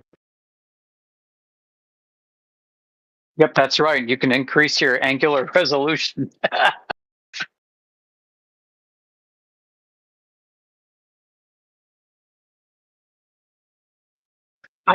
Listen, and I don't know what is going on with those dudes, but they are not yielding a minute, and they're on like their 15th update now. Like last time we talked, they were on their 13th update. They're on their 15th update. Didn't they do one last night too? Yeah, Monday night. Yeah, Monday night to do their nights. I love those guys, man, but they're barking up the wrong tree, man. Me too. Listen, I mean, Shane and Alan, big love. Like Alan and I used to hang out on Telegram and dissect freaking like relativity papers and stuff together, like for hours. He hates my guts now. What? Over this? Not necessarily this. Before it was the ether, I'm like, listen, I don't necessarily buy the ether, and then he ghosted me, dude. I mean, I don't know ether category. I don't think it has been definitively demonstrated. So I do recognize the argument. I do recognize the argument for the ether. Me too. I'm open to it, but I'm not accepting it. Yeah. Because it's completely based on inference, right? You don't have the there, you know? Right, because I mean, like if you were to use the same logic, then Foucault's pendulum proves the globe, right? I mean, the same logic could prove Foucault's pendulum proves the freaking stars rotate around the Earth. Yep. Yeah. Yep, that's right. Oh, okay, so I the looked stars up rotating around the Earth causes the pendulum to drag. I said the same thing to him a long time ago. The stars' Coriolis effect. That's right. That's right. I looked up the time and date. Good. And the sun, yeah. So for Los Angeles, from 1 p.m. to 2 p.m., the altitude of the sun changes from 72 to 67, which is 15. But from 4 p.m. to 5 p.m., the altitude of the sun goes from 46 to 33, which is 13. Yeah. But that's just the altitude. Is that what you were talking about? The altitude doesn't change by 15 degrees per hour? I think it's the ecliptic, dude. Right. Yeah. So it's the altitude and the heading that matters. In those cases, that's right. You got to combine both. Yep. Dot product. In those cases, right. In those cases, the sun moves about 15 degrees per hour, maybe after an hour after sunrise until about an hour before sunset. Yeah. I don't know. Keep digging. Oh, I thought you said that time and date disproved that. Yeah, that's what I'm saying. Sounds like you're agreeing with me, just conceding a little. No, I'm saying that time and date shows that it moves 15 degrees per hour. Oh, it does. Okay. I mean, you could do the same thing with stellarium and the stars if you want, I suppose.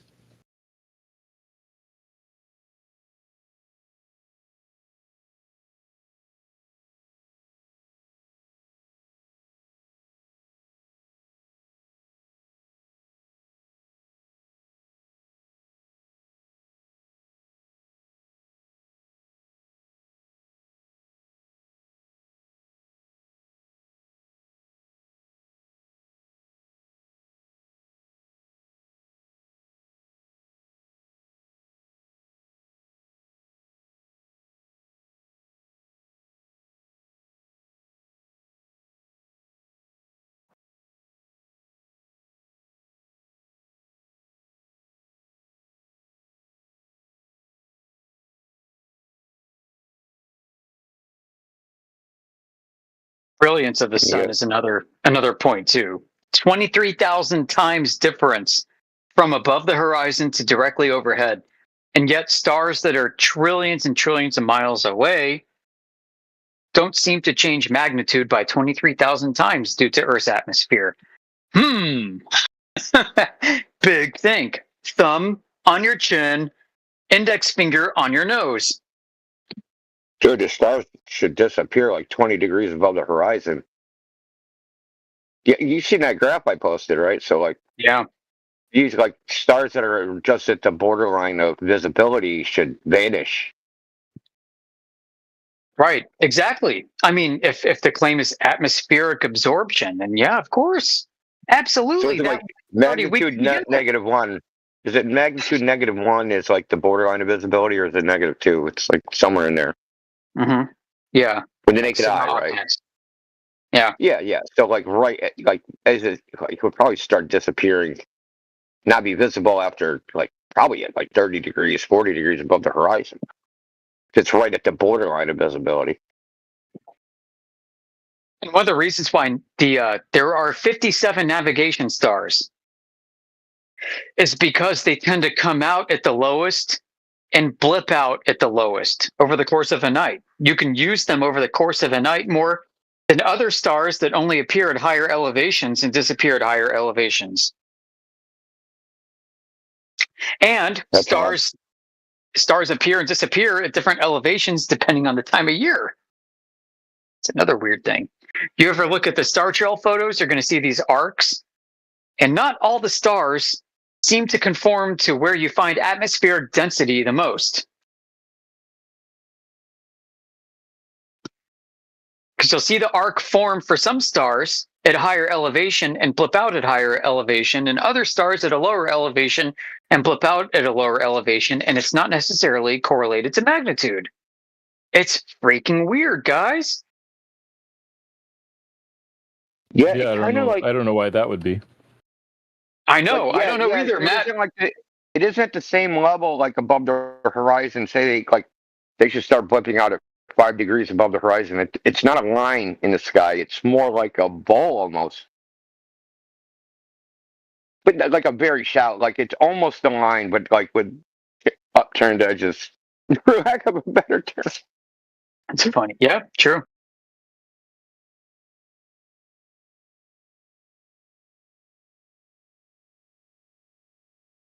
Also, the navigation stars don't have relative motion as variable as other stars do. That's another interesting thing of note. Going back to the idea that if Earth is a spinning ball and the sidereal frame is fixed, then those things aren't moving independently, but they appear to move slightly independently of each other and reset every night.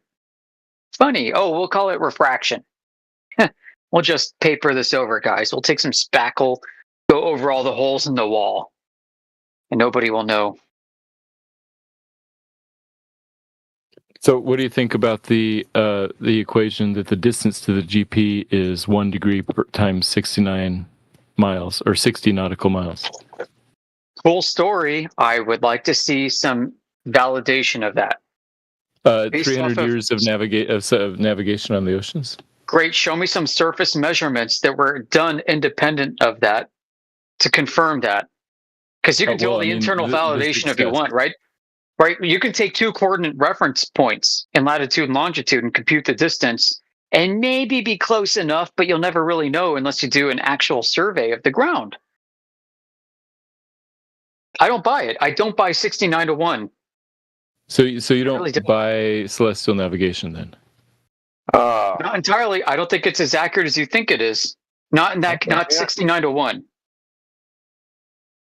Okay, it's definitely not as accurate as Matt thinks it is. Because they've tested it, and like they tried to recreate Columbus's voyage, and they found themselves to be off by 15 miles per day. Cumulative. Not like, oh, on day 1 they're 15 miles off, on day 2 they're 15 miles off. On day 1 they correct their position, then on day 2 they correct their position again, then they correct their position again. They're constantly correcting their position. 7 weeks of voyage, you're way off. Yeah, Columbus had no way of knowing his longitude, though. Well, Columbus was using Ptolemy's fucking sphere size, 10% smaller than Eratosthenes, so you got that problem. And that was built off the Yeah. stars too, right? Yep. Well, Yep. but Yes, it was. people couldn't do Yes, it do was. celestial navigation. You couldn't determine your position using celestial navigation until the 1700s when they had accurate clocks that would work on. Oh, okay. Well, Ptolemy's map based off of celestial navigation was wrong. I guess it just took Well, clocks. shouldn't you always be able to get your latitude though? Yeah, you can get your latitude from the North Star. That's not constant either. Right, but it's pretty close, right? Yeah, exactly. That's what we're trying to tell you. It might be pretty close to a nautical mile. Depending where you are. Yep, and Yeah, what so- time of year. So each degree of elevation angle to the North Star represents 60 miles from the North Pole, or 60 nautical miles, right? Or you think that that's not right? That's the claim. Yep, I don't buy it. It's probably But good don't you think it's enough fair that we're to an asking extent. Don't you think it's fair we're asking for the empirical evidence of the claim, other than like celestial navigation works, therefore the premises of celestial navigation must be true, when their Right. standard for working is just not dying at sea? Well, I mean, I think they could still get within 40 miles or so, right?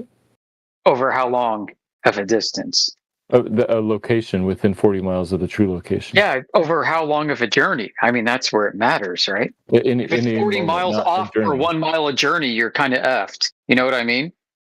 I'm saying that for figuring out your location on Earth, not a journey, but just an instantaneous location, I think that celestial navigation could get you within 40 miles pretty easily. Oh, yeah, flat or a globe, it's going to work the same. The problem is calculating and measuring distances as well as triangulation.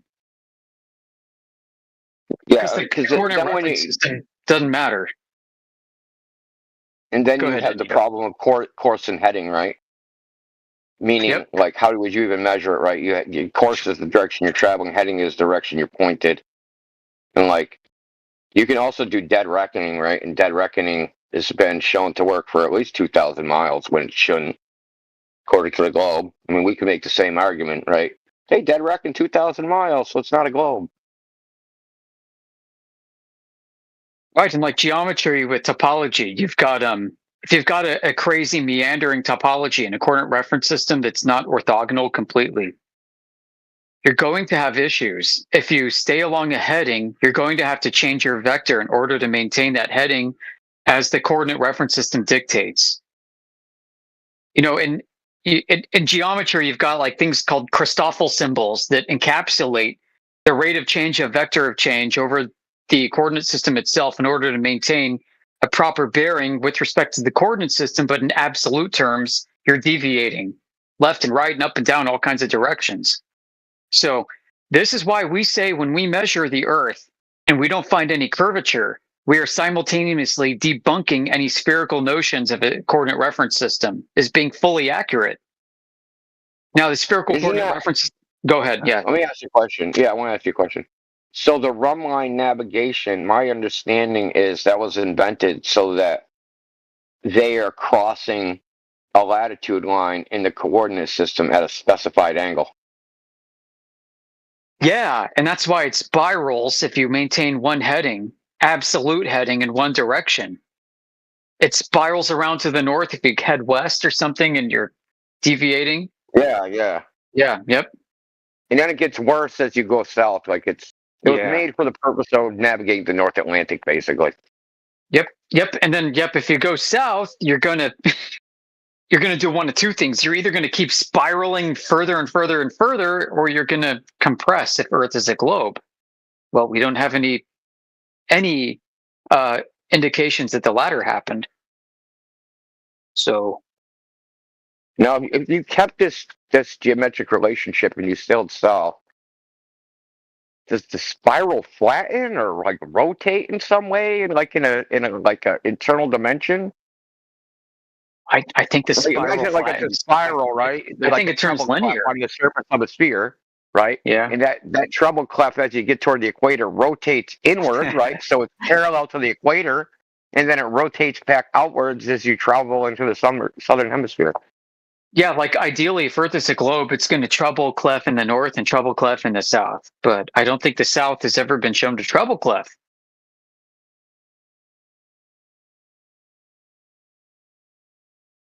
You know, Nobody knows what we're talking about. I know. I totally hear you, man. It's true. Like I've seen, I've seen run line maps. I know exactly what you're talking about, and that's exactly what would happen if you maintain one heading, one absolute heading, where the coordinate reference system is curving. Yeah. So, like, if you think you're supposed to be moving straight and east, you're actually curving. John Go D ahead. that invented these. I think it was John D that invented the run line. John I think D. it's like, Oh wait, John D. I was thinking like Dr. John. Yo, really? Really, the English? Yeah, like the advisor to the Queen and all. Him and Mercator were John buddies. D? You didn't know that? Him and Mercator I didn't know him and Mercator were buddies. They wrote Holy letters to each cow, other. dude. They were buds. Wow, I didn't know that. Jeez, everybody back then was like a freaking Rosicrucian Kabbalist. It's nuts. He also corresponded with Kepler. Wow. Dude, he invented cryptography. There's so much, bro. You never heard me and Bond go on about John D, dude? Like, bro, that guy was just a freaking. I don't know. I think he's a composite character because no one person could have did all that. Yeah, I've encountered that a lot. I tend to think so too. He was like granted, like land. I think it wasn't Elizabeth. Maybe it was Elizabeth. Yeah, Elizabeth. Oh, in the New World. She granted him a bunch of land in the New World, I heard about encompassing that. Yeah. basically where I am right now. But she like granted all the land to like from there to like the Great Lakes or something. But he never developed it, so like she like revoked that or like one of her ancestors revoked that patent and made like Virginia colony and all that. But it's like originally granted to him, but he had to go like stake it out or whatever, and like they don't know if he never ever did. actually came. Yeah, they don't know if he ever actually came to North America, but it's been speculated that he did because there's something called the Newport Tower. Now the Newport Tower is a stone. There's a stone tower in Newport, Rhode Island. Yeah. Pardon me. What? Yep. Do you know about this? I do. Yep. I know all about it. The fireplace. Yeah. Listen. Yeah. I'd like to stay here for a second, but I just remembered that there are rumors that all these royals of Europe used to travel to the New World under cover names in order to enjoy a life of leisure away from all the wars and strife and come together. And they go to the same Masonic lodges together, have beer and stuff, and they all had these nom de plumes.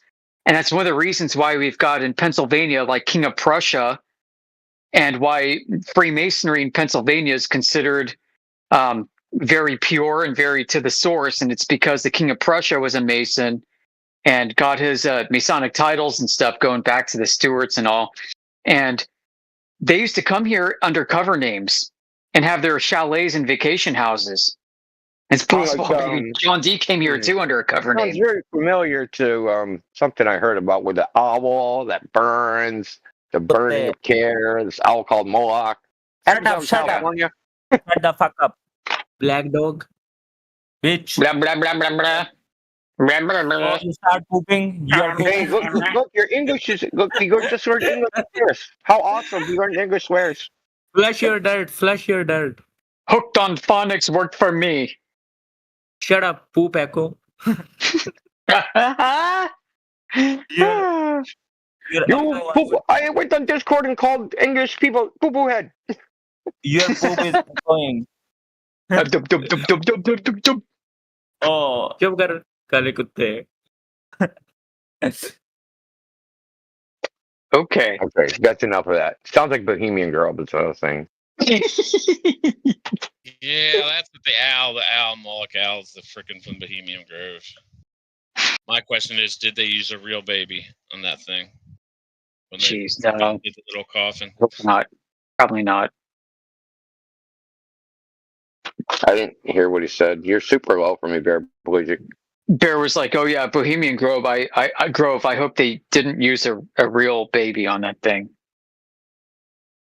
I didn't hear you either. Now, It's when they did the owl thing. It was like they had a little coffin and the freaking lightning, and then it catches right and something in effigy. Yeah. Yeah, the burning of effigy. It's called the burning of care. Where they like Moloch the owl on fire. Yep. Well, I thought they lit the coffin on fire with the little, the baby in it. I think the I mean, altar was lit. Yeah, maybe the owl was sucked up with it. I don't know. All I know is I saw the video, and there was a big fire, and it looked like the owl was on fire, because it wasn't that great of a video. Alex Jones is the one that snuck in there. Yeah, that was a crazy video. What's weird is like they're all clapping and singing like church hymns with an organ playing and stuff. It's nuts. You don't sneak in. You don't sneak in that place. I think you just let in. That's my guess, man. I don't know. Social engineering works. Like, ever read Kevin Mitnick's book? Shouldn't they have freaking like all around that place? If they have freaking like every all future presidents, all the freaking bigwigs, wouldn't you have guys in freaking gunny sacks all around that place? You tell me Alex Jones snuck by freaking snipers, like freaking dudes in gunny sacks and shit? You kidding me? I doubt it. Well, obviously he did, because he got the goal on, and he snuck right by. Yeah, his claim was that he had gotten an invite under like false pretenses or whatever. He claims he snuck in, but he knew like a passcode when he was talking to security and shit. So he got the list. He never gave away his source. He said he had a source, and then he said he wasn't going to give away his source of how he got in there and stuff. But yeah, that's called the cremation of care, is the ceremony. Yeah, so he did get the guest list, and it was posted on his YouTube channel. Who I noticed was on that guest list was Alexander Shulgin and his wife, who wrote books on how to synthesize all sorts of drugs, which is kind of weird how they're hanging out with dukes and whatever. Oh yeah, they all do their breakout sessions and drop DMT together. Rock and roll freaking guys. There was like a couple weird names that were like, I don't want to say Eric Clapton, but something weird like that. Not Eric Clapton, but some freaking like big music dude. Dude, I'd like to see those dudes all rolling on Molly, all hugging each other and shit. That'd be fucking hilarious. That'd be gross too. Dude, yeah, dude, that's the last place I want to be. Holy crap! What a mess.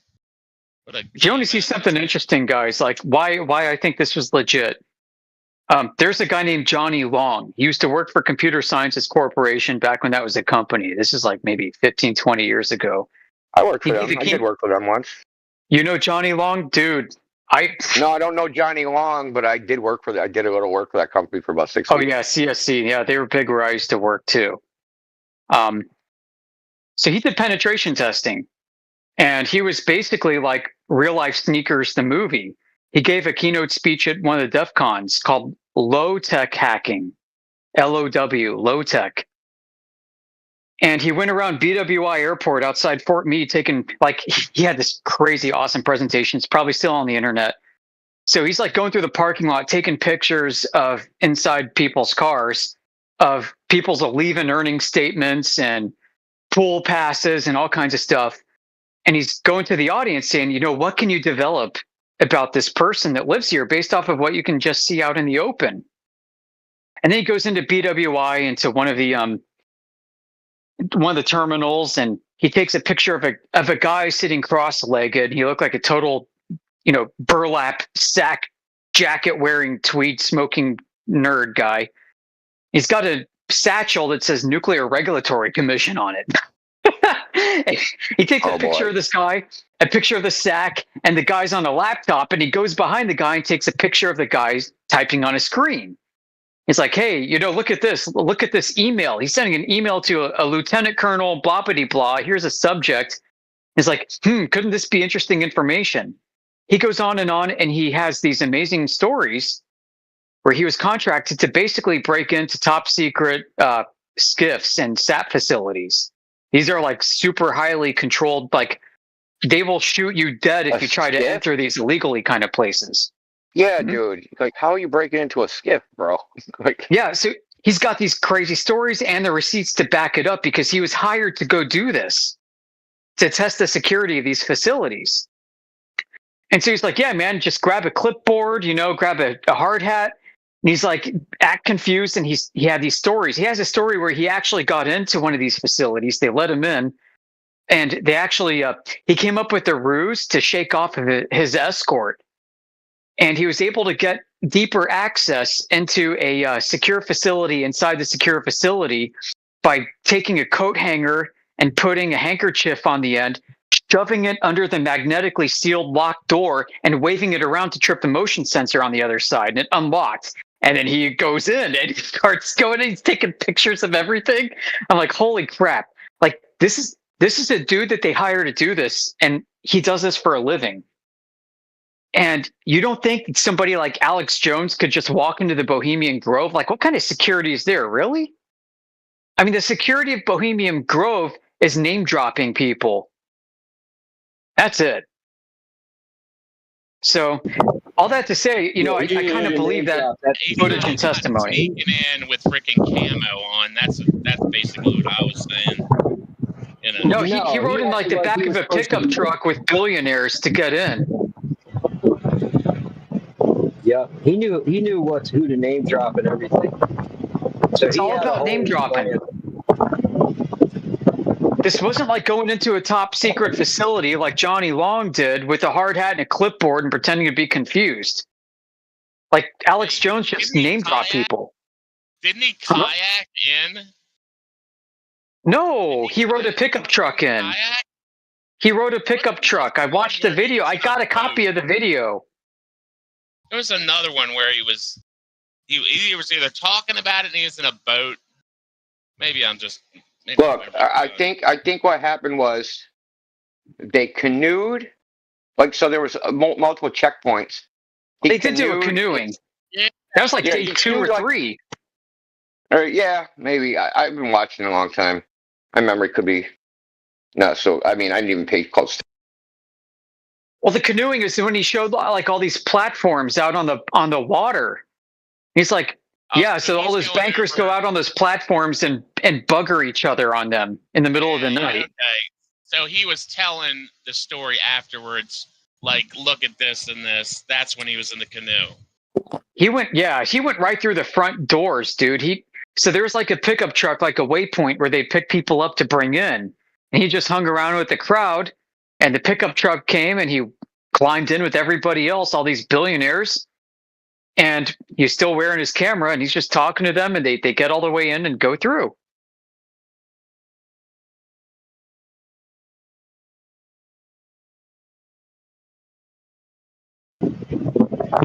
Yeah. Anyway, that Johnny Long DEF CON episode is freaking awesome. Go ahead. That's a large area that whole event takes place on. Of course they have a lot of security there, but so many moving parts, can't really fault the security for not being better in the dark and all of that. Right. It's not like everybody's wearing gas masks. It wouldn't be hard to sneak into Fort Meade. That place has got so much freaking...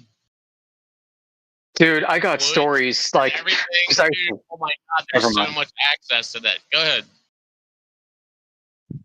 So outside of like Ops 1 and Ops 2, there have been in the parking lots, gangbangers from Baltimore have snuck into Fort Meade and have ripped off catalytic converters off the cars of NSA employees.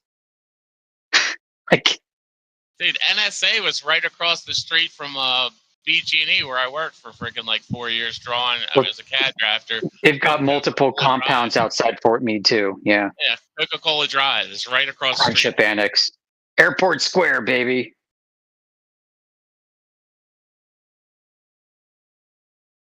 Yeah, I'm not going to tell you what I know, but now you figured it out. Well, I know they all went to lunch at Timbuktu for crab cakes. It's right down the I remember that story. That place got burnt down one year, too. And then they rebuilt it, dude, yeah. I miss Timbuktu. There was another place, too, in Arbutus. We used to go for crab cakes. I can't remember the name of this place. G&M's Huh? on G&M's. It's right around the corner. That's exactly it. Yep. They got, I mean, it looks like the 1970s with like a gray carpet inside. It's in between Halethorpe and Lincoln Ferndale. Yeah. Yep. G&M's. That's exactly what it was, dude. Thanks for remembering. Yeah.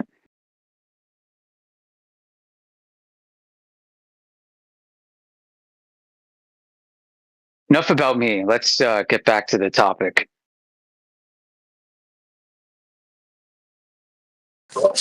So you know about Newport Tower being a camera obscura? Yeah. You've shared information on that too. Yeah. Over the years. I'm going to post it again for everybody else. Yep. I knew you wanted to get back to that. That's very important. Who else knew about it at the time? Like 5 people on Earth, maybe? Yeah. Like, sure. dude, being able to do this? Explain what you're talking about, since I'm completely. Okay. So a camera obscura is like, say you have a room with a window, you can block out the window and make a little pinhole, and whatever's outside your window will be projected onto the far wall, upside down. Okay. So there's a tower in Newport called Newport Tower. Now there's a fireplace, like all the stairs and everything is rotted away. So there's like windows, but there's a fireplace like that would have been inaccessible, right? There's no way you could have reached it to light a fire. It's just like, there's no chimney or anything. It's just like the outrun, into the wall is where there would be a fireplace, but there's no chimney for the fireplace. There's nothing there. And they've always wondered like why that's there. Someone figured out that like, if all the doors are shut and all the windows are shut, because there's a little hole that's right across from it, when the sun rises on the summer solstice, it'll create a camera obscura and it'll look like there's a fire in the fireplace from the rising sun.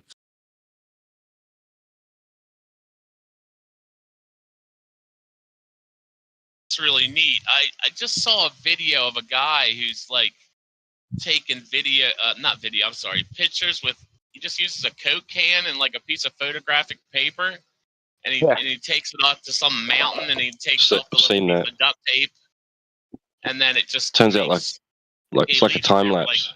This is like the 1500s though, guys. Well, no, it's kind of like the same kind of 16 thing, but that's amazing. Holy shit. Wow. Right. What about all the places where we're like, oh, there weren't fireplaces? Yeah, look in the chat. I took a screenshot. I wonder if people are going to start checking that out now. When they're like, why is that fireplace there? Why is it this big, or why doesn't it have any freaking burn marks? That kind of shit. Guess you have to start checking it. That's awesome. I watched that doco. It was interesting. Hey, look, the image flips upside down, just like Walter Bislin's simulator.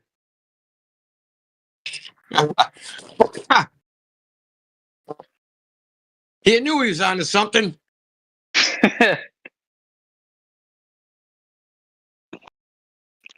Oh, so it's refracted light. Diffracted in this case.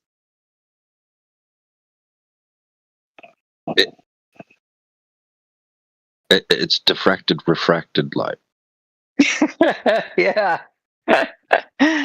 It goes through an aperture and it bends at the same time, dude. Come on. Oh, man, it's easy. That's how you know Earth is a globe. Because everything you see isn't true.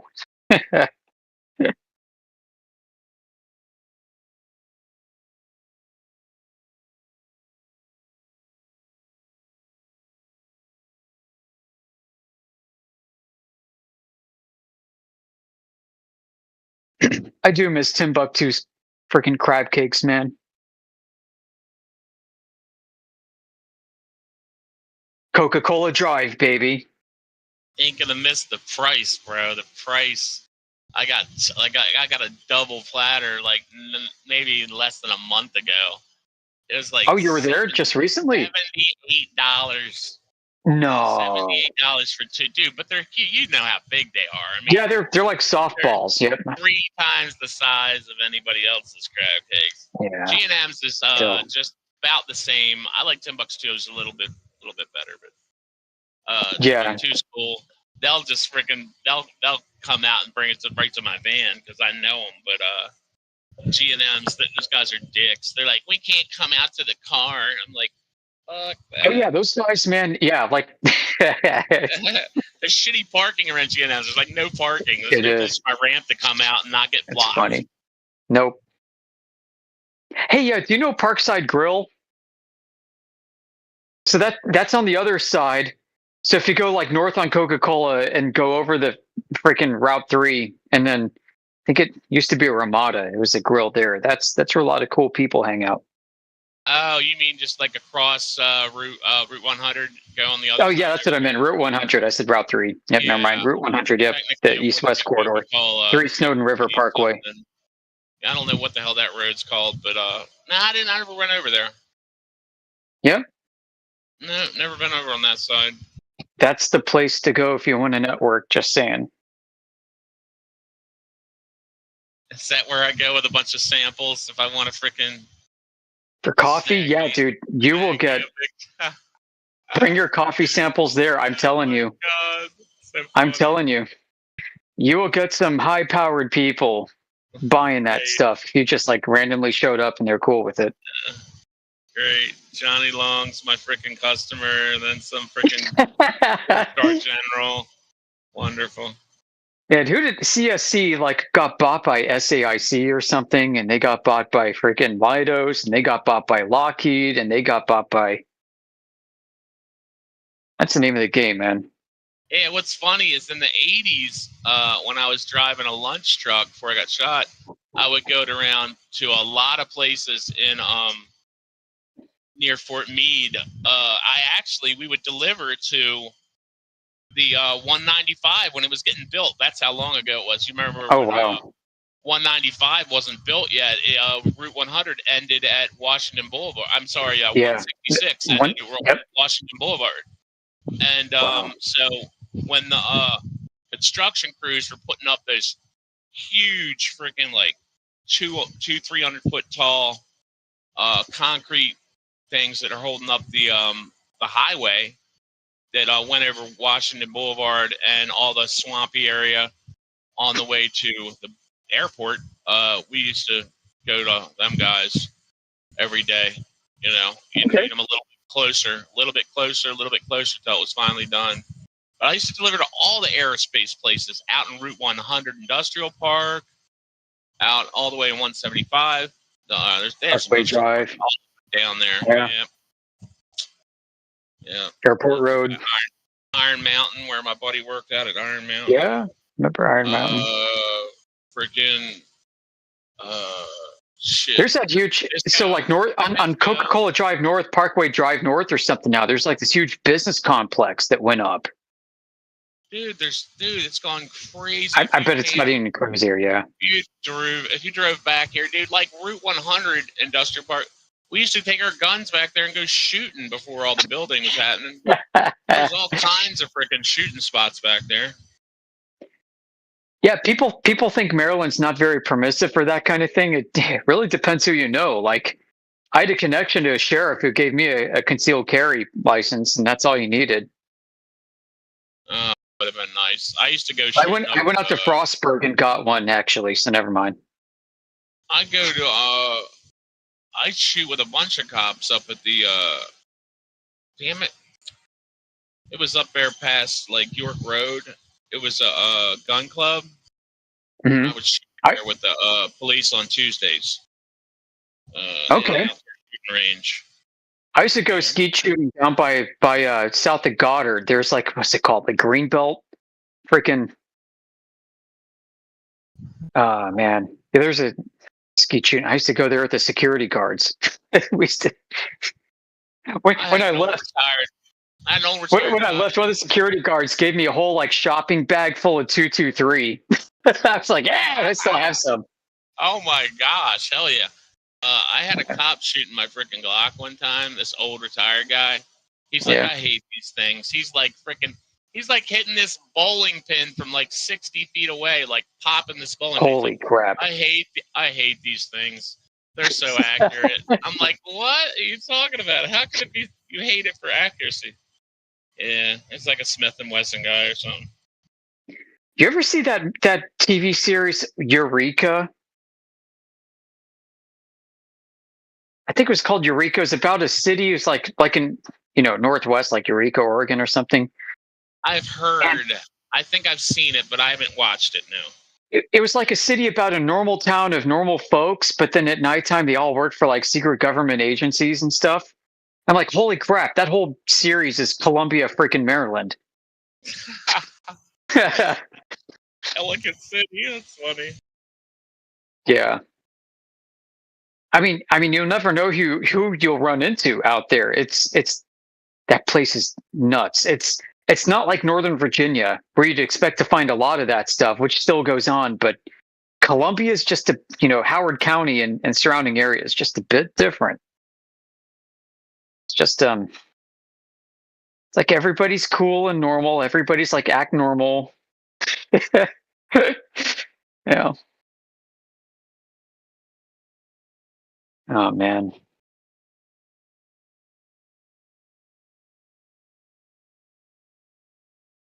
Anyway, Bear Pelagic, dude, every time you're on and I'm on, it's like we talk about duck pin bowling and all kinds of crazy crap. So maybe we should get back to the topic. Dude, somebody told me that duck pin bowling was invented in Maryland. Did you hear that?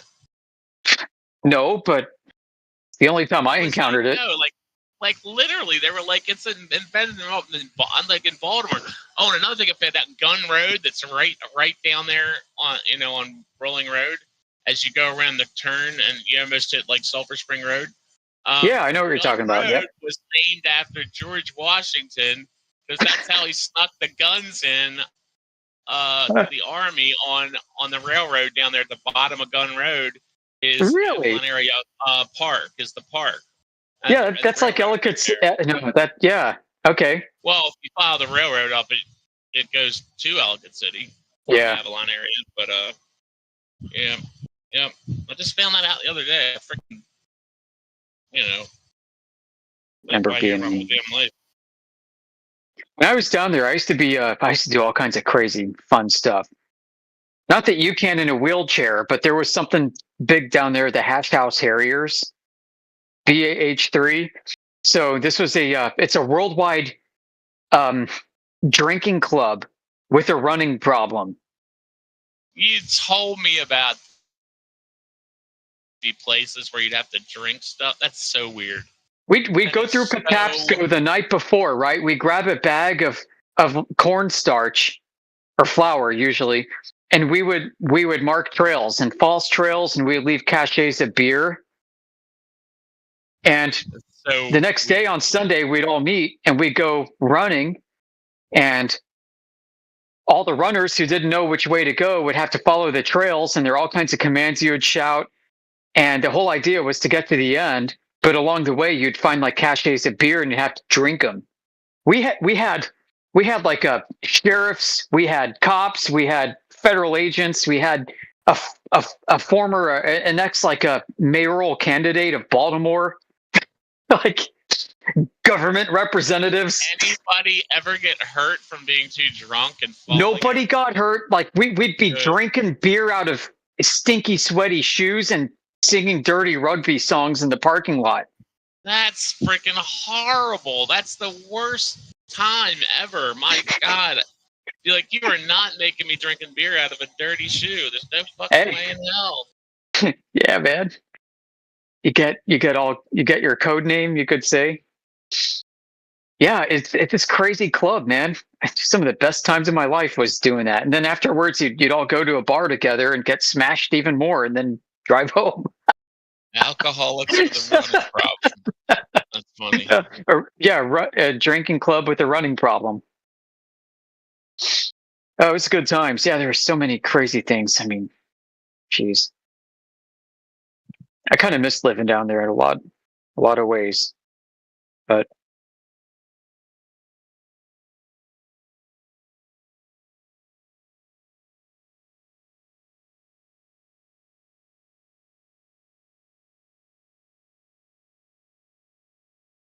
I remember, dude, there was a guy who stole a car, I think out of BWI or something. He's being chased by the cops down 295, and he panicked. He panicked and like went off a random exit, and it was one of like the Fort Meade entrances. and like Humvees with 50 cal started like rolling up to him, and he got in trouble. Helicopters flying overhead. It made a big freaking news story. It's freaking hilarious. And this actually happens once in a while. Man. That's funny. He got off right before the BWI exit down there, probably. Yeah. Or right after if you're heading south. 175, yeah. Somewhere around there. Yep. Yeah, the Andrews Air Force Base exit's right there. What?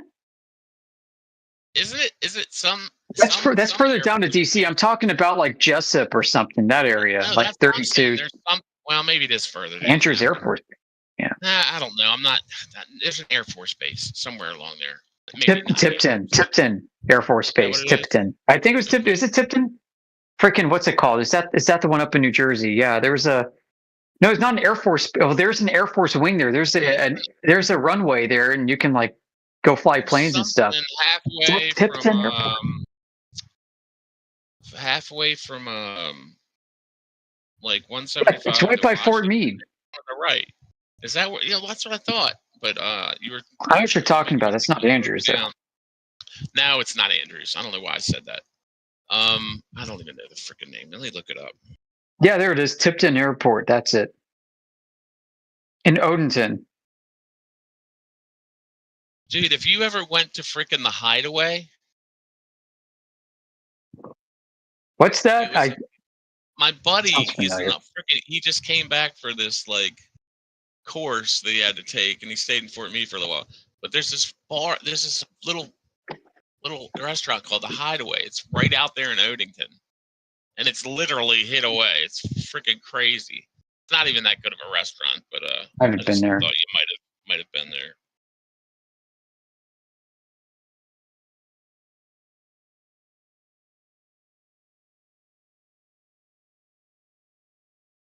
Ever go to the Rusty Scupper? Oh my god, yes. Well, when I was a kid, though, we used to go to a place called the Golden Plow when I was little. Mm-hmm. Yeah. Chart House when it was in the freaking harbor. They have one in Annapolis right now, but the Chart House is the bomb.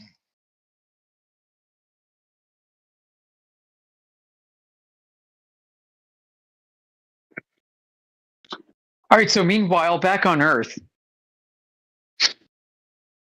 Good catching up there. Sorry to everybody who had to suffer through some personal reminiscing here. Some people are deafened. They're like, nah, screw that.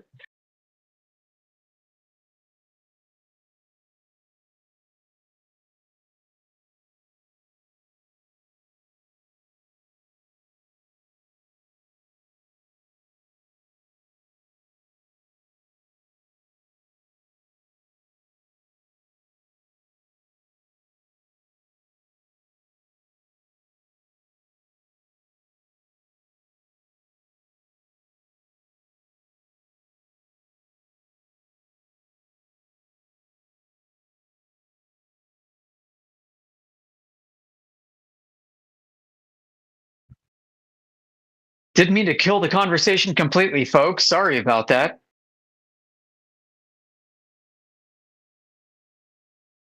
Well, if anything, you learned a little bit more about the people behind this thing. So, yeah, we're real people with real lives. I apologize. That was my fault. Every time I come, it always goes to Baltimore and Ellicott City. Every time you come in, I think about the time where I almost had my tire slashed by a crackhead on Highland Street.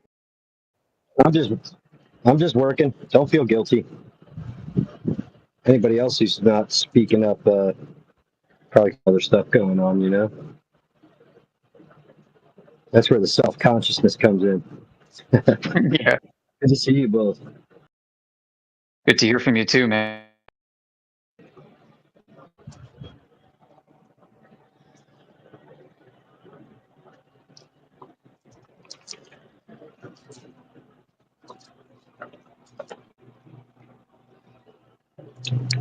Any newcomers here? I see. Let's go down the list. I'm going to scan. Okay, we've got oh, Jana just left.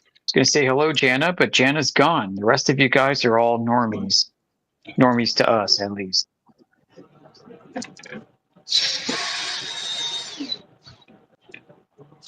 Yo, I want to recount. Those stats are bogus. Oh, look at that. Yeah. We should be number one by now.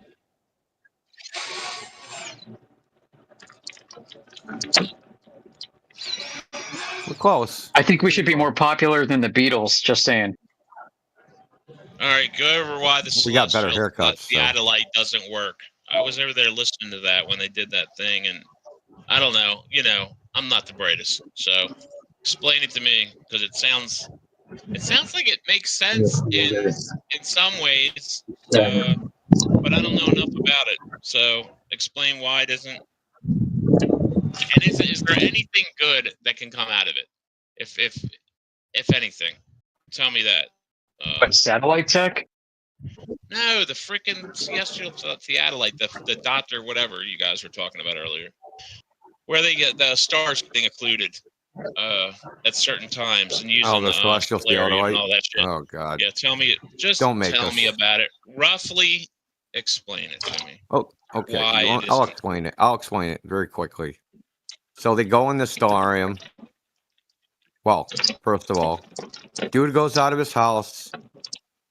He measures to the top of the mountain with the theodolite, the angle. He waits for a star to come down to where it's at the peak of the mountain, and then when the star disappears, he writes down the time. Okay? Then he goes in theodolite into stellarium, and then looks in stellarium when that star should be occluded, and it doesn't match stellarium. Therefore, the Earth is. It doesn't match stellarium if the Earth was a globe. It matches stellarium if there's a flat baseline from that position. But if you take stellarium to the position of the top of the mountain, then it has a different angle, and all that crap is crap. So, well said.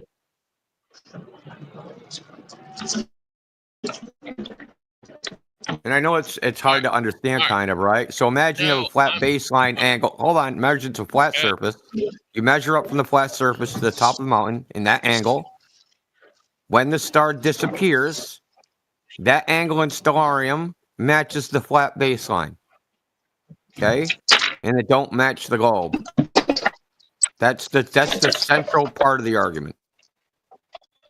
All right, I understand that. But then the globe says refraction. Pouring beans. Sorry. All right. So anyway, but they said they did it to like 50 different things, and all of them match the flat Earth thing, and not the Stellarium. In stellarium. I don't know, dude. I just Stellarium is a flat Earth. Paraplegic, you know stellarium is a flat Earth simulator, right? Right. Well, yeah, it's the whole dome of the whatever. Yeah. Dome of your vision, right? But not. Yeah. Yeah. So, is the whatever they call it, the celestial theodolite? Are you telling me nothing that he's doing is useful? Is any of it useful? Do you think? It's Or is it all useful just in a a waste of sense time? that it shows inconsistencies with some of the presumptions of the globe model. Okay. All right. Because think about it. If you have a line of sight through the top of a mountain to a star, regardless of what that is, when you transfer yourself to the top of that mountain, that should be the same angle. Like if you had a hole in your head, they could look at the star through the hole in your head, and you'd be looking at the star from that same angle. Well, in the globe mathematics, this is not the case because the rays become parallel all of a sudden, and the rays turn as you turn. Right, so as you move along the surface of the globe, you do a slight rotation, but then the ray also does a slight rotation somehow. So I don't know how that works, dude. I'm trying to figure out how that would actually work physically. What's funny is listening to Zanuck lose his mind over this thing in the other server. Like Zanuck just freaking. I've lost my mind over this thing. It's the most horrible so-called proof of that fee in existence. It's only good from what I said. It shows like there's some mathematical inconsistency with presupposing the surface of the Earth, and that's because the math itself is actually observer-centric. There is no globe. There is no flat Earth. There's only the eyeballs of the observer, and that's it. All right, I got another one. What about? I saw a picture of something that was at a Japanese John, your hot mic fair or something like that, where this one guy made this actual mechanical model, where he was saying that he had like a model, like a working, like almost like a dome of your vision over each continent, and he had like all these brass freaking ball. I don't know. I can't describe it. Yeah, I know you're the Japanese You know one. what I'm talking about? Yes, the Japanese one. It's pretty cool. The Buddhist Japanese monk. I haven't had a chance to look into that any deeper than the link that I was sent by Ken. I want to look at it like in person. That'd be neat, wouldn't it? If you could like move some. It's in a museum somewhere. Oh, is it? In Japan, yeah. That'd be neat. So all the distances they use for the celestial theodolite observation, which are necessary for them to do proper timing corrections and predictions and comparisons, those distances are latitude longitude calculations. That's it. To me, that's one of the biggest problems with this. They accept a calculated curving distance between point A and B, and then they flatten it out just arbitrarily. They say that's the correct flat baseline distance between A and B. They turn an arc length into a flat baseline using the same length. Yes, exactly. Wouldn't that affect your timing if you don't have a real measurement? Well, yeah, because I mean, to be the same absolute distance, right? Not land surface distance, right? Because they don't actually know that. I guess you would need the chord, maybe? I don't know. So shouldn't the chord the chord's going to be shorter if they use that, but no. Yeah, obviously, yeah. But that's like fucking. What do you use? Do you use the chord or you use the arc? like yeah, they're using the arc. Hey, yeah, they're using the arc. I mean, yeah. So of course it's not going to match because the hypotenuse of a chord, which has a shorter length than the arc length that's stated, is going to be different than the hypotenuse of an adjacent that is straight to begin with. Yeah. Yeah, so everything they're doing geometrically is wrong. Like wrong, and they don't get it. The kind of mistakes they're making are not the kind of mistakes that human beings would make. I think they're over-reliant on artificial intelligence to drive a lot of this that they're presenting to the public. Oh, you think so? Think they're like... These are not the mistakes human beings make. And look how iterative they are with this. So here's something. So you got the arc and the chord of the arc versus the actual length. What my intuition is that I'm not saying they reversed engineered it, but they just by coincidence picked a distance where this would happen. 56 miles, right? Or whatever is 56 kilometers. And if they use some other distance, like 100 or 23, it wouldn't match. I don't think it has anything to do with that personally. I think it has to do with the arc length that's being flattened out. And they're like, well, this doesn't work if Earth is, really flat. Well, it's like, no, duh, because you're taking an arc length and flattening it out along the same distance, which is going to change the angle. Yeah, but like those will diverge, right, with distance, right? The arc length, it'll get more severe like in 100 miles than it is. Like the arc length starts becoming significantly longer than the baseline. That's true. And the rotation gets significantly larger. Yeah. Like the rotating, the spherical chig, like, because it's really just a rotation. So it's just rotating the sky. Normal to the arc. Yeah. I think they just, like, by coincidence, just came up with a value that seems to match. And now they're like, I see what you mean. Yeah, I agree with that. Shoehorn everything into like oh my god, this freaking matches the flat baseline. Let's do it in a bunch of other locations. Oh shit, grab the shoehorn. We're gonna shove it in there and make it work.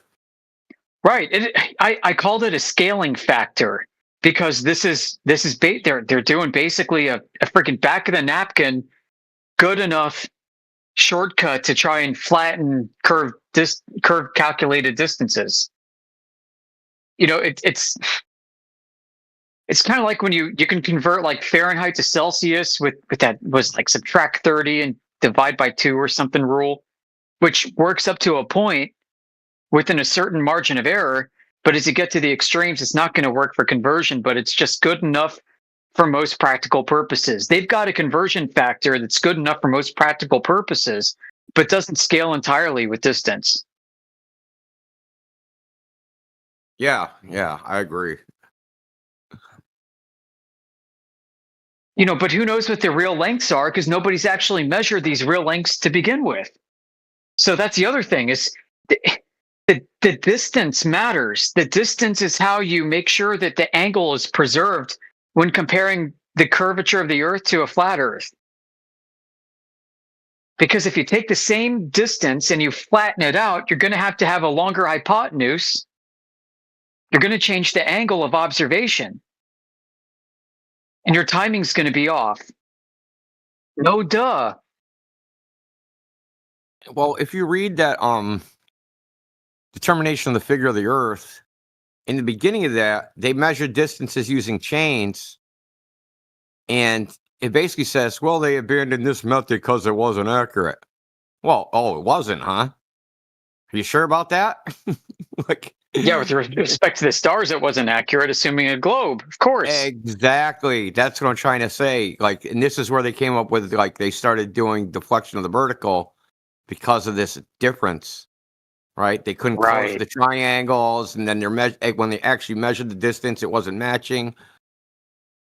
Yeah, they need the curvature to pop up somewhere, so they can shove it into the hypotenuse and make it curved, to make extra slack and call it like astronomical refraction, or they can shove it into the zenith GP relationship and curve that and call it gravimetric warping deflection. Now, right? Do you think? Let me ask you a question. Do you think we could take all the freaking fudge factors and come up with an uncertainty value, like a bounds? Yeah. Using all the combined fudge factors, right? So you'd probably get an edge case where, I'm just guessing off the top of my head, where you'd be off by 1 or 2%. It could be fucking 3%. It could be a giant value. The Earth's going to scale with distance.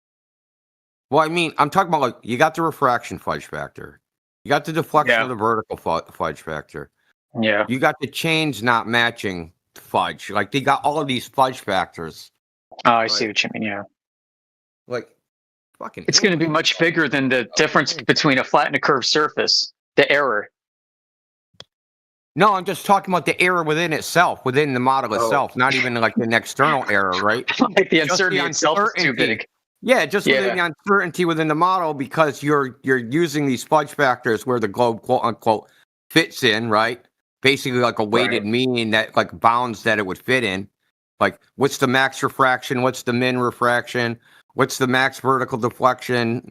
What's the deflection of the plumb line? What's the min deflection of the freaking right? Line? I'd love to quantify all of that and come up with what is the min max fucking uncertainty of the combined fucking fudge factors?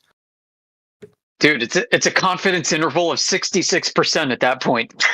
Yeah, 66.6%. Yeah. That I would love to see that. I think you're right. If we could quantify all that together and show it, there might be dude, what if we could use an LLM to go through Helmert and figure that out? I was already thinking I'd using Gemini to figure out because I'm lazy. I don't want to go through all that. I mean, just give it Helmert's both volumes. I'm sure you got them both on PDF. I do too. Yeah, say, all right, I'm going to spend $100 on freaking tokens. We're going to do this. I actually I'll spend $300 on tokens. It's for some reason Gemini don't charge me any money. I've been using it like crazy. It doesn't. I even tried to find like where are they charging me at? Like where's my credit card? Like I can't find. You're going through API calls, or you're just going through like a retail interface, or it's like so the URL is aistudio.google.com. Huh. So I'm using that, but I access that through like Google Compute because I had like I was accessing I think the YouTube API or something. So I've had that like for a long time, and then they like send me email, hey, usage and billing. Let's see. Maybe your email address is associated with an organization that gets a discount and is paid by that. Fuck it, yeah, I have no idea, dude. All I know is like Probably Gemini API usage and billing. No Google Cloud projects found. Create an API key to get started. No thanks. You're giving it to me for free. I'm not touching it. Dude, send me your login and password. I'm going to use it too. Yeah, Hey, like man. I've been using it like without a hitch, man. It's like Google AI Studio, and I can do the native speech generation, like context tools, image generation, live audio to audio, dialogue, and I'm using Gemini 2.5 Pro. Hello, everyone. Hey, what's going on, buddy? There goes the wind out of the sails. Yeah, fine, buddy. How are you doing? I am very well. So, the name of this channel is 24/7 Flat Earth Discord. That means, we would be just talking chill, right? Talking what? Talking like just casual talking, no topics or, like others, politics and religion like others. The topic is flat Earth versus globe Earth. That's the topic. Which side do you stand on? Right side up or upside down? I don't understand what you're saying. Okay, on the globe you can stand upside down and not fall off. And on the flat Earth, Oh, I you actually can't stand don't upside know. down on the flat Earth. No such thing. Well, I'll just sit. Let me say this: if you think the Earth is a ball, you think there's people upside down from you, right? Yeah. Okay, we don't think that. Oh, sorry. Now, it's only now that I understand what's the topic of this channel. Yes, So, flat Earth, so you, no globe. so you all here are here to defend that the Earth is flat. You could say that. Yeah, we appeal to Vedic cosmology. Okay. So I'm not that intelligent, to be honest, but I think the world is round because you see that 3D view. When you go to, especially when you go to see sea view or something. Yeah. Yeah, when who goes where? When he opens a piece of When someone software. goes to a beach, when you go on a beach, you see that 3D kind of feeling that in the end it'll just curve. How do you know that? It just feels like that. Oh, well, I mean, you can feel like you're in love with somebody, and you can feel like they love you and they hate your guts. So I wouldn't go with that to figuring out what the world is. Are you saying this? You look at the water and like the ship goes over it, you think it's round because it feels like it's. No, he said he had a tickle in his belly that made him think it was round. Yeah, it feels in the end it'll be just a curve, a convex curve. Convex. Lobular.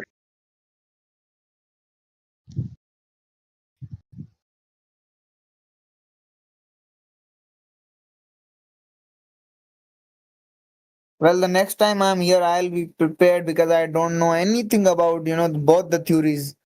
the either the earth is flat or it is round.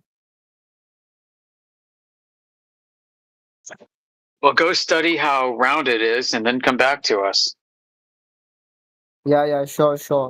See you guys. Have a blessed day. Okay.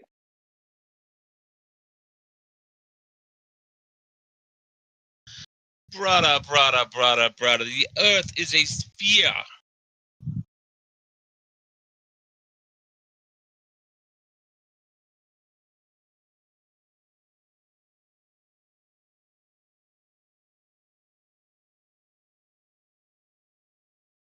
I heard he was banned last night again under another alt. Dude, I've never met a guy that I'm freaking so sure is being paid. Like, I just think, like, people say that, and I'm like, yeah, I don't like that. But this dude, he was there on the other server. He was like, CNN is, dude, they have award-winning, like, reporters. He's like, that's where you get your accurate information. I was like dying. Listen to him. But he said that about CNN? Yes. He's like, that's dude. He's like, they have award-winning reporters. He's like, in this stupid accent. I'm just like, holy shit. I've never heard a guy tout like the mainstream freaking, like, everything, man. It's amazing.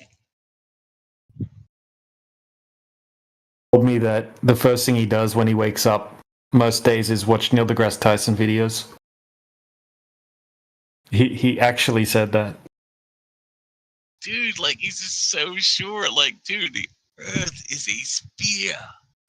Like, dude, the day he was arguing with me about the frickin', I was talking about the shuttle being a frickin' balloon and how it rolls over for the roll program. He's like, that's the gravity roll, man. It's the gravity roll. Like, no, man, it can't fly. It can't fly right side up. It can't. It has to fly upside down because it's a freaking blimp. So RTP, does gravity make the water flat, does it? Ooh.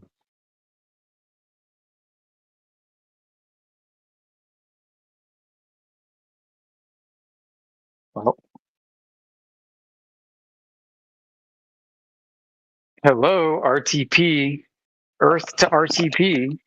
Yeah, Toby Dog showed you a picture of flat water, and you said, yeah, but gravity.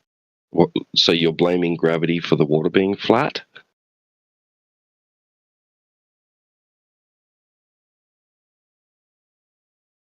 So the point is not about why it appears to be the way it does. The point is what it is. And the surface of the water is flat. And that can't happen on your ball. You can't have a ball with flat water. That's just silly. Yeah, gravity would make the water curve if it was an actual thing that behaved the way it's described to behave, or make objects and different forms of liquids and gases behave the way it's described to make them behave. So, yeah, man, big time fail. And yeah, Robert claims that the only reason that they don't want me to speak is because I defeat them every time.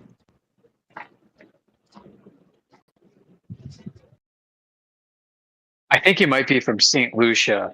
On a whim, I brought it up with him and started ragging on St. Lucia and started naming places and stuff. He was getting into it. He was vibing. I'm like, okay, he might be from St. Lucia.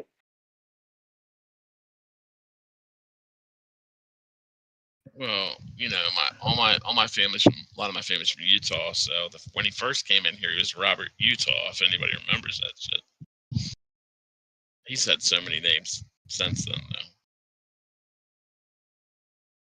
I challenged him to a debate on Modern Day Debate like a couple of weeks ago, and first he said yes, and then the debate was going to be about long distance observations.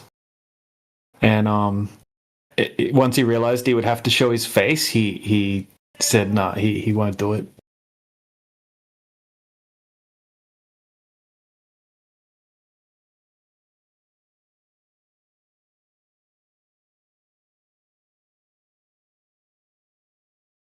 Guess they're not paying him enough, huh? I think the he's just kind of like all talk. He doesn't really. I mean, he he hasn't G'd up one debate with anyone ever.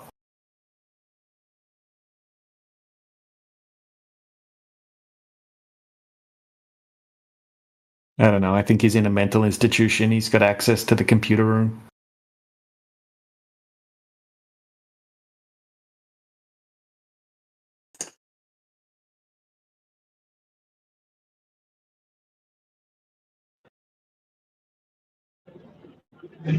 Or he's an asset and he can't give away his identity.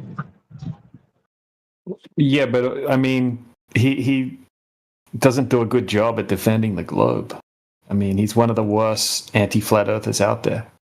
I mean, even the anti-flat earthers don't even like him because he's like ridiculous. We know what happened, right? Elon Musk with the Doge committee went through the government and started gutting it. Maybe they don't have enough money to buy the best talent anymore.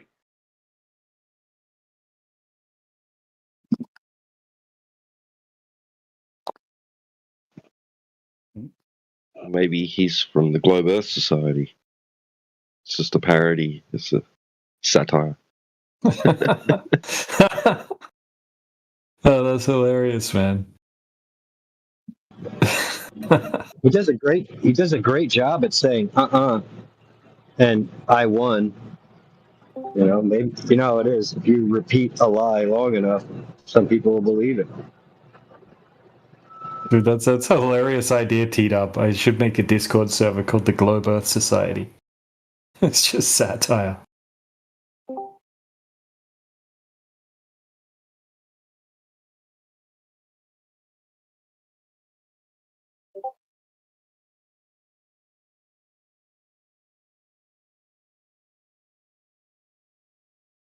I mean, we appreciate the help, like making the globe look stupid, but we don't really need it.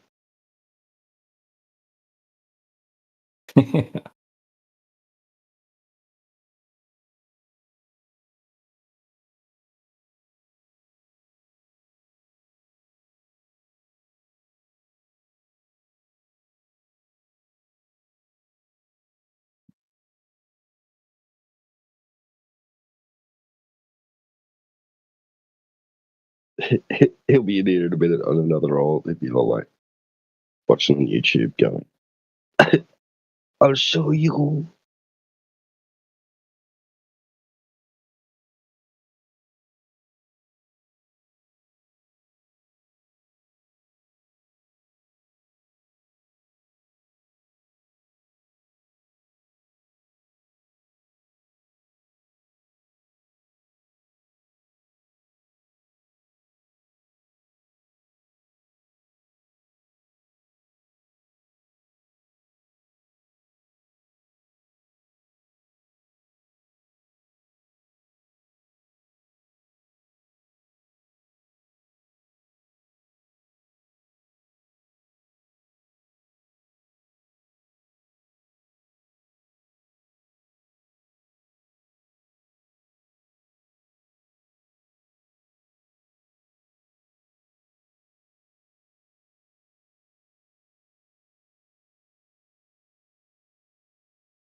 Right, folks. I'll be back later. Take care. Bye bye.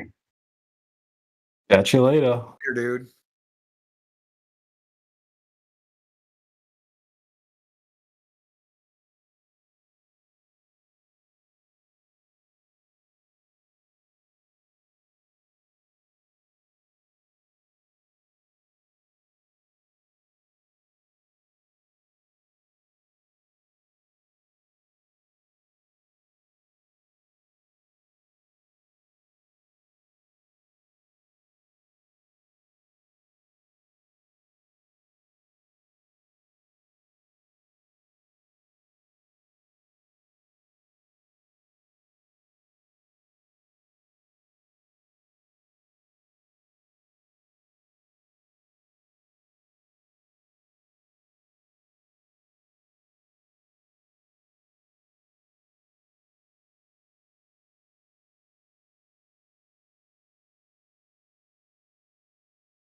How's that Christian event going, DJ? Is it over yet?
Yeah, the vegans are running an event. Vegan tolerance. Vegans. Yeah. They'll stop soon. They'll start getting hungry. Well, they got two. They only got like two people in there. Like one of them's on mute. So like one of them's on deafen, and the other one has their mic open. So maybe we should just start an event. They got nobody in their event. Yeah. Technically, we're only not supposed to, override stage events. So I'll start one. I'll start an event. I'll forever refer to the vegan channel as the Purple Cobras from now on. That's it. They're no longer vegans.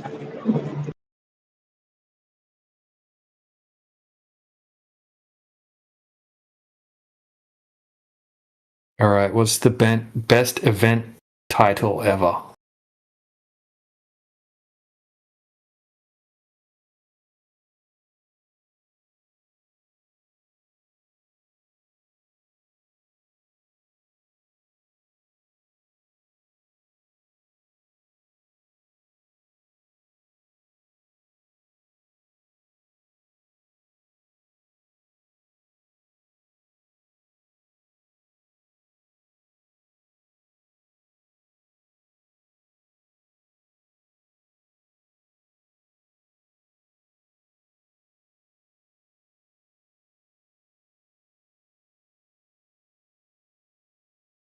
If someone doesn't come up with something, I'm gonna call it Is the Globe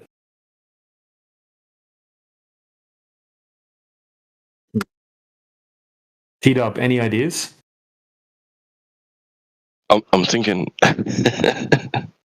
Is the Globe a cult? I was gonna. What do you mean? That might be triggering. It was Daniella's idea in the side chat there. I was just reading that to get inspiration. Globe Earthers are just part of a cult. How about Turtles All the Way Down?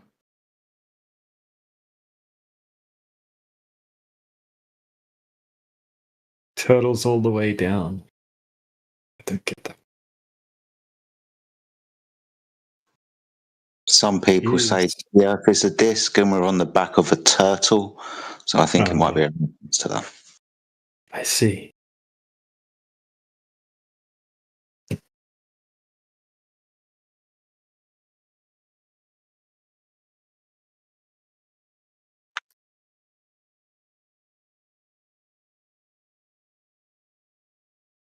If it's not going to be the cult one, maybe it should be a question. If the Earth is spinning, why aren't I dizzy?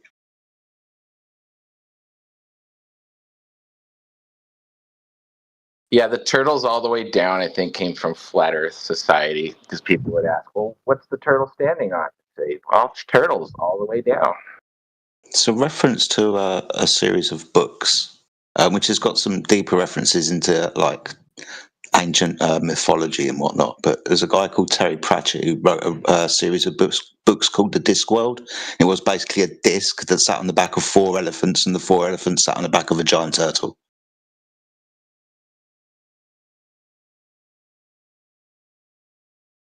I think he was inspired by some ancient mythology or something.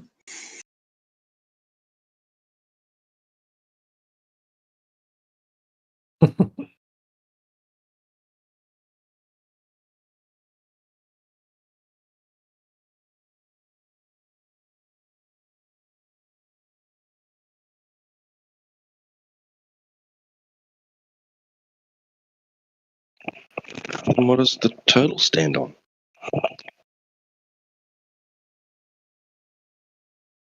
Oh, the turtle's swimming through space, followed by the sun and the moon. Oh, right. Duh. Of course. Yeah, of course, yeah, duh. I think if memory serves me right as well, turtles are a kind of metaphor or turtles are symbolically representative of as water. For that rings a bell in my head somewhere. Again, I think it's some ancient religious idea or whatever. Maybe it's Hindu or something like that. I don't know, or something around that area. But yeah, it's supposed to represent water. I mean, I don't know. There's something else to it as well. I did look it up once. Let me find my search.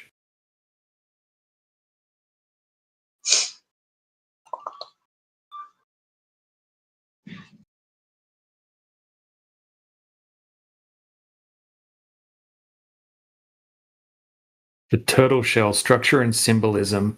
The shell of a turtle is made of a dome-shaped carapace, the top, with a flat bottom, and often has 13 large scutes, scales or whatever.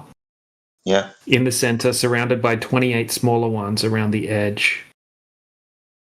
This pattern is not random, and it's rich in astronomical symbolism. Oh, so we live so it has the turtle. It has the 13 inner scutes represent 13 lunar cycles, months in a year. Oh. Each lunar month is 28 days, and the turtle has 28 outer scutes that correspond to the 28 days in a lunar month. They can also be linked to the 28 nakshatras, lunar mansions in the ancient Indian cosmology or Chinese star houses. So right on the turtle's back, we have a symbolic lunar calendar. 13 moons times 28 days equals 364 days. There you go, DJ. Just taught us something. Where did that come from? That was brilliant. Good shit, teed up.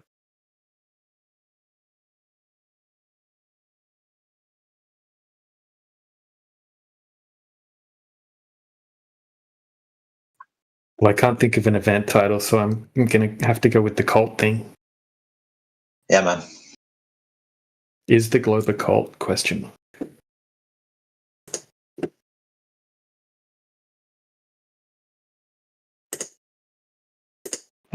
Or, yeah, you said, are you part of the globe cult? Loaded question.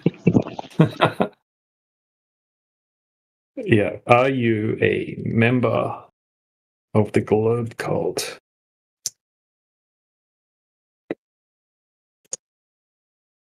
Or you are a member of... No. Are you?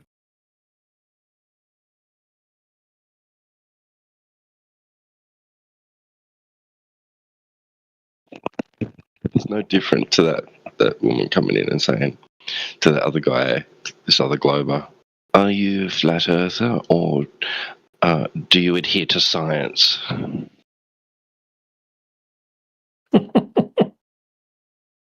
Oh, who was that guy? I can't remember the name. But yeah, this la-di-da piece of work came in. Yeah. It's a shame And he I was missed like, it. "Oh, science, of course." He replied, "You know, I'm not a flat earther." Damn it. I'm really annoyed I missed him now. He sounds right up my alley. You would have loved it.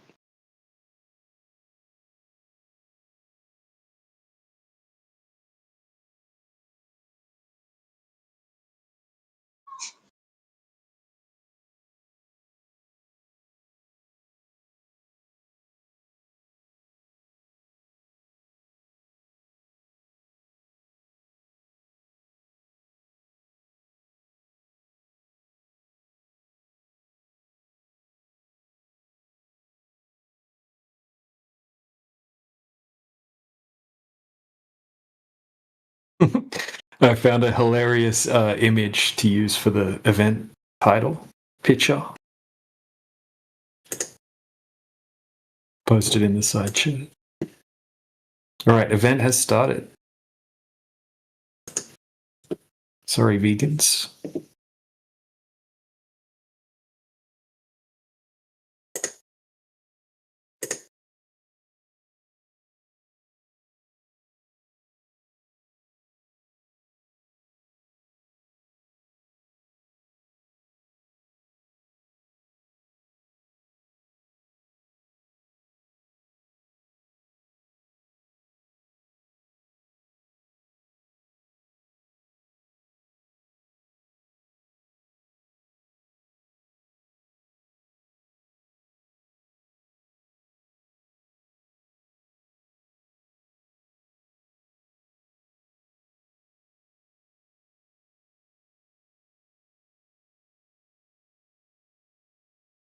I like the picture, man. It's good.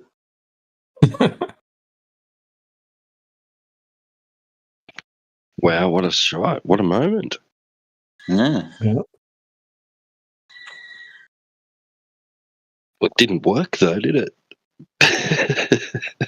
Well, he lived a fucking long time. To be fair, it might have worked. Maybe, yeah. He kind of outlived anybody else who had, was it autoimmune disease or whatever it was? I can't remember exactly. I might be incorrect, but he was the longest living patient of that disease by a long way. Like we're talking about 30, 40 years. How about the video of the translator speaking? Not speak and spell.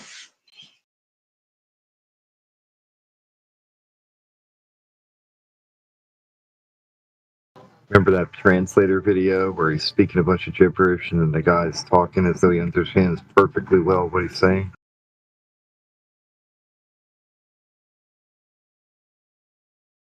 No, I don't remember that one. It's like dribble, gurgle, blah.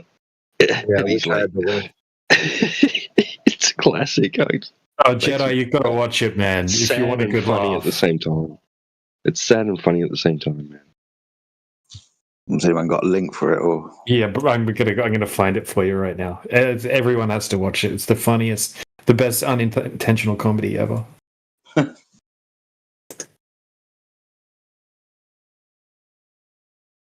I bet you can't watch this and not laugh.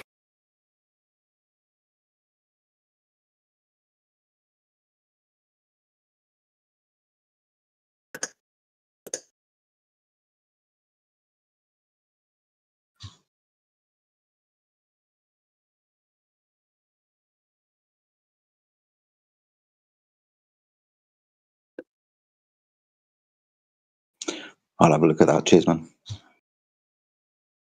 Yeah, it's only like a minute or something, I think.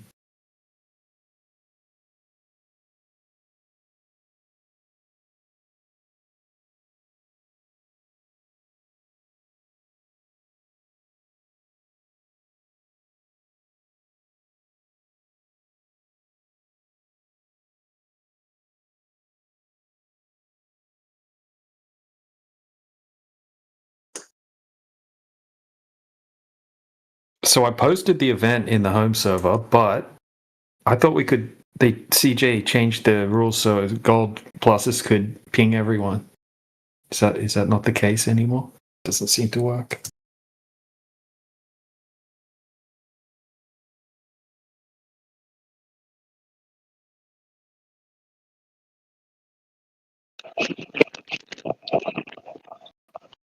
Don't know, but you might be able to use here.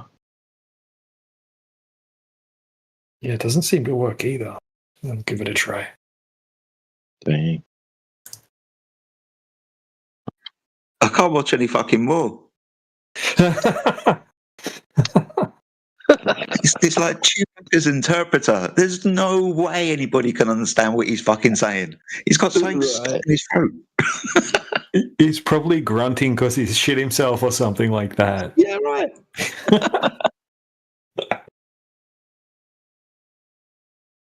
I had posted that video in a Globe Flat debate group on Facebook a couple years ago, and no post have I ever made did I receive that as much hate as I did for posting that one. It was so offensive to the globe theorists.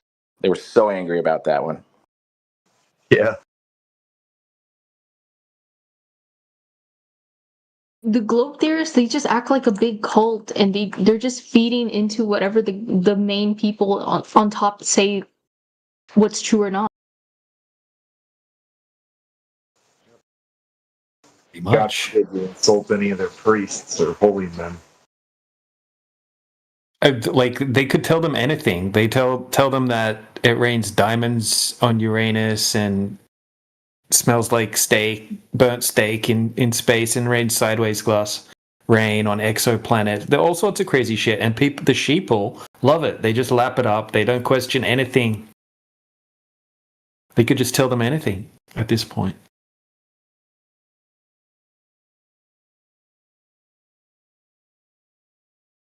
I know, they're just lying about the planets. They, like I said, like it's just all for gain. It's all for gain. They're just brainwashed. Yeah, the Sol Lua system. Uh-huh. Has anybody noticed how these exoplanets are like Star Wars planets? As in, they just have one environment. Hoth, it's just snowing there, it's not doing anything else. Tatooine, it's just fucking hot, it's just sunny, it's just sand, not doing anything else. Same with these exoplanets. Just does this there and just does that there. It's fucking stupid, these stories, man. These planets just have one environment. That's true. They're described like they're a singular biome. Each one.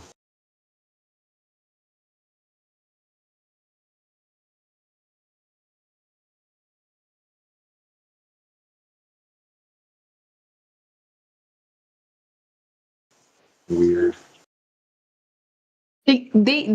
All these years they were just feeding the whole NASA stuff like to hide the truth, like because look, they were painting things like the globe and stuff, and then going into schools and telling people, oh, the Earth is a globe. But for all you know, they're just doing it to hide it.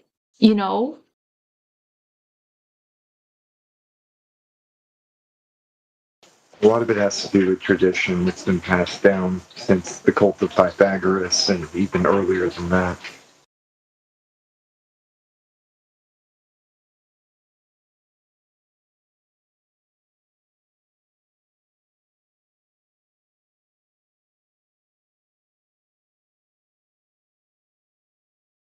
Well, when you leave a modern day cult, one thing that the members will do is completely shun you, which is very similar to leaving the globe cult. They will mock and shun and ridicule. It's very Yeah, cult-like exactly. behavior. They're very toxic. They're so toxic. I agree with you.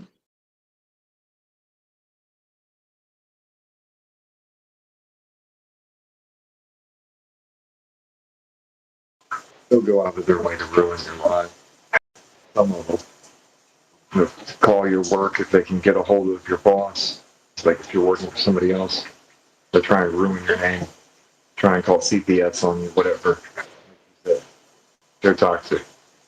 Yeah, because when you try to teach your kids this, they say you're crazy, and then they get you in trouble just like that. Like you can't even talk about it. Like even the facts they wanted to, they degrade you with when you present them evidence.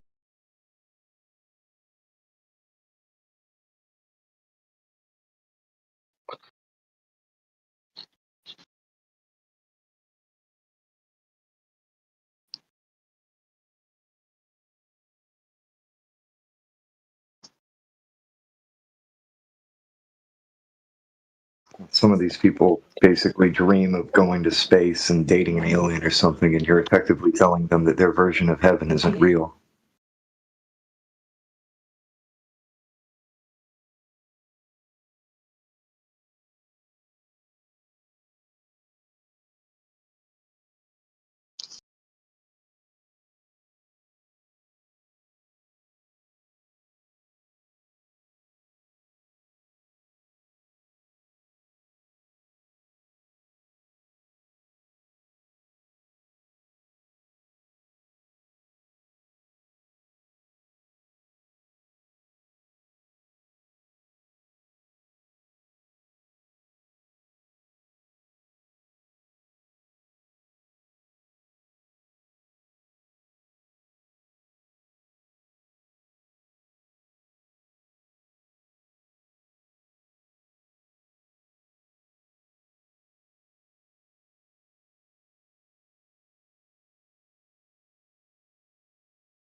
Welcome to 24/7 Flat Earth Discord.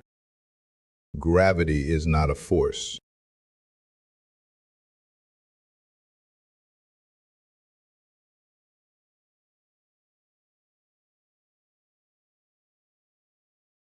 I guess if someone comes in and demands a model from us, we can just show them a turtle. We could. I feel like the worst point is when they go, well, like, why is the water falling off the edge of the earth? But we explain it to them multiple times, the reasons why. They just don't want to believe.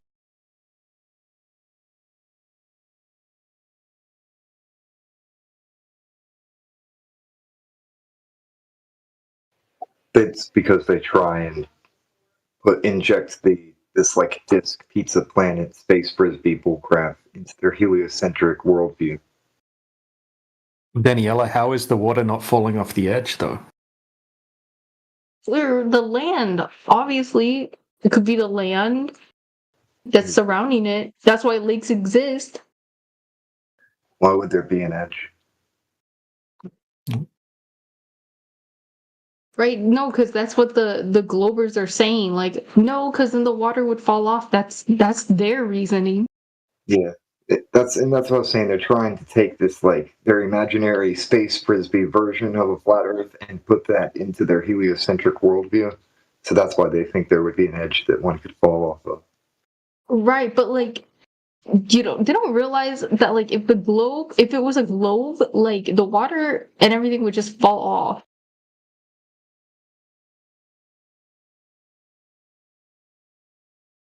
Well, that's when you ask them, you tell them, oh, you just made a claim that there's an edge. What's your evidence for that? I never said that.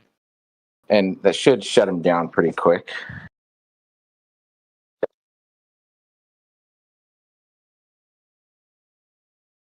Or you can ask them, if there's an edge to space, what's 100 feet past that edge? Is any, No, I mean exactly. They're making up stupid random things with no evidence to support it. They're just basing it on what the big guys say. That's it. Like they've never done anything to prove it themselves.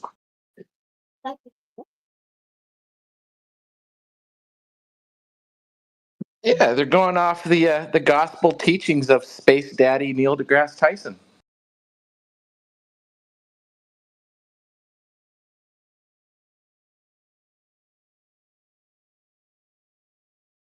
When you say edge, do you mean like the walls of the container? That edge?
I don't understand because back then even people were saying that the Earth was round too, and they had photos of like trying to prove it. But like back then, like people were thinking the Earth was like flat, and they had a lot of religions that even believe that the Earth is flat. So it's like, you know, also evidence from history of a flat Earth.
That stuff is flat.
It's 2025.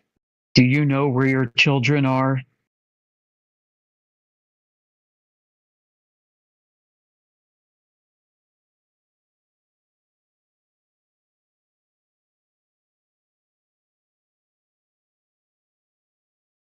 Anybody else grow up with that commercial on TV?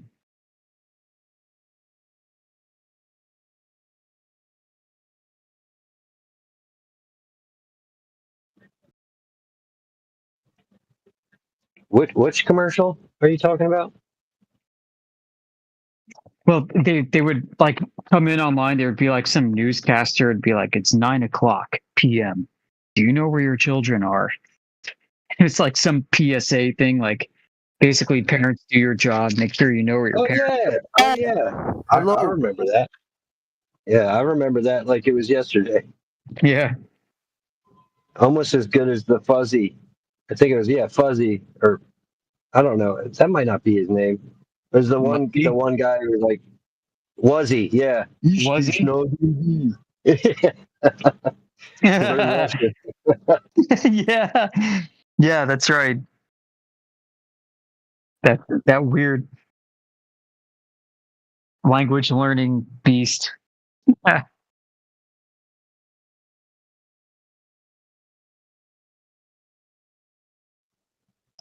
Yeah, that schnoz. Yeah, that massive schnoz. Magnificent schnoz. You got that right. It's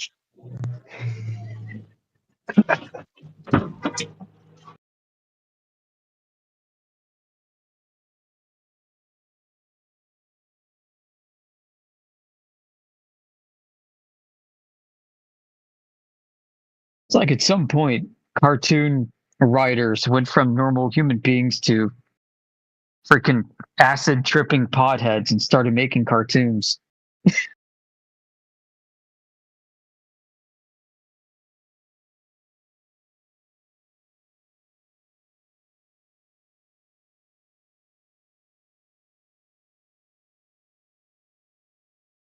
There it is, Miguel. Yep.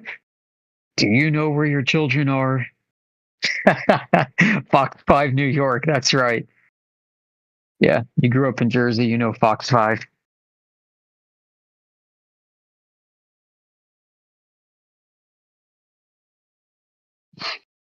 Oh, man. What year was that? Let's see.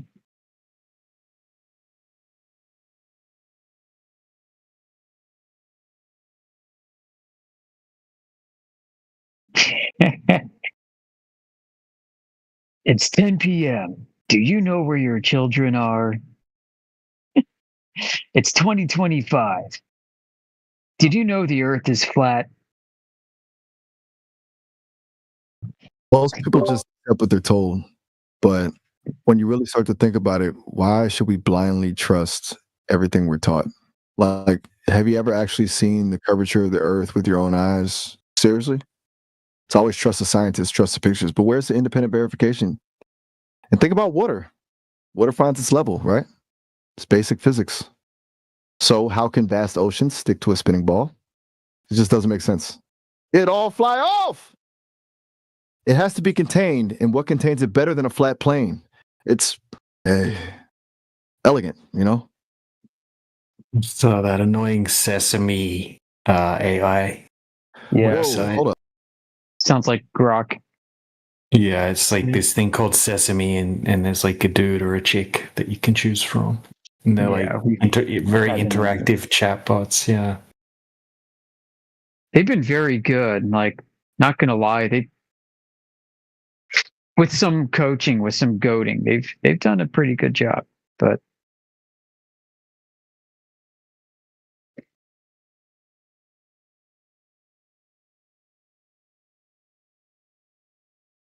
the issue is they talk as if somebody's had hell of a lot of voice training. You know what I mean? Most of us haven't. Vast majority of people haven't. Yeah.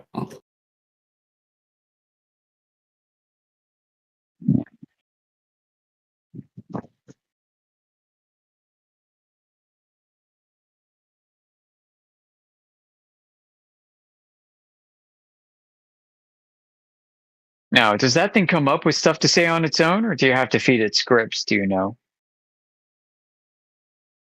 Which one? The one that that guy was just using? Yeah. Yeah. You can't feed it text. You can just talk to it. Okay. But you can give it instructions. You could tell it to like play a particular type of character or role or something like that. It's got like some decent memory, but it forgets pretty quickly.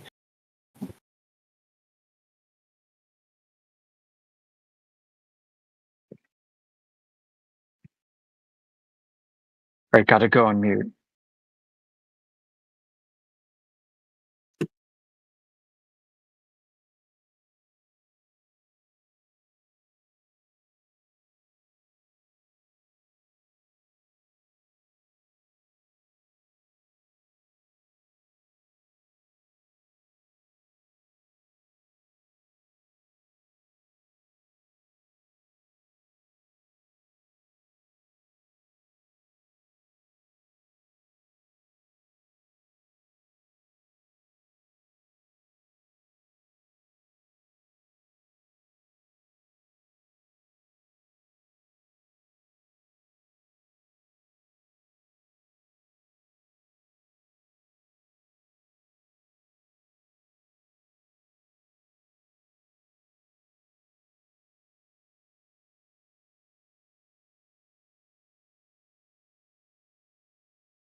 Hello, everybody.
Welcome.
Wow, so quite near.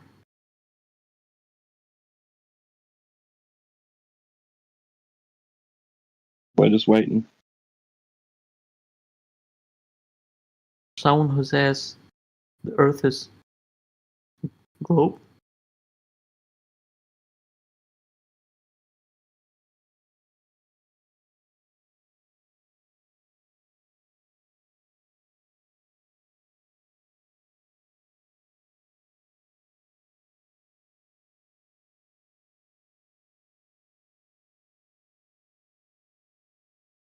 What are we waiting for?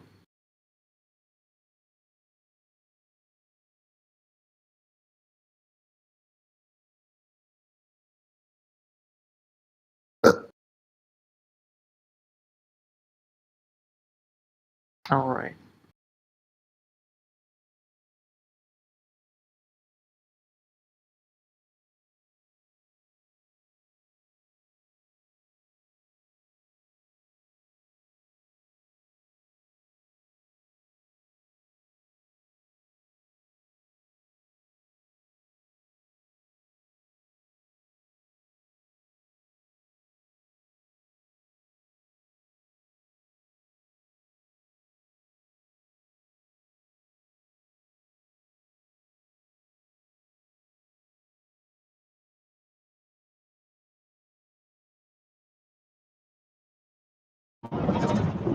So DJ, how did it work out with creating that event? I don't see any event going on.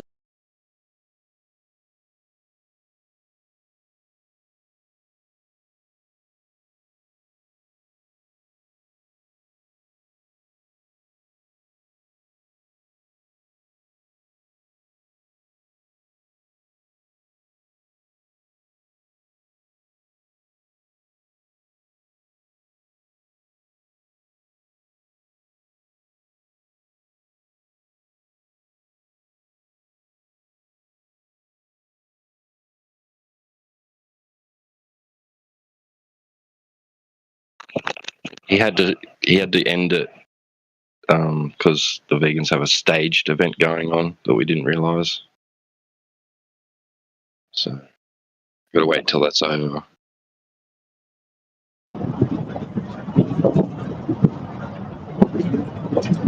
Those guys, man, I swear.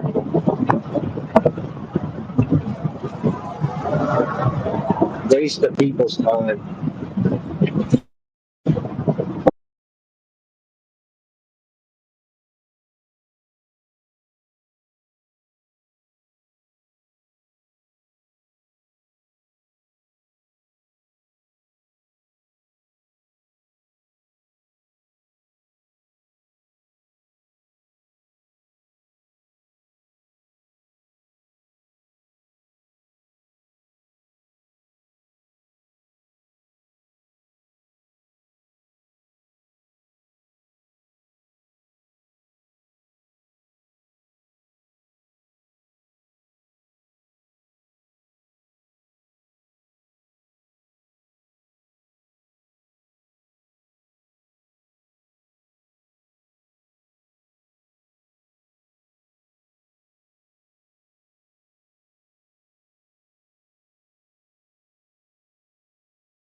How's everybody doing tonight?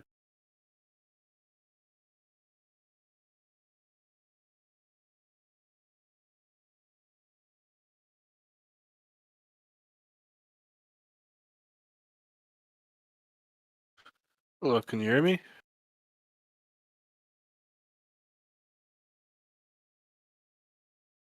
Yeah.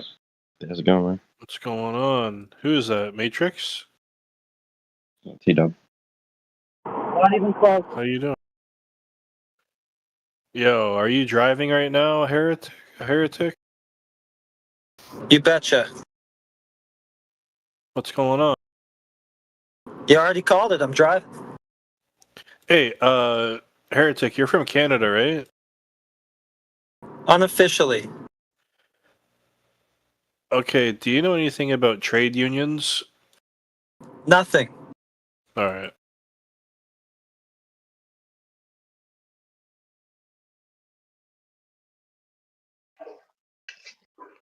You're just And one. I thought all Canadians knew about trade unions. You're not a Canadian then.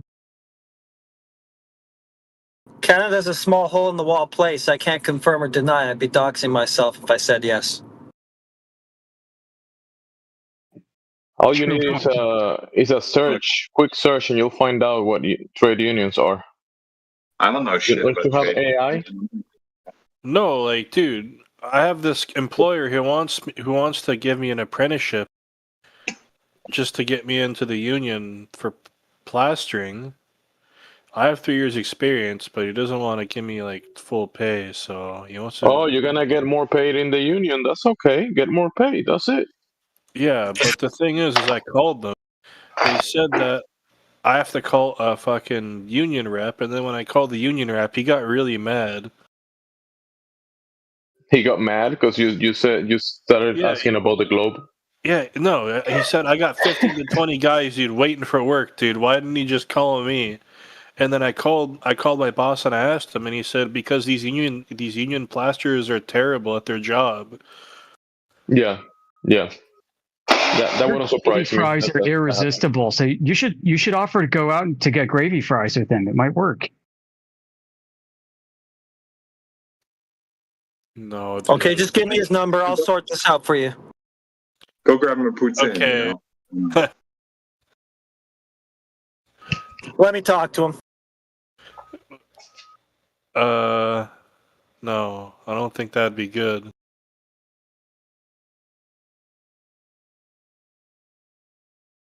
It's like 6 degrees of Canadian bacon. Yeah. I'll be like, this is Heretic, Satoshi's attorney.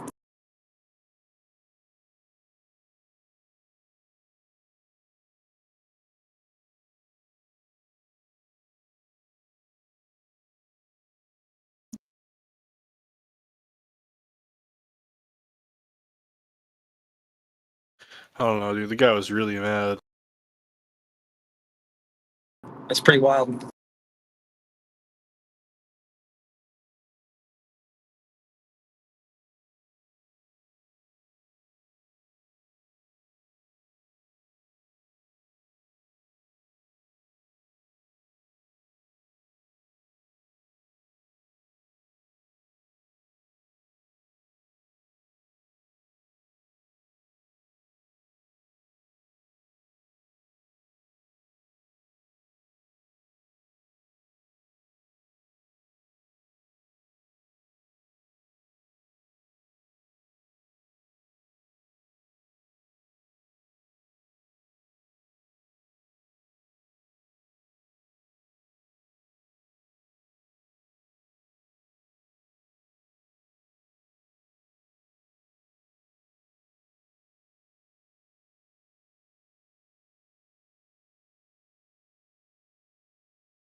I don't know. They're making it a really big pain to register with them, dude.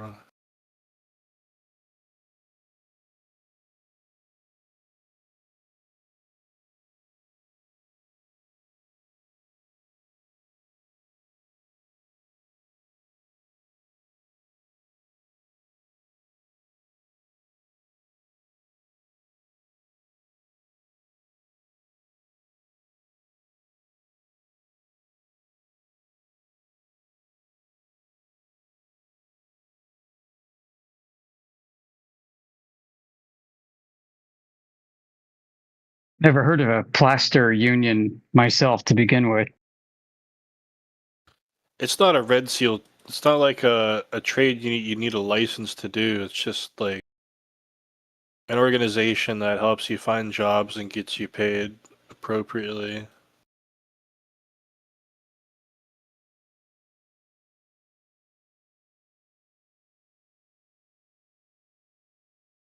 What, like a temp agency or contracting outfit? Yeah, kind of like that.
How dare you? Well, I think it looks so ridiculous and impossible. We'd have way better CGI if it was fake.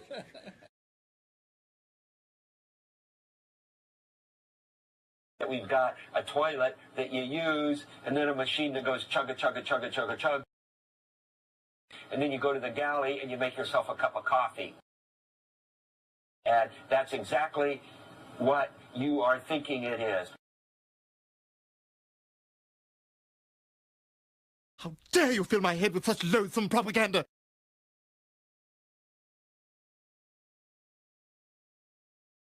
Nobody that I know of in my field uses the so-called scientific method.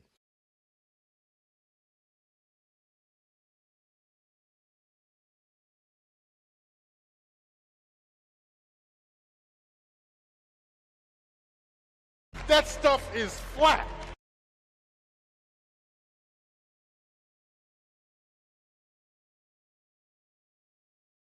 See how he goes to say understands, and he stops himself.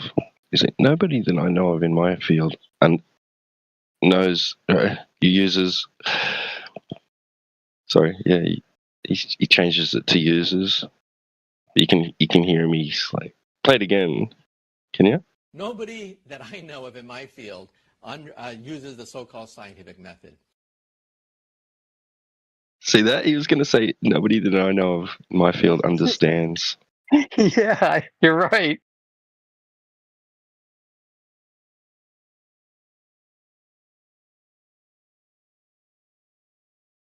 You have a theory, you go make more observations, and it's a very, very tedious process.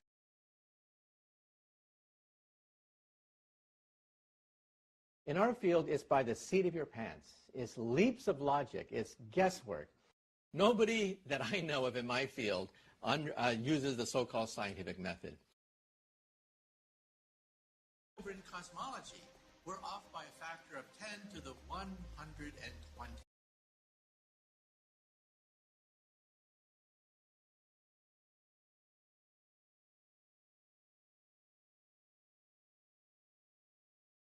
I actually think of myself as a very complicated rock. I am made of things like iron and copper and manganese. When you sit down on a mountainside and you're there with a rock, those are your cousins too.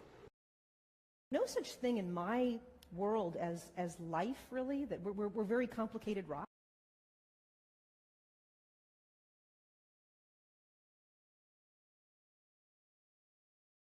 No such thing as life? The heck?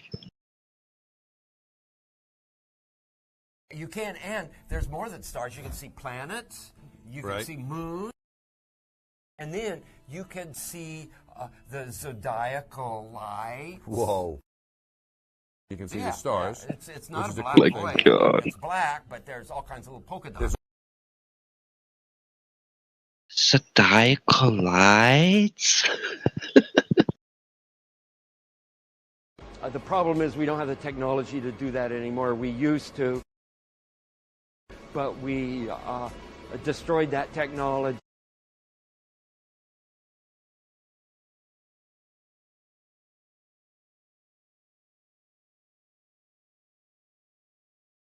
Well, I think it looks so ridiculous and impossible.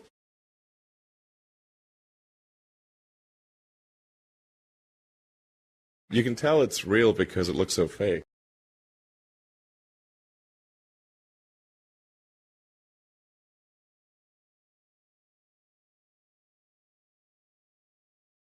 That actor note that they've got, fair income, to me sounds like they picked this. Measured could be explained by a flat Earth. Sorry about that. Go ahead. No, you're right, man. They sound like they've picked the smartest kid out of special ed, and hey, let's just get him to read these scripts. Yep. That's what he sounds like to me. This guy is supposed to be hyper intelligent. Like, and to me, it's like, oh my god, you're supposed to be the best of the best of the best, sir. Where did we go wrong?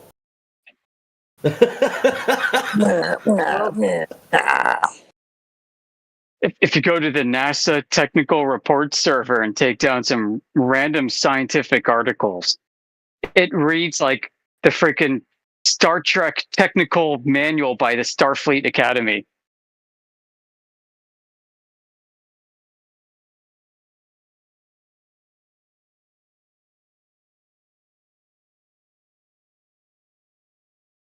You know when you go to some jobs and you get those guys there that are up in management that just fake it till they make it? That's what this feels like. They're just going to keep faking it and hopefully we're going to make it and no one will notice. Shh. You're right. Yep.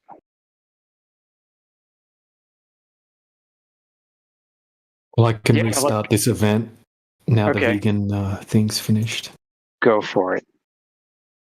I mean, I've been in some organizations, some small companies from time to time where I show up and I'm like the only guy who knows what the hell's really going on. And everybody else is just like, "Psst, come on, guys. The contract's good money. Like, we don't know what the F we're doing, but the contract's good money. Don't spoil it." You know, and like if you go above and beyond, you do a good job, you show some competence, what you're doing is you're going to be exposing everybody else who's been on the job for so long as being incompetent the whole time for the customer. They can't have that.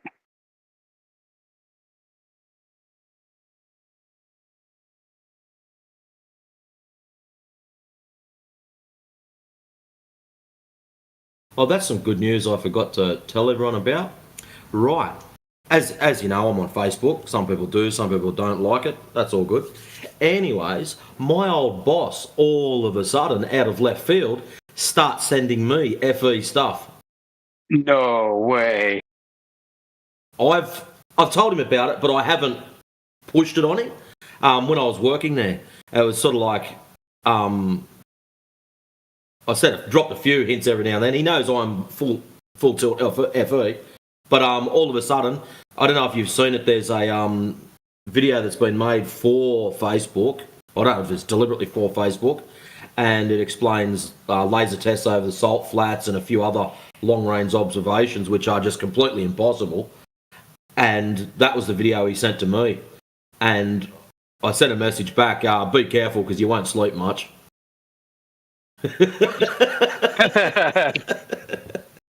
We all know what you go through.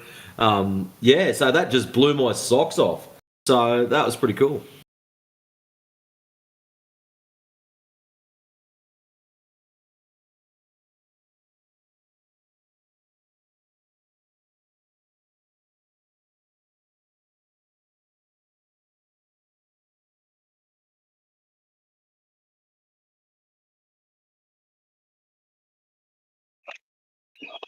We're everywhere.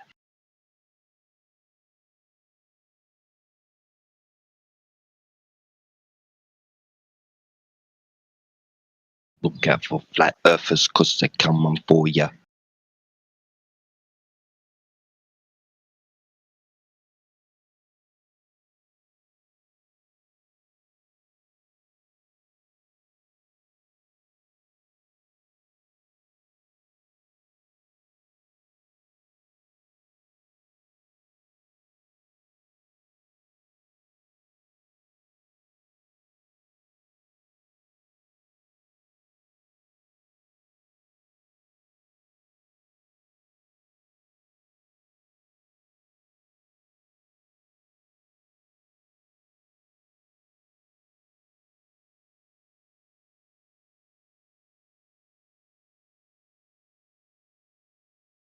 Actually asking, "Hey, Sporadic, what do you do for water?" Let me tell you what, guys. Brondo. You need those electrolytes. Oh, wow. Brondo, the sponsors are Flat Earth.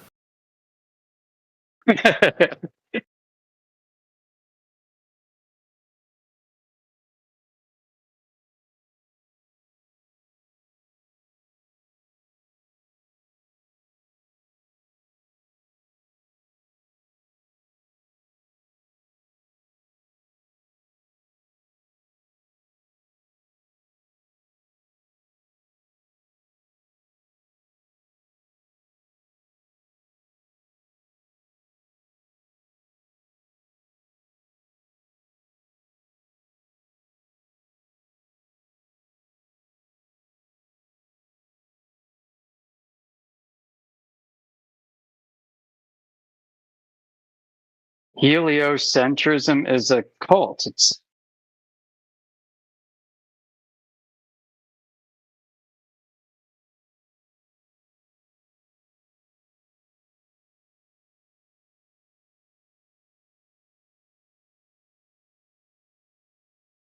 I made the perfect meme for that.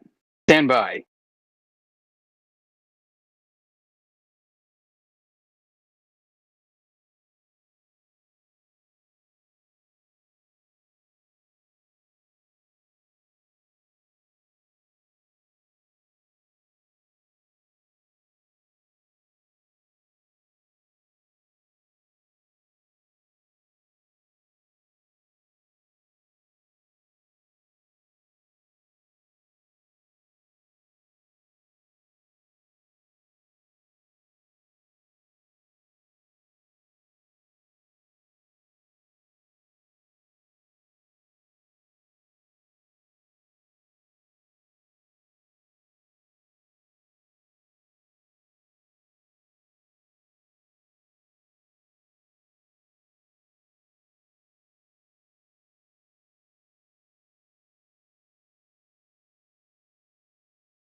When I was new, it was much easier to find memes because I didn't have so many of them.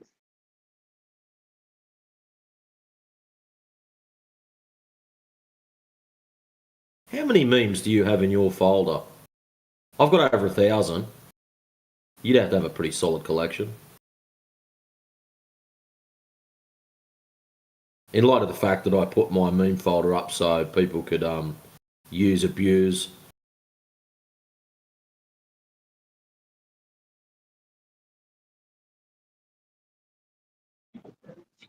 You probably have a good meme for that problem. That's just my flat earth meme. My other meme folder is just chockers. I don't... Hold on. What do we got? 3,600. And that's... Yeah, there you go.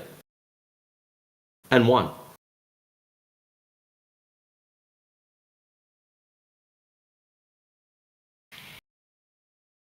But they're just a mess. They're just memes chucked into a folder.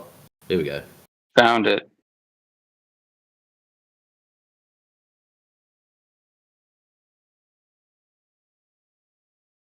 So that was one from one of the very first movies ever made called Trip to the Moon.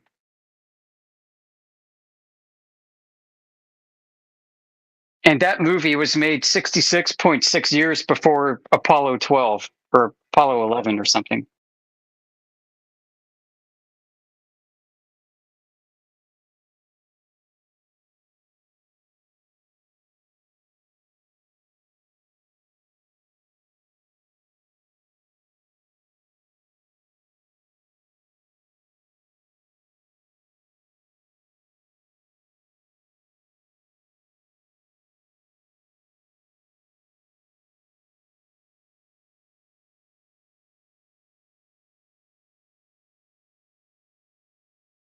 Yeah, I don't know how many memes I have. I've actually got like 4 folders or 5 plus scattered stuff.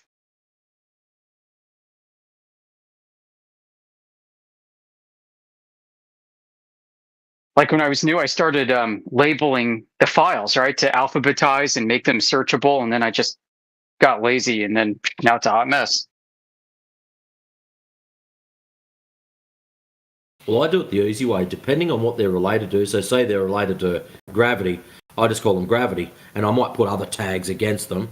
But I've got gravity 1 through to 87. So as soon as I just punch in gravity, I can pick and choose my favourite. So that's how I do it.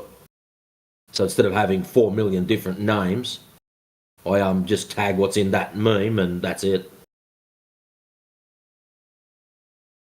I'm hoping someday we'll get localized instances of AI, and then we can just say, "Hey, AI, go sort this, please. Thanks. Get back to me Sort when this you're done." shit out.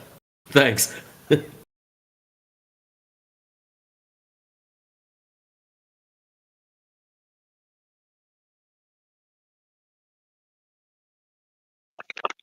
That would be fantastic.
Yeah.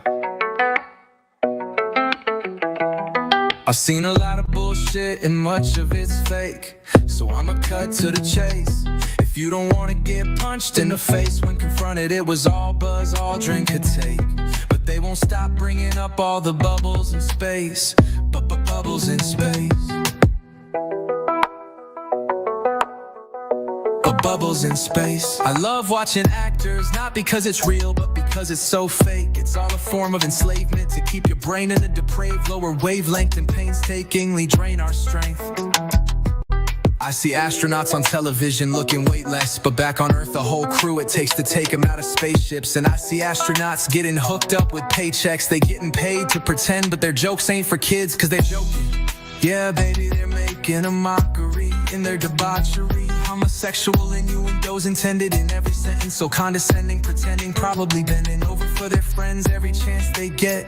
And every rant is fixed, every line rehearsed, acting like they're landing on Earth. All these thoughts occur, and my thoughts are blurred. I've got lots of words and so many questions. I can only guess when I get the chance to address them, cause I'm not impressed when they make suggestions that are subjective to their rectum. I suspect them of not being in possession of moon rocks in quite a collection, just like the phony moon rocks shown in pictures that are just cartoons, not actual photographs. And I noticed that hold their ass so they can play their roles and act. And I know they laugh when confronted about bubbles in space, bubbles in space. Are you aware? I don't think you fully are. The astronauts got a plaque on Hollywood Boulevard. Apollo 9/11 Houston, we have a prob. The first fake man on the moon trip. And who gets to pay the bill for all the helium if one of those balloons ripped? Google Saturn balloons, which are also known as Satelloons if you're up on the latest cool hip lingo. Oh, here we go. Ground zero, hometown hero. If you listen to the shit that I quick wrote, at first it was cool to call yourself a bit woke. Now being woke is so misquoted, it gets invoked as a big joke, like the final experiment hoax, and hidden by so many anomalies. Obviously it's some type of dark comedy, like during that Obama speech when he reminded all the zombies we don't have time for a meeting of the Flat Earth Society. Not trying to ruin your sobriety, but if I relied on people that lied to me, then what good would I be? Thank my maker for giving me eyes to see. Now all I see what I mean? Unalive by memes that survive the sting just to die on screen. Die on screen. I've seen a lot of bullshit and much of it's fake, so I'ma cut to the chase. If you don't wanna get punched in the face when confronted, it was all buzz, all drink could take. But they won't stop bringing up all the bubbles in space, bubbles in space.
Why would they lie? Why would they lie?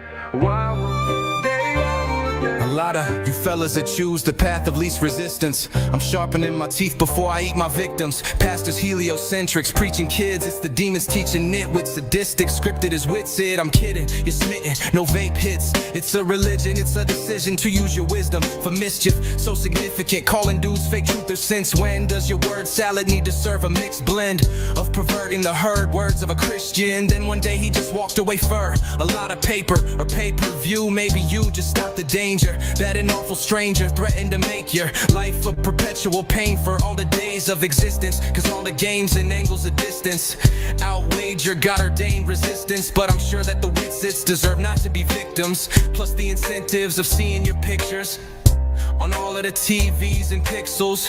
DreamWorks and the scripts filled, need work and the rent's billed. To your groomers, as long as you sit still, I get ill even writing these lyrics. But I'm like the appearance of lightning and you hear it striking at your spirit, fighting with your tears. It's trying, it's so weary, your time has been nearing. Nice try on you steering some of your biggest fans away. Wait, kids, don't forget to behave. You don't gotta commit to be made into the depiction of a slave. They played your ass and I don't see any other way but ask, why would they lie? Why would they lie?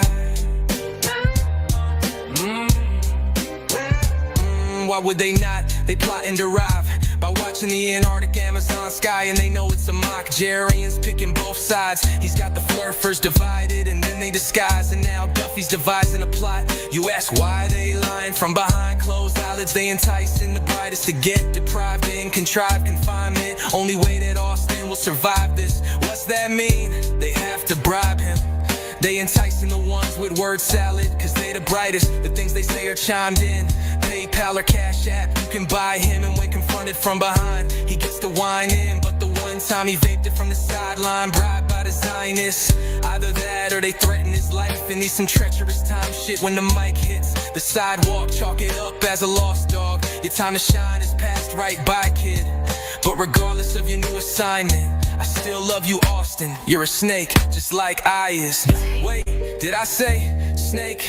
I meant a saint. I ain't saying my halo ain't been defiled. It's a fine line between being a highlight and a twilight denialist. Why would they lie? Maybe they don't mind the silence, but the sun seems to be the line that divides the community till they start fighting. And even if you told the truth, the Jews still might not like it. But homie, you still alright, kid. Why would they lie? Why would they lie?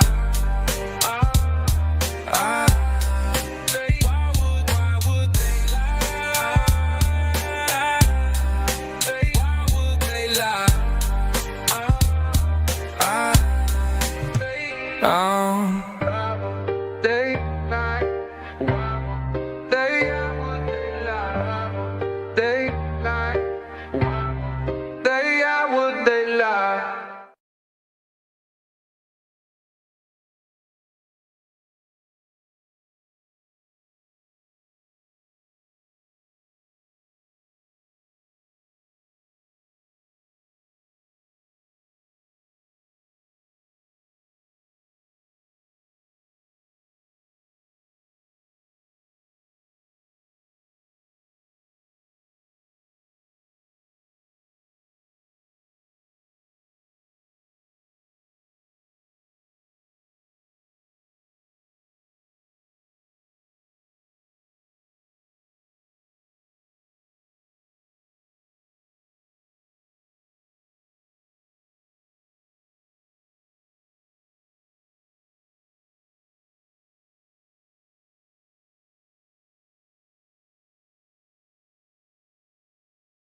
Niggers.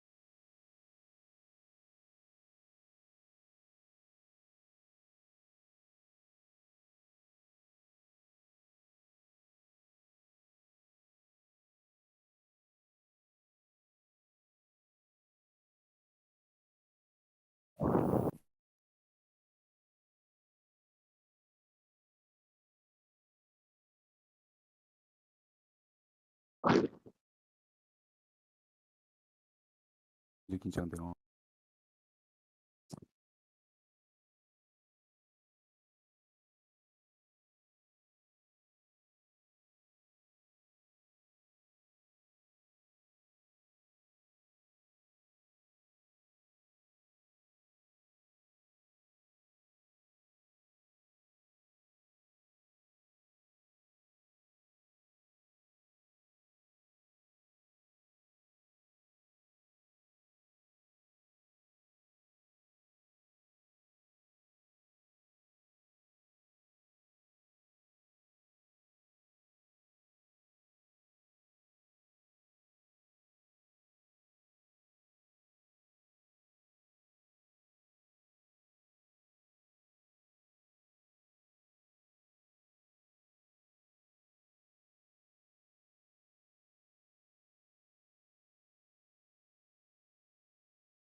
They've been faking, they've been faking, making it to outer space since before I was born, rubbing it in my parents' face. And if you dare to say, they'll say, how dare you say that? But the plain fact, yeah, the plain fact is that it's measured and surveyed flat. For all intensive purposes, watch it circling down the drain, Coriolis. No bitch, no bitch, yeah, devil or angel, from heaven the rain fell. We tried to measure the rainbow, but could never get angles. Without enough leverage it dangles. Get out of my head, you entangled everything, then you strangled me. Now I can't catch my breath. No, I can't catch my breath.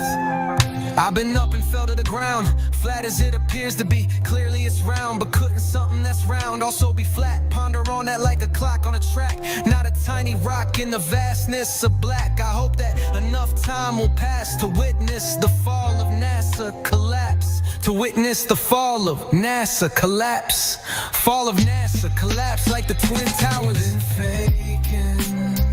They've been faking, making it to outer space since before I was born, rubbing it in my parents' face. And if you dare to say, they'll say, how dare you say that? But the plain fact, the plain fact is that it's measured and surveyed flat. For all intents and purposes, curvature's never been observed in your reality. But the cowardly won't admit, so they double down on things that I found out free. It didn't cost me a dime. But what about the loss of time? Often I feel off a size about the quantum particles that collide. But that's a lie. Gravitational fields every day NASA steals, or should I say peels. 70 million give or take it or leave it. The space agencies, demons that they summon are heathens. One of the reasons they've been creating thunder in these winds, tornadoes and floods, man-made and it's fucked. Now I don't even remember what real clouds looks like. They've been spraying the sky with a book flight since before I was alive. Quit ignoring what is right above your eyes. Dust in the sky as they fly day and night. I implore you to fight for your life. If I'm not that wrong, then could I be that right? Questions are good when they're asked, like, since they lied to us about where oil comes from. When we run out, we suddenly see the gaslight. That's why they classify their fancy lies as gaslight. That's right, you've been gaslighted. Make it last all night, cause they're running out of dinosaur fossils. And that's why it cost you so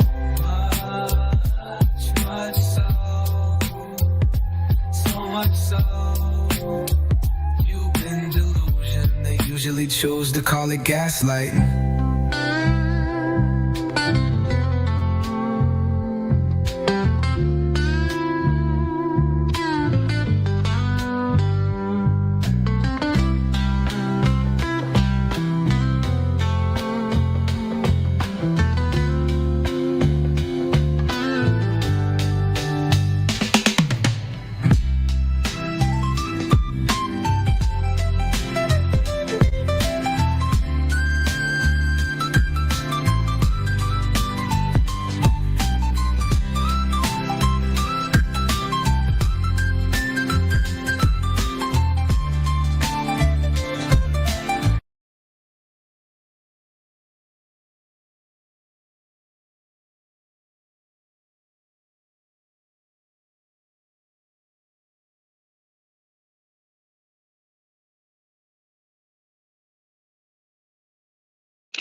What happened? Yeah, sometimes it just does that.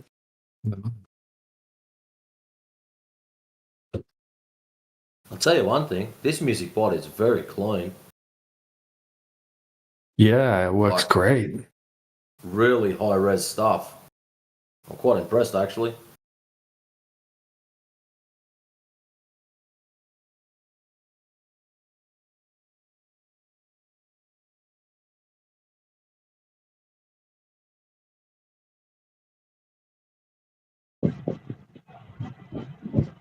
So, nobody has any any questions or globe evidence? Any evidence of curvature? Any questions? If you're just listening, yeah, post your questions in the side chat. You don't feel like waking up. Good on everybody that's here on the panel. Glad to hear you all.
Hello?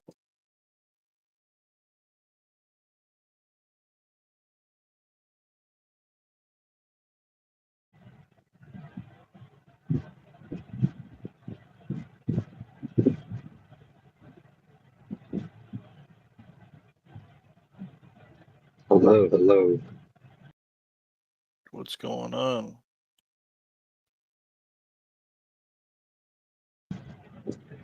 Just driving home after a long day.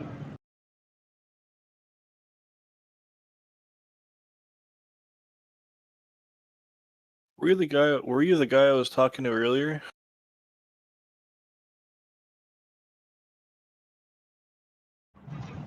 Earlier today or earlier this week? Like 10 minutes ago. Well, like half an hour ago. No, not at all. May have been sporadic. I'm not sure. I asked the guy driving his car if he knew anything about unions. You sound like him.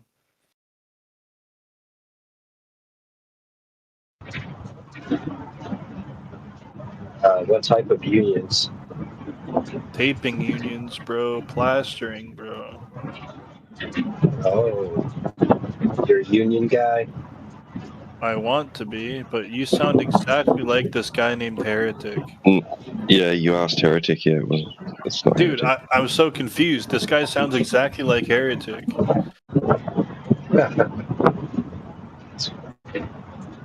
I was told I sound like AI Overlord as well. I'm just a doppelganger. Oh no, audio- sorry, AI audio Overlord. wise. Yeah, that guy. One of these two. Yeah, but yeah, I mean, it used to be if you knew somebody who worked, like who was like a contractor, union contractor, and you could get in as an employee of theirs. You kind of like skip the whole apprentice process and come in as a journeyman. So that might still be a loophole. I'm not sure. If you're trying to get into a union, kind of just got to find. I'm not trying to skip. I where have is a it? guy who wants to give me a job. He wants to make you be an apprenticeship, but they won't fucking let it happen, dude. That's strange. You've gone to the union hall and tried to go through those. You've gone to your local union hall and tried to. Okay, you go in person. I'm pretty sure. So, I mean, if you're coming in with no experience and someone wants to give you a job as an apprentice, should be no problem there.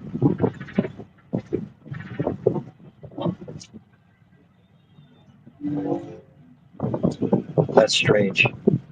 They're usually hurting for people. You might have to take some type of test if they say there was any requirements you have to meet in order to start the process.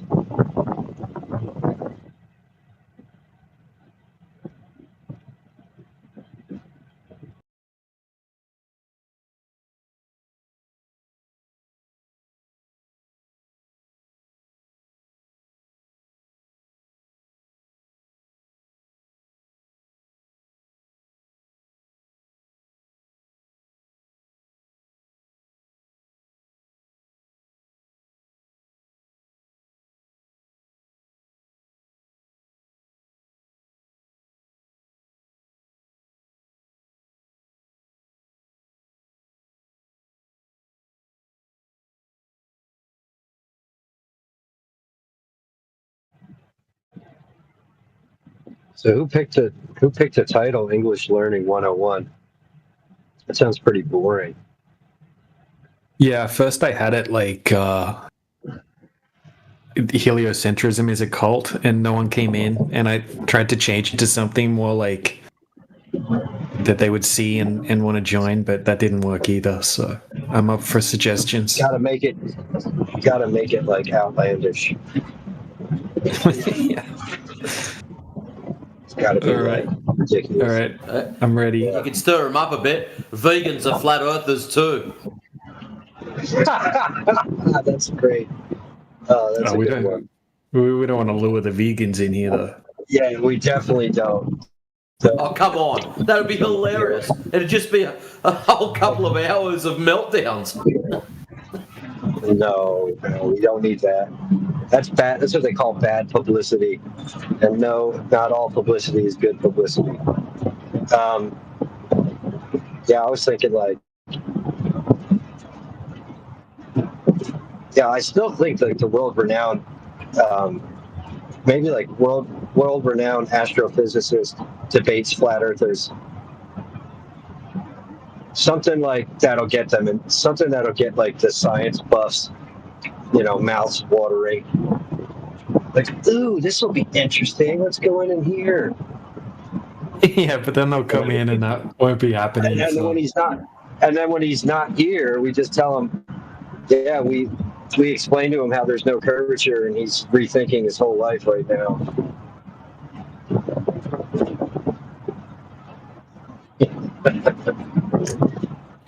But yeah, man, he couldn't debunk our laser tests, so he left in shame.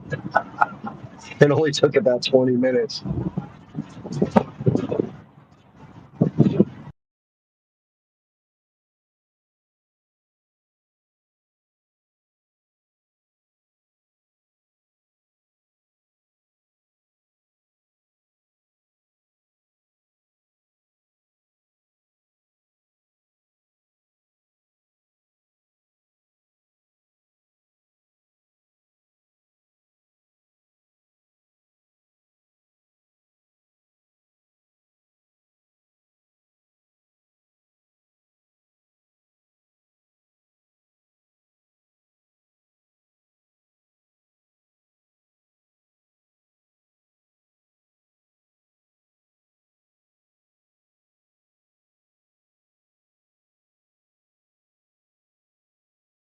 I wish I could put in space is fake and gay, but I think that's pushing the limits. As long as you spell it Ghey, I don't think it's a problem. I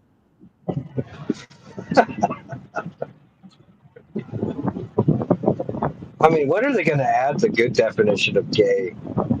Like the one you used growing up? Like, no, not in a homosexual way. Just in a bad way, Not happy or, batting for the wrong team. Just bad. Definitely has grown a new definition over the years, I'd say.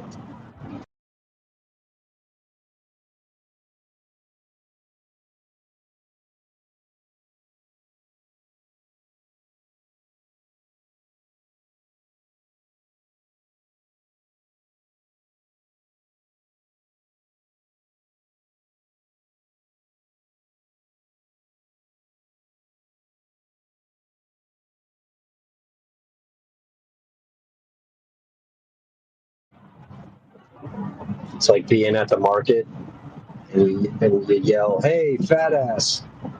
And when someone turns around, you're like, "No, not you. I was talking to somebody else."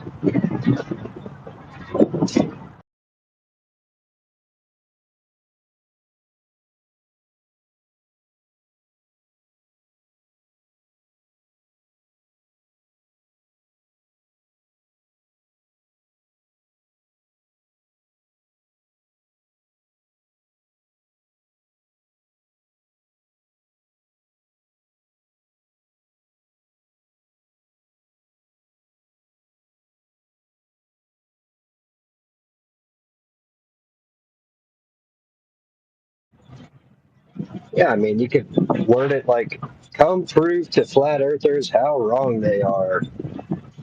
Try and get their mouths watering in that respect. I don't know. Yeah, why are flat earthers so right? And just leave it at that. Watch them cry. Yeah, that might be more baiting. That's good. Why are flat earthers right about this one thing all the time? Done. Why are flat earthers so right? There we go. Perfect.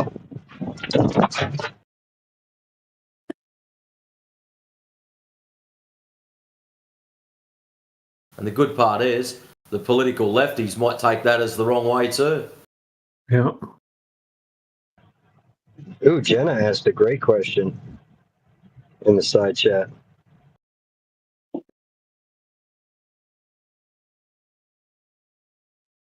Well, I saw Indio post it, and I meant to snag that thing because it was damn good.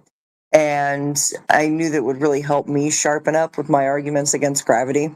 Besides the fact that gravity is just a word that means heaviness or weight. And when globetards want to be like, yeah, well, gravity creates weight, they're just saying weight makes weight. That's super circular. But I needed that part where it says that mass is basically meaningless. It's like a placeholder in this freaking equation. Well, I think I heard him say that, and I'm sure I snagged it up. Are you talking about citations? Yeah, here we go. Is that what you're after? It's not just circular reasoning, it's super circular reasoning. Yeah, super duper circular. I'm like, yeah, weight doesn't create weight. Yeah, this might not be the right citation, but there's some citations in the side chat.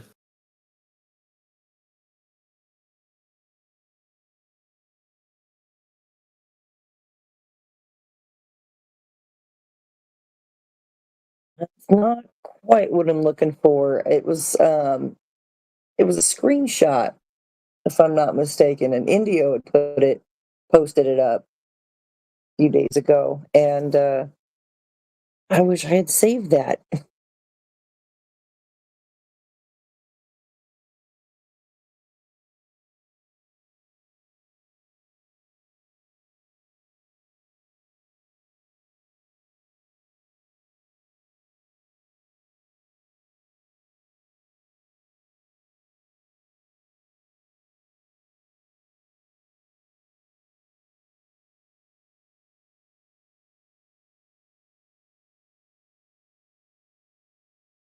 Apparatic abyss.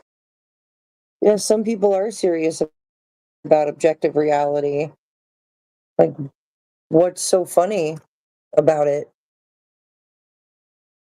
Oh, he's muted. So he can hear me talking, but he can't say nothing. He's probably been red flagged from another channel.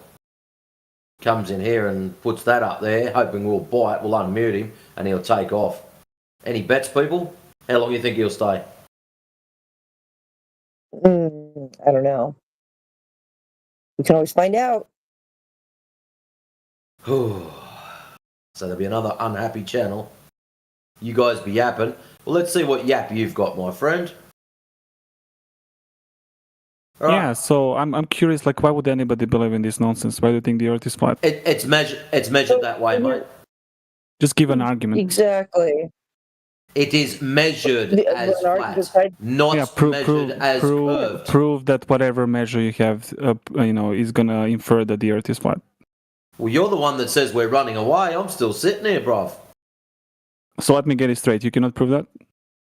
How about we just post up a laser test for you? That'll be easy. Hold on, I'll get. So let me get it straight. Can you prove the claim you made?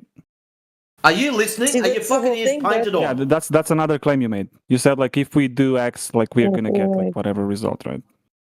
So that's not the argument. How about I and also, post up the reason why I got muted today is because you couldn't answer my question. It was another question, right? A different question. I can ask it again. Hey. Hold on. I can ask it again, right? I'm not interested in fix that. Now we know why you were muted. Wow, he can't take a frickin' breath. Right, so what's going to happen, What the hell? Muppet Abyss? You're going to patiently wait there whilst I go back to the other channel and grab a laser test and I'll post it up for you. You wanted proof, I'll go get it. So you just hold your little socks there.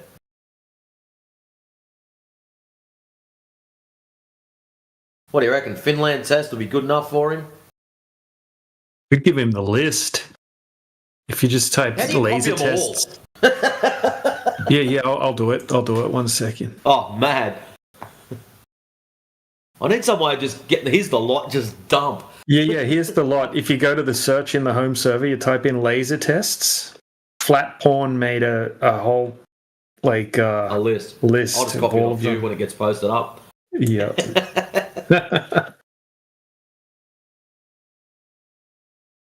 What's this? I'm not interested in your garbage evidence. It can easily be debunked. So basically, you've poisoned the well. You have no interest in being here. Your only interest is to project your voice upon other people. That's it. So if we leave you muted, you're useless. Yeah, he just wanted to talk over you. That's for sure. He asked you a question, you start answering it, he starts talking. It's kind of crazy.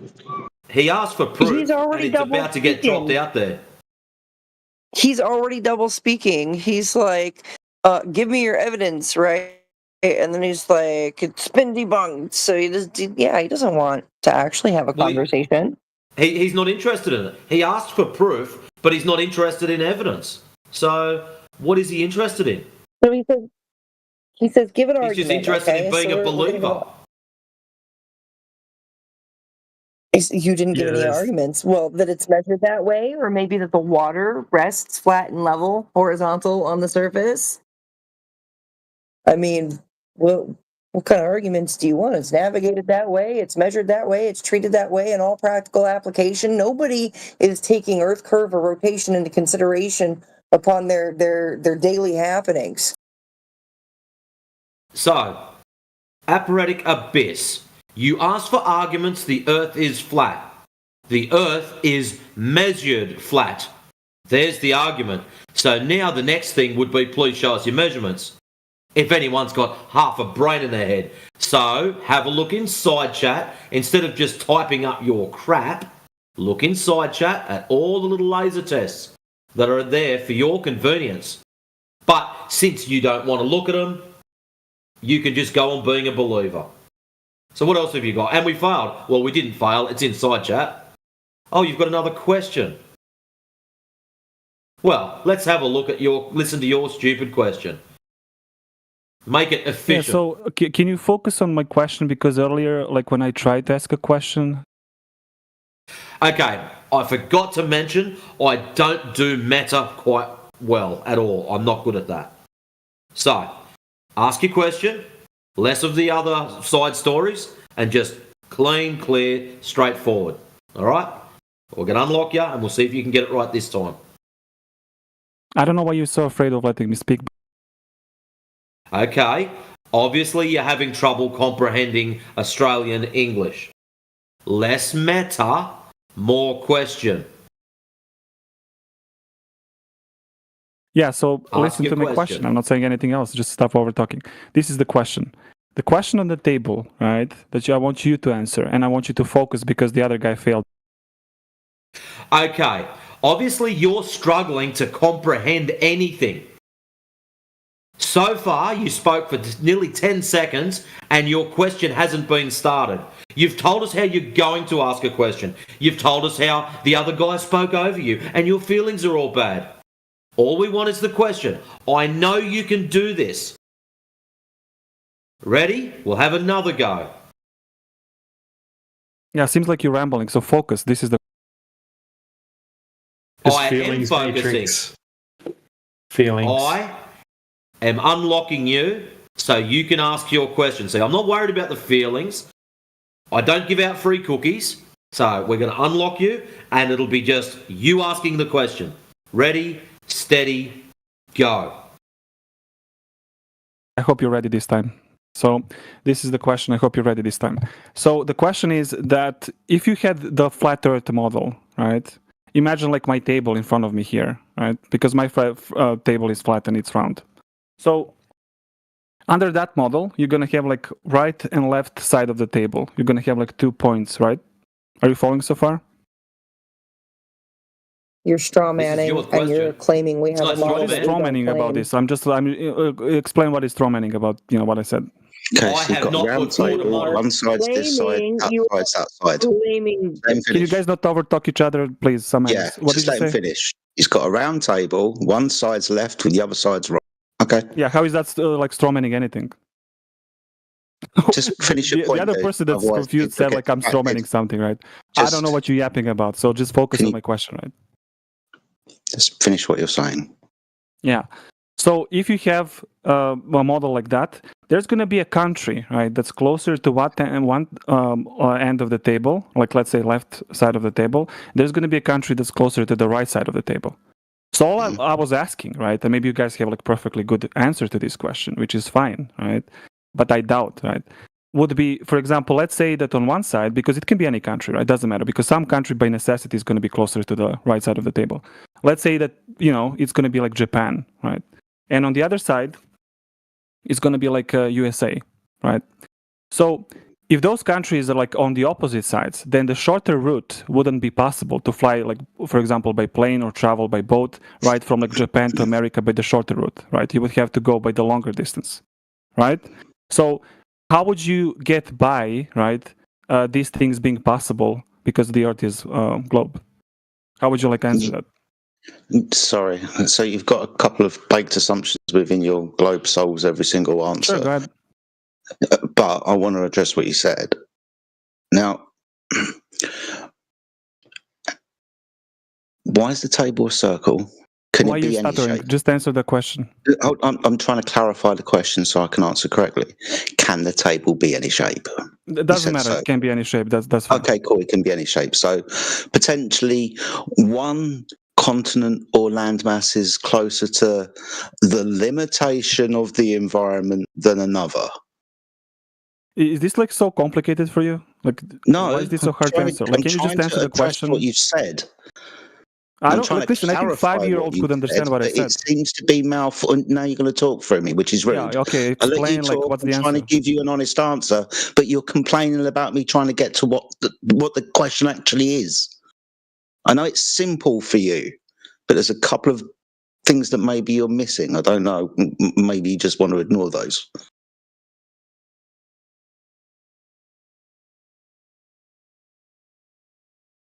You've got a table. Dodger, can you answer the question? Stop dodging. Like, is this so complicated for you? You're talking about solving a problem. My turn. It's like, what the fuck? How do we reconcile what's something that's in your head? You think the globe Earth solves all of these problems, do you? What if you go in a straight line, you can go Why are you asking the question? Can you answer my question, Dodger? Why are you calling me Dodger? I'll just mute you and move on to someone else. Trying to give you the fucking time of day, but you're becoming intolerable. He's just a pest, Jedi. He thinks he's got some kind of gotcha moment. Oh, Japan attacked the United States from the wrong side of the map. How is that possible? Well, yeah, this is what I'm getting to. He's trying to want a map. Which is what you want, isn't it? I muted him so he doesn't talk over you. Well, he wants a map, doesn't he? He can answer What's the answer, Dodger? I'll tell you what, rephrase your question. Listen, a 5-fucking-year-old kid can understand. Rephrase your question. Rephrase the question so a 5-year-old kid can understand it. So just to put this in perspective, apparetic or pathetic abyss, you have taken 8.5 minutes to not get the answer to a question. So perhaps instead of fucking around and round and round in circles, you just get straight to the point, present your data, and be on your way. You might find it easier for people to understand you and get along with you. And you might find the little red microphone at the end of your name might not appear as much. So take this advice through other channels also. So, try again. The funny thing is, like, I did explain this to 5-year-olds. You just try again? They understood it. Can you just rephrase the question? The irony is that they understood Can you it. just I did explain rephrase this the question? to a 5-year-old. Stop trying to sea line so or focus. That's why I said earlier, right? You guys are not focusing. Just rephrase the question. Focus, buddy. Listen, I'm going to rephrase the question. Focus. Everybody listen, focus man. I've been Stop listening over talking. Stop over talking. I've been listening way too long, bro. That's what I'm saying. You're always talking about something else. You're talking about asking a question. Just ask the freaking question. I did ask the question. You guys failed to answer. So focus this time. Rephrase the question. Stop yapping. Stop over talking. I'm going to rephrase the question and focus. You're not in control of this conversation, dude. Stop acting like you are. Now just rephrase the question. I just told you it's going to happen this way because you guys weren't listening. So Yeah, I'm feeling it. Okay, Clown Shoes, just ask the question. Don't straw man us this time. If you have a question about the nature of reality, and posting up silly little memes like that really doesn't do anything. Because I can just go click, go on. See? That easy. So, your claim is we are a map. That's what we've got so far. Come on. You're so dumb. I never said we are a map. Just that makes fucking no rephrase sense. it. Just like saying nonsense. Well, get on with it! 5 minutes now. Yeah, just like listen, take meds and shut the fuck up while I'm speaking, right? Just You're just freaking rephrase out the for no good reason question. because you're too dumb. All right, just what the fuck? Okay, Last let's chance. just vote on it. You want to leave off Last for one chance. more? Last chance. Just rephrase the question. Nothing else. Just rephrase the question. Stop over talking. I'm gonna do it. Just stop. We're not interested. Jedi did not overtalk you at all then. He asked you one last chance to rephrase your question, ever so politely. And all you keep coming out with is overtalking. I don't know what broken system world you live in, but you don't run this room. Rephrase your question, please. Yeah, so my question is, and I hope this time you're going to understand it because this is 10th time I'm repeating the question, right? So my question is that if you had flat earth model, right? And I'm not saying we are fucking map, you dumbass. I'm saying that if we had We flat haven't earth presented a model. Right? Stop over talking, you dodger. I'm not dodging anything. I'm making it quite clear. We have not presented a model. So what you're presenting to us is what's called a straw man. What the fuck is wrong Telling with me you? to Why are shut you the fuck afraid of up is letting not me going to speak? help you. Why the I'm fuck are trying you to afraid of help letting me you, speak, you you fucking disabled coward? moron. You fucking coward. Now, You have a fucking coward. meltdown. Keep going, Only have a stop meltdown, when I'm and trying to- everyone You on don't even let YouTube me can ask the listen. question, you fucking dishonest garbage. You don't even Everyone let on me ask the YouTube can question. understand how broken you globers Listen, are. I'm going to lower you So- down, so I'm going to ask the question. In anybody Leveling me down is not going to be very helpful for you. Himself. It's fucking Okay, embarrassing. that was easy. Right. Leveling me down or turning me down is not going to help you.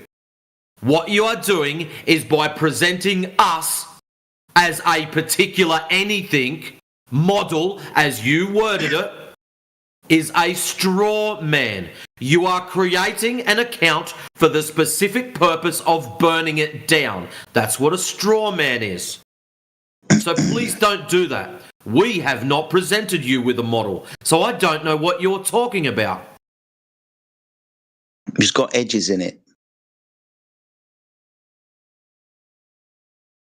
Yeah, by the way, I lowered this yapper down, so I don't know what the fuck he was yapping again, right? And I'm going to listen to him. It's going to be a problem, Benny's as a moderator, and he's told you that the only way that you're going to stay in this conversation is if you hire him back up again. If you don't, then, dude, now then, fuck it. He went out with the red flag anyway, so that means he'll be read on other channels. He came in with one, so guessing his tactic probably didn't work in that room either. He's got an edge baked in. That's why I asked him. Like, if it's just a table which has a finite size, and there's an area of land that's got to be close, and it means if you go in a direction, you're going to come off the edge of the fucking table. You're not going to be able to. Blah blah blah blah blah. Yeah, we know. What if the edge of the table is hundreds of thousands of miles away, and it's quite easy to navigate around two poles on the floor?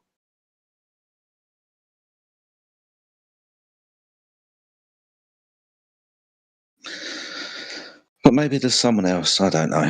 Has anybody new joined the conversation, Matrix? Has anybody else got any questions, any points I'd like to raise? Welcome to the 24/7 Flat Earth channel here on the, where are we? The English Hub. Thank you for having us here on the English Hub. I'll try to remember where I am and try not to teach you all swear words. But at the same time, if anybody's got any questions or points that they'd like to raise, I offer you the ability to unmute your microphone, introduce yourself, and bring forth your point. Welcome to the channel. If not, I'm going to mute myself and shut up.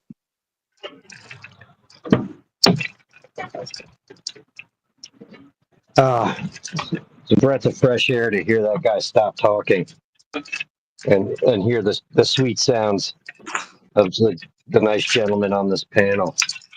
Yeah, man, what a terrible exchange. That guy came in earlier and tried that junk with Indio, right? Oh, trying to paint a narrative. Yeah, same exact script. I'm gonna ask you a question, and then you're gonna do this, and then I'm gonna do that. It's like, bro, are you freaking kidding me? You're telling everybody how they're gonna react, what they're gonna say, all of this stuff.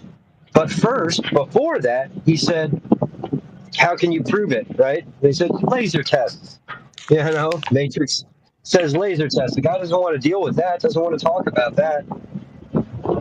So he was in before. Gosh. Yeah, he was in before talking to Indio. Here's my beef with that.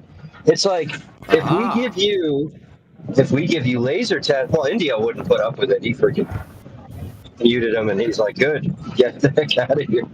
So Indio muted him earlier. So, yeah, I mean, it's like, if your whole idea, and Indio said the exact same thing. I think he said it's you're straw manning me, you know, something similar. And yeah, at the end of it all, it's like, you're being presented with evidence. You don't want to look at it. You want to try and escape the fact that the radius value doesn't make any sense. Not only has it been debunked, but there's no measurable curvature anywhere, right? But you want to go and bring up a different point after that point's already been raised? I mean, like, what is wrong with you? At that point, if you're not going to say, you're not blown away by the fact that that's even possible, or it might be a possibility, and you're not like head first diving into the rabbit hole of trying to figure out why is that a possibility that's happening in your reality right now, then you're suffering from so much cognitive dissonance, you're never going to see any truth. So, I mean, somebody like that shouldn't even be entertained if they're not going to look at the evidence and just come in with some stupid question saying, no, you guys don't have an answer for this. I know because I'm a mind reader and blah, blah, blah, blah. It's like, dude, come on, guys. So, yeah, if anybody heard that, just a will poison. Yeah. Yeah. If anybody that just heard that conversation, yeah, most of our conversations don't go that poorly. So please don't be discouraged if you're listening in and you heard that garbage. Anyways, it's time for me to go to work, so all of the Globers can come in now. I'm not going to bite yous anymore. Security guard's going, what is this clown doing? Please stop that. Trying to get some attention, mate.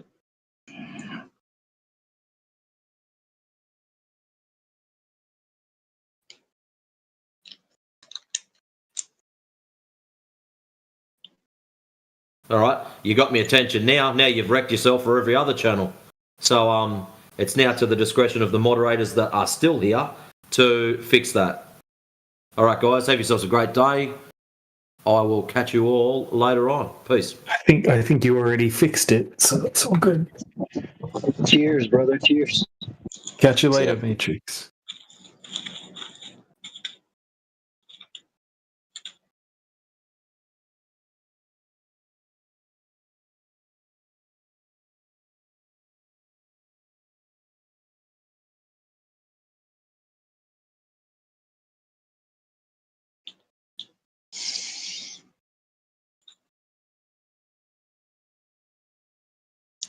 Oh, I don't want it to go too quiet. If anybody, I've noticed a lot of people jumping in, jumping out, trying to get attention. A few new names in the room.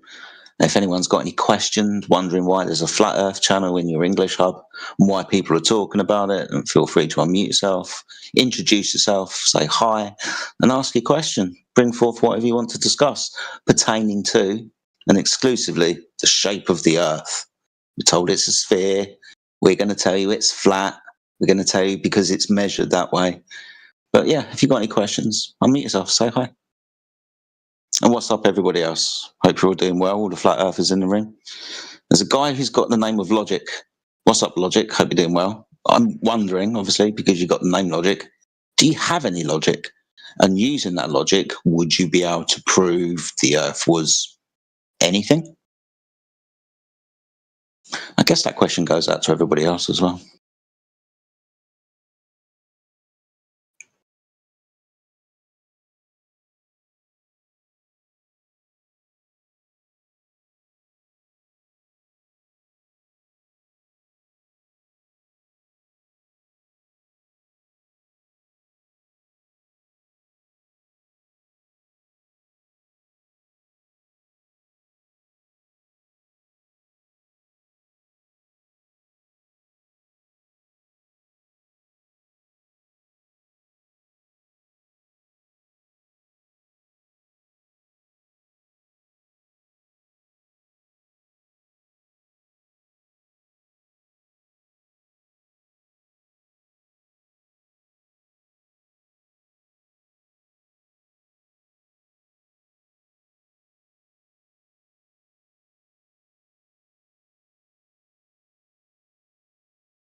$93 million minutes. That's a good one. Yeah. One sun distance. Yeah. It's only 8 light minutes.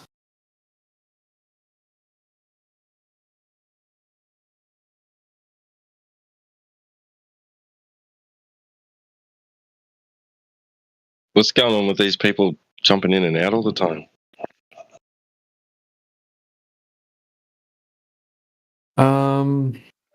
It's too cold in here, man. That's what it is. The water's too cold. Siren Coquette has been permanently muted and is probably butthurt about that. Aww. So that's probably why they're doing it. Who else is doing it?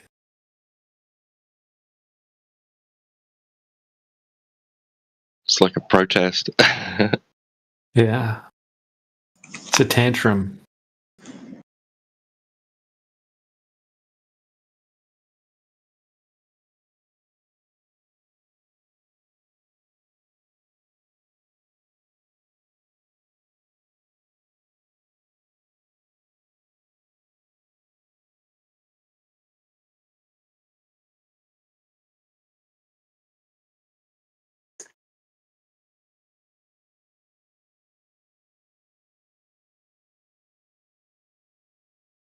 That's unfortunate. So we attracted some people, but they weren't willing to engage honestly, seriously.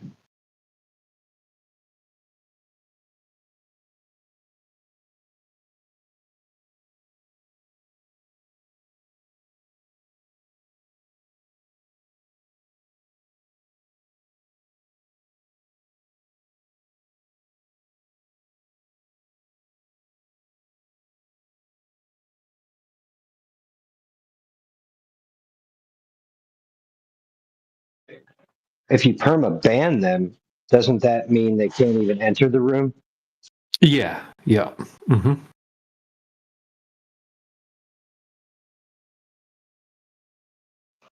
I really like the perma mute. It's just because they Yeah, can join. that's the real. That's why they're so triggered, because they join. They can't text. They can't. All they can do is listen. And seethe. Yeah. That's that's what we just witnessed. Welcome, Triple. Welcome to the channel.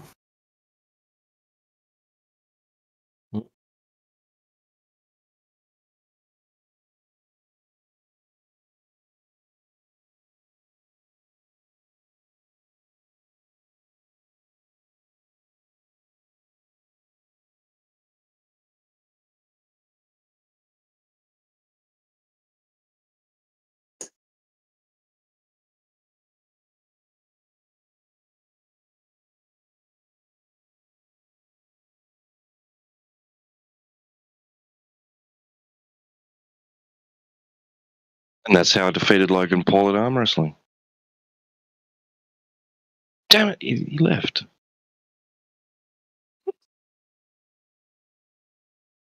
That was awesome. Oh, that was good, T-Dub. That was funny.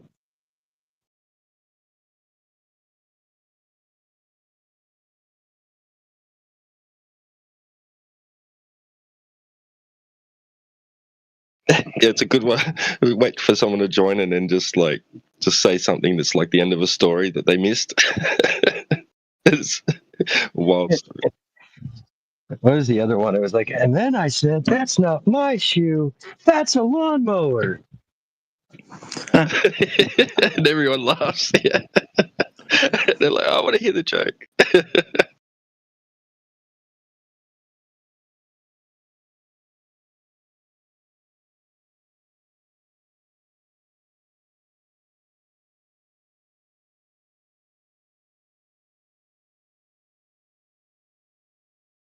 Akum. Man, Cool, so man. many people have the cat profile pictures. It doesn't usually work out well with the cat profile picture people.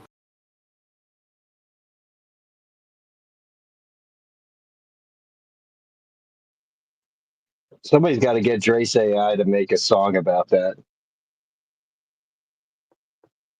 If you got a cat profile picture, it's got to, yeah, I'm sure he could do something.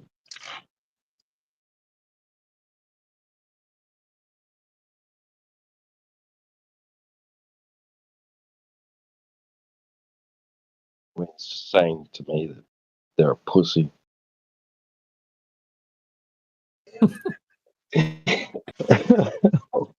Uh-oh. Don't get the feminists coming after us now.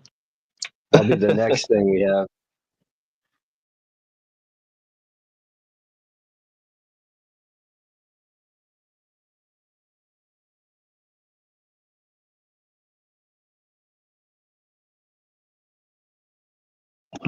Hello, Kant. Is it can't or can't?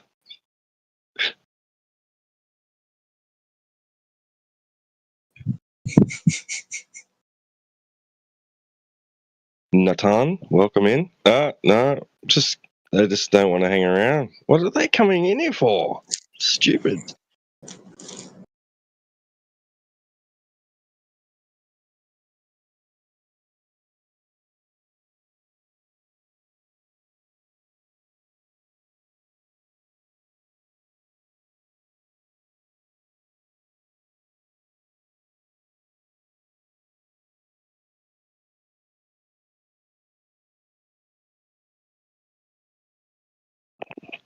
Hello and welcome. N6HL. How are you?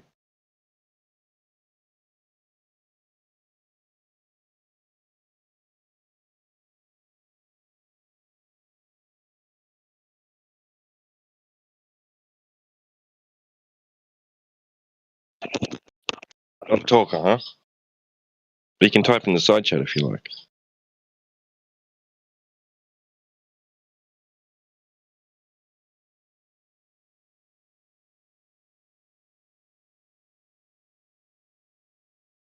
Welcome KVAS. Kvass. Who else we got? Oh, Nut. What the hell is going on? They're I just like, don't know. It's like a weird raid. Bob, hello, Yeah. Bob. It's like, hey, let's raid the Flat Earth server, but not say anything. Just jump in, jump out, jump in, jump out.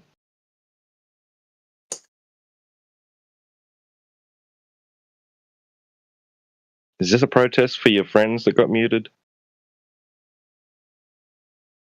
I think it might be. Yeah, there's probably a bunch of people talking about it in general chat or something. Check the general chat or the chill chat. Check those chats. Might be talking about it.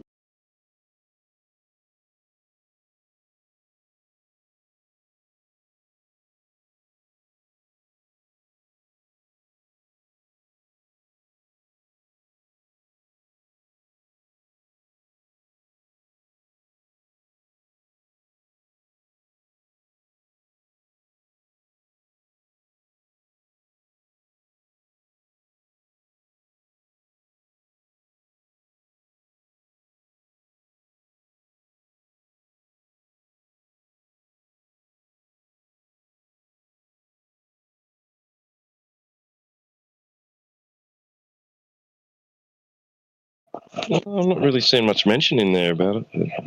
Yeah. Oh, Ahmed just left. Yeah. Who's that now? Oh, Nathan is back. Well, Nathan is gone. Hey, Nathan, do it one more time and I'll ban you. Why don't you just open up your mic and say hi?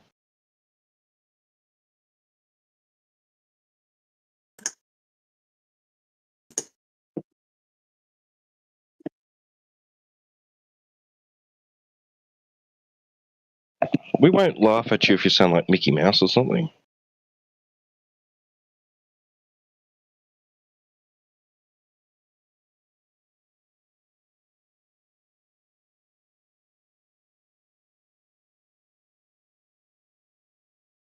We're just interested in discussing whether you think that the Earth is a globe or not. Okay, he's good. Venom Noman. Welcome in. Do you think Earth is a globe? Let's just get straight to it.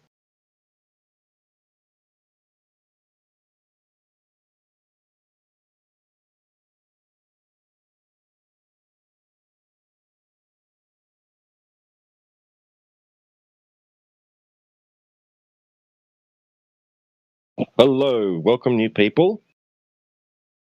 Feel free to open up your mic and say hi. And tell us whether you believe that you live on a big spinning ball in outer space and why you think that.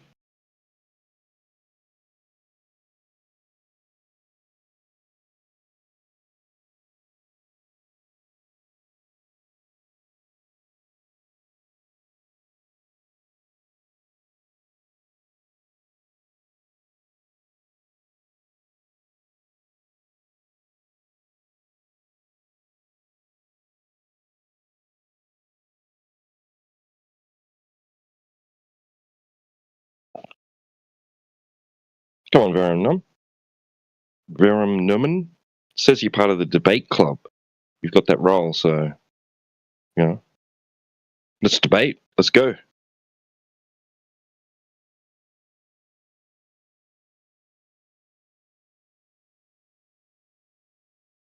Jesse Lingard, welcome in. Hello, how you doing? Mohammed, you too?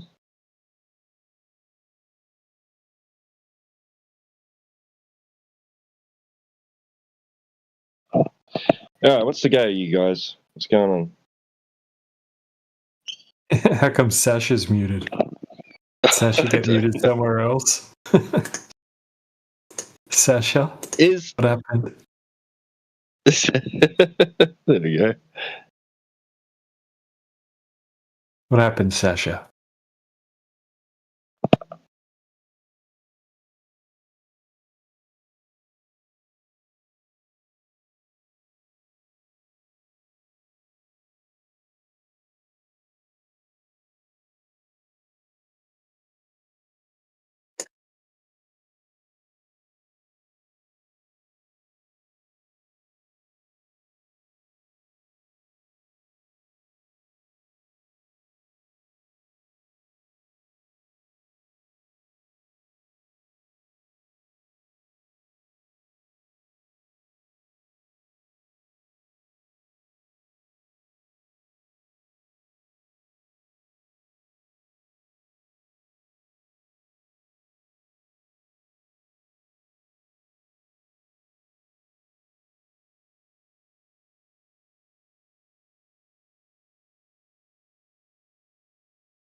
I think maybe it might be server wide because I'm looking through the voice channels and their population keeps increasing and decreasing all of a sudden, like a lot of the different ones.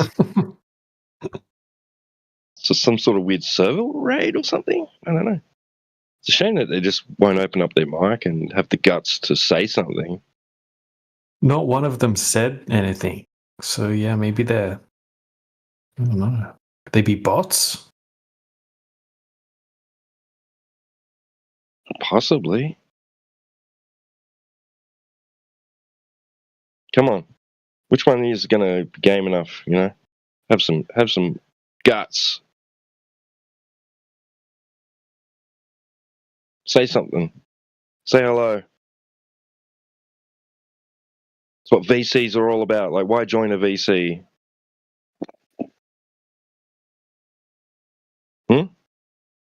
If you're not going to use your mic.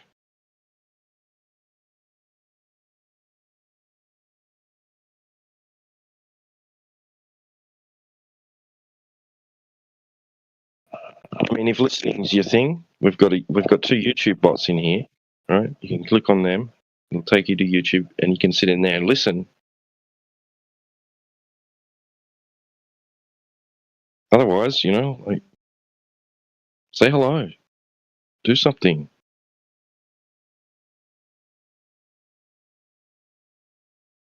Maybe there's a glitch. Moon says, I can't hear anything. And then Mohammed says, I think there's a glitch. The app is not working at all. So maybe if people are, I don't know, on their phone or something. I'm on my phone. I call bullshit.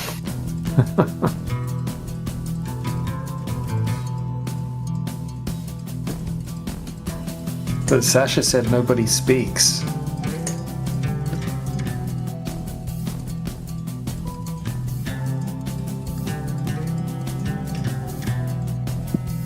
I don't believe